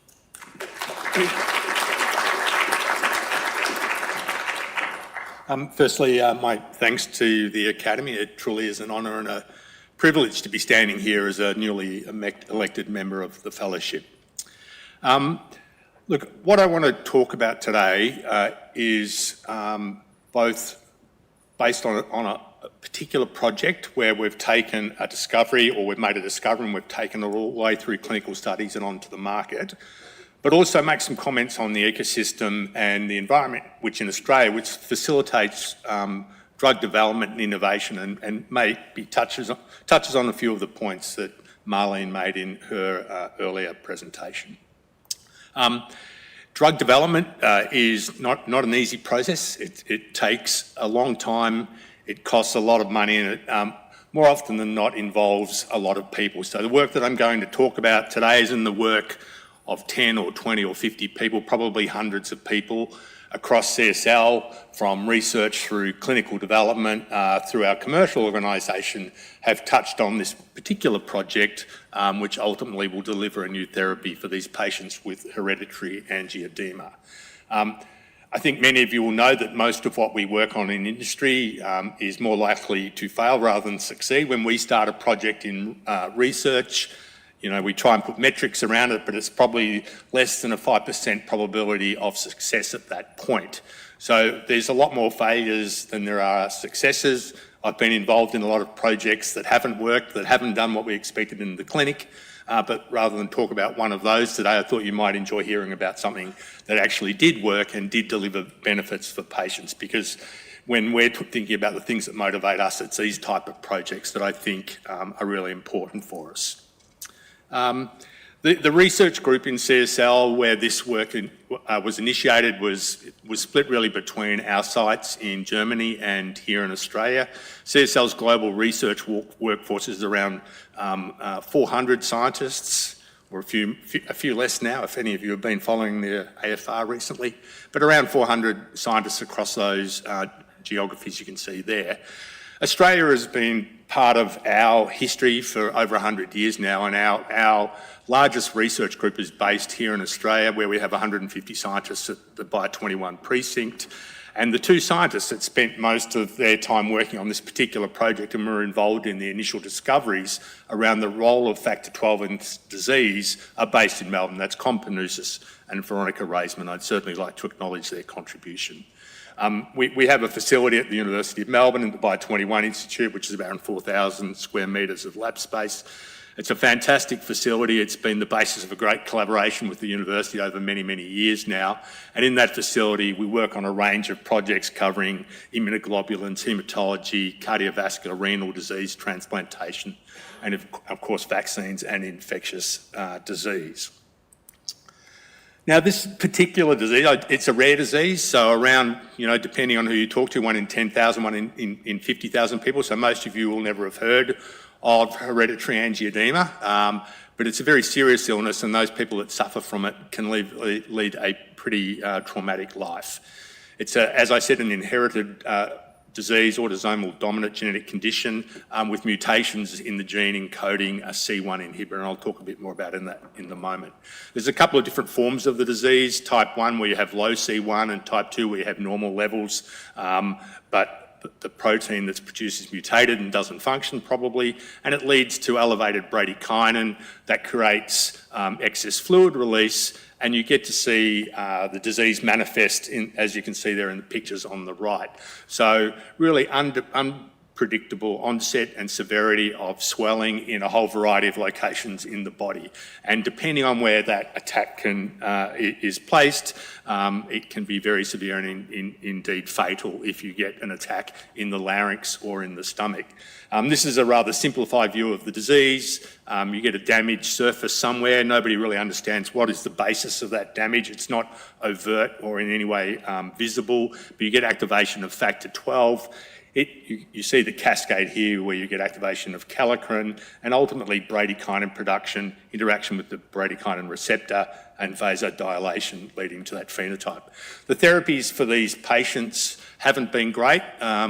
There's mutations in C1, and for many, many years now, CSL has purified C1 inhibitor from plasma, and that's been a mainstay of therapy for patients. And there's been small molecule and peptide inhibitors of bradykinin receptors and other elements of that pathway, but none of those therapies have worked very well. They've been all on-demand therapies, and the patients have had to suffer an attack, present to the hospital, and then they get treated, and maybe that alleviates the severity and the duration of the attack. So, having a vested interest in this area, we sat down and thought about, well, how are we going to develop a better therapy for these patients? There's a huge unmet need, so what can we do to help them? So we did a lot of work around the role of factor 12 in this pathway, and through a whole lot of really basic science determined that not only was factor 12 important in the initiation of the response, it was important in an ongoing loop that contributed to the severity of the disease. So we decided to target factor 12, and we have a particular expertise in biologics. We developed a range of monoclonal antibody-based libraries, and we're able to screen those libraries for antibodies that blocked factor 12 activity. And indeed, in those screens, we came up with a single antibody in a single assay that demonstrated close to 100% inhibition of factor 12 activity. And that was probably about 12 or 13 years ago, and to go from that first discovery, that first antibody, through to now when we've just launching a drug on the market, it's been a 12 to 13 year process. So it takes a lot of time and a lot of effort. But that first observation in that lab caused a lot of excitement, and that excitement then stretched over the next 13 years. The first antibody that came through was known as 3F7. It wasn't potent enough, so it was modified in the laboratory to give an improvement in affinity, became a more potent antibody, and in that process actually lost activity against non-human species such as mouse, became much more focused on binding to the human protein. And that caused us some issues, but things we were able to get around. And like most drug development programs, the particular drug that you're talking about changes its name about 5 times through the course of the program. So what started life as 3F7 became 312, became garadacimab, and by the time it was launched, it was called Andembry. These are just some of the, on the right-hand side there, some of the early translational studies that we did where we're taking plasma from patients, normal patients, healthy donors, and also patients with type 1 HAE. We're activating that plasma with a negative charge surface, dextran sulfate, that activates the factor 12. And you can see there, if you add in 3F7 or 312 into these assays, you get a really potent inhibition. So that was sort of telling us that we had a great inhibitor of factor 12 in vitro, but would that translate to any sort of impact in vivo? We've got a really high quality animal facility down at Bio 21 and some great biologists working in that facility, and they were able to develop models of this disease. This is a mouse model that you can see here. It's a model of passive cutaneous anaphylaxis where you're able to initiate that vascular leakage process, again based on bradykinin. You can see that in this mouse model, vascular leakage is measured by injecting the mice with a blue dye. When there's vascular leakage, the dye leaks out into the ear and you can quantitate that dye. And so you can see here that when we were treating these mice with 3F7, we were really able to get a nice inhibition of that factor 12 induced vascular leakage. So this was really the first observation that this antibody might be able to have some impact in mouse models, and the issue now was would it translate into the human setting, because often in drug development programs it's that translational piece that falls apart. We did a lot of really important biochemistry around this drug as well, a lot of structural analysis characterising the interaction of the drug with its target. On the right-hand side there you can see some work we published recently looking at how the antibody interacted with target factor 12. This is work primarily done at the Cryo-M facility down in Melbourne in partnership with our colleagues there. And it's a pretty standard interaction of an antibody and a target. The most interesting thing was we had an extended CDR3 loop which penetrated down into the active site of factor 12 and was responsible for the inhibition. And that sort of analysis allows you to better understand why your drug is working and how you could improve on that if you wanted to. Now, after a lot of work, a lot of product development work, manufacturing work, we were able to transition this molecule through phase 1 studies, phase 2 studies, and really this is the highlight. This is the phase 3 study that was completed a couple of years ago now and published in Lancet. This study involved around 60 patients, and you can see here that we had a really dramatic decrease in the frequency of the disease. So in the mauve graph there, you can see patients treated with the drug, the number of attacks before treatment and the number of attacks after treatment here, compared to placebo on the right. So a really profound impact on the rate and frequency of attacks. I think one of the most important pieces or features of this particular drug development program is nearly every aspect happened here in Australia. So from what I understand and what I've been able to look at, this program is probably unique in that every element in the program occurred here in Australia, right from the discovery of the role of factor 12, the generation of the drug, the manufacturing of the drug for phase 1 in Melbourne, the preclinical work, the phase 1 study done in Adelaide, the manufacturing for phase 3 and market done in Melbourne, the phase 3 clinical program done globally, but including hospitals in Melbourne and Perth and Sydney. And ultimately, you can see the product that we've ended up with there. So that's an Australian-based story of drug discovery and development. It can be done here, but the level of resource and infrastructure that's required, really the ecosystem for that drug development program to be successful is pretty challenging. And speaking to the points that Marlene made earlier, we've done quite a lot at CSL to really try and enhance the drug development ecosystem.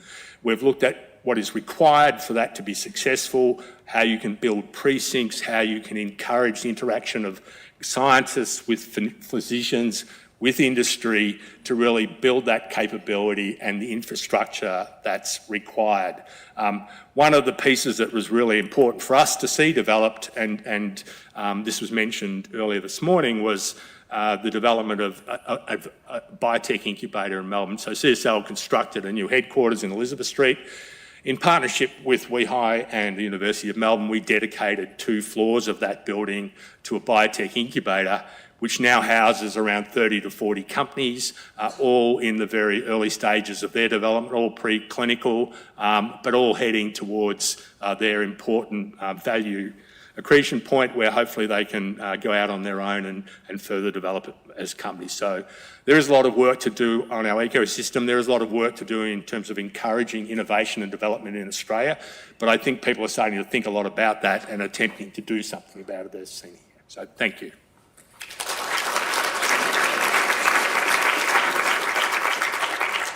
Thanks very much, Andrew. And I guess as much as anything, the commitment of the company to do it in Australia, and that was an example where there was a positive decision to do it in Australia rather than wherever else. And that commitment, you feel, is the corporate commitment that's required. Yeah, it's the corporate commitment that's required. I think there's no doubt that Australia has the talent when it comes to scientists and the physicians. We have first-class hospitals. We have a great environment for manufacturing and for clinical programs, and it's about making use of that. So I think there's no doubt that CSL's ability to manufacture this type of drug here in Australia, not only for phase 1, but for phase 3 and launch, has been facilitated by the involvement of government, both at a state and a federal level. So it does involve a will from the companies, but it also requires an input from the government as well. Exactly, it's that shared leadership. Yes. Yeah. No, exactly. Questions for Andrew? Tony, of course. I think it's entirely appropriate that you ask this question, Tony. So I'm curious, first of all, thanks very much, lovely story. Much prefer the 5%, thank you. I was wondering, the people who've been involved in this process, they got some great experience taking it all the way through. What are they doing now? Are they inspired to get on to the next one of these wonderful things to make another success story for Australia? No, that's exactly right. So these people are, for the most part, still within CSL, working at our sites around the globe. Not all of our work's done here in Australia, but a good chunk of it is. Australia's a great place to do clinical studies, particularly phase 1, so we're still doing a lot of studies here. The CSL early portfolio at any time is around probably 40 to 50 projects. A lot of those based on collaborations and innovations from here in Australia, and they will be all at various stages, right from drug discovery and optimisation through to getting ready for the clinic and progressing into the clinic. So yeah. And just briefly, can you also use this? I know this was designed for HAE treatment, but can it be used for some other indications as well? Now you've gone through all the hard slog. Yeah. So when you think about people that are on ECMO, for example, and blood clotting in the filters, that clotting is driven by factor 12 being activated when the blood passes through those filters.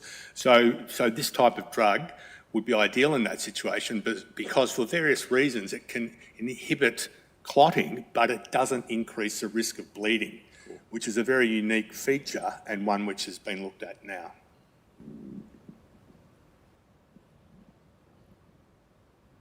Thank you, Andrew. That was great. And I do want to ask a question, but now I have to go back and ask, so what about cancer-related bleeding, cancer-related clotting?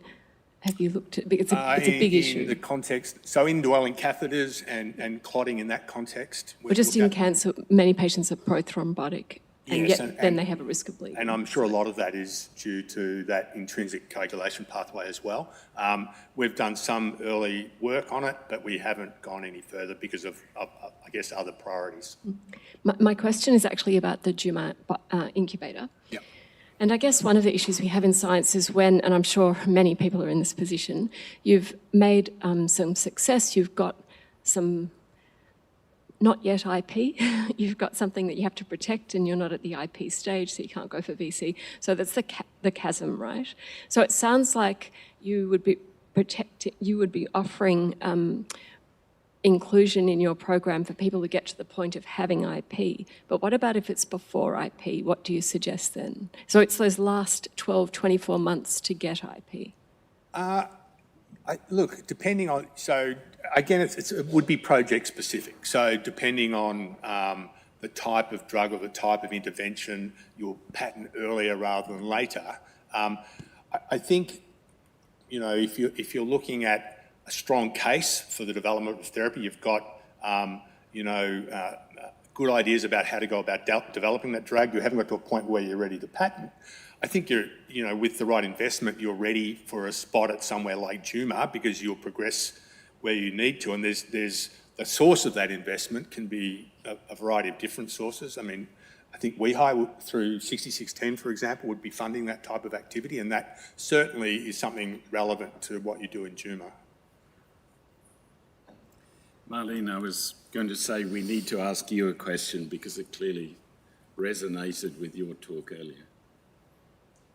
Thank you, Andrew, for that presentation. I was interested in, you mentioned the portfolio approach and that you had some failures as well as successes.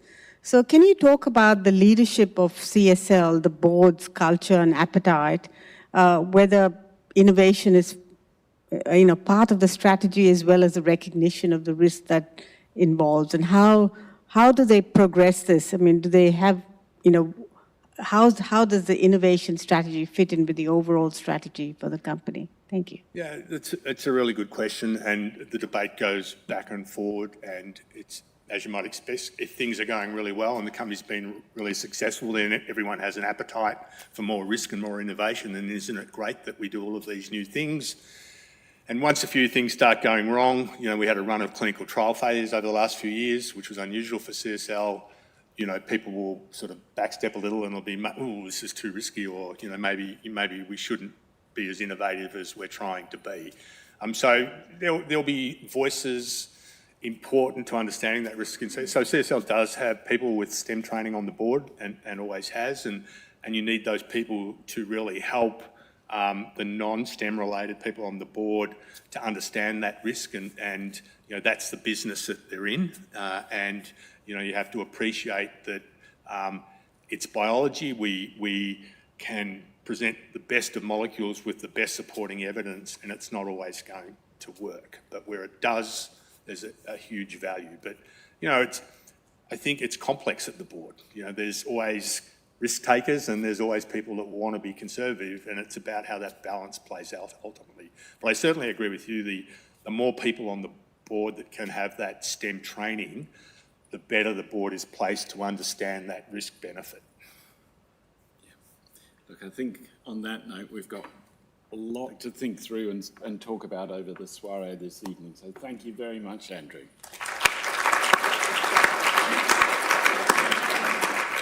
And with that, I'm going to hand over to our Foreign Secretary, that's Professor Francis Siparovich. Over to you, Francis. Great. Thank you very much, Steve. And I'm really delighted to introduce our next speaker, Professor Jessica Purcell. So Jessica Purcell has developed an international reputation for her groundbreaking contribution to low-dimensional topology and geometry, specialising in three-dimensional manifolds. So please welcome Professor Jessica Purcell.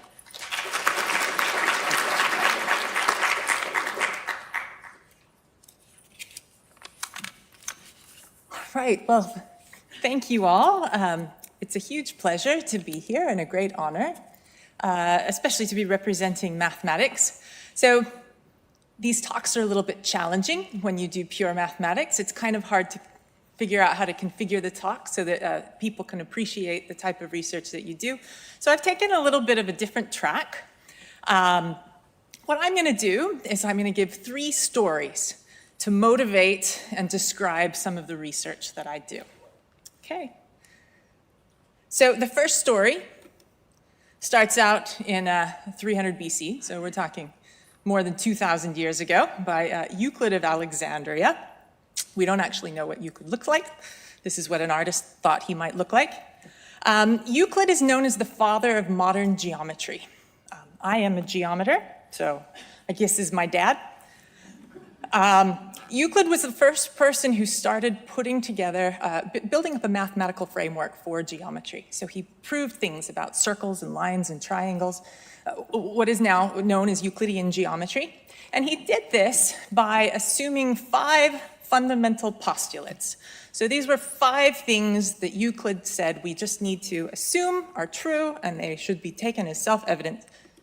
So here are the first of those postulates. They're pretty straightforward. They're totally believable. So any 2 points give you a line. Lines extend.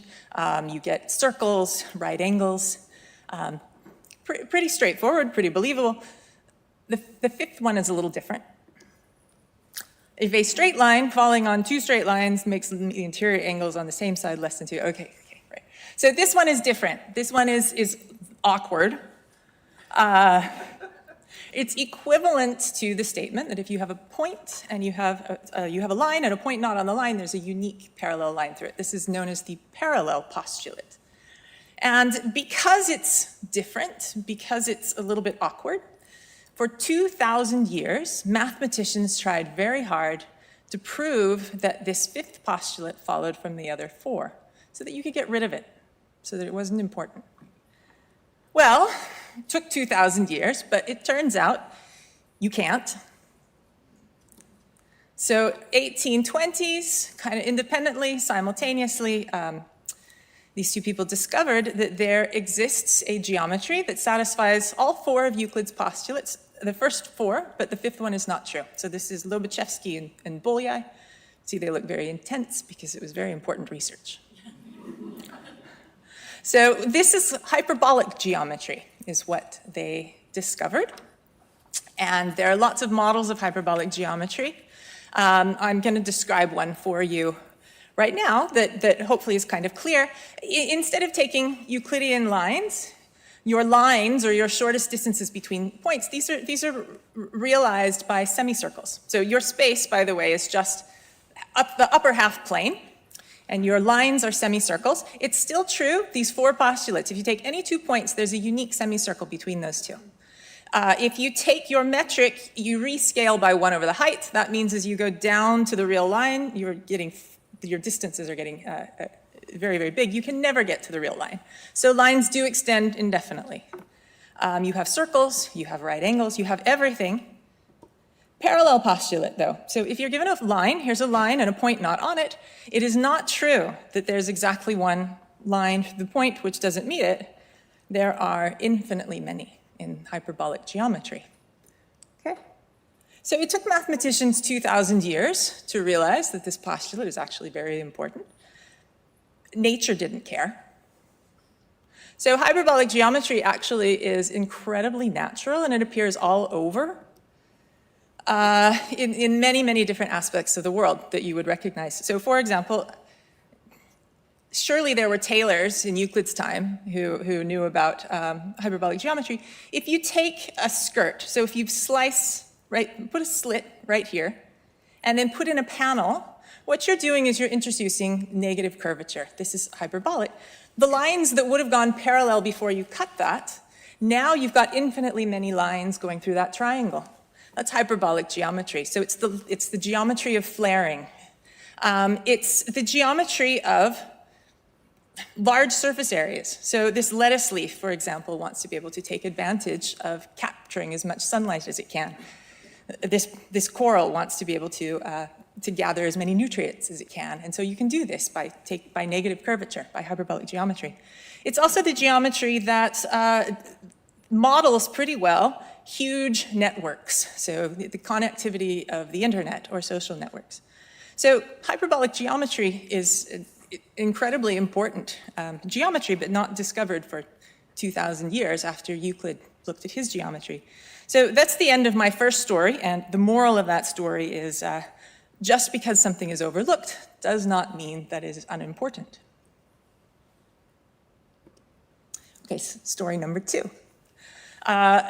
Knot theory is a branch of mathematics where you take a string and you tie it up and you fuse the ends together so that you have a circle now.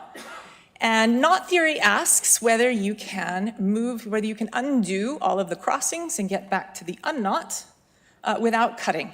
So the things you're able to do, you can stretch, you can wiggle, but you can't cut. So you cannot always get the unknot. These are the knots with up to 7 crossings. And the mathematical study of knot theory investigates the properties of these. So who came up with this? Well, In the 1800s, Peter Guthrie Tait was a Scottish physicist. He and his good friend Lord Kelvin were sitting around making smoke rings, as one does. And at the time, we didn't know very much about the building blocks of the universe, and Lord Kelvin proposed that perhaps fundamental building blocks of the universe were knotted vortices in the ether. I don't know what that means either, but Peter Tait was excited, he was enthusiastic, and so he went off and started to classify knots, thinking that maybe he was building a periodic table of the elements. This is what he did by 1884. So we think his methods were largely kind of ad hoc and combinatorial, and he just, lots of trial and error. He was able to classify knots. By the 1900s, with a couple other people involved, knots were classified up to about 10 crossings with very few errors. So this was quite impressive. But it turns out that, in fact, atoms are not knotted vortices in the ether. So the physicists moved on for a time. But knots still appear in many, many important places. So this is a picture of a periodic orbit of a dynamical system which was used to predict weather patterns. So this is one place you see knots. In crystallography, if you fold up some of the symmetry, then you'll get knots appearing in these three-dimensional structures. They appear in microbiology, DNA, and in proteins in ways that seems to affect structure. So I guess the moral of this story is that the most important applications are not necessarily the ones you start out trying to address. Okay, so that brings us to modern times, and particularly to my research. I am very, very interested in what are called three-dimensional manifolds. So these are structures that model 3 degrees of freedom. So our universe is some sort of a three-dimensional manifold, but also the configuration space of a robot arm that has 3 joints. A wrist is the three-dimensional manifold. And we wish to be able to classify these in mathematics. So knots give really great examples of 3 manifolds. You take space and you drill out a knot, and this is a 3-dimensional manifold. And most of these can be given a structure that admits a hyperbolic geometry. And not only that, if it has a hyperbolic metric, this is unique. So these are things that we learned in the 1970s and 1980s, basically. What is still open and what is still hard is how do you go from these diagrams that Tait was drawing to hyperbolic structures? So this comes from a computer. There's a computer program that will compute these things for finite examples. But we want to be able to do this for this sort of a classification for all knots, for all manifolds.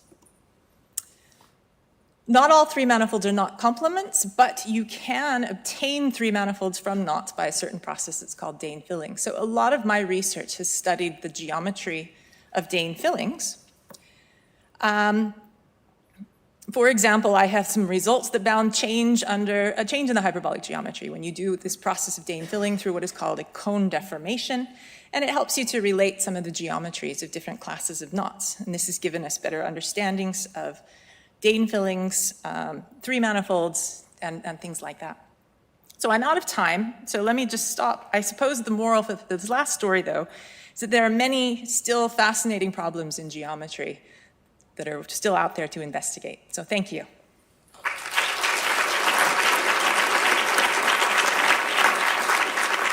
So thank you, Jessica. I'm sorry I had to cut you short on that fascinating talk, and I won't ask you about string theory. So are there any questions for Jessica? I can see one over there. I think it's Len over there.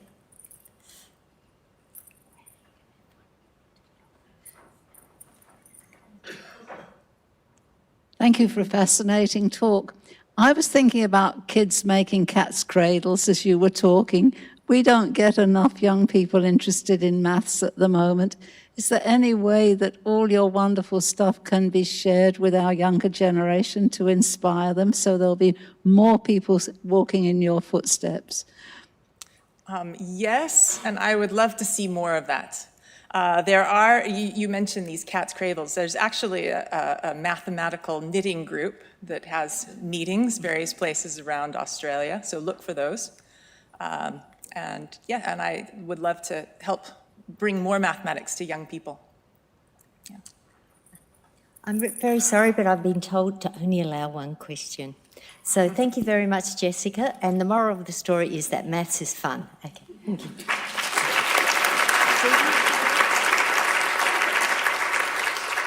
I didn't bring my thing, but I think you're next, Steve.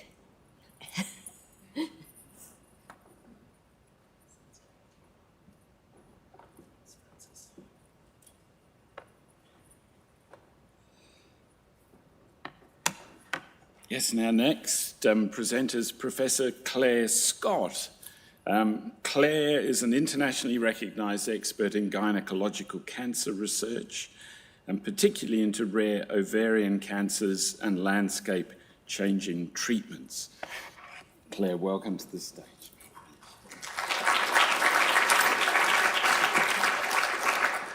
Thank you. It is a great honour to be here, and it's also very exciting, not just because science is the thing that I hope will continue to improve our lives in all the major ways that we hope it will, but also because of just being here and listening to such a diverse group of amazing scientists. And I just am going to hopefully stick to some paradigms today rather than the detail on my slides. So I'd like to allude to a couple of people who've already done some of my work for me. So David Huang, who beautifully described cell death control, and Gabrielle Belz, who talked about immune control, and then Richard Middleton, who talked about control. And whether it was good or bad, I'm a cancer doctor, so control is good as long as you control cancers. So in terms of talking about principles, I have some disclosures. Cancer itself clearly has a huge impact, and look at all that money that we could do something else with, like put towards climate change if we could control cancer. On the way through, I work on ovarian cancer and also uterine cancer, and both of those are in the top 10. On the way through my talk, you'll see all of the collaborators and mentors that I've had. So I hope that those acknowledgements which occur throughout my slides will show you how many different people I'm completely indebted to and have resulted in our work becoming relevant. I also want to mention patients and consumers, and I'll talk about some of the patients on the way through and consumers at the end. They're incredibly powerful. So the takeout from this slide is that these are beautiful tissue, so lung, alveolar macrophages. And I'm going to get back to that at the end of the talk, but I'm so grateful to Gabrielle for having introduced the innate immune system as well as the other. And I'm just going to make one point from each slide because it's really a question of having had a huge number of opportunities, being in the right place at the right time. So this was the time of CSFs, which Andrew Nash will well remember. Dom Metcalf, our doyen, really incredible stuff. Hierarchies were new. We didn't have solid cancer hierarchies at that time. The hematologic hierarchy had been learnt, way before and demonstrated by others. But understanding hierarchies is certainly something that I think helps a lot. So then we moved on to cell death control. And initially this was about how to make a cancer, then it was about how to treat a cancer, and why those things didn't necessarily work. A great shout out to Andreas Strasser, who's really been my career mentor. We then switched into xenograft models of mice and looked at these BH3 mimetics like venetoclax, really its forerunner, and to show that in solid tumours there was also a lot of power, but also toxicity. So that's not been quite as easy, but Jeff Lindemann, who's also an Academy member, has probably taken that as far as anyone has. Then we get to control of breast cancer genetics and DNA repair. So this is really regulation of DNA repair, and it is the Angelina Jolie story that you saw in my little movie. So this was about understanding Australian risk for breast cancer and how BRCA1 and 2 mutations made a difference, and then really understanding the wider biology so that we could control cancers in these families. And that's how I started my career in ovarian cancer research. So just very quickly, the moral of this story is that, you call it ovarian cancer, but there's actually many, many types of ovarian cancer, some of which are not the really awful, lethal, high-grade serous ovarian cancer that most people mean when they say they've been diagnosed with a cancer and then go on to, unfortunately, usually do badly. But we are going to talk about the patients that manage to do well. So high-grade serous ovarian cancer, we know a couple of things. P53, the gardening of the genome, is important, and DNA repair is abnormal in half of these cancers. So we're actually able to do something about that. We can target this abnormal repair, make it worse, and make the cancer cell die. So a PARP inhibitor is the drug that can help with this regulation, and this is a process of synthetic lethality. So the PARP inhibitor itself, there was a whole lot of issues of how to actually work, how do we measure it, got that wrong quite a few times, eventually got it right. This is about PARP inhibitors trapping PARP1 on DNA, not PARP2. And there you go, there's a synthetic lethality diagram again. This clinical trial is super important because this was the first trial that really focused on people who had an inherited predisposition to cancer and were receiving a drug targeting that inherited predisposition. So that should have been one of the strongest drivers, and that should be the primary, present in every cell, really resulting in that synthetic lethality that I mentioned. And this is the guy, Steve Jackson, who, when he had a spin-off company in Cambridge called Kudos, to take this drug further, developed really what became the whole family of PARP inhibitors to the extent that every company then had to have one. So his story online there is quite interesting. So what happened when we took that very small trial into a broader population? Because of course we know you have to do that, and you often lose effect once you go into a larger population. Well, those lines are pretty separate. That's a good start. Hazard ratio, 0.35. We've never had a hazard ratio like that in ovarian cancer. It's usually up around 0.7, which is not very impressive. But here the upper limit is 0.5. Then when we took out from that same trial the BRCA1 and 2 mutation carriers, you can drive a truck through those curves, and now the hazard ratio is 0.18, and the upper limit is 0.3. So this is indeed exquisite targeting of a cancer's susceptibility. But again, it's just a principle, and it doesn't work for all women. So why not, and why does it work where it works? So it spawned a whole lot of trials. And these are the trials that we had access to in Australia, and we brought a lot of the patient samples through into our clinic.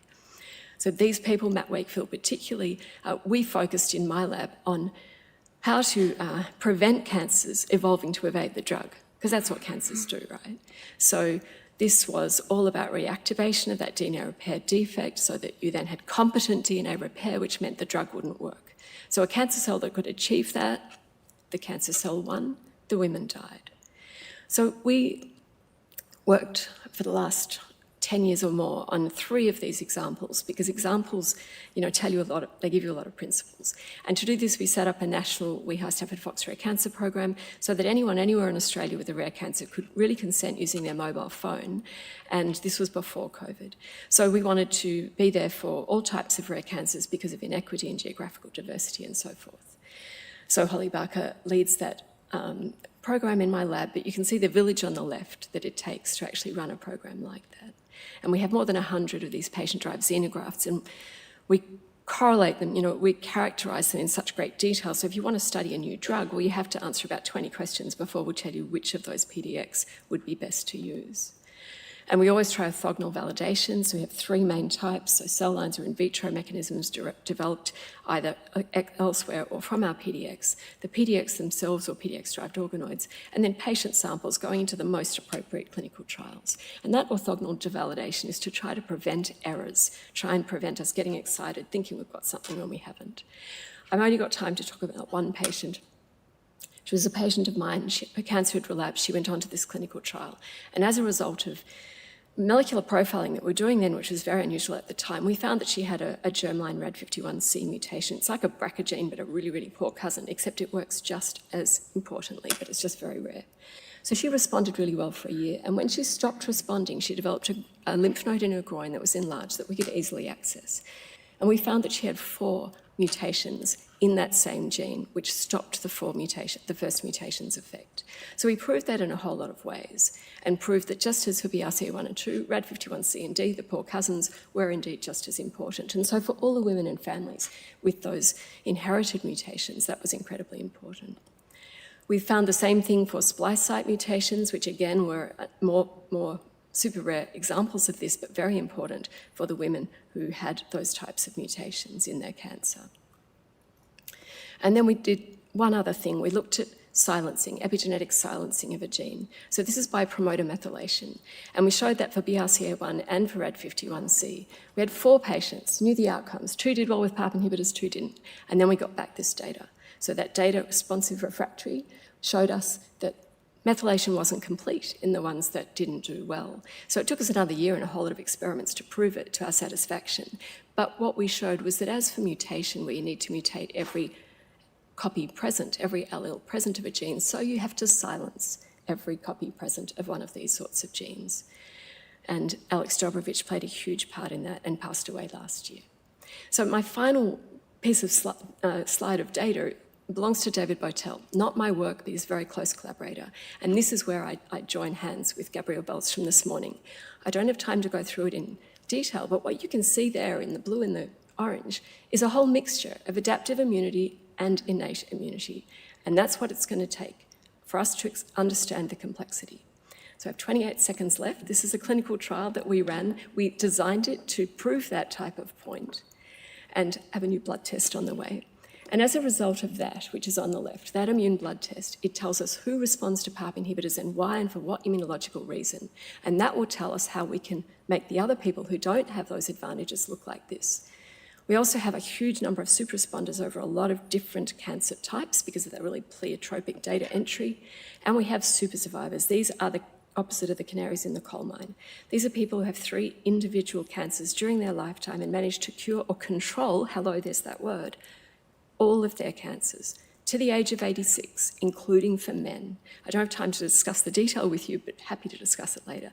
That's across 220 cancer types, including blood cancers. So watch this space, and I'm going to go chat to Gabrielle. Thank you.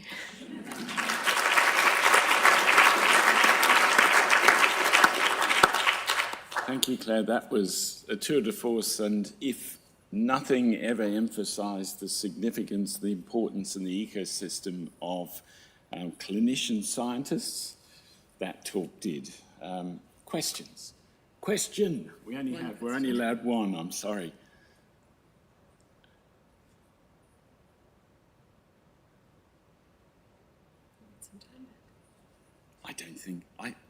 I think I need to ask at least one question. Can we just elaborate on that, though? Because what you've shown is the link between the clinician and the teams of basic scientists and the trialists and everything. That's the ecosystem that Andrew was talking about earlier, coupled ultimately to industry. But a little more, one response on that. Okay, so I don't know if you like this response, but the Parker Institute in the US has linked 8 or 10 of the major immunotherapeutic cancer-related institutions, all super famous ones. Now, it did take a tech billionaire to donate 125 million and then another 125 million, but they all played ball. They've got their governance under control. So it's all about how many MTAs do you want to sign, right? It's all about governance. And it's in order to answer really big questions, really hard questions. So I think bringing together expertise allows us to do that even better. And quite a lot of those institutions do have hospitals attached to them. And it's our proximity to hospitals that allows us. And I sat there listening to all these patients for the last 15 years. What about all those cancers? You know, what do your doctors say? Well, they don't talk to each other. Why don't they talk to each other? Because I've been cured of all those cancers. I only talk to this doctor now. You only have to hear that about 10 times. And you know there's something there. But yeah, Parker Institute. Exactly. Thank you very much. Back to you, Francis.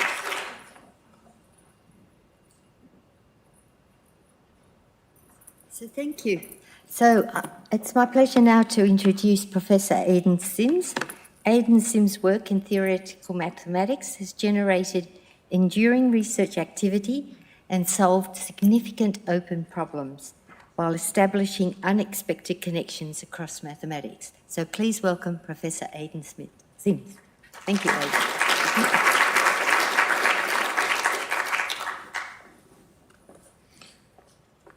Thank you. So I'd like to acknowledge the Ngunnawal people, the traditional owners of country here, and their ancient and enduring custodianship of country.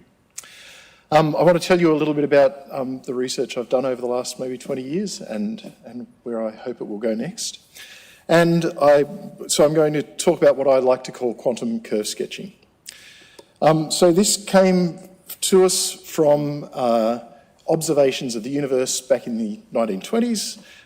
You have a look at what happens when you shine lights through 2 slits and you get some interference patterns. And that tells you that light travels in waves and interferes. Except then you get better particle detectors and you see particles, not waves, and so light is now particles. Well, okay, so maybe the particles are sort of bumping against each other or there's some statistics going on, but no, actually, if you fire one photon at a time and watch cumulatively what happens, you still get interference patterns, so each individual photon interferes with itself. And what's worse, and this is the famous Schrödinger's cat experiment, if you watch them, they stop doing it. So there's something really weird going on, and at the time we didn't have the mathematics to deal with it. We could see it happening in the universe, but we didn't have the mathematics to deal with it. What it turns out is that it comes from uncertainty. So Heisenberg said uncertainty is unavoidable, and the idea is when you measure a system, you necessarily change it. So if I try and measure the position and momentum of a particle, if I know the momentum really tightly, then I necessarily don't know much about the position, and vice versa. I can't know both, and the reason for that is after I measure the position, when I measure the momentum, I change the position, and I don't know how I've changed it. And it's impossible to eliminate those. Mathematically, that means that the two measurements don't commute. It matters what order you do them in. And for those who are either traumatised or thrilled by solving linear equations, systems of equations in undergraduate, this is matrices. So this is what matrices do. Except not matrices, because matrices happen in finite dimensions. And if you try to model one electron and you write down what the relation is that has to happen, you see something like what I showed you on the previous slide. And it doesn't matter what the symbols are here. What matters is that there's something in red that's on the right-hand side but not on the left. That is, the two measurements don't commute with each other again. And the Stone-Neumann theorem says there's a unique solution to this. There's only one way to model this, and it happens in infinite dimensions.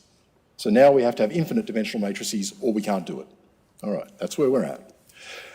C-star algebras are collections of linear operators in infinite dimensions. This is the mathematics that I work on. And the idea is that we need to be able to do measurements in sequence, we need to be able to do measurements in parallel, and we need to be able to compare measurements with each other and handle uncertainty or errors in our measurements. That's all. You need those three things and you get C-star algebras. So that's where the mathematics comes from. But they're complicated because the smallest C-star algebra that contains the thing that just moves everything one step to the right, so just that one operation, and by the way, if you wanted to build a computer, say a quantum one, you might want to be able to shift the tape left or right, is all periodic functions, all possible periodic functions. And that's a C-star algebra we think of as relatively easy because it is commutative. So that's one of the easy ones. Okay, why should we care? We should care because these things actually are genuinely useful. So, for example, I want to talk about the quantum Hall effect. If you put a metal plate in a magnetic field and then you run a current through it, the right-hand thumb rule in physics will push the electrons in one direction or the other across the plate, and you'll get a sideways current called the Hall current. And normally that would just vary roughly continuously with how much magnetic field there was, but if you cool the plate right down near absolute zero, then the energy levels quantize. They move in jumps. So they stay at the same energy for a while and then they suddenly jump. This beautiful, this Hofstadter butterfly picture is a picture of how they vary as you move the temperature and the magnetic field and the current.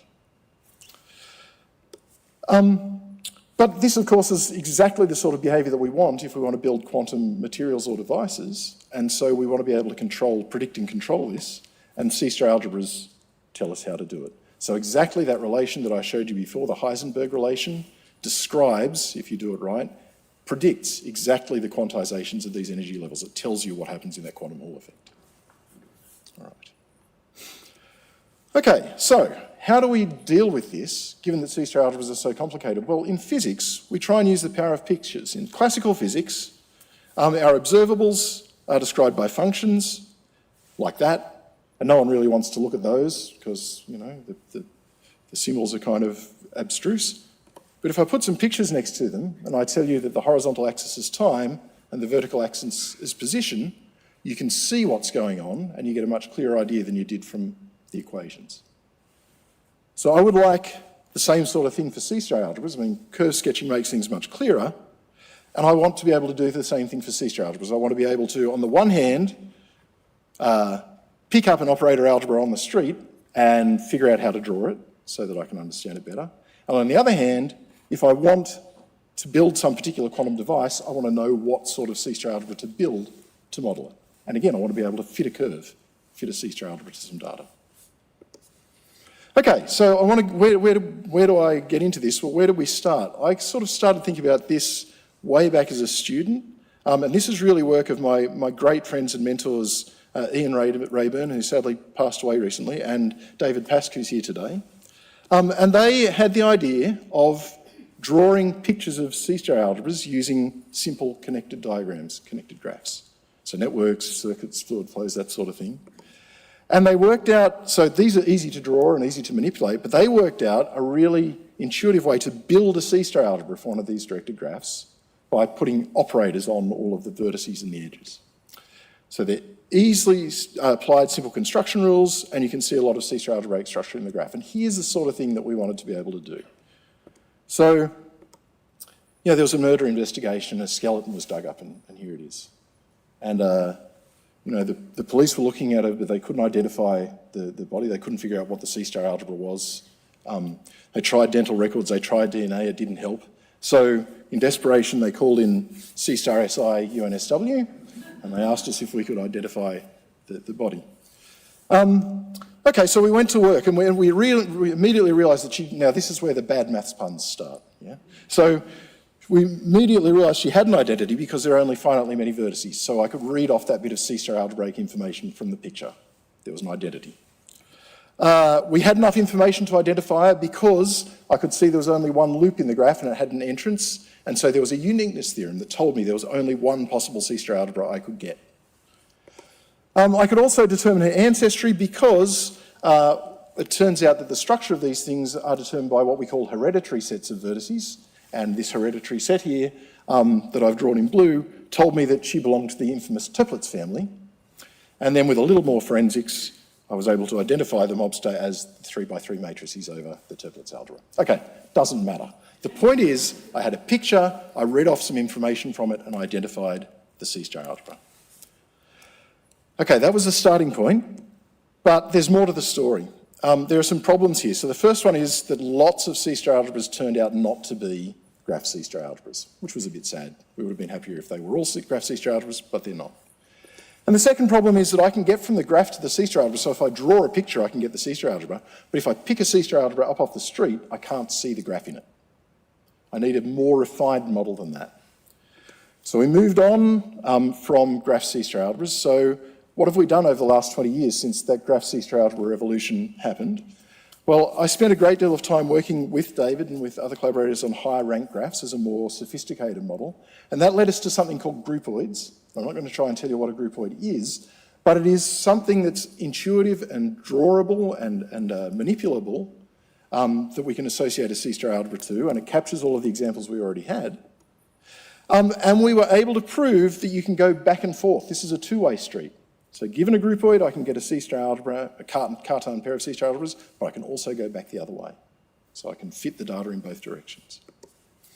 So I can sketch the groupoid from the C-star algebra, but I can also fit a groupoid to some C-star algebraic data that I might want to achieve. And I can also realise key examples from mathematics and physics using this technology. So what's next? Well, hopefully probably at least another 20 years. I don't think I'll be around for the end of it. But we want to be able to determine exactly which C-star algebras groupoids capture. We know that lots of them are captured, but perhaps not all. We want to learn to control the fine structure of C-star algebras through this sort of groupoid curve sketching. And ultimately, we want to learn to design and build quantum materials and quantum devices using groupoids and their C-star algebras. That's it. Thank you.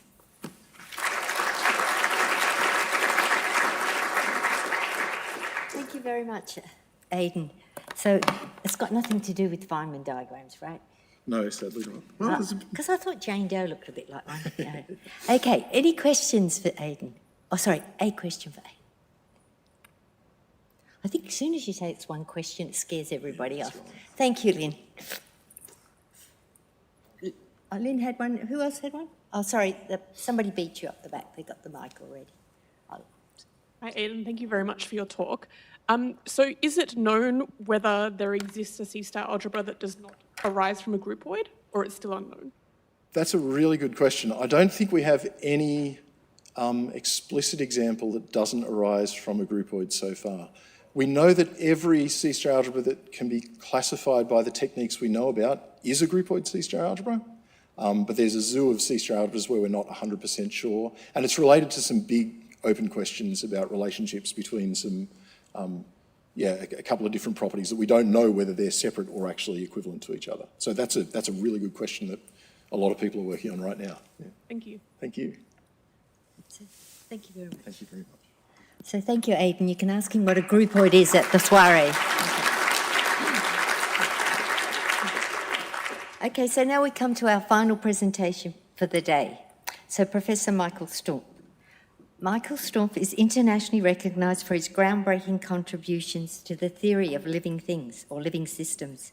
He has created the foundations that reveal the intricate molecular processes underlying cellular behaviour. So please welcome Professor Michael Stumpf. Thank you, Michael.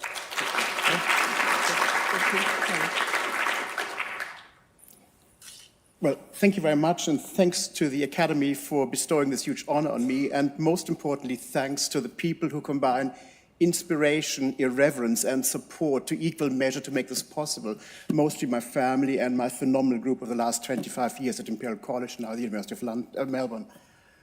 So I'm a life scientist, but I'm a life scientist who does most of his life sciencing with paper and pencil, computers, and the occasional blackboard. And what we're really interested in is how cells make decisions, how we can control this. My entry into the life sciences was made very comfortable and very easy by being able to work with Bob May at the University of Oxford. And Bob, his paper is now next year's 60th anniversary. He showed principally that very simple systems can exhibit arbitrarily complicated dynamics. The inverse is, however, not true.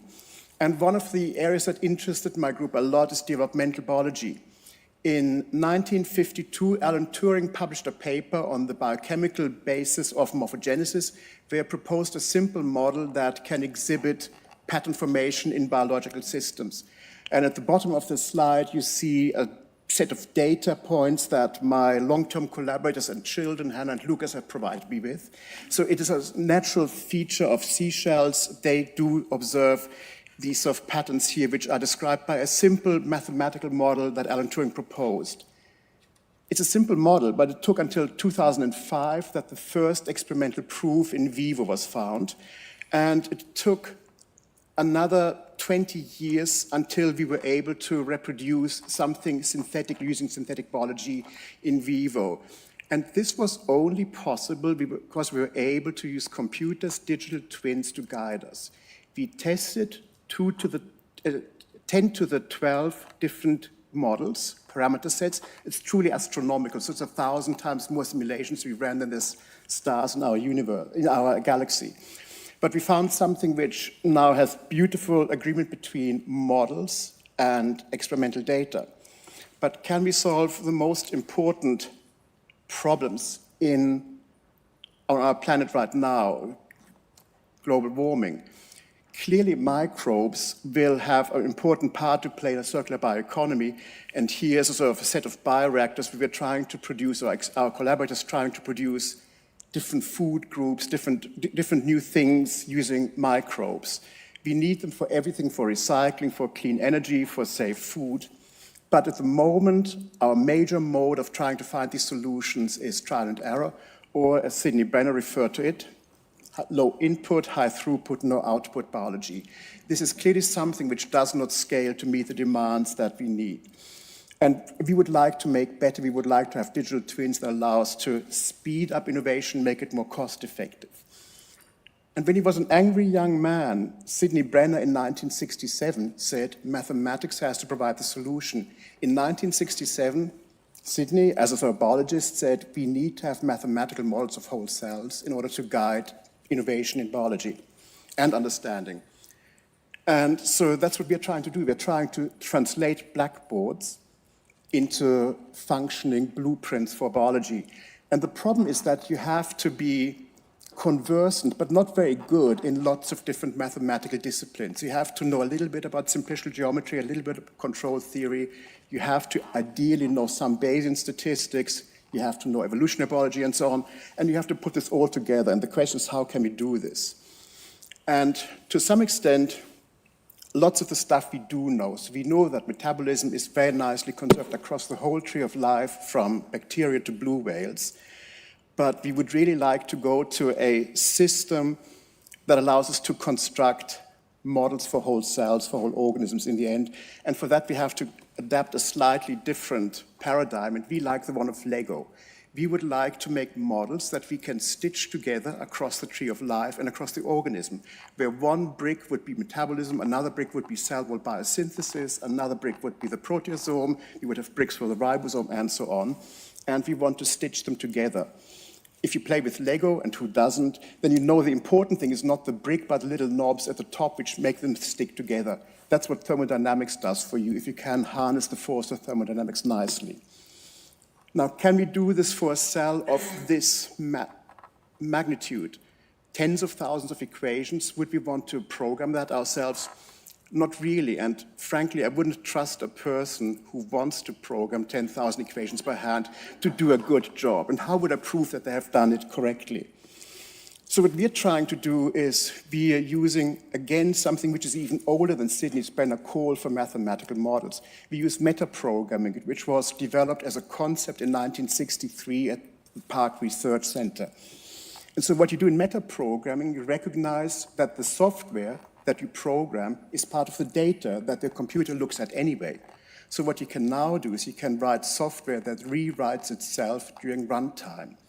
And we can teach the computer how to program itself very much like DNA knows how to produce RNA, how to produce protein, and protein in turn would control the expression of DNA. We use this for lots of different systems. Here's something MAP kinase cascades. We look at that in humans, we look at that in yeast, where they're called HOG1. And this is sort of a textbook image of MAP kinase dynamics. We have different mathematical models, and we stitch them together. But then we let the computer decide how to do this. And we do this in a form where the mathematical equations on the left look very much like the computer code on the right. So this is taken from an Imperial College undergrad biochemistry class on the left. But if you don't have to be really that cognizant of mathematical formalism to be able to proofread what is written on the right. One of my former students, who is now assistant professor at the University of Southern California, does mathematics with emojis. So he teaches Lotka Volterra by having the emoji for foxes and the emoji for rabbits. And it is executable code. So that's one of the beauties of modern programming. And so what we're doing now, if this model happens not to describe what we would like it to describe, we change it. We change it on the fly, and we let the computer learn how it does by comparing to data, by comparing to other information that we do have. And that's a way in which we can, very condensed form, manipulate, teach the computer how to teach itself, how to write better programs. And then we put this again into the Lego framework. Now, what happens if I take a few bricks out? And we're not at the stage in biology where we would be able to explain everything, we would understand everything mathematically. So what we can do now is we have to identify what are the bricks that I've just blocked out here, because we would still have something that we can build a house or a castle from in the end. What we can do here is make use of the recent advances in machine learning AI. And we can replace what is unknown by those types of approaches that don't take our knowledge, but our data as the input. And for example, we have trained small language models, so they're small compared to Claude, ChatGPT. They don't have to give me a sort of 5-page summary of James Joyce's works. They just have to tell me, is the information consistent with what 50,000 papers tell us about the cell cycle? And we can use this coupled with automated equation discovery to see, are our new models commensurate with the data, but also commensurate with the last 50 or 60 years worth of knowledge that we've experimentally gained. And that gives rise to a huge computer speed up and much, much lower memory requirements. What we're doing with this is we're going from a blackboard to a blueprint, and with a blueprint we can start to design new things.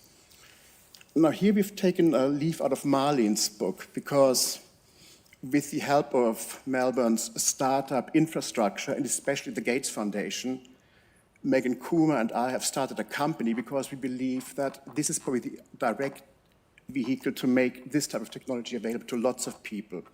We've experimentally validated this process, but we can now give a strain engineer a platform where they can say, take me through all the different design possibilities to have a yeast strain that produces succinate, for example, at a higher rate.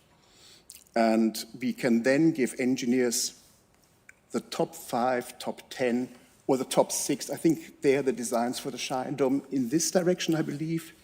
So you can just have the different designs and you can let people vote what you want to implement in real life. Just to end, this is a huge opportunity for people with mathematical interest and ability who want to change the world for better. They're fantastically important and interesting mathematical problems that arise if you superimpose the structure of networks at the molecular scale to the structure of trees at the ecosystem evolutionary scale. We can make really strong statements about the dynamics of biological systems. We know, for example, they're generic. They're not simple Morse-Mail systems or gradient systems. They have different structures, but we can deal with them. They're plagued or blessed by multiplicative noise, and stochastic thermodynamics is everywhere. So it's a really important area where you can play and do good stuff with mathematics if you take the biological objective as your primary driver. Thank you very much.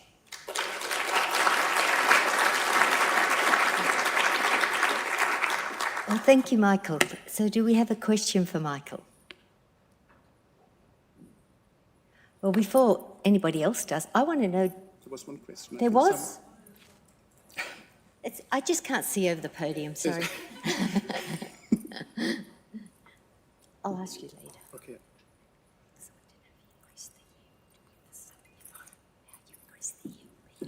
Hey, thank you very much for your talk. When you build these models, and one of the big issues in biology is just the vast amount of data and getting enough data, whether that's through large-scale genetic studies or perturbation studies in vitro, is to get all the pairwise combinations. Do you think your methodology will be powerful enough to predict key interactions, or how much extra data do we need to do that? So one of the first important steps is to realize that data is not the same as information. So I think and the biological data for that is particularly true. Biological data is extremely noisy. The second thing, that's a much more pragmatic answer to your question, which is a really important question, is that because we don't try to identify all the pairwise correlations from scratch, we can build, for example, on the experiments that Hans Krebs did in 1923. If you wanted to discover this from scratch, I recently did a calculation, you would have to use on the order of 500,000 tokens in machine learning language, whereas the Krebs cycle only accounts for 1,000 tokens. So you've got a 500-fold overhead if you try to discover everything from scratch. So yes, we can learn a lot, but what we can also do, once we have the scaffold of this model, we can tell you what the next most discriminatory experiment is that you should perform to help yourself. So the sort of the user interface that I showed you has included now also a feedback structure where our experimental collaborators, clients, partners can upload their data, and the next set of iterations will be informed by that data. But we can also help them to identify exactly those experiments that are within their wheelhouse and that are informative. I'm happy to talk more about this over drink. Yeah. Well, thank you so much, Michael. Please join me in thanking Michael. Thank you.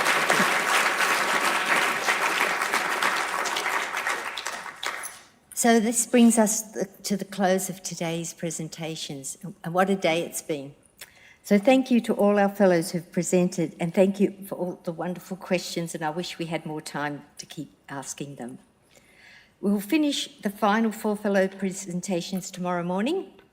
Until then, it's now time to relax and enjoy each other's company over a drink or two. Our spring soiree will start now in the large marquee just across the car park. I'm not sure if it's that side or that one. But anyway, go around in circles and you'll see it. It's just near Ian Potter House. And tonight's soiree is presented by GSK, and we look forward to announcing the recipient of this year's prestigious GSK Award for Research Excellence. So I look forward to seeing you there soon. Please join me again in thanking all the speakers, not just for this afternoon session, but also all of today. Thank you.